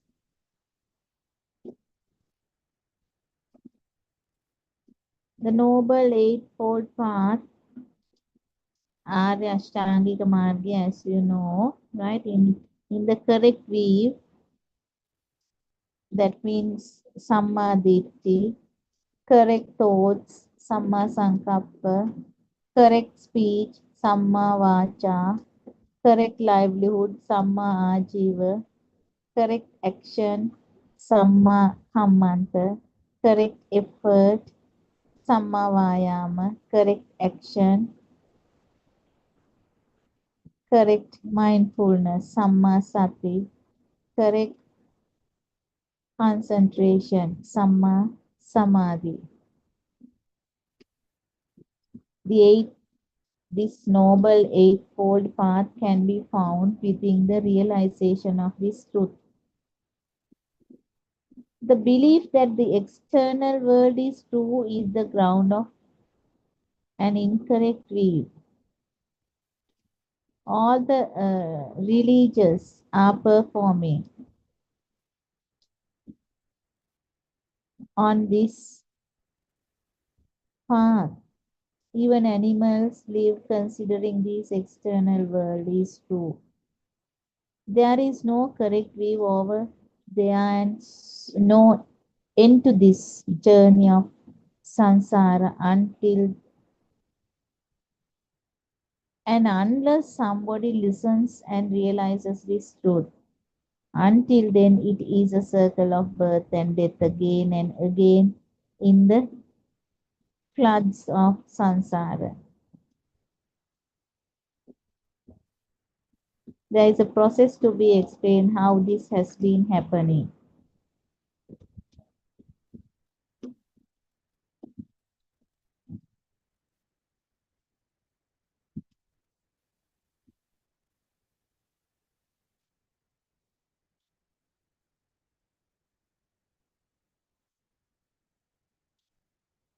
What you have to do is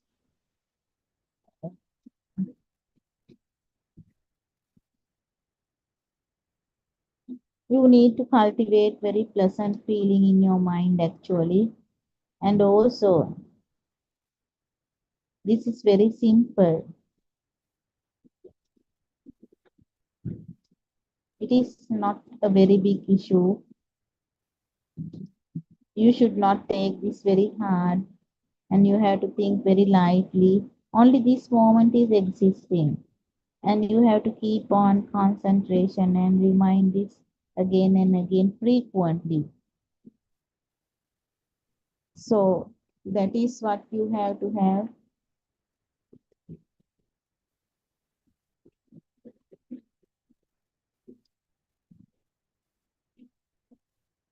So always you should feel that what we think is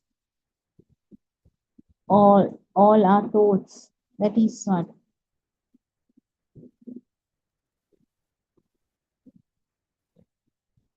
We don't certainly feel the truth as the truth. You should feel this truth. This is not a process of suffering with a heavy mind, thinking that it is a great burden going through the path of Dhamma. Actually, it is very simple and a very pleasant. What has happened is we make this path very unpleasant due to the desires and clinging. We have that cling, tanha, to attain nirvana.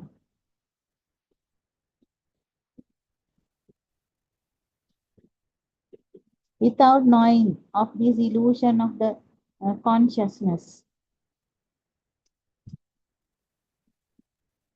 you can't attain nirvana.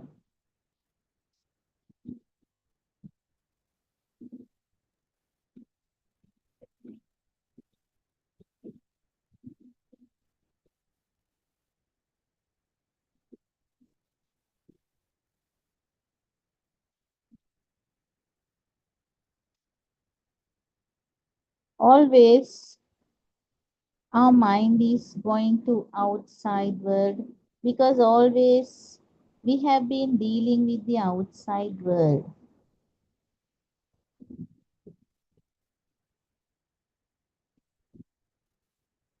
Because just imagine if you are 50 years old, so throughout these 50 years, mind is dealing with the outside. It is the common thing. But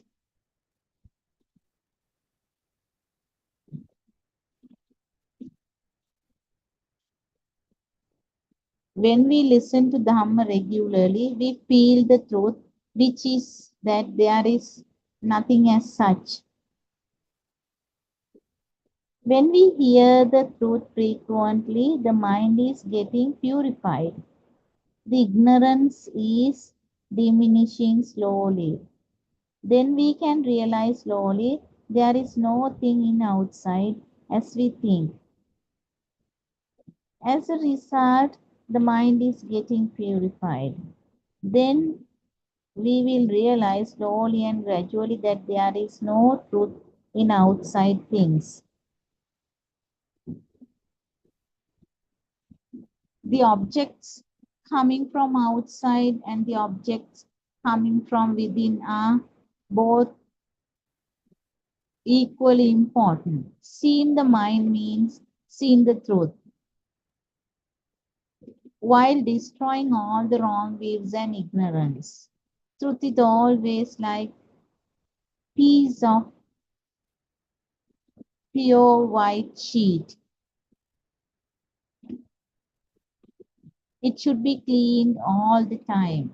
Otherwise, the piece of this white sheet is getting dirty.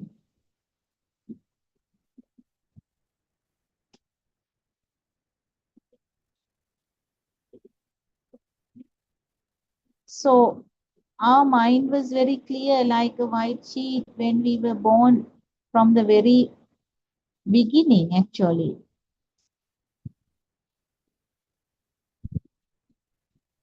What has happened gradually, this mind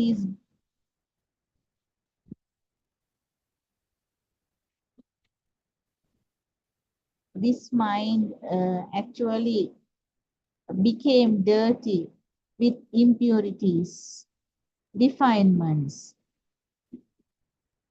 When we see the truth, these impurities and defilements getting disappears. That is what we call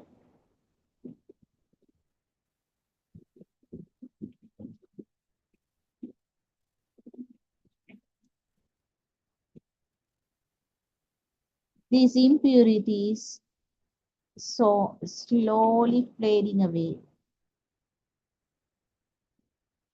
Actually, no need to struggle too much. It happens slowly, but that is very sure. Because in Buddothpado sermons, we have met the correct path to nirvana. So even every second is very important.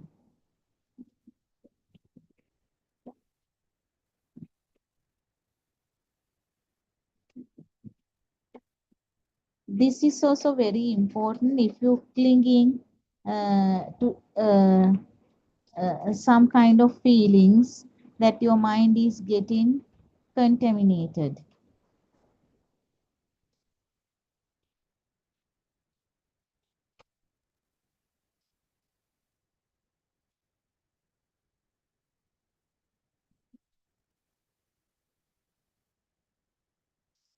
Just imagine if we are afraid of the destination where we are heading, then we get a suspicion and scared about the destination where we are heading to.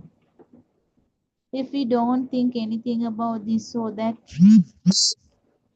and stays no thoughts, then we are heading to a desired place. But every moment you think, your perceptions are getting thicker. When the thickness of perception is increased, what will happen? Yes, it leads to undesired places.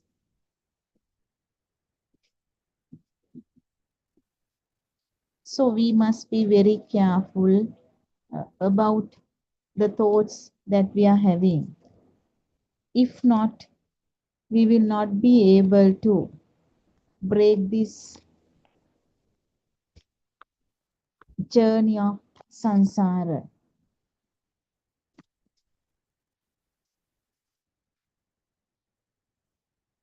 If you really want to stop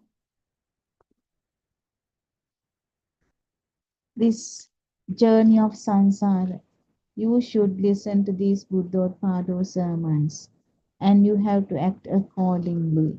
Where Lord Buddha's the philosophy, Satyajnana, will be taught there. So gradually you will understand this pure truth. If you do not see the truth of the mind, even for a moment, or the reality of the mind, it would be like you are living in a beautiful dream. Do you think that dream is a reality? No, isn't it? So the mind is a dream, an illusion. So one day we all have to wake up from this dream, what we are looking. Our mind is the illusion, the dream. The mind oscillates, sometimes happy, sometimes sad.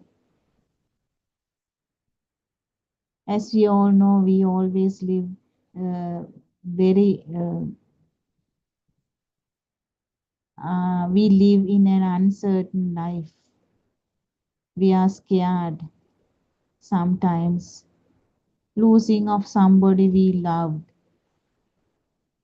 or our parents, or our children. We are afraid of their death. We don't like to talk even. So this is situation. But do you think all these things are in your mind? All are imaginary things. We love non-existing things. Mind does everything for survival. You see, this mind gets attached or unattached to everything around.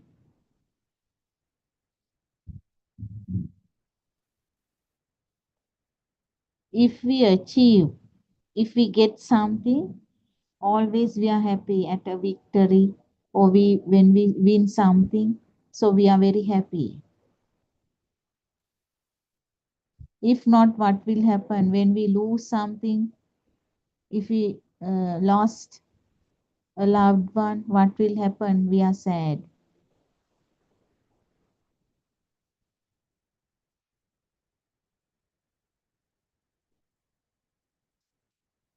So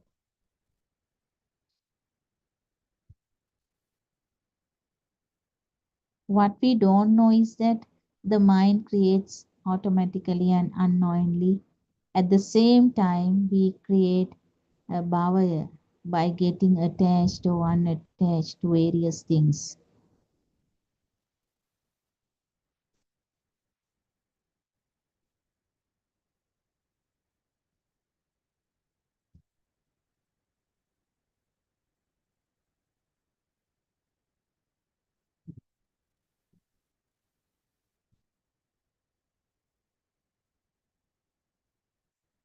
So We all are born into this human realm to realize the truth and attain Nibbana.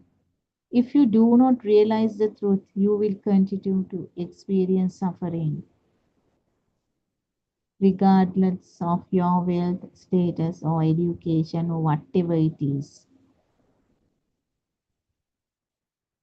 Oh, yes, it is not easy to liberate oneself from this illusionary world in which we are entangled.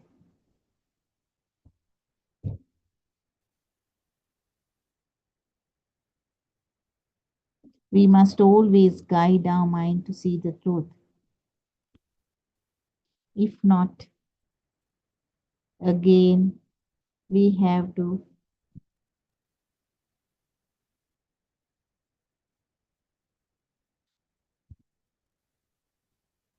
go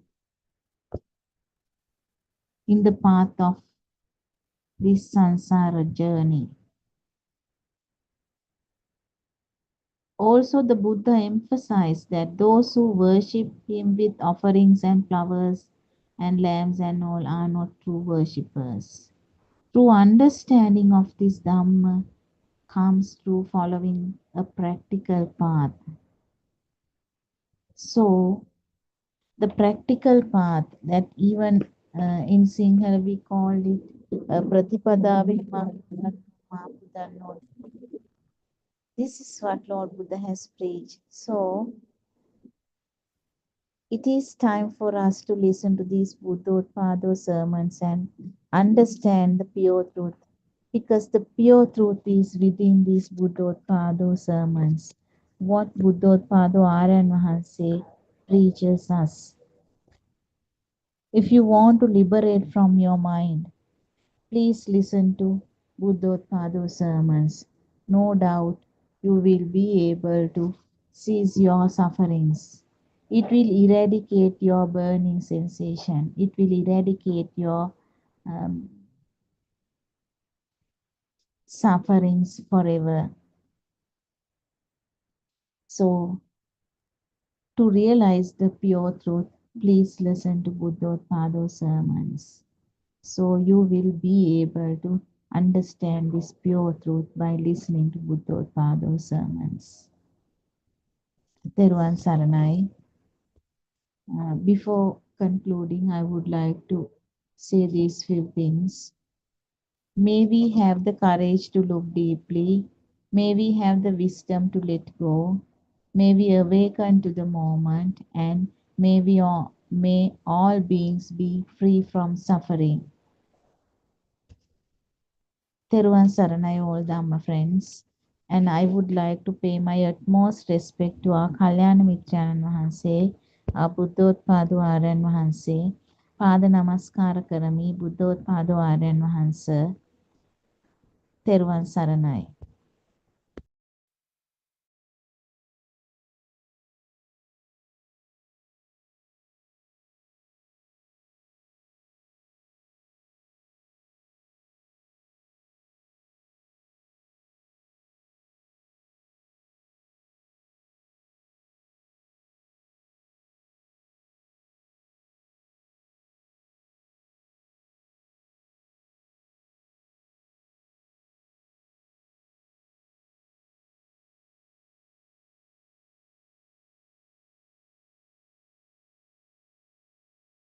It's such a beautiful thing. I couldn't finish, actually.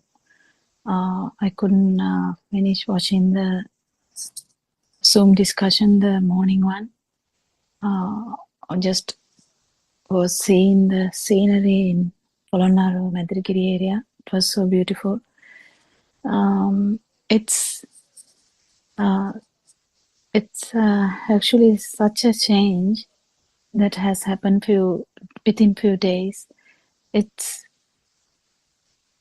I think we all have come to such an extension of this journey of 5 years. I mean, when we talk like that, it becomes when we talk about it, it becomes a thing. But actually, when you feel it, how the Buddha status has evolved into and seeping into people's mind. It has to seep into others through the teacher. I mean, no way that it can happen otherwise. So we can see how it is happening out there. It is so beautiful. If you have the chance, that is a really good chance for you to actually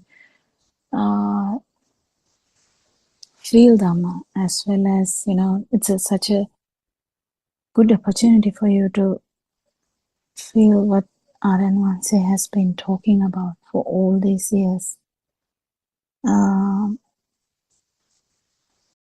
This wonderful journey from down south to Polonnaruwa area was planned in a different way, has changed into such a different outcome now, which has brought together everyone in every possible way, and has people out there are so must be feeling so glad that they have the shelter of the teacher as well. So the non-vibration, association of non-vibration is such a beautiful thing if you have the chance. I mean, when you know about it, you are much more into that, because if you know, we all know that Lord Buddha's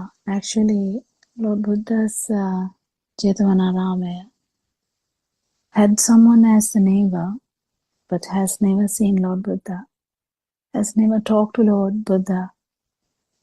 And once Lord Buddha mentioned, if I try to talk to him, he will definitely end up in mirror, not the way now. So we kind of can understand, even if you are so close to Lord Buddha or the Buddha status, you will never feel it unless you know it. And it is a pity, like we can't understand how these things happen, but that happened. Even though he was the neighbor, he couldn't see Lord Buddha, he couldn't understand Lord Buddha. If he can't, then he can't become the Buddha status at all. But Sri Lankans have that such a wonderful opportunity to associate this non-vibration, and it will definitely change you, and most importantly, this change is going to change a lot of other people, in the sense, a kind of a mind which is closer to non-vibration. If they feel this, they will definitely turn so fast and so willfully. They will turn with so much gratitude. And gratitude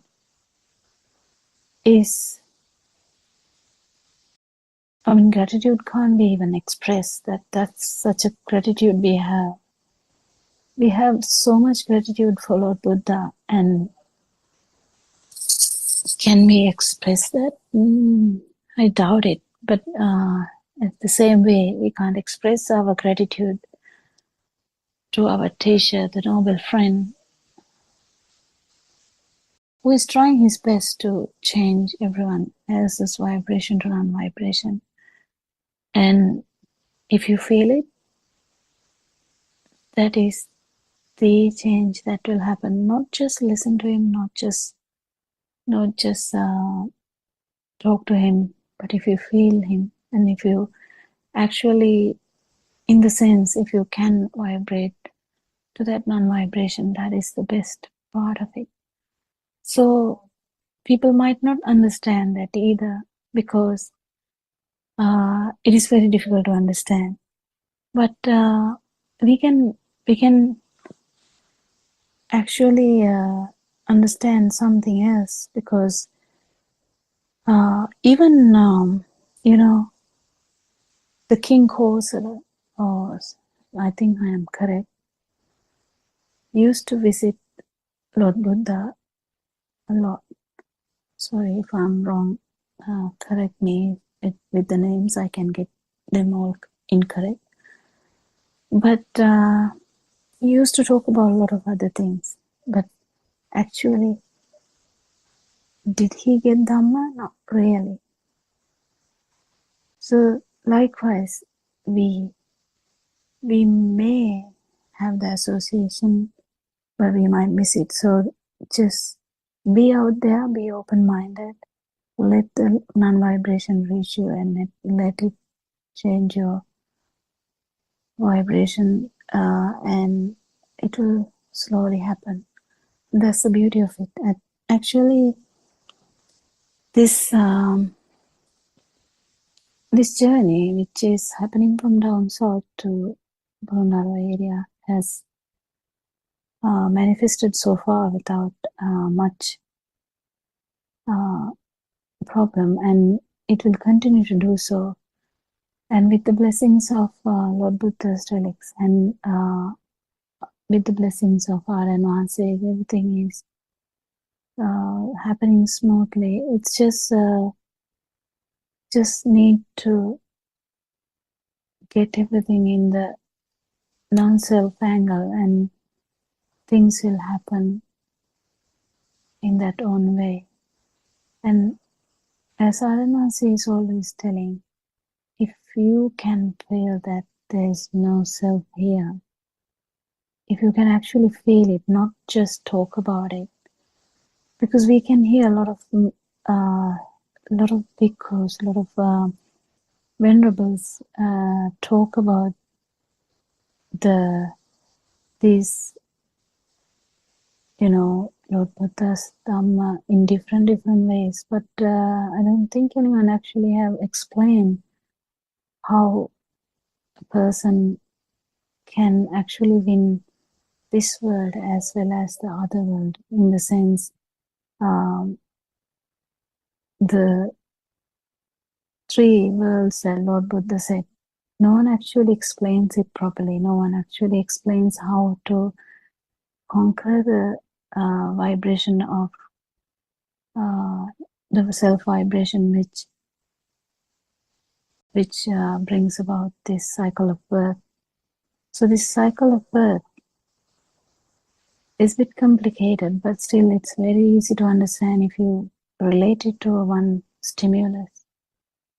What is that stimulus? You can take any example, whether it is your house, whether it's your family, whether it's your whatever, chair, sun, moon, country, world, whatever the stimulus. The main factor which mattered was we felt it as out there, and we felt it is true. That is because of the quality of the mind sensor. That's the main quality of the mind sensor. And if you keep understanding this mind sensor is the trickiest part to understand. But even beneath that, even if you understand this mind sensor and understand this world of thoughts, you get up in the morning, you look around, it's world of thoughts. But if you understand that it's just world of thoughts, and you feel it too, and you don't feel any interest in that, in the sense, not into the level of the just liking or disliking. Actually, if you actually feel that it is not true. That is the important part of it, because you're not actually in that mind. You're not in that thought world, and you're not in that mind sensor anymore. And then you can feel everything. And then when you feel everything, you know that it is just your sensory system. It's just a system, just a system. And if you keep understanding that, that is the end of your entertainment of your sensory organs.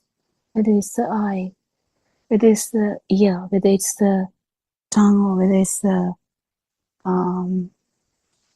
nose, or whether it is the skin, kind of.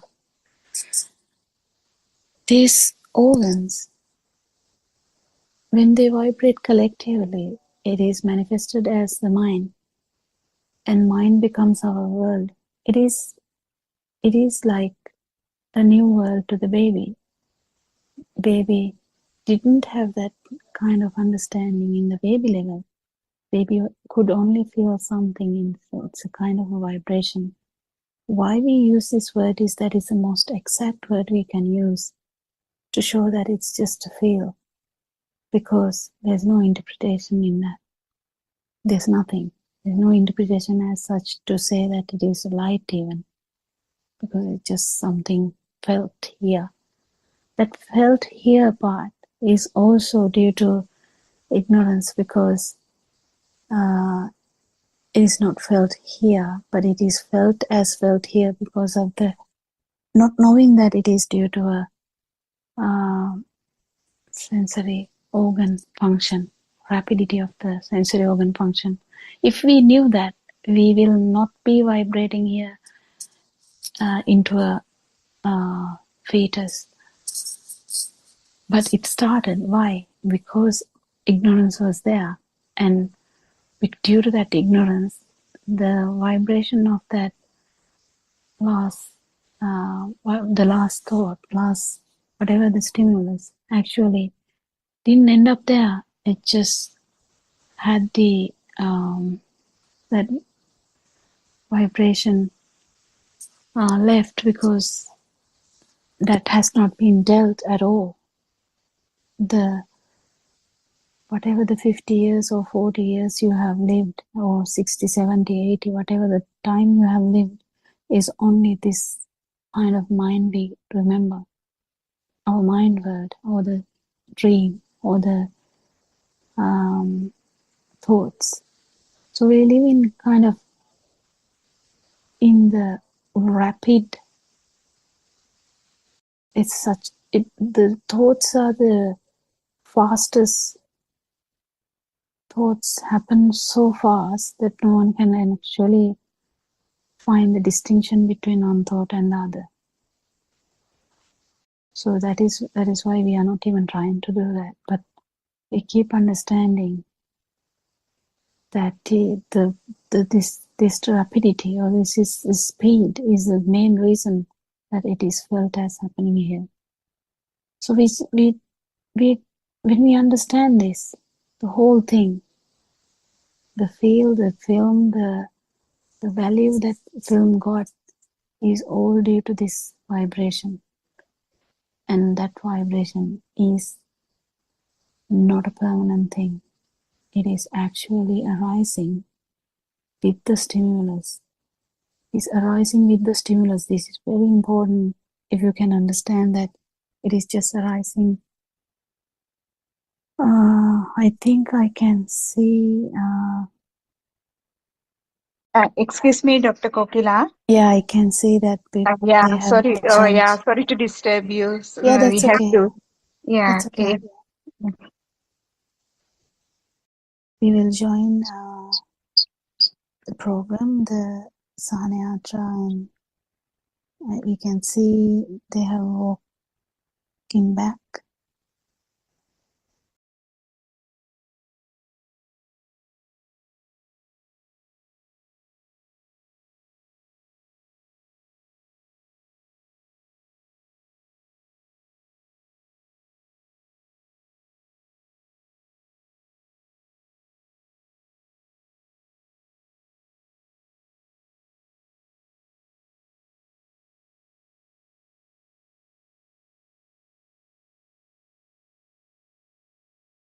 It is so good that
Thiruvan Saranai, Dr. Kokila. Actually, now they are distributing the goods for the people who need help. Yeah. oh, okay, so they come to the village. Yes, yes. Hingurakkota. Oh, okay. Yeah.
Mencari wakil Thiruvan Saranai. Thiruvan Saranai Saranai.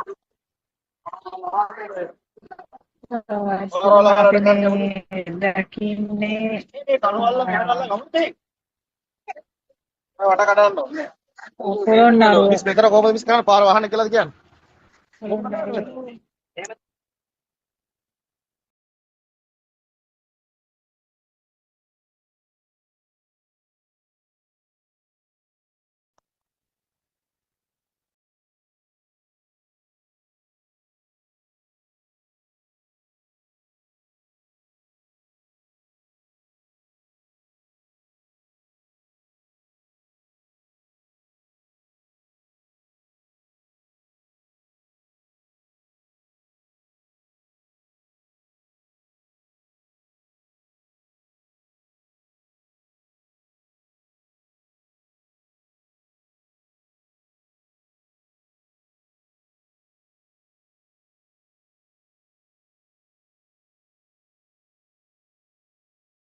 ඔයතුමනේ අපි ඇවිල්ලා ඉන්නේ පොළොන්නරුව ප්‍රදේශයට.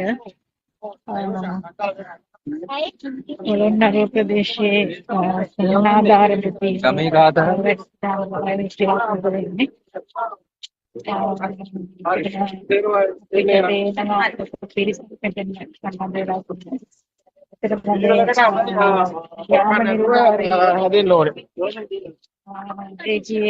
කාර්යාලය හරහා ග්‍රාමනිලධාරී හරහා තමයි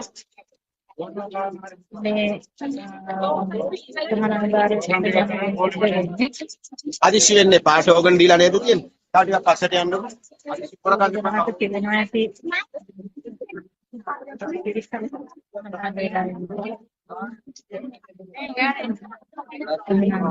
ලබා ගන්න බලාපොරොත්තු වෙනවා.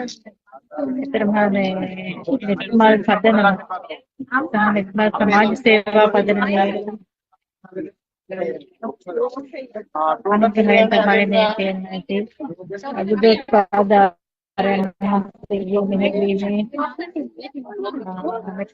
සමාජ සේවා පදනම හරහා මේ කටයුතු සිද්ධ වෙන්නේ.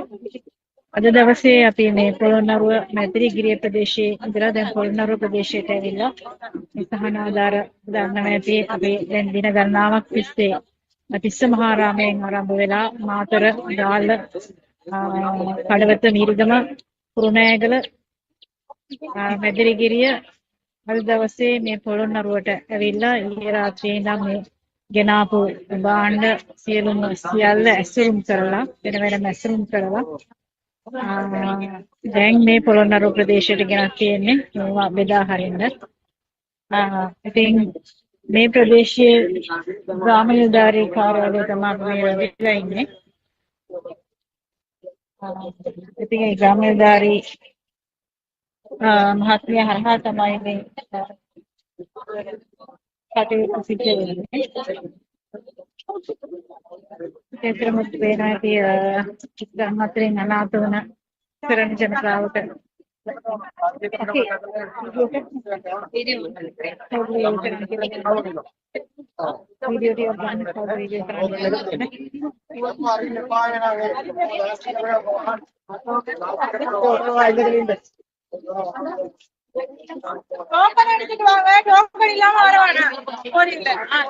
අපිට දැනගන්න ලැබෙන විදිහට මේ ප්‍රදේශයේ සිංහල ජනතාව, මුස්ලිම් ජනතාව වගේම දෙමළ ජනතාව සියලු දෙනාම සියලු පවුල් විසිනවා.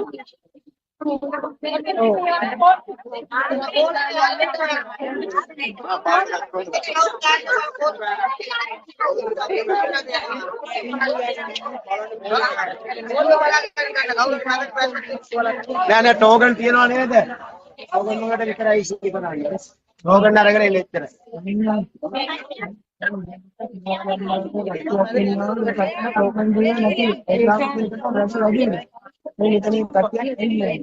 අපේ හමුදුනේ ඒක මගේ ලිස්ට් එකේ ගත්තේ නැහැ. ඒ කියන්නේ අරන්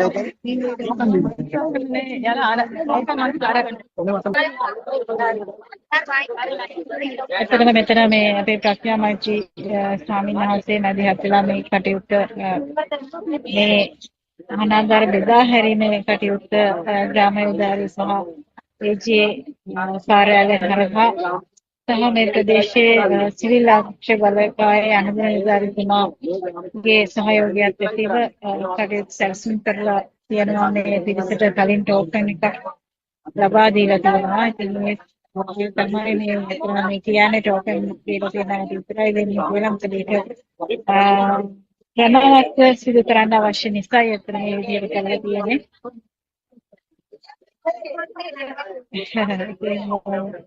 කලින් ටෝකන් එකක් නිකුත් කරලා තියෙනවා අපි දැනගන්න බැරි ඉතින් මේ ටෝකන් පිළිවෙලට තමයි දැන් මේ සහනාධාර විඩා දෙන්න කටයුතු සිද්ධ වෙන්න යන්නේ.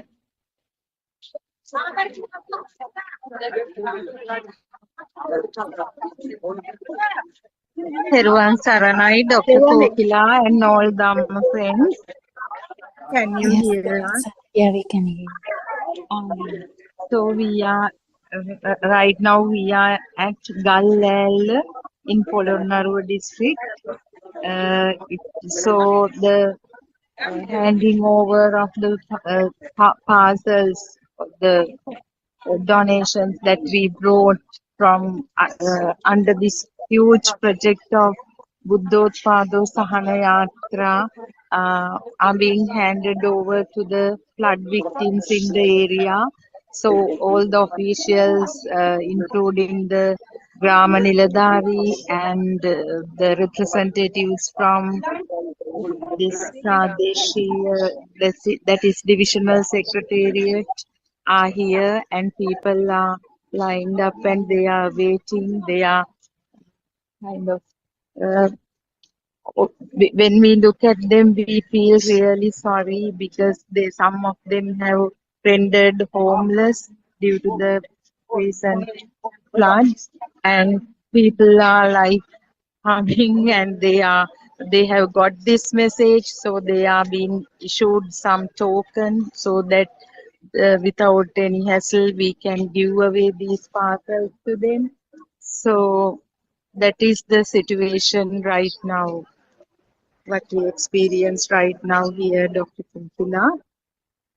Yeah. And this Venerable Prajna Maitri Thero of Bhavanirodharamya, who has been a follower of Buddothpado sermons couple of years ago, is playing a main role here. He is organizing everything and he is looking after us also, the team, and he has a lot of connections with the police and the divisional secretariat, and he is actually playing a main role with Buddothpado Aryan Mahansi. So uh, we are very fortunate to be a part of this program to relieve the sufferings of the people, at least in some small way, to convince them that there are still people to look after you.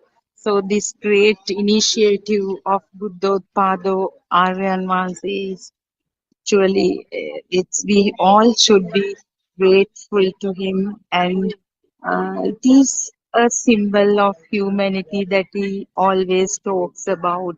His only intention is to relieve the sufferings of people in every way possible, providing them with the necessities, looking after them in this, when they are desperate, and also sharing true Dhamma with them. So may the Noble Triple Gem bless you.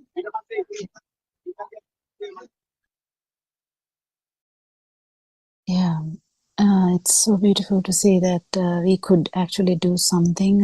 I think there's always eagerness in getting some support can make them a bit uneasy, but I think it will settle down once they receive all the support. And we are very actually the morning before this I couldn't finish watching that how you all were like walking through the temples. It was so good, and yeah, we just keep doing what we can do.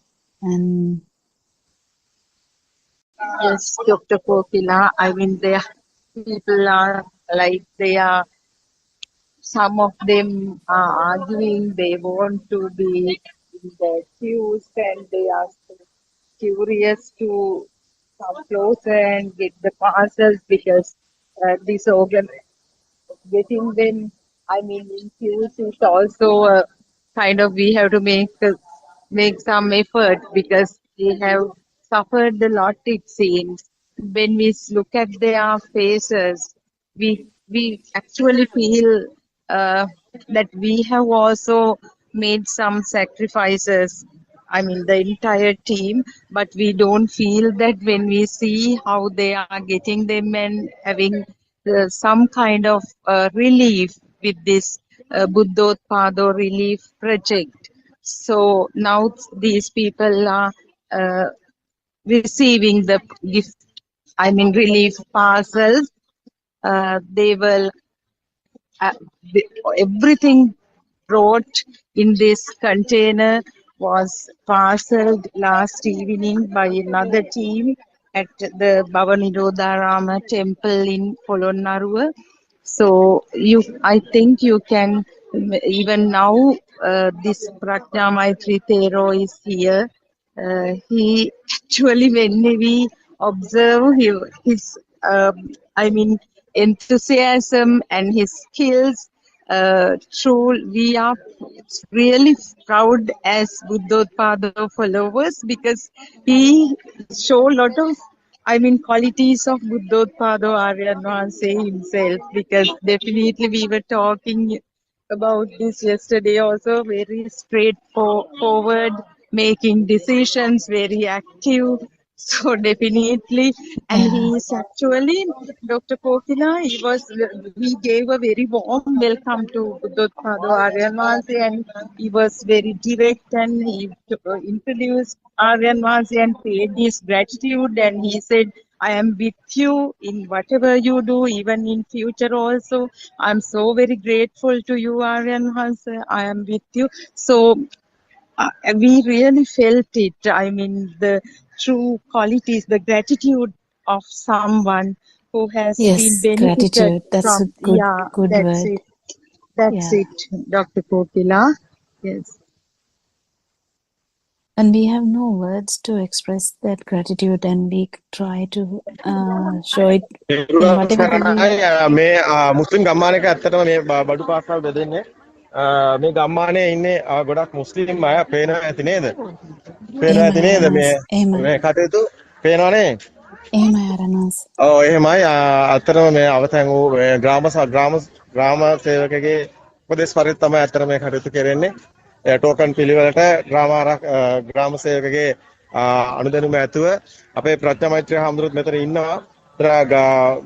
අතර මේ එක ස්ථානයක් දැන් මේ වගේ ස්ථාන කීපයකට බෙදන්න අපි ලෑස්ති කරලා තියෙනවා.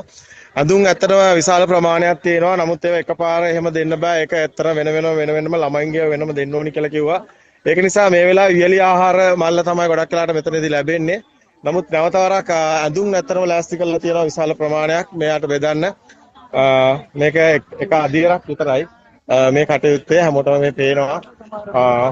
මේක අතරම හොඳ මෙහෙයුමක්. නමුත් අදියර කීපයකටයි කරන්න වෙන්නේ. මේ වියලි ආහාර වඩුමල් ලබා ගැනීම සඳහා මේ පිරිස රැස්වලා සිටින ආකාරය හැමෝටම පේනවා. මේ බුද්ධෝත්පාදෝ ශ්‍රාවක පිරිස බුද්ධෝත්පාදෝ ශ්‍රවණය කරන අය අතරම මේ සඳහා අතරම දායක වෙලා තියෙන්නේ. ලෝකේ පුරා සිටින බුද්ධෝත්පාද දේශනා අහන ඒ කාර්මික හදවත්වල අයට ඔබට පේනවාදී ප්‍රඥා මෛත්‍රී හාමුදුරුවෝ අපේ හාමුදුරනේ හොඳයිද ඒ කටයුතු හොඳයි නේ? එහෙමයි. එහෙම ඉස්සරහ තව තියෙනවා මේ වගේම. තවත් අසරණ වෙලා තියෙනවා. දැන් අපි පුළුවන් විදිහට අපි ගනුදෙනු කරනවා. දැන් අපි පාදේශීල ඒකම්තුමාත් එක්ක කතා කරලා අපිට ඕගන් දීලා කාටවත් අසාධාරණයක් නොවෙන්න. අපි මේ ඉන්නේ මේ ඉන්නේ මේ ග්‍රාම සිංහල අය ඉන්නේ කීයද මෙතන? දැන් දෙන්න අය 3 දෙනයි. 5 දෙනයි. ඉන්නවනේ. ඒ කියන්නේ ජාති භේදයකින් තොරව මුස්ලිම් ජනතාව කියලා බලන්නේ නැතුව බෞද්ධ ජනතාව කියලා බලන්නේ නැතුව නේද? බෞද්ධ අය විසින් ඇත්තටම මාතර ඉඳලා මේ තිස්ස මහා රාමේ මාතර ගාල්ල ඉඳලා එන ලොරියක් ඇත්තටම මේකේ ඇඳුම් පැළඳුම් තියෙනවා විශාල ප්‍රමාණයක්. ඉස්සරහට අපේ ස්වාමීන් වහන්සේ කටයුතු කරයි. ඒවා වෙනම බෙදයි. මෙතන යන්නේ අතරම වියලි ආහාර බඩු මලක් බෙදෙන එකක්. අපේ ග්‍රාමසේවක මහත්මියනේ මේ කතා කරන්නේ. ග්‍රාමසේවක මහත්මිය. ඔව් මේ වසම ගැන පොඩ්ඩක් අපිට කියන්න. මේ වසම නම මොකද්ද? මේ වසම 189 කොටිලිවිල. මේ වසමේ මේ ගම දෙකක් තියෙනවා. මේකයි සුවසද ගම, සුදුනලිගම කියලා. සුවසදම කියන්නේ දෙමළ ගම්මාන සම්පූර්ණ දෙමළ ගම්මාන. සුදුනලිගම කියන්නේ සම්පූර්ණයෙන්ම සිංහල ගම්මාන. එහෙම සිංහල ගමේ තියෙනවා මේ දෙමළ ගම්මාන තියෙන්නේ. ඉන්නවා. හරි. තොර ඔබතුමීගේ නම ග්‍රාමසේවක මහත්මියගේ? මම රිෆාරා. රිෆාරා අපිට ප්‍රාණාසින් නෑ. හොඳයි. හොඳයි. අපේ ප්‍රඥා මෛත්‍රී හාමුදුරන් මේ මෙහෙමේ ඉන්නවා. අතරම මේ CEO ඒ කියන්නේ කවුද? අනදෙන නිලධාරිතුමා හමුදාවේ. අතර මේ පිරිස දාලා මේවා පැත් කරලා ඉර අපි අතරම එළි වෙනකම් මහන්සි වෙලා මේ කටයුතු කරන්නේ. ඔබ හිතනවට වැඩිය ග්‍රාමසේවක මහත්මිය මේ අපේ හාමුදුරු ගාව ආරානේ විශාල ප්‍රමාණයක් රැස් වෙනවා. මේ වතුර බෝතල් මම හිතන්නේ මේ අර දැන් වතුර බෝතල් බෙදනවා පේන්නේ නැති නේද? මේවා කඩලා බෙදන්න. ඒවා කඩලා මේ හැමෝටම එක එක දෙන්න. වතුර බෝතල් ඇත්තටම ඒ වගේම ඇඳුම් පැළඳුම් මේ අපේ හාමුදුරන්ට කතා කරලා ගෙන්න ගන්න අපේ ආරානේ යන්න රැස් කරලා තියෙනවා. ගොඩ ගහලා තියෙනවා. මේකේ ආව විශාල ප්‍රමාණයක් ඇඳුම් පැළඳුම්. ඒවා ගොඩාක් වටින ඒවා ලක්ෂ ගානක ඇඳුම් පැළඳුම් තියෙනවා. අපේ ආවුදුර ඒවා ලස්සනට විනිවිද කරන්න ඕනි කිව්වා. පොඩි ළමයින්ගේ වෙනම, කාන්තාවන්ගේ වෙනම, ලොකු අයගේ වෙනම. මොකද අවතැන් අයට තියෙන ඊගා ප්‍රශ්නේ තමයි ගෙවල් වල උයන්නේ කොහොමද? බඩු මුට්ටු ඕනි, ඇඳුම් පැළඳුම් ඕනි. ඉතින් හැමදේම සකස් වෙන්න ඕනි. මේ සැලසුම යනවා නිවාස සදන තැනටම වෙනකන්. ඉතින් අපේ ආහුදුරුවොත් එක්ක ඉන්න අපි බලමු මේ ගම්මානේ නිවාස කොහොමද හදන්න, කොහොමද සැලසුම් තියෙන්නේ. මේවා යට වෙනවා ආයෙ හදලා වැඩක් නැහැ. සුදුසු තැන්වල නිවාස හැදෙන්න ඕනි. ඉතින් මේවා රාජ්‍ය ආයතනත් එක්කලා පොඩ්ඩක් සාකච්ඡා කරලා ඒ ආයතන නේද? මේ කළා විතරක් ඉන්නවා අපේ ස්වාමීන් වහන්සේලාක් පේනවා ඇතිනේ තරුණ ස්වාමීන් වහන්සේ. හොඳයි නේද? හොඳ කටයුතු වලට අත ගහන්න ඕනේ නේද? ಜಾති ભેදයක් නැහැ නේද අපි ආමුදුනේ. එහෙමයි. ඉතින් අතරම වික්ෂුන් වහන්සේලා ඇවිල්ලා මුස්ලිම් කියලා බලන්නේ නැතුව ඒ කරන කටයුත්ත අපි අගය කරන්න ඕනේ නේද? එහෙම නේද? එහෙමයි. බොහොම වටිනවා මේ කටයුත්තට. හොඳයි අපි මේ පේලියට හැදිලා ඉන්නවා පේන්නේ නැති නේද? මේ පිරිස පේලියට බොහොම පිළිවෙලට වෙන කටයුත්තක්, විනිවිදව වෙන කටයුත්තක් එකක් කියන්න ඕනේ. හොඳයි බොහොම වටිනවා අපි ඉංග්‍රීසියෙන් අපි යමක් කියමු අපේ කවුද ඉන්නවනේ හරි බොහොම වටිනවා. ඉතින් මෙතන ඉන්නවා අපේ මේ කවුද මේනින්හන්සේ මේ පණංගල මේනින්හන්සේ මේ වැඩසටහනේදී ඔන්න ඉන්නවා ගාල්ල පළාතේ ඉඳලම ගාල්ල ඉඳන්නේ ගාල්ලේ ඉඳන් මේ කටයුතු වලට සම්බන්ධලා මේ තනුජා ඉන්නවා මෙතන පේන ඇතිනේ. පුතේ ගන්න පුළුවන්. එහෙමයි ඔය ජගත් මහත්මයා ඉන්නවා මෙතන. Yeah it's okay. Yeah. හොඳයි අතරම ඉදිරියේදී අපි හිතනවා මේ වගේ ආපදා අවස්ථා එනකොට අපේ රටේ මිනිස්සුયો රජයෙන් හැමදේම බලාපොරොත්තු වෙන්න එපා. මිනිස්සු කටයුතු කරන්න ඕනේ. ඉතින් මේකත් බුද්ධෝත්පාද දේශනා අහන මේ පිරිස ශ්‍රාවක පිරිස ඒ වගේම ඔබ සැනසෙනවා ධර්මයේ දැකලා. ඒ වගේම ඔබට මේ විදිහට ජීවිතේ අසරණ අවස්ථාවලදී විශාල වෙහෙසකට වැටෙනවා, විශාල දුකකට වැටෙනවා, විශාල කම්පාවකට වැටෙනවා. කිසා ගෝතමීලා වගේ පටාචාරලා වගේ වැටෙනවා. ඉතින් ඒ වගේ අවස්ථාවලදී ඇත්තටම ගොඩක් අසරණු අයට දැන් මේ අයට අවශ්‍ය වෙනවා ඇඳුම් පැළඳුම්, මේ අයට අවශ්‍ය වෙනවා ගෙදර දොර උපකරණ, කුස්සියට අවශ්‍ය කරන ඒවා, උයන්නවත් මොන හරි තියෙන්න ඕනි. ඉතින් එතකම්ම මෙයාට කෑම දෙන්න සිද්ධ වෙනවා, ආහාර සපයන්න සිද්ධ වෙනවා. ඉතින් කැම්ප් පාසල් 500ක් අපි මේ පන්සලේ ඉවුවා. කැම්ප් පාසල් 500ක් වියලා නේද අපේ හාමුදුරනේ? නේද අපේ හැමෝටම කැම්ප් පාසල් 500ක් හදලා අපි ගම්මාන වලට කන්න අද මෙතන අද මෙතන මෙතන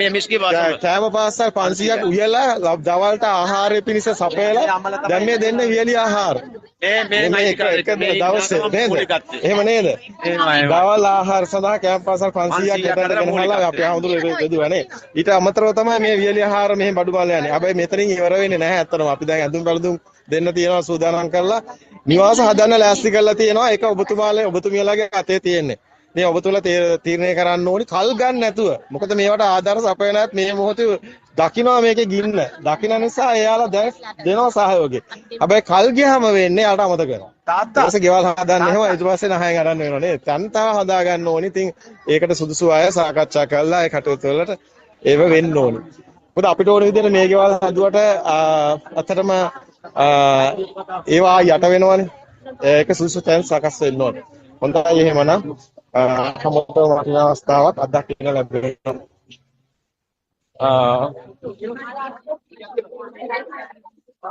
හොඳයි Teruvan Saranai, Dr. Kokila and all Dhamma friends. So, Aryan Mahase always reminds the contributions made by Buddothpado international community, Buddothpado followers, disciples who are like you, people like you who are joining these sermons, room discussions from Australia. And UK, USA, all and Singapore. I mean, we have such a massive, huge community. He has, through his sermons, he has formed a huge international organization. I mean, not as a kind of body, certain body, but still people who work together towards a one single goal. So if anyone is willing to do something on behalf of their motherland, we can make an open invitation because this transparency is not there always. People collect funds, people collect donations, but sometimes we cannot trust that whether these funds actually are used to relieve the sufferings of needy people, those who are really in need of them. But this transparency and through Zoom discussions, how these donations are being collected and how they are being utilized, and for what kind of people your donations are being offered or going to, you all can witness. I mean, it's so transparent. So this is not a kind of strange thing for Buddothpado listeners. His vision is to relieve the sufferings of entire mankind. So it's this huge project, this Buddothpado relief project, the so many victims who have rendered homeless, who have lost everything, at least the only a few clothes. I don't know even if they had that when they were facing the disasters during the past few weeks.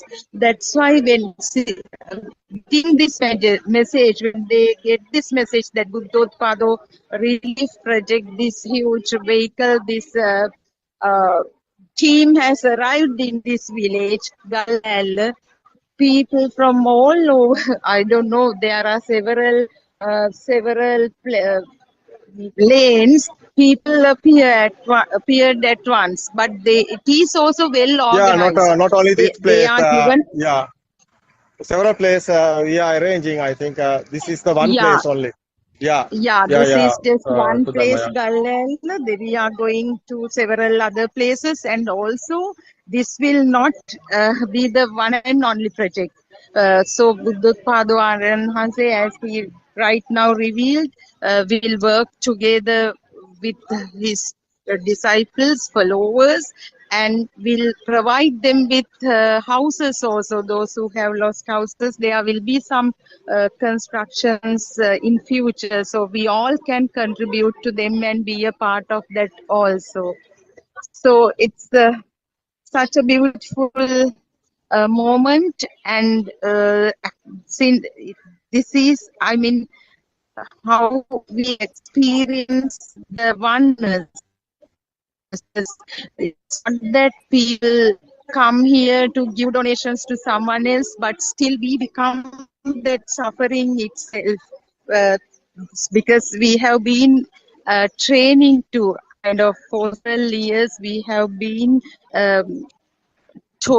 I can't say taught through the sermons. We have gradually got that message, got that feel, rather than the message, the feel to be someone else suffering itself.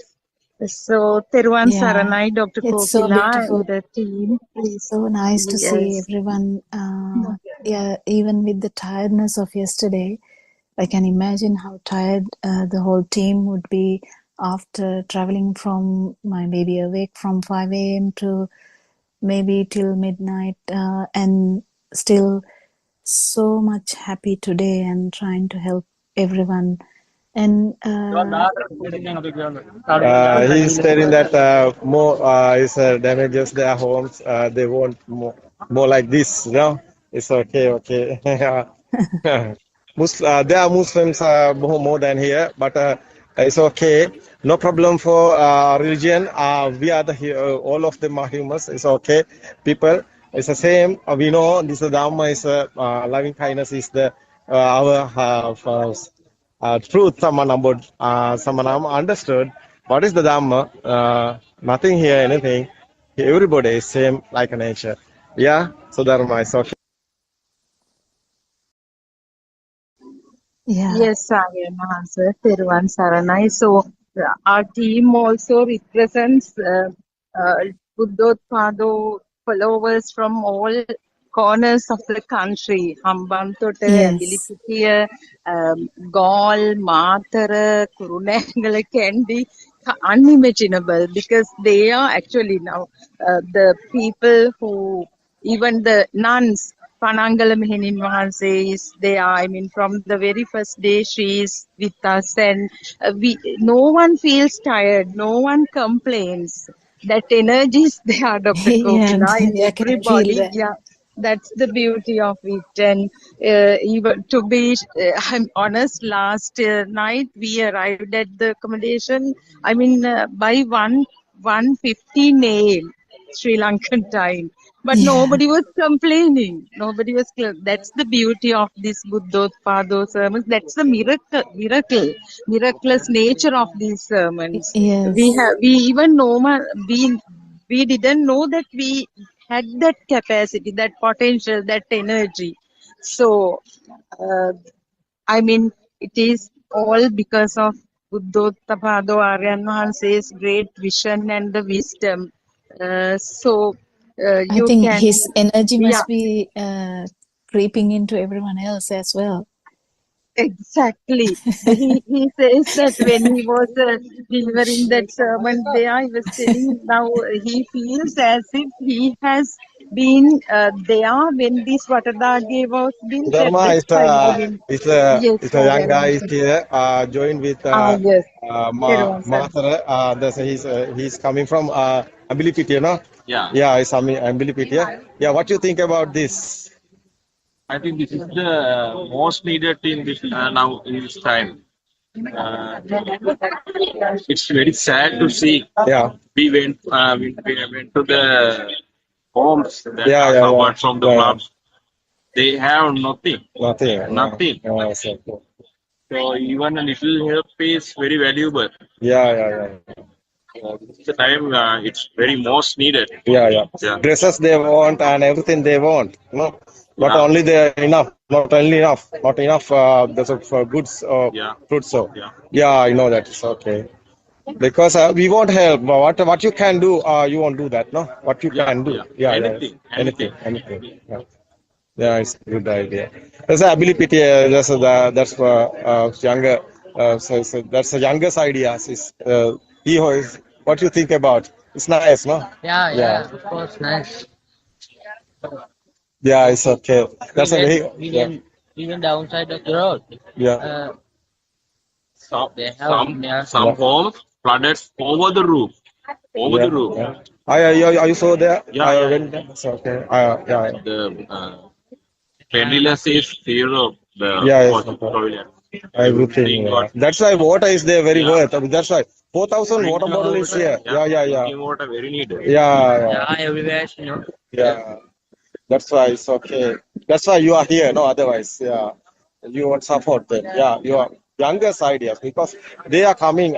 Age is growing. They are the next time is doing. The future is there.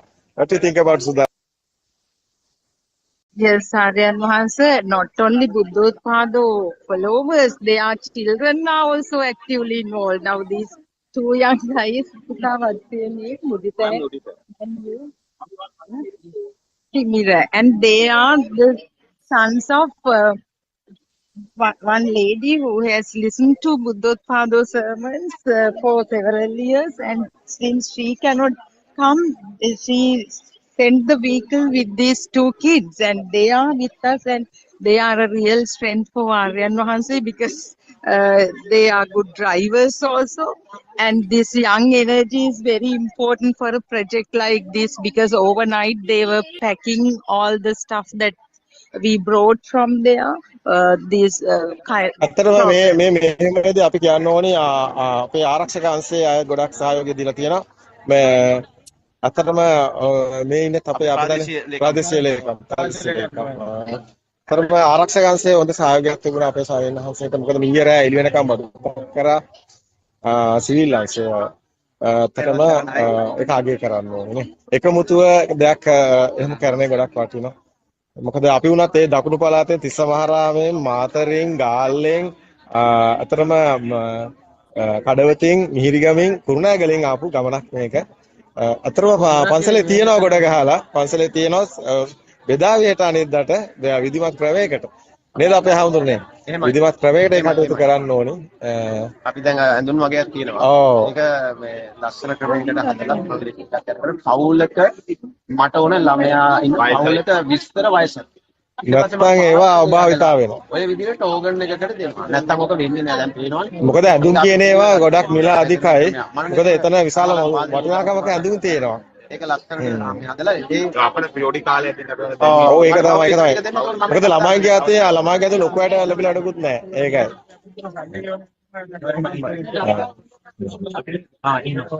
තාමත් අතර මේ කටයුතු කරනවා. අද බෙදා දෙන්න. මෙතන 25 හරියද? It is important to remind that this is a multicultural village. So there is no difference, no discrimination whatsoever. Most of the victims are Muslims and Tamils. So they are talking to Aryan Wahanse and the team, and they get the message of true Dhamma. So this temporary relief is provided. I mean, all these provisions like rice, dal, milk, and drinking water, even the clothes. So sanitary items all are being provided as temporary relief. And we believe that they will get the true message of the Lord Buddha, true Dhamma, because it is, although they are Muslims, Tamils,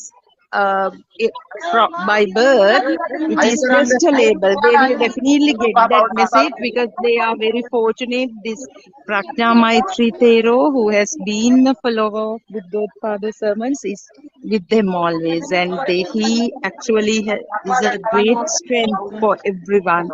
So we see how they are receiving their gift packets, relief parcels, and heading towards their homes. Maybe they have starved for many days. They look so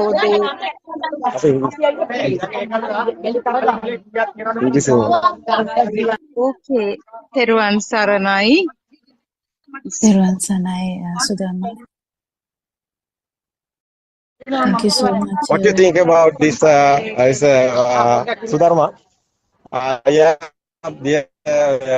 there's other two guys. They are boys. There's ladies here. Is yeah. What's the name? Yeah. Nikki. So happy to see these people are very people. In the disaster moment, that will be very nice. It's very heartwarming, I would say. So nice. These people are giving the essentials and necessities for them. These helpless people. Yeah, we won't do more. We won't give the message others. Yeah, not only the government. Everybody won't think about, and you can help what you have. It's okay. You have money. It's okay. You come here. You can see. You can help them. That's nice. That's nice feeling. No? That's nice feeling. අතරම අපිත් සමග කටයුතු කරන්න සම්බන්ධ වුණු තරුණ හදවත් පෙර අදහස් යොදලා කියන is a newcomers with us join this creation. It's okay operation. So okay. Yeah. So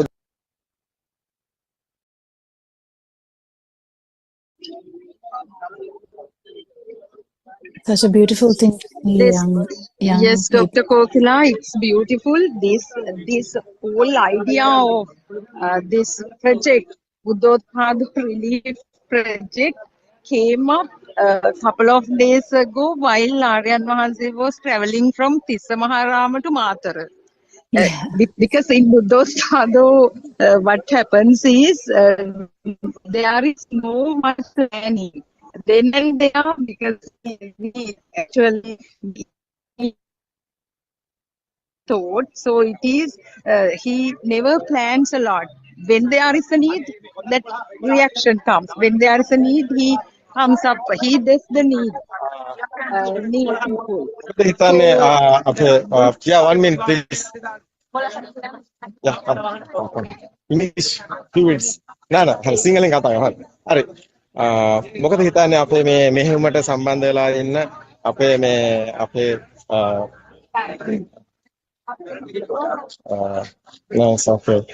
මොකද හිතන්නේ මේ මෙහෙයුමට සම්බන්ධ වෙලා ඉන්න අපේ මේ කතා කරන්නේ කවුද තනුජ මහත්මිය. මුලින් ඉඳන්ම අත්තර බුද්ධෝත්පාද සමග හිටපු අය. මොකද හිතන්නේ මේ කටයුතු ගැන? ඇත්තටම මේ සම්බන්ධ විශේෂ කෙරෙහි හරිය සත්‍යය මේ වගේ ගම් අතරින් පීඩා වෙන අසරණ මිනිස්සුන්ට දෙයක් කරන්න හැමෝම එකතු වෙලා එකම කටයුතු කරන එක තමයි. ඒ වගේම ගොඩක් අසරණ වෙලා මේ මොහොතේ මේ ගම්මාන මිනිස්සු ඉන්නේ. ඒ ලැබෙන ආධාර ගම්වක් වෙන ඒගොල්ලන්ගේ ජීවන අරගලයක්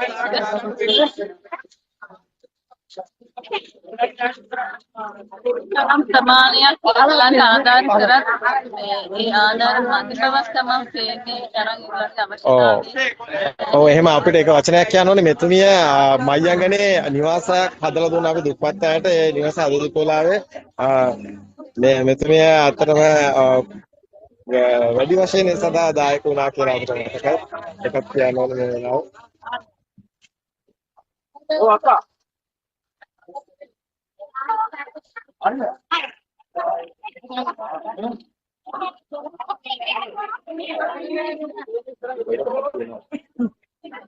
नाम තියෙනවා මම අනේ 11 දාන්න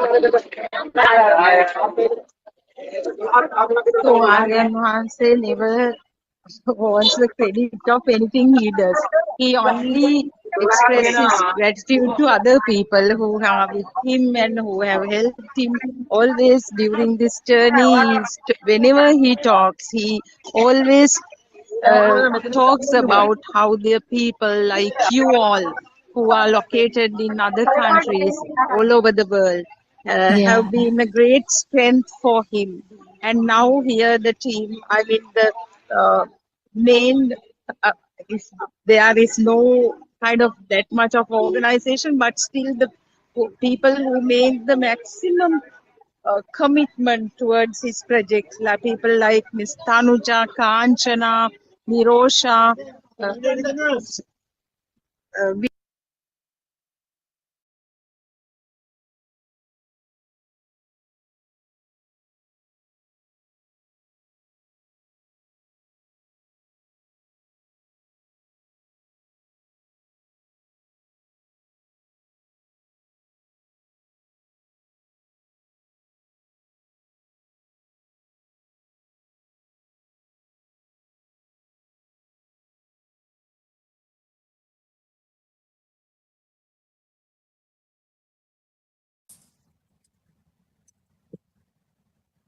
May Triple Gem bless you all. Today also we'll start the English song discussion.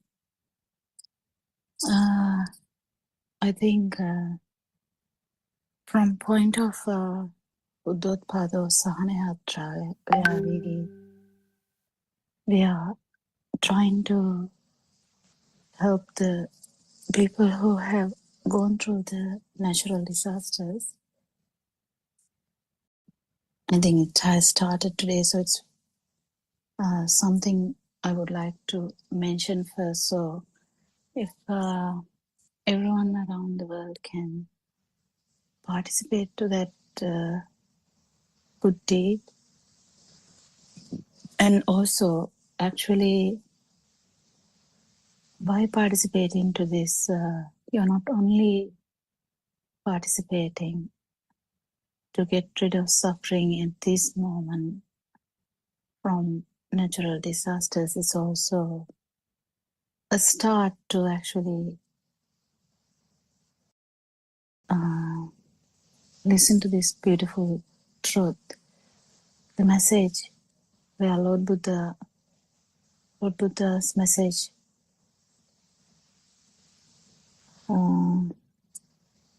about cessation of suffering. So we have been talking about this for some time now in this English language, but Aryan Mahanse has been talking about this for about last 5 years in Sinhala language, where everyone can feel, whoever who can feel this Dhamma has actually joined without knowing him, without knowing him personally, without actually seeing him personally, has joined in one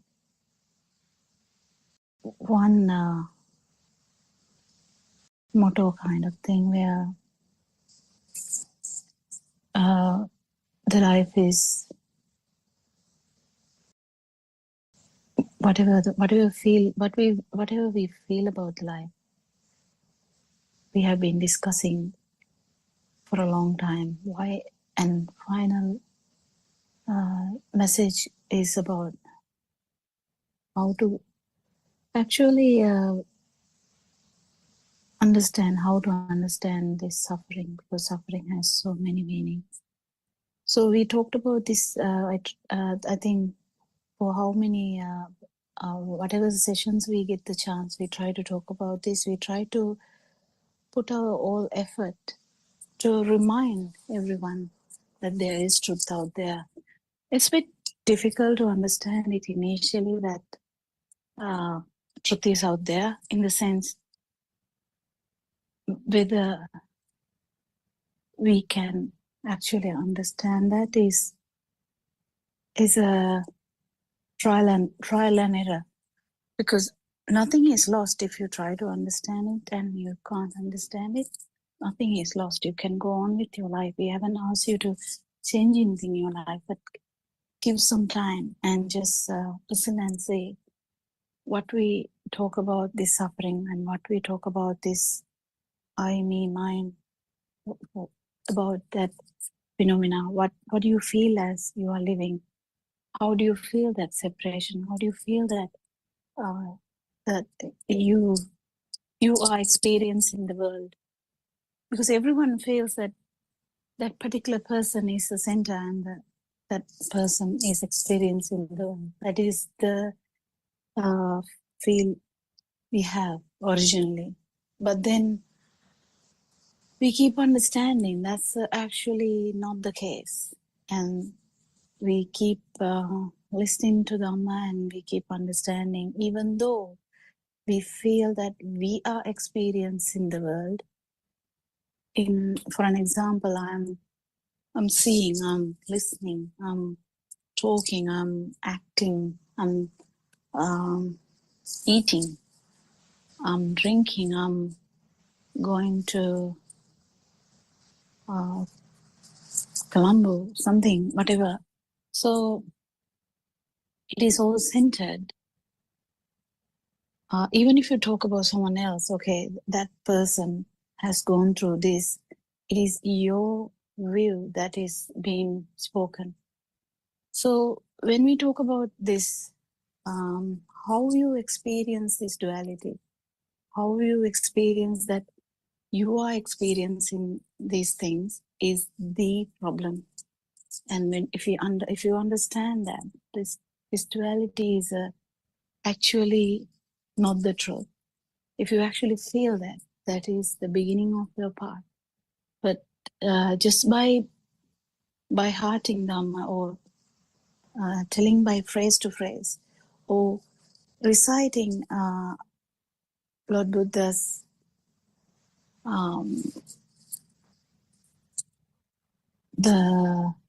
what Lord Buddha preached doesn't help if you don't understand the meaning of what he has told. When actually people around the world, not Sri Lankans specifically, a lot of physicists or any like kind of even scientists or who is studying these things, they also talk about a non-duality, but their kind of version is slightly different. So we have to get this bit clearly, because the way what Buddha explained was slightly different. We are talking about this centeredness or the me, I, me, mine. How we feel that I'm the center. තෙරුවන් සරණයි කොකිලා මහත්මිය තෙරුවන් සරණයි. අපි අද මේ බුද්ධෝත්පාද සහනයාත්‍රාව දැන් කරුණාකර මෙත්තා විවේකාශ්‍රමයට ලං වෙමින් තියෙන්නේ. අපි ඒක වීඩියෝ ලබා දෙන්න ලෑස්ති වෙනවා. මම හිතන්නේ ජානකි මහත්මිය අපිට තව විනාඩි කිහිපයකින් විනාඩි දෙක තුනකින් එක ෂෙයා කරන්න පුළුවන්.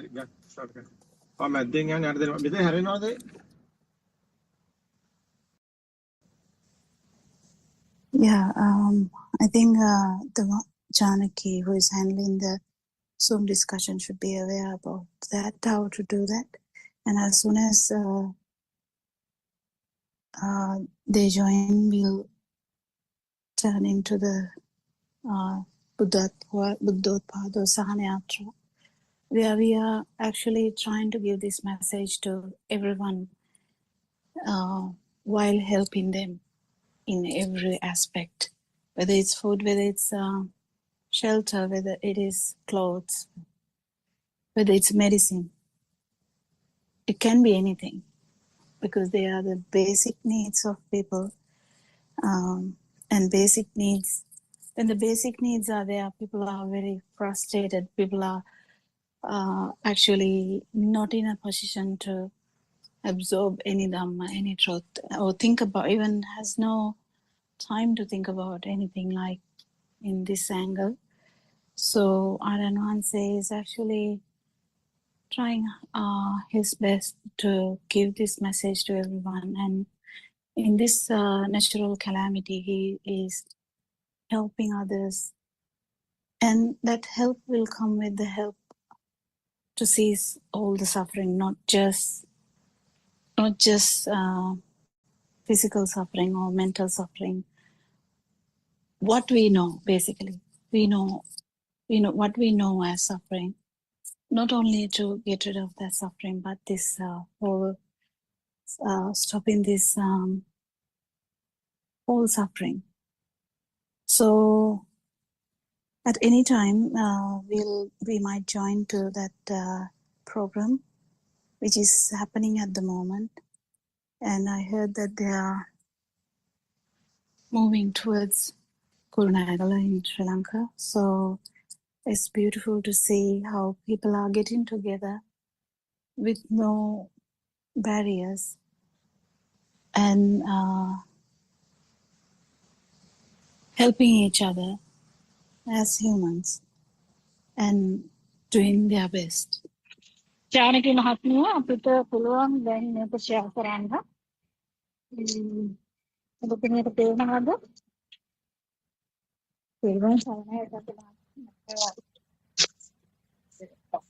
ජානකි මහත්මිය පේනවද කියලා මට පොඩ්ඩක් කියන්න. මොකද අවුලට පේන්නේ නැහැ. පේනවද? ඇහෙනවද? I can ඇහෙනවා සත්‍ය පේනවා. ඒක අර මේකට ගන්නයි ඕනේ. ඒක ඉන්නේ ඉන්ද්‍රාණි මිස්ටර් ඔබතුමිය දැන්ට පේන්නේ.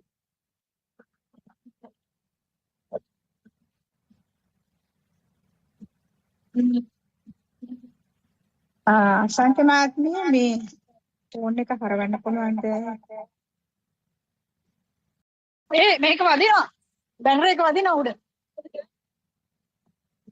ඒ උස්සන්නවත් ඕන.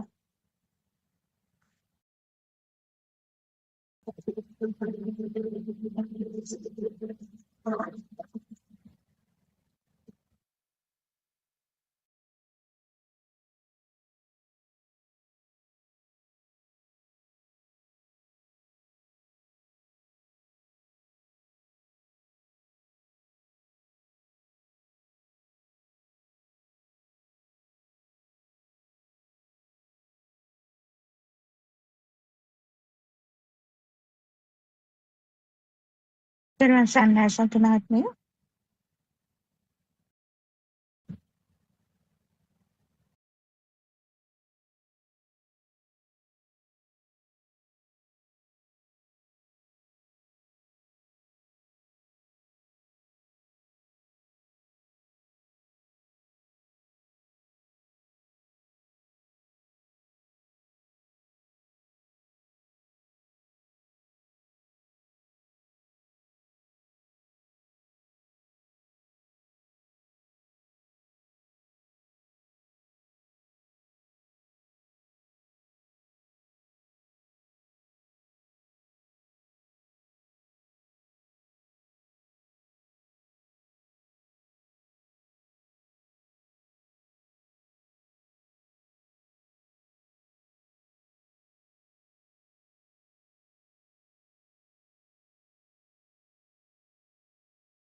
තෙරුවන් සරණයි සතු මහත්මිය. මට හිතෙන්නේ මේ යාත්‍රා පෙරහැර දැන් කුරුණෑගල අපේ මෙත්මා විවේකාශ්‍රමයේ වෙත මේන වෙලාව වෙන්න ඕනේ. එහෙමයි. වාහන අපේ ස්වාමීන් වහන්සේ වැඩම කළ වාහනයේදී ඉස්තිරියම් පැමිණියේ නැහැ. ස්වාමීන් වහන්සේ වැඩම සිටින්නේ නැතන තුන්වෙනියට විතර තියෙන වාහනේ.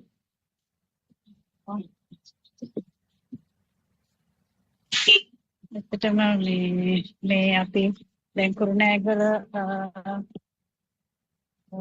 ප්‍රධාන ශික්ෂණ රෝහල ගාවෙන් ජයන්තිපුර පාරට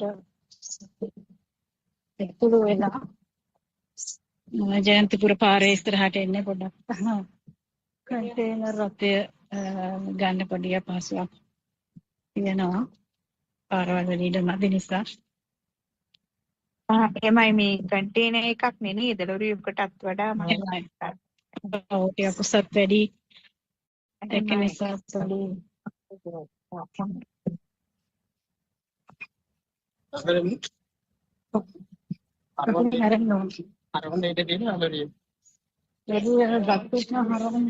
පොඩ්ඩක් ගිහලා බලන්න ඕන ඔයාලා.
අපිට පේන්නේ දැන් මේ කුරුණෑගල මෙත්මල් ආරාමයට තියෙන පටු මාර්ගයේ කොහොමහරි ලොකු ට්‍රක් එක ඒ කන්ටේනර් රථයේ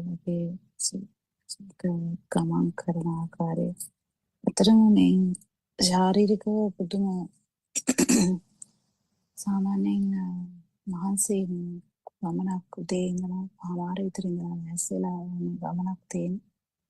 මම හිතන්නේ ඒ අවිවේකිත ෆිසිකලි දැනෙන ස්වභාව ඔක්කොම තියාගෙන ඒ අතරම අපේ කට්ටිය වගේම අර තායිලන්තයෙන් පැමිණි ස්වාමීන් වහන්සේත් හරියට ඒකේ ඒක දරාගෙන සුබ කටයුතු සහභාගී වෙනවා. ඇත්තටම උන්වහන්සේ නම් මේකට සහභාගී වෙන්න බලාගෙන ආවේ දැනගෙන ආවේ. මොකද මේක මෙහෙම කරන්න දෙයක් නෙවෙයි තිබුණේ ධාතුන් වඩන ධාතු වඩම්මන ගමනක් විදිහට. එතෙන්දී ඔය තරම් නවත්තන්න වෙන්නේ නැහැ, බඩු පටවන්න වෙන්නේ නැහැ. එතකොට ඒක ඇත්තටම වේගෙන් කරන්න පුළුවන්. නමුත් දැන් මේ ජාතික විශ්වනයත් එක්කම මේ මතුවෙච්ච ස්වභාවය නිසා ඒකට සමගාමීව මේ අද මේ තෙරුවන් සරණයි කොකිලා මහත්මිය. තෙරුවන් සරණයි.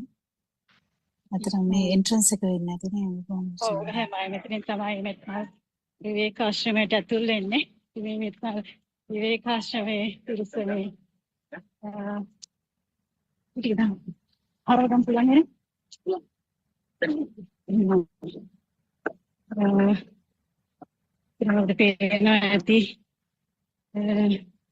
මේ අසංඛ්‍ය මහත්මිය කන්ටේනර් රථයට අවසරයි කන්ටේනර් රථයට එන්න පුළුවන්ද මේ වරිෂ්ඨයට? කන්ටේනර් රථය ගේන අමාරුයි ඉන්ද්‍රාණි මහත්මිය.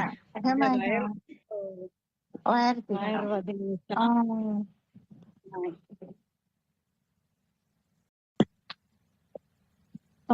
කට්ටිය දැක්කත් සනීපයි. ඇත්තටම ඉන්ද්‍රාණි මහත්මිය බොහෝ දවසකින් මේ කුරුණෑගල මෙත්මා විවේකාශ්‍රමයට මේ එන්නේ මම. ඇත්තටම නෑදෑයෝ දැක්කා වගේ. කට්ටියක දැක්ක මහන්සියලා මේ බුදු පිළිමයක් මෙතන ඉදි කරලා දාන්න.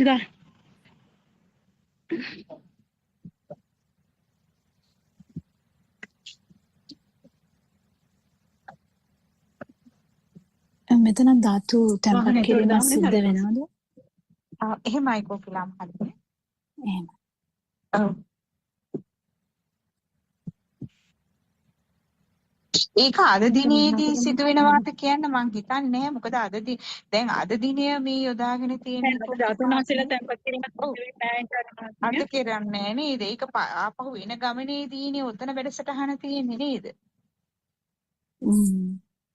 එහෙමයි කොකිලා මහත්මිය. අද තියෙන්නේ මේ අපි ගාල්ලෙස් ආරම්භ කරේ ඊට පස්සේ කඩවත ඊට පස්සේ මීරිගම. ඔව් මීරිගමින් පස්සේ ඔව් දැන් කුරුණෑගලින් මේවා ටික කොහොම රැස් කරගෙන පොළොන්නරුව දක්වා යනවා. පොළොන්නරුව තැන්පත් කිරීමක් තියෙනවා. ඊට පස්සේ පොළොන්නරුවේදී මේ ලබාගත් මේ සියලු ද්‍රව්‍ය සියලු දේම දෙපැත්තකට බෙදෙනවා. අනුරාධපුරයේ සහ මහියංගනේ පැත්තට එක් කොටසකුත් කියන්නේ මහියංගනේ බදුළු පැත්තට තව කොටසක් අනුරාධපුරයේ පැත්තටත් යනවා. ඊට පස්සේ අනුරාධපුරයේ ඒ වැඩසටහන් නිම කරලා ඉවර වෙලා එන ගමනේදී තමයි කුරුණෑගල ධාතු තැන්පත් කිරීම සහ ප්‍රායෝගික වැඩසටහන් ඒ සියලු දේ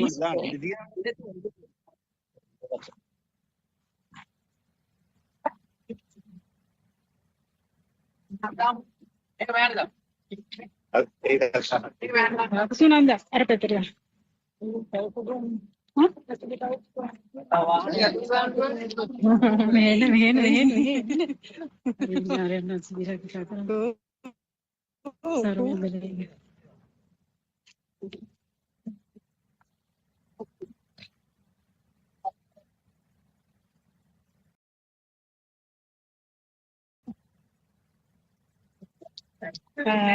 මේ වහනේ කොහටද දාන්නේ?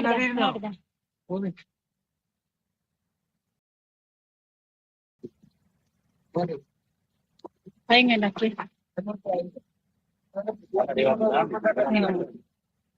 Hari atin lah. Dari matinya Kurunegala මෙත්මා විවේකාශ්‍රමයේ දර්ශන මන් නැති දවස් ටිකට ගොඩාක් වෙනස් වෙලා ලස්සන වෙලා මේ කට්ටිය බොහොම කැපවීමෙන් වැඩ කරලා තියෙන බව පේනවා. ශ්‍රමදානයකුත් අපිට තිබුණා ඇත්තෙම. ආඩම්බරයි. ඔව් පහුගිය දිනවල තිබුණා ශ්‍රමදාන. එහෙමයි ශ්‍රමදාන තිබුණා. අතරම මෙතන අපි අලුතෙන් මේ වහලක් ඉදි කරා.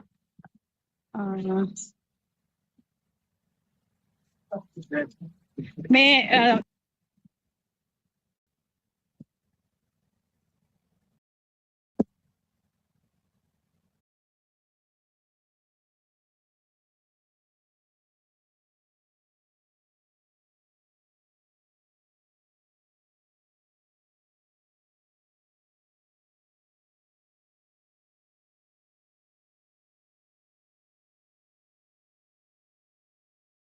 ඇත්තෙන්ම මේ අවස්ථාවේදී මේ අපේ තාහිලන්ත ස්වාමීන් වහන්සේ ඉතා ගෞරවයෙන් අපි නමස්කාර කරන්න ඕනේ මෙවැනි බහරදුර කාර්යයක් මෙවැනි දුෂ්කර ගැන ඇත්තටම පහසු නැහැ මේ දිගු ගමනක් ඇත්තටම අද දිනේදී ඒත් මම හිතන්නේ බොහොම සතුටින් මේ අනිත් අය කරන මේ සත්කාරයට බොහොම පැහැදිලා තමයි සහභාගී වෙන්නේ.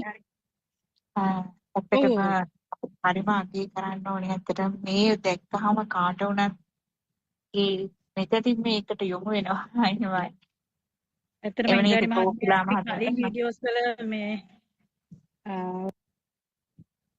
එහෙනවද මාව? එහෙනවා. පෙර වීඩියෝස් වල අපි මෙත්මල් මෙහෙණිය ආරානේ මේ නිරන්තර ලීලකාශ්‍රමයේ පෙන්වන්නට වැඩිය වෙනස් ඇති. ලස්සනයි. ගොඩක් කල එළියයි. එහෙමයි. ඒතරම් විරිසක් නැදී ඉන්නා මෙතන අපිට සහන ආධාර ලැබුණ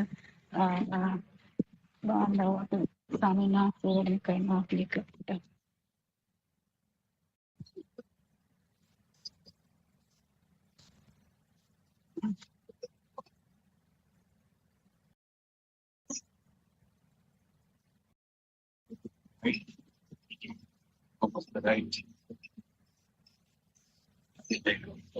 Personalmente per deන්න පුළුවන් මේක සිම්මේ.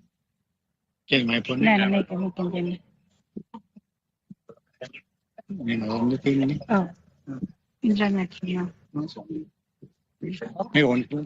ඕන් කරලා තියෙනවා. කැමරා එකත් ඔන් කරලා මයික් එකත් ඔන් කරලා.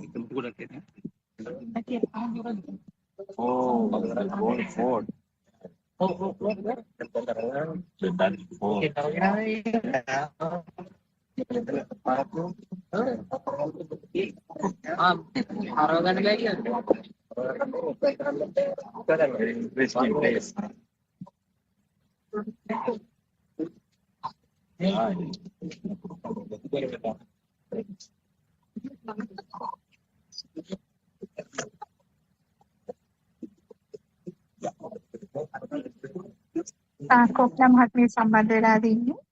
එහෙමයි. කොක්ලා මහත්මිය මම හිතන්නේ දැන් මෙතනදී මේ ආයත සාධික වෙලාවක රැඳී සිටින්නට වෙයි කියලා හිතෙනවා නේද? මොකද දැන් අර මෙතන මේ ආය රැස් කරගත්ත සෑහෙන ද්‍රව්‍ය ප්‍රමාණයක් තියෙනවා. කේක් අර දැන් මෙතනින් දැන් කන්ටේනර් එකට පටවන්න බැරි නිසා එතනින් කන්ටේනර් එක දක්වා ප්‍රවාහනය කරලා තමයි එතනින් පටව ගන්න සිද්ධ වෙනවා ඇත්තේ. ඒ සිටින්නේ තායිලන්ත ස්වාමීන් වහන්සේ.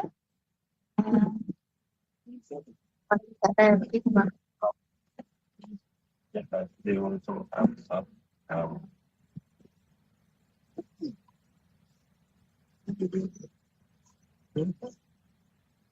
we have their own boat.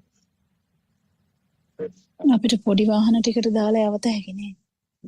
ඔව් ඒවට පටවලා අතින්ට ගෙනේ දැන් එතකොට දැන් සෑහෙන පිරිසක් ඉන්නවනේ කෝකිලා මහත්මිය. එතන මෙතනින් පටවන කොටසයි එතනින් ඒ උදව් කරන්නයි. ඒ වගේම කෝකිලා මහත්මිය අද දිනේදී අපි දැක්කා තිහාරිය ප්‍රදේශයේදී මේ කන්ටේනර් එක නවත්තලා කාගිල් සේකින් මං හිතන විදිහට ගෝනි පිටින් ඒ අපේ කන්ටේනර් එකට පැටවුවා මේ සීනි පිටි පාල් ඒ වැනි වියලි ද්‍රව්‍ය ගෝනි ගණන්. ඒ කියන්නේ පවුල් ගානකට 100 ගානකට දෙන්න තමා සැලසුම් කරන්නේ. ඉතින් ඒ මේ ගොඩාක් බඩු ගත්තා එතනදී. ඊට පස්සේ අපි දැක්කා මීරිගමත් ගොඩක් පිරිස ගෙනත් තිබුණා ද්‍රව්‍ය.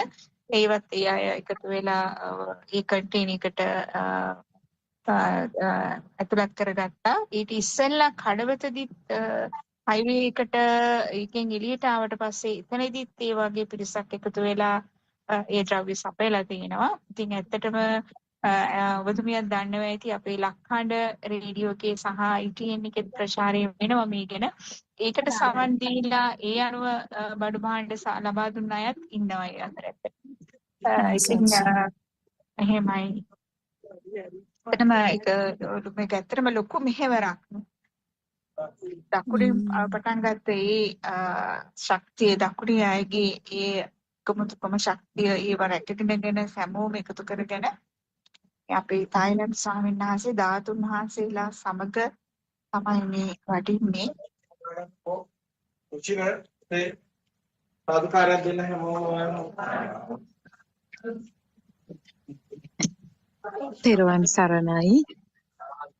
තෙරුවන් සරණයි සුදර්ම මහත්මිය. තෙරුවන් සරණයි නිරාන් මහත්මිය. Now we have arrived at yes, Dr. Kokila and all the Amma friends. We have just arrived at the meditation center, Buddothpado meditation center, Kurunegala, and so they are giving such a heartwarming welcome. All the villagers have gathered here, all mothers and actually the fathers of those who have been listening to sermons, those who have been attending the practical program here. So it's like one single family. I don't know how the come together, and that I mean at physical level we are experiencing oneness. You know, everybody is busy helping each other, and we started this journey from Gaul by like 8 o'clock. Then on the way also people were coming with the donations, kind of material, all these dry rations and clothes, all sorts of things to be given to these victims of natural disasters. And it's really, really beautiful, Dr. Kokila. And one, I want to share this also. This Venerable Bante Beli from Thailand. Actually, he represents Wat Patambua, the monastery, well-known monastery, and he has been talking to Buddothpado Dhamma followers, the friends, and he is really impressed, and he has mentioned several times he is surprised, and this is not no exaggeration here. Are all these people aware of this Dhamma? Are they all like this?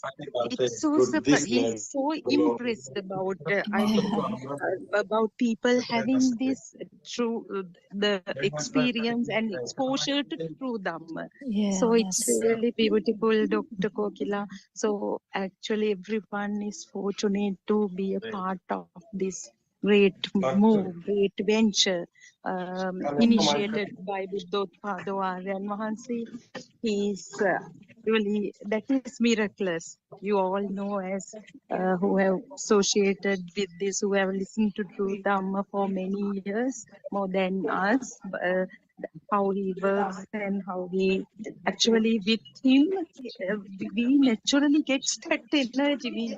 We all, I mean, all who come to the place gets the same energy, and without the involvement of self, they begin to work, they begin to organize things, collect things, put things. I mean, no one is there to find faults or criticize or to do anything. So when you look at these faces of these people, I mean, we are so that Aryan Hansi predicted all these years ago, isn't it, Dr. Kokila? Yeah, so true. Saranai, you also can comment and discuss and do the things. So you can see the video, and if I turn on the video, I can show you the beautiful surrounding. Don't know. Let me check.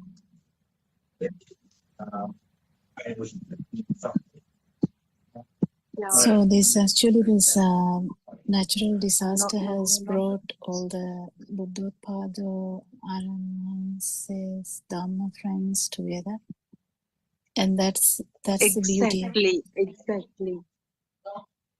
Yes, Saran. I did one, Saran. So, okay. Oh.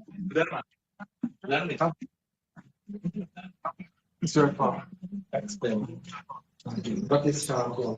I also can explain. Mike is here.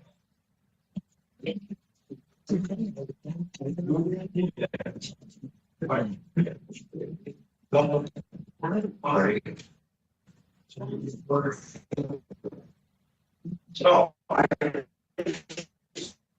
is this?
Is this okay?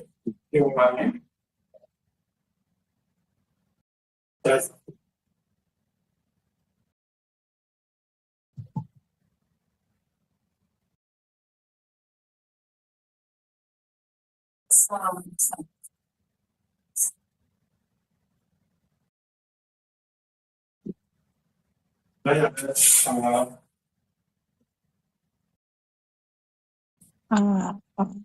ආරේ වහන්සේගේ phone එක අරගෙන ඉන්නවා.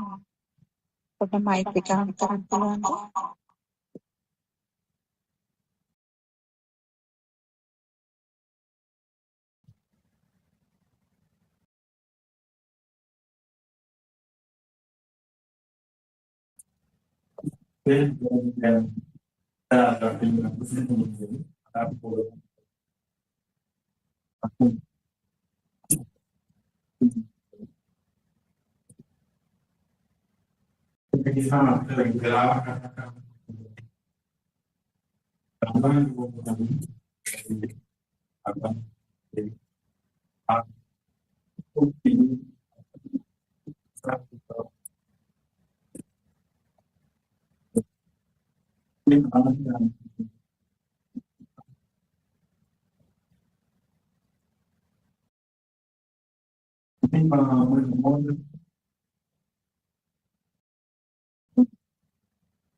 තෙරුවන් සරණයි. Zoom එකට අපිට ශ්‍රවණය වෙන්නේ නැහැ. කාට හරි පුළුවන් ද ඒකට සහයෝගය දෙන්න. තෙරුවන් සරණයි.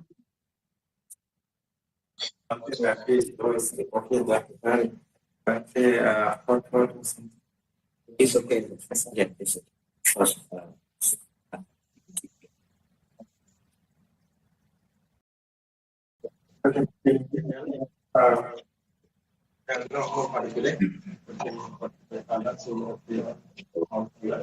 So everybody working from morning until Maybe because there is no cell fence.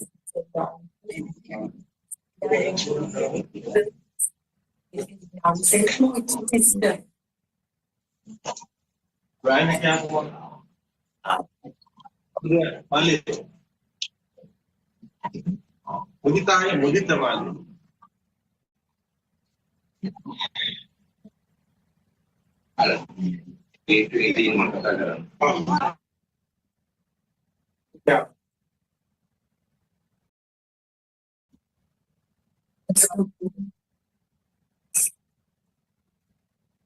Six sermons. His sermons, his Dhamma. So people follow it. So they are aware that okay, there is no safety. It's just system. That is the message he always gives. So happy. Yeah, same. That is easy. Whenever we are the same family, the same. We are the same. You do everything easy. Yeah, so America is different. They're not the same.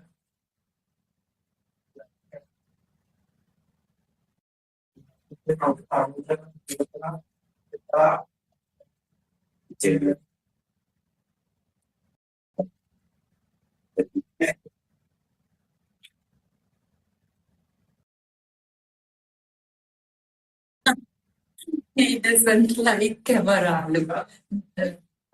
Which I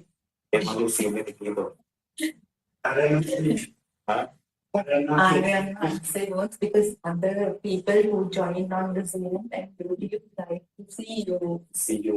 No, he will say, I mean, as a mark of respect only. You feel uncomfortable that you are shown. I don't think. You really mean it. We have to switch off the camera. You don't like it. You will show no.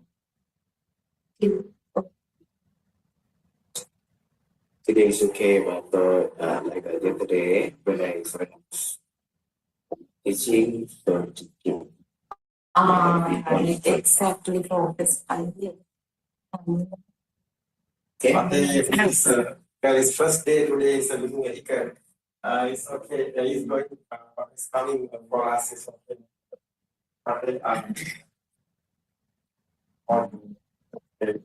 Because vehicle new one is the first day today. It's the come us is okay, but he's going.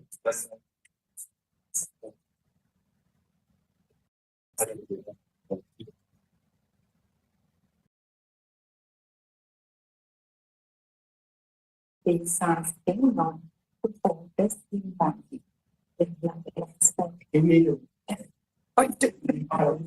What?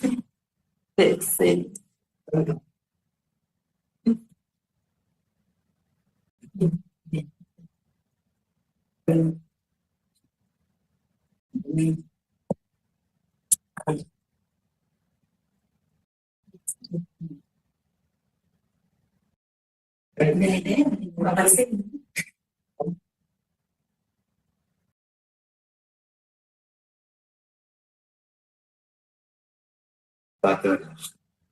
What's it? On the butter and gentle butter. Young people, you are interested in the young teenagers. Yes. Young people are part of it. Yeah. The brother, older brother. They have the seeds. Number one. They have the seeds. The seeds, yes. Yeah. The sisters.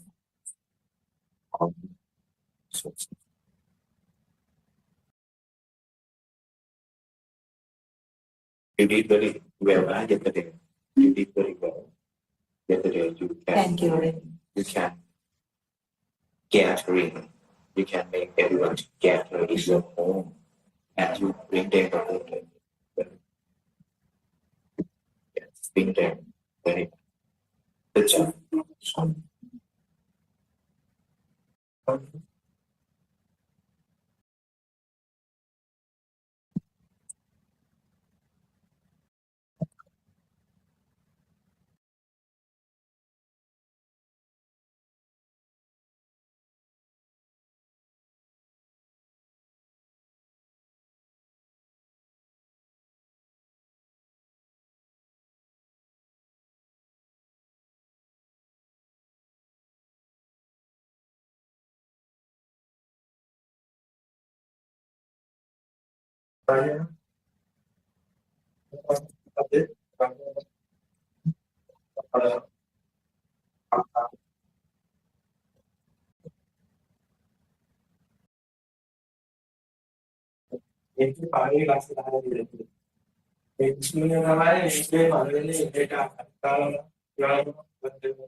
Yeah. This property is the company is a new. So balance is here, so we are very. This land is.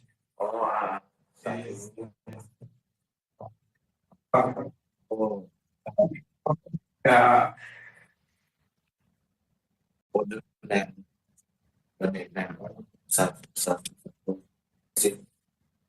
Today your Buddha delivered to your land. Oh, very nice. So I appreciate you now. Yeah.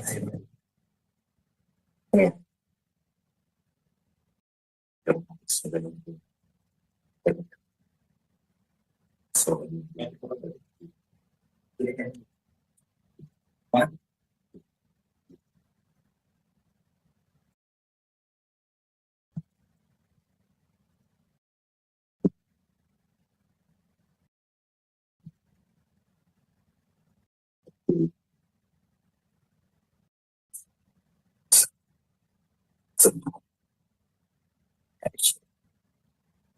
අපිට සෝම් එකේ පැහැදිලිව නම් ඇහෙන්නේ නැහැ.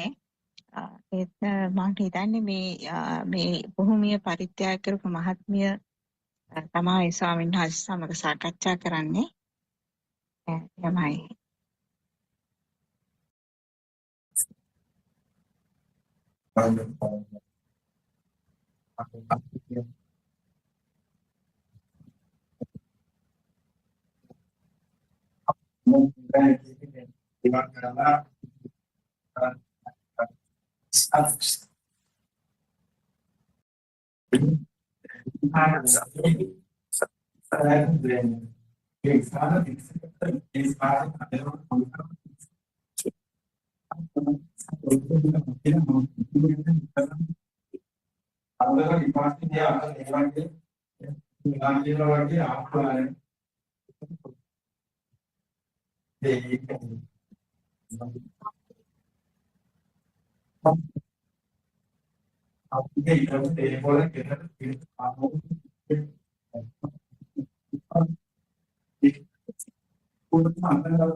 ඇත්තටම මෙන්න භූමිය පූජා කරපු මහත්මියට ඉතාමත් සතුටු ඇත ඉනයක් ආද මං හිතන්නේ මෙවැනි කර්තව්‍ය කෙරෙන පින්බිමක් වෙයි කියලා එතුමියවත් හිතන්නේ නැතුව ඇති. කටහඬට ඒ කටහඬේ නේද තිබුණු නැවුම් බවට ඒ පිරිසුදු බවට නේද අම්මගේ හිතේ තිබුණු ඒ ශ්‍රද්ධාව. ඇත්තටම කිව්වොත් ඒක කියලා නිව කරන්න බෑ. ඒකයි ඒක වටිනාකම. අවුරුදු ගාණක් ඔබ බණ ඇහුවා කූපයක් පොතක.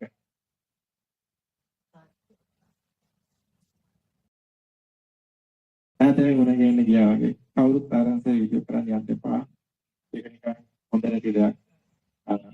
ආරංශය අවසානයේ ඉතින් සමාජයක් බලන් ඉන්නවා. බුදුන් වහන්සේට ආවනම් ඒ වගේ දේවල් අපිට මොනවද නේද? කාලේ මියන සෝමහාමුදුරුව අපි දකිනවා. කාලේ මියන පානදුරේ හරිදම්මහාමුදුරුව අපි දකිනවා. ඉතින් ආරංශයත් කාලේ අපිට මොකුත් අවශ්‍ය නැහැ. ඔබට වයිසියක්. අපිට අපි ඔබ ගෙඩියන්නේ නැහැ. කියලා ඔබට. නේද? අදෝත සුන්දර වේවා. ඉතිහාසයේ වගේ ඒ අභීත සිතක් පහළ වෙනවා. එතන මේ බුදු පිළිමේ තියෙන වෙලාවේ යට කොටුව බඳින්න බරක් වෙනකොට ආරසේ කිව්වා ඔපිට ඕක බඳින්න බැරි නම් මම නිකන් යපෝ එක රාත් දීපිය ගල් ටික මන් තියලා මම බඳිනවා කියලා. ඊර පුරන් අප්පු ඉන්නේ වෙඩි තියෙන වෙලාවට විතරක් නෙවෙයි මේ වගේ වෙලාවටත් ඉන්නවා. තාට වෙන්නේ නැති පාලිතවත් දුල් සමහර අයට මානෙන් නම් මේක හොඳට දන්නවා. මානෙන් නම් දාමාරස හොඳට අහගන්නවා. නමුත් ඒ ඔබේම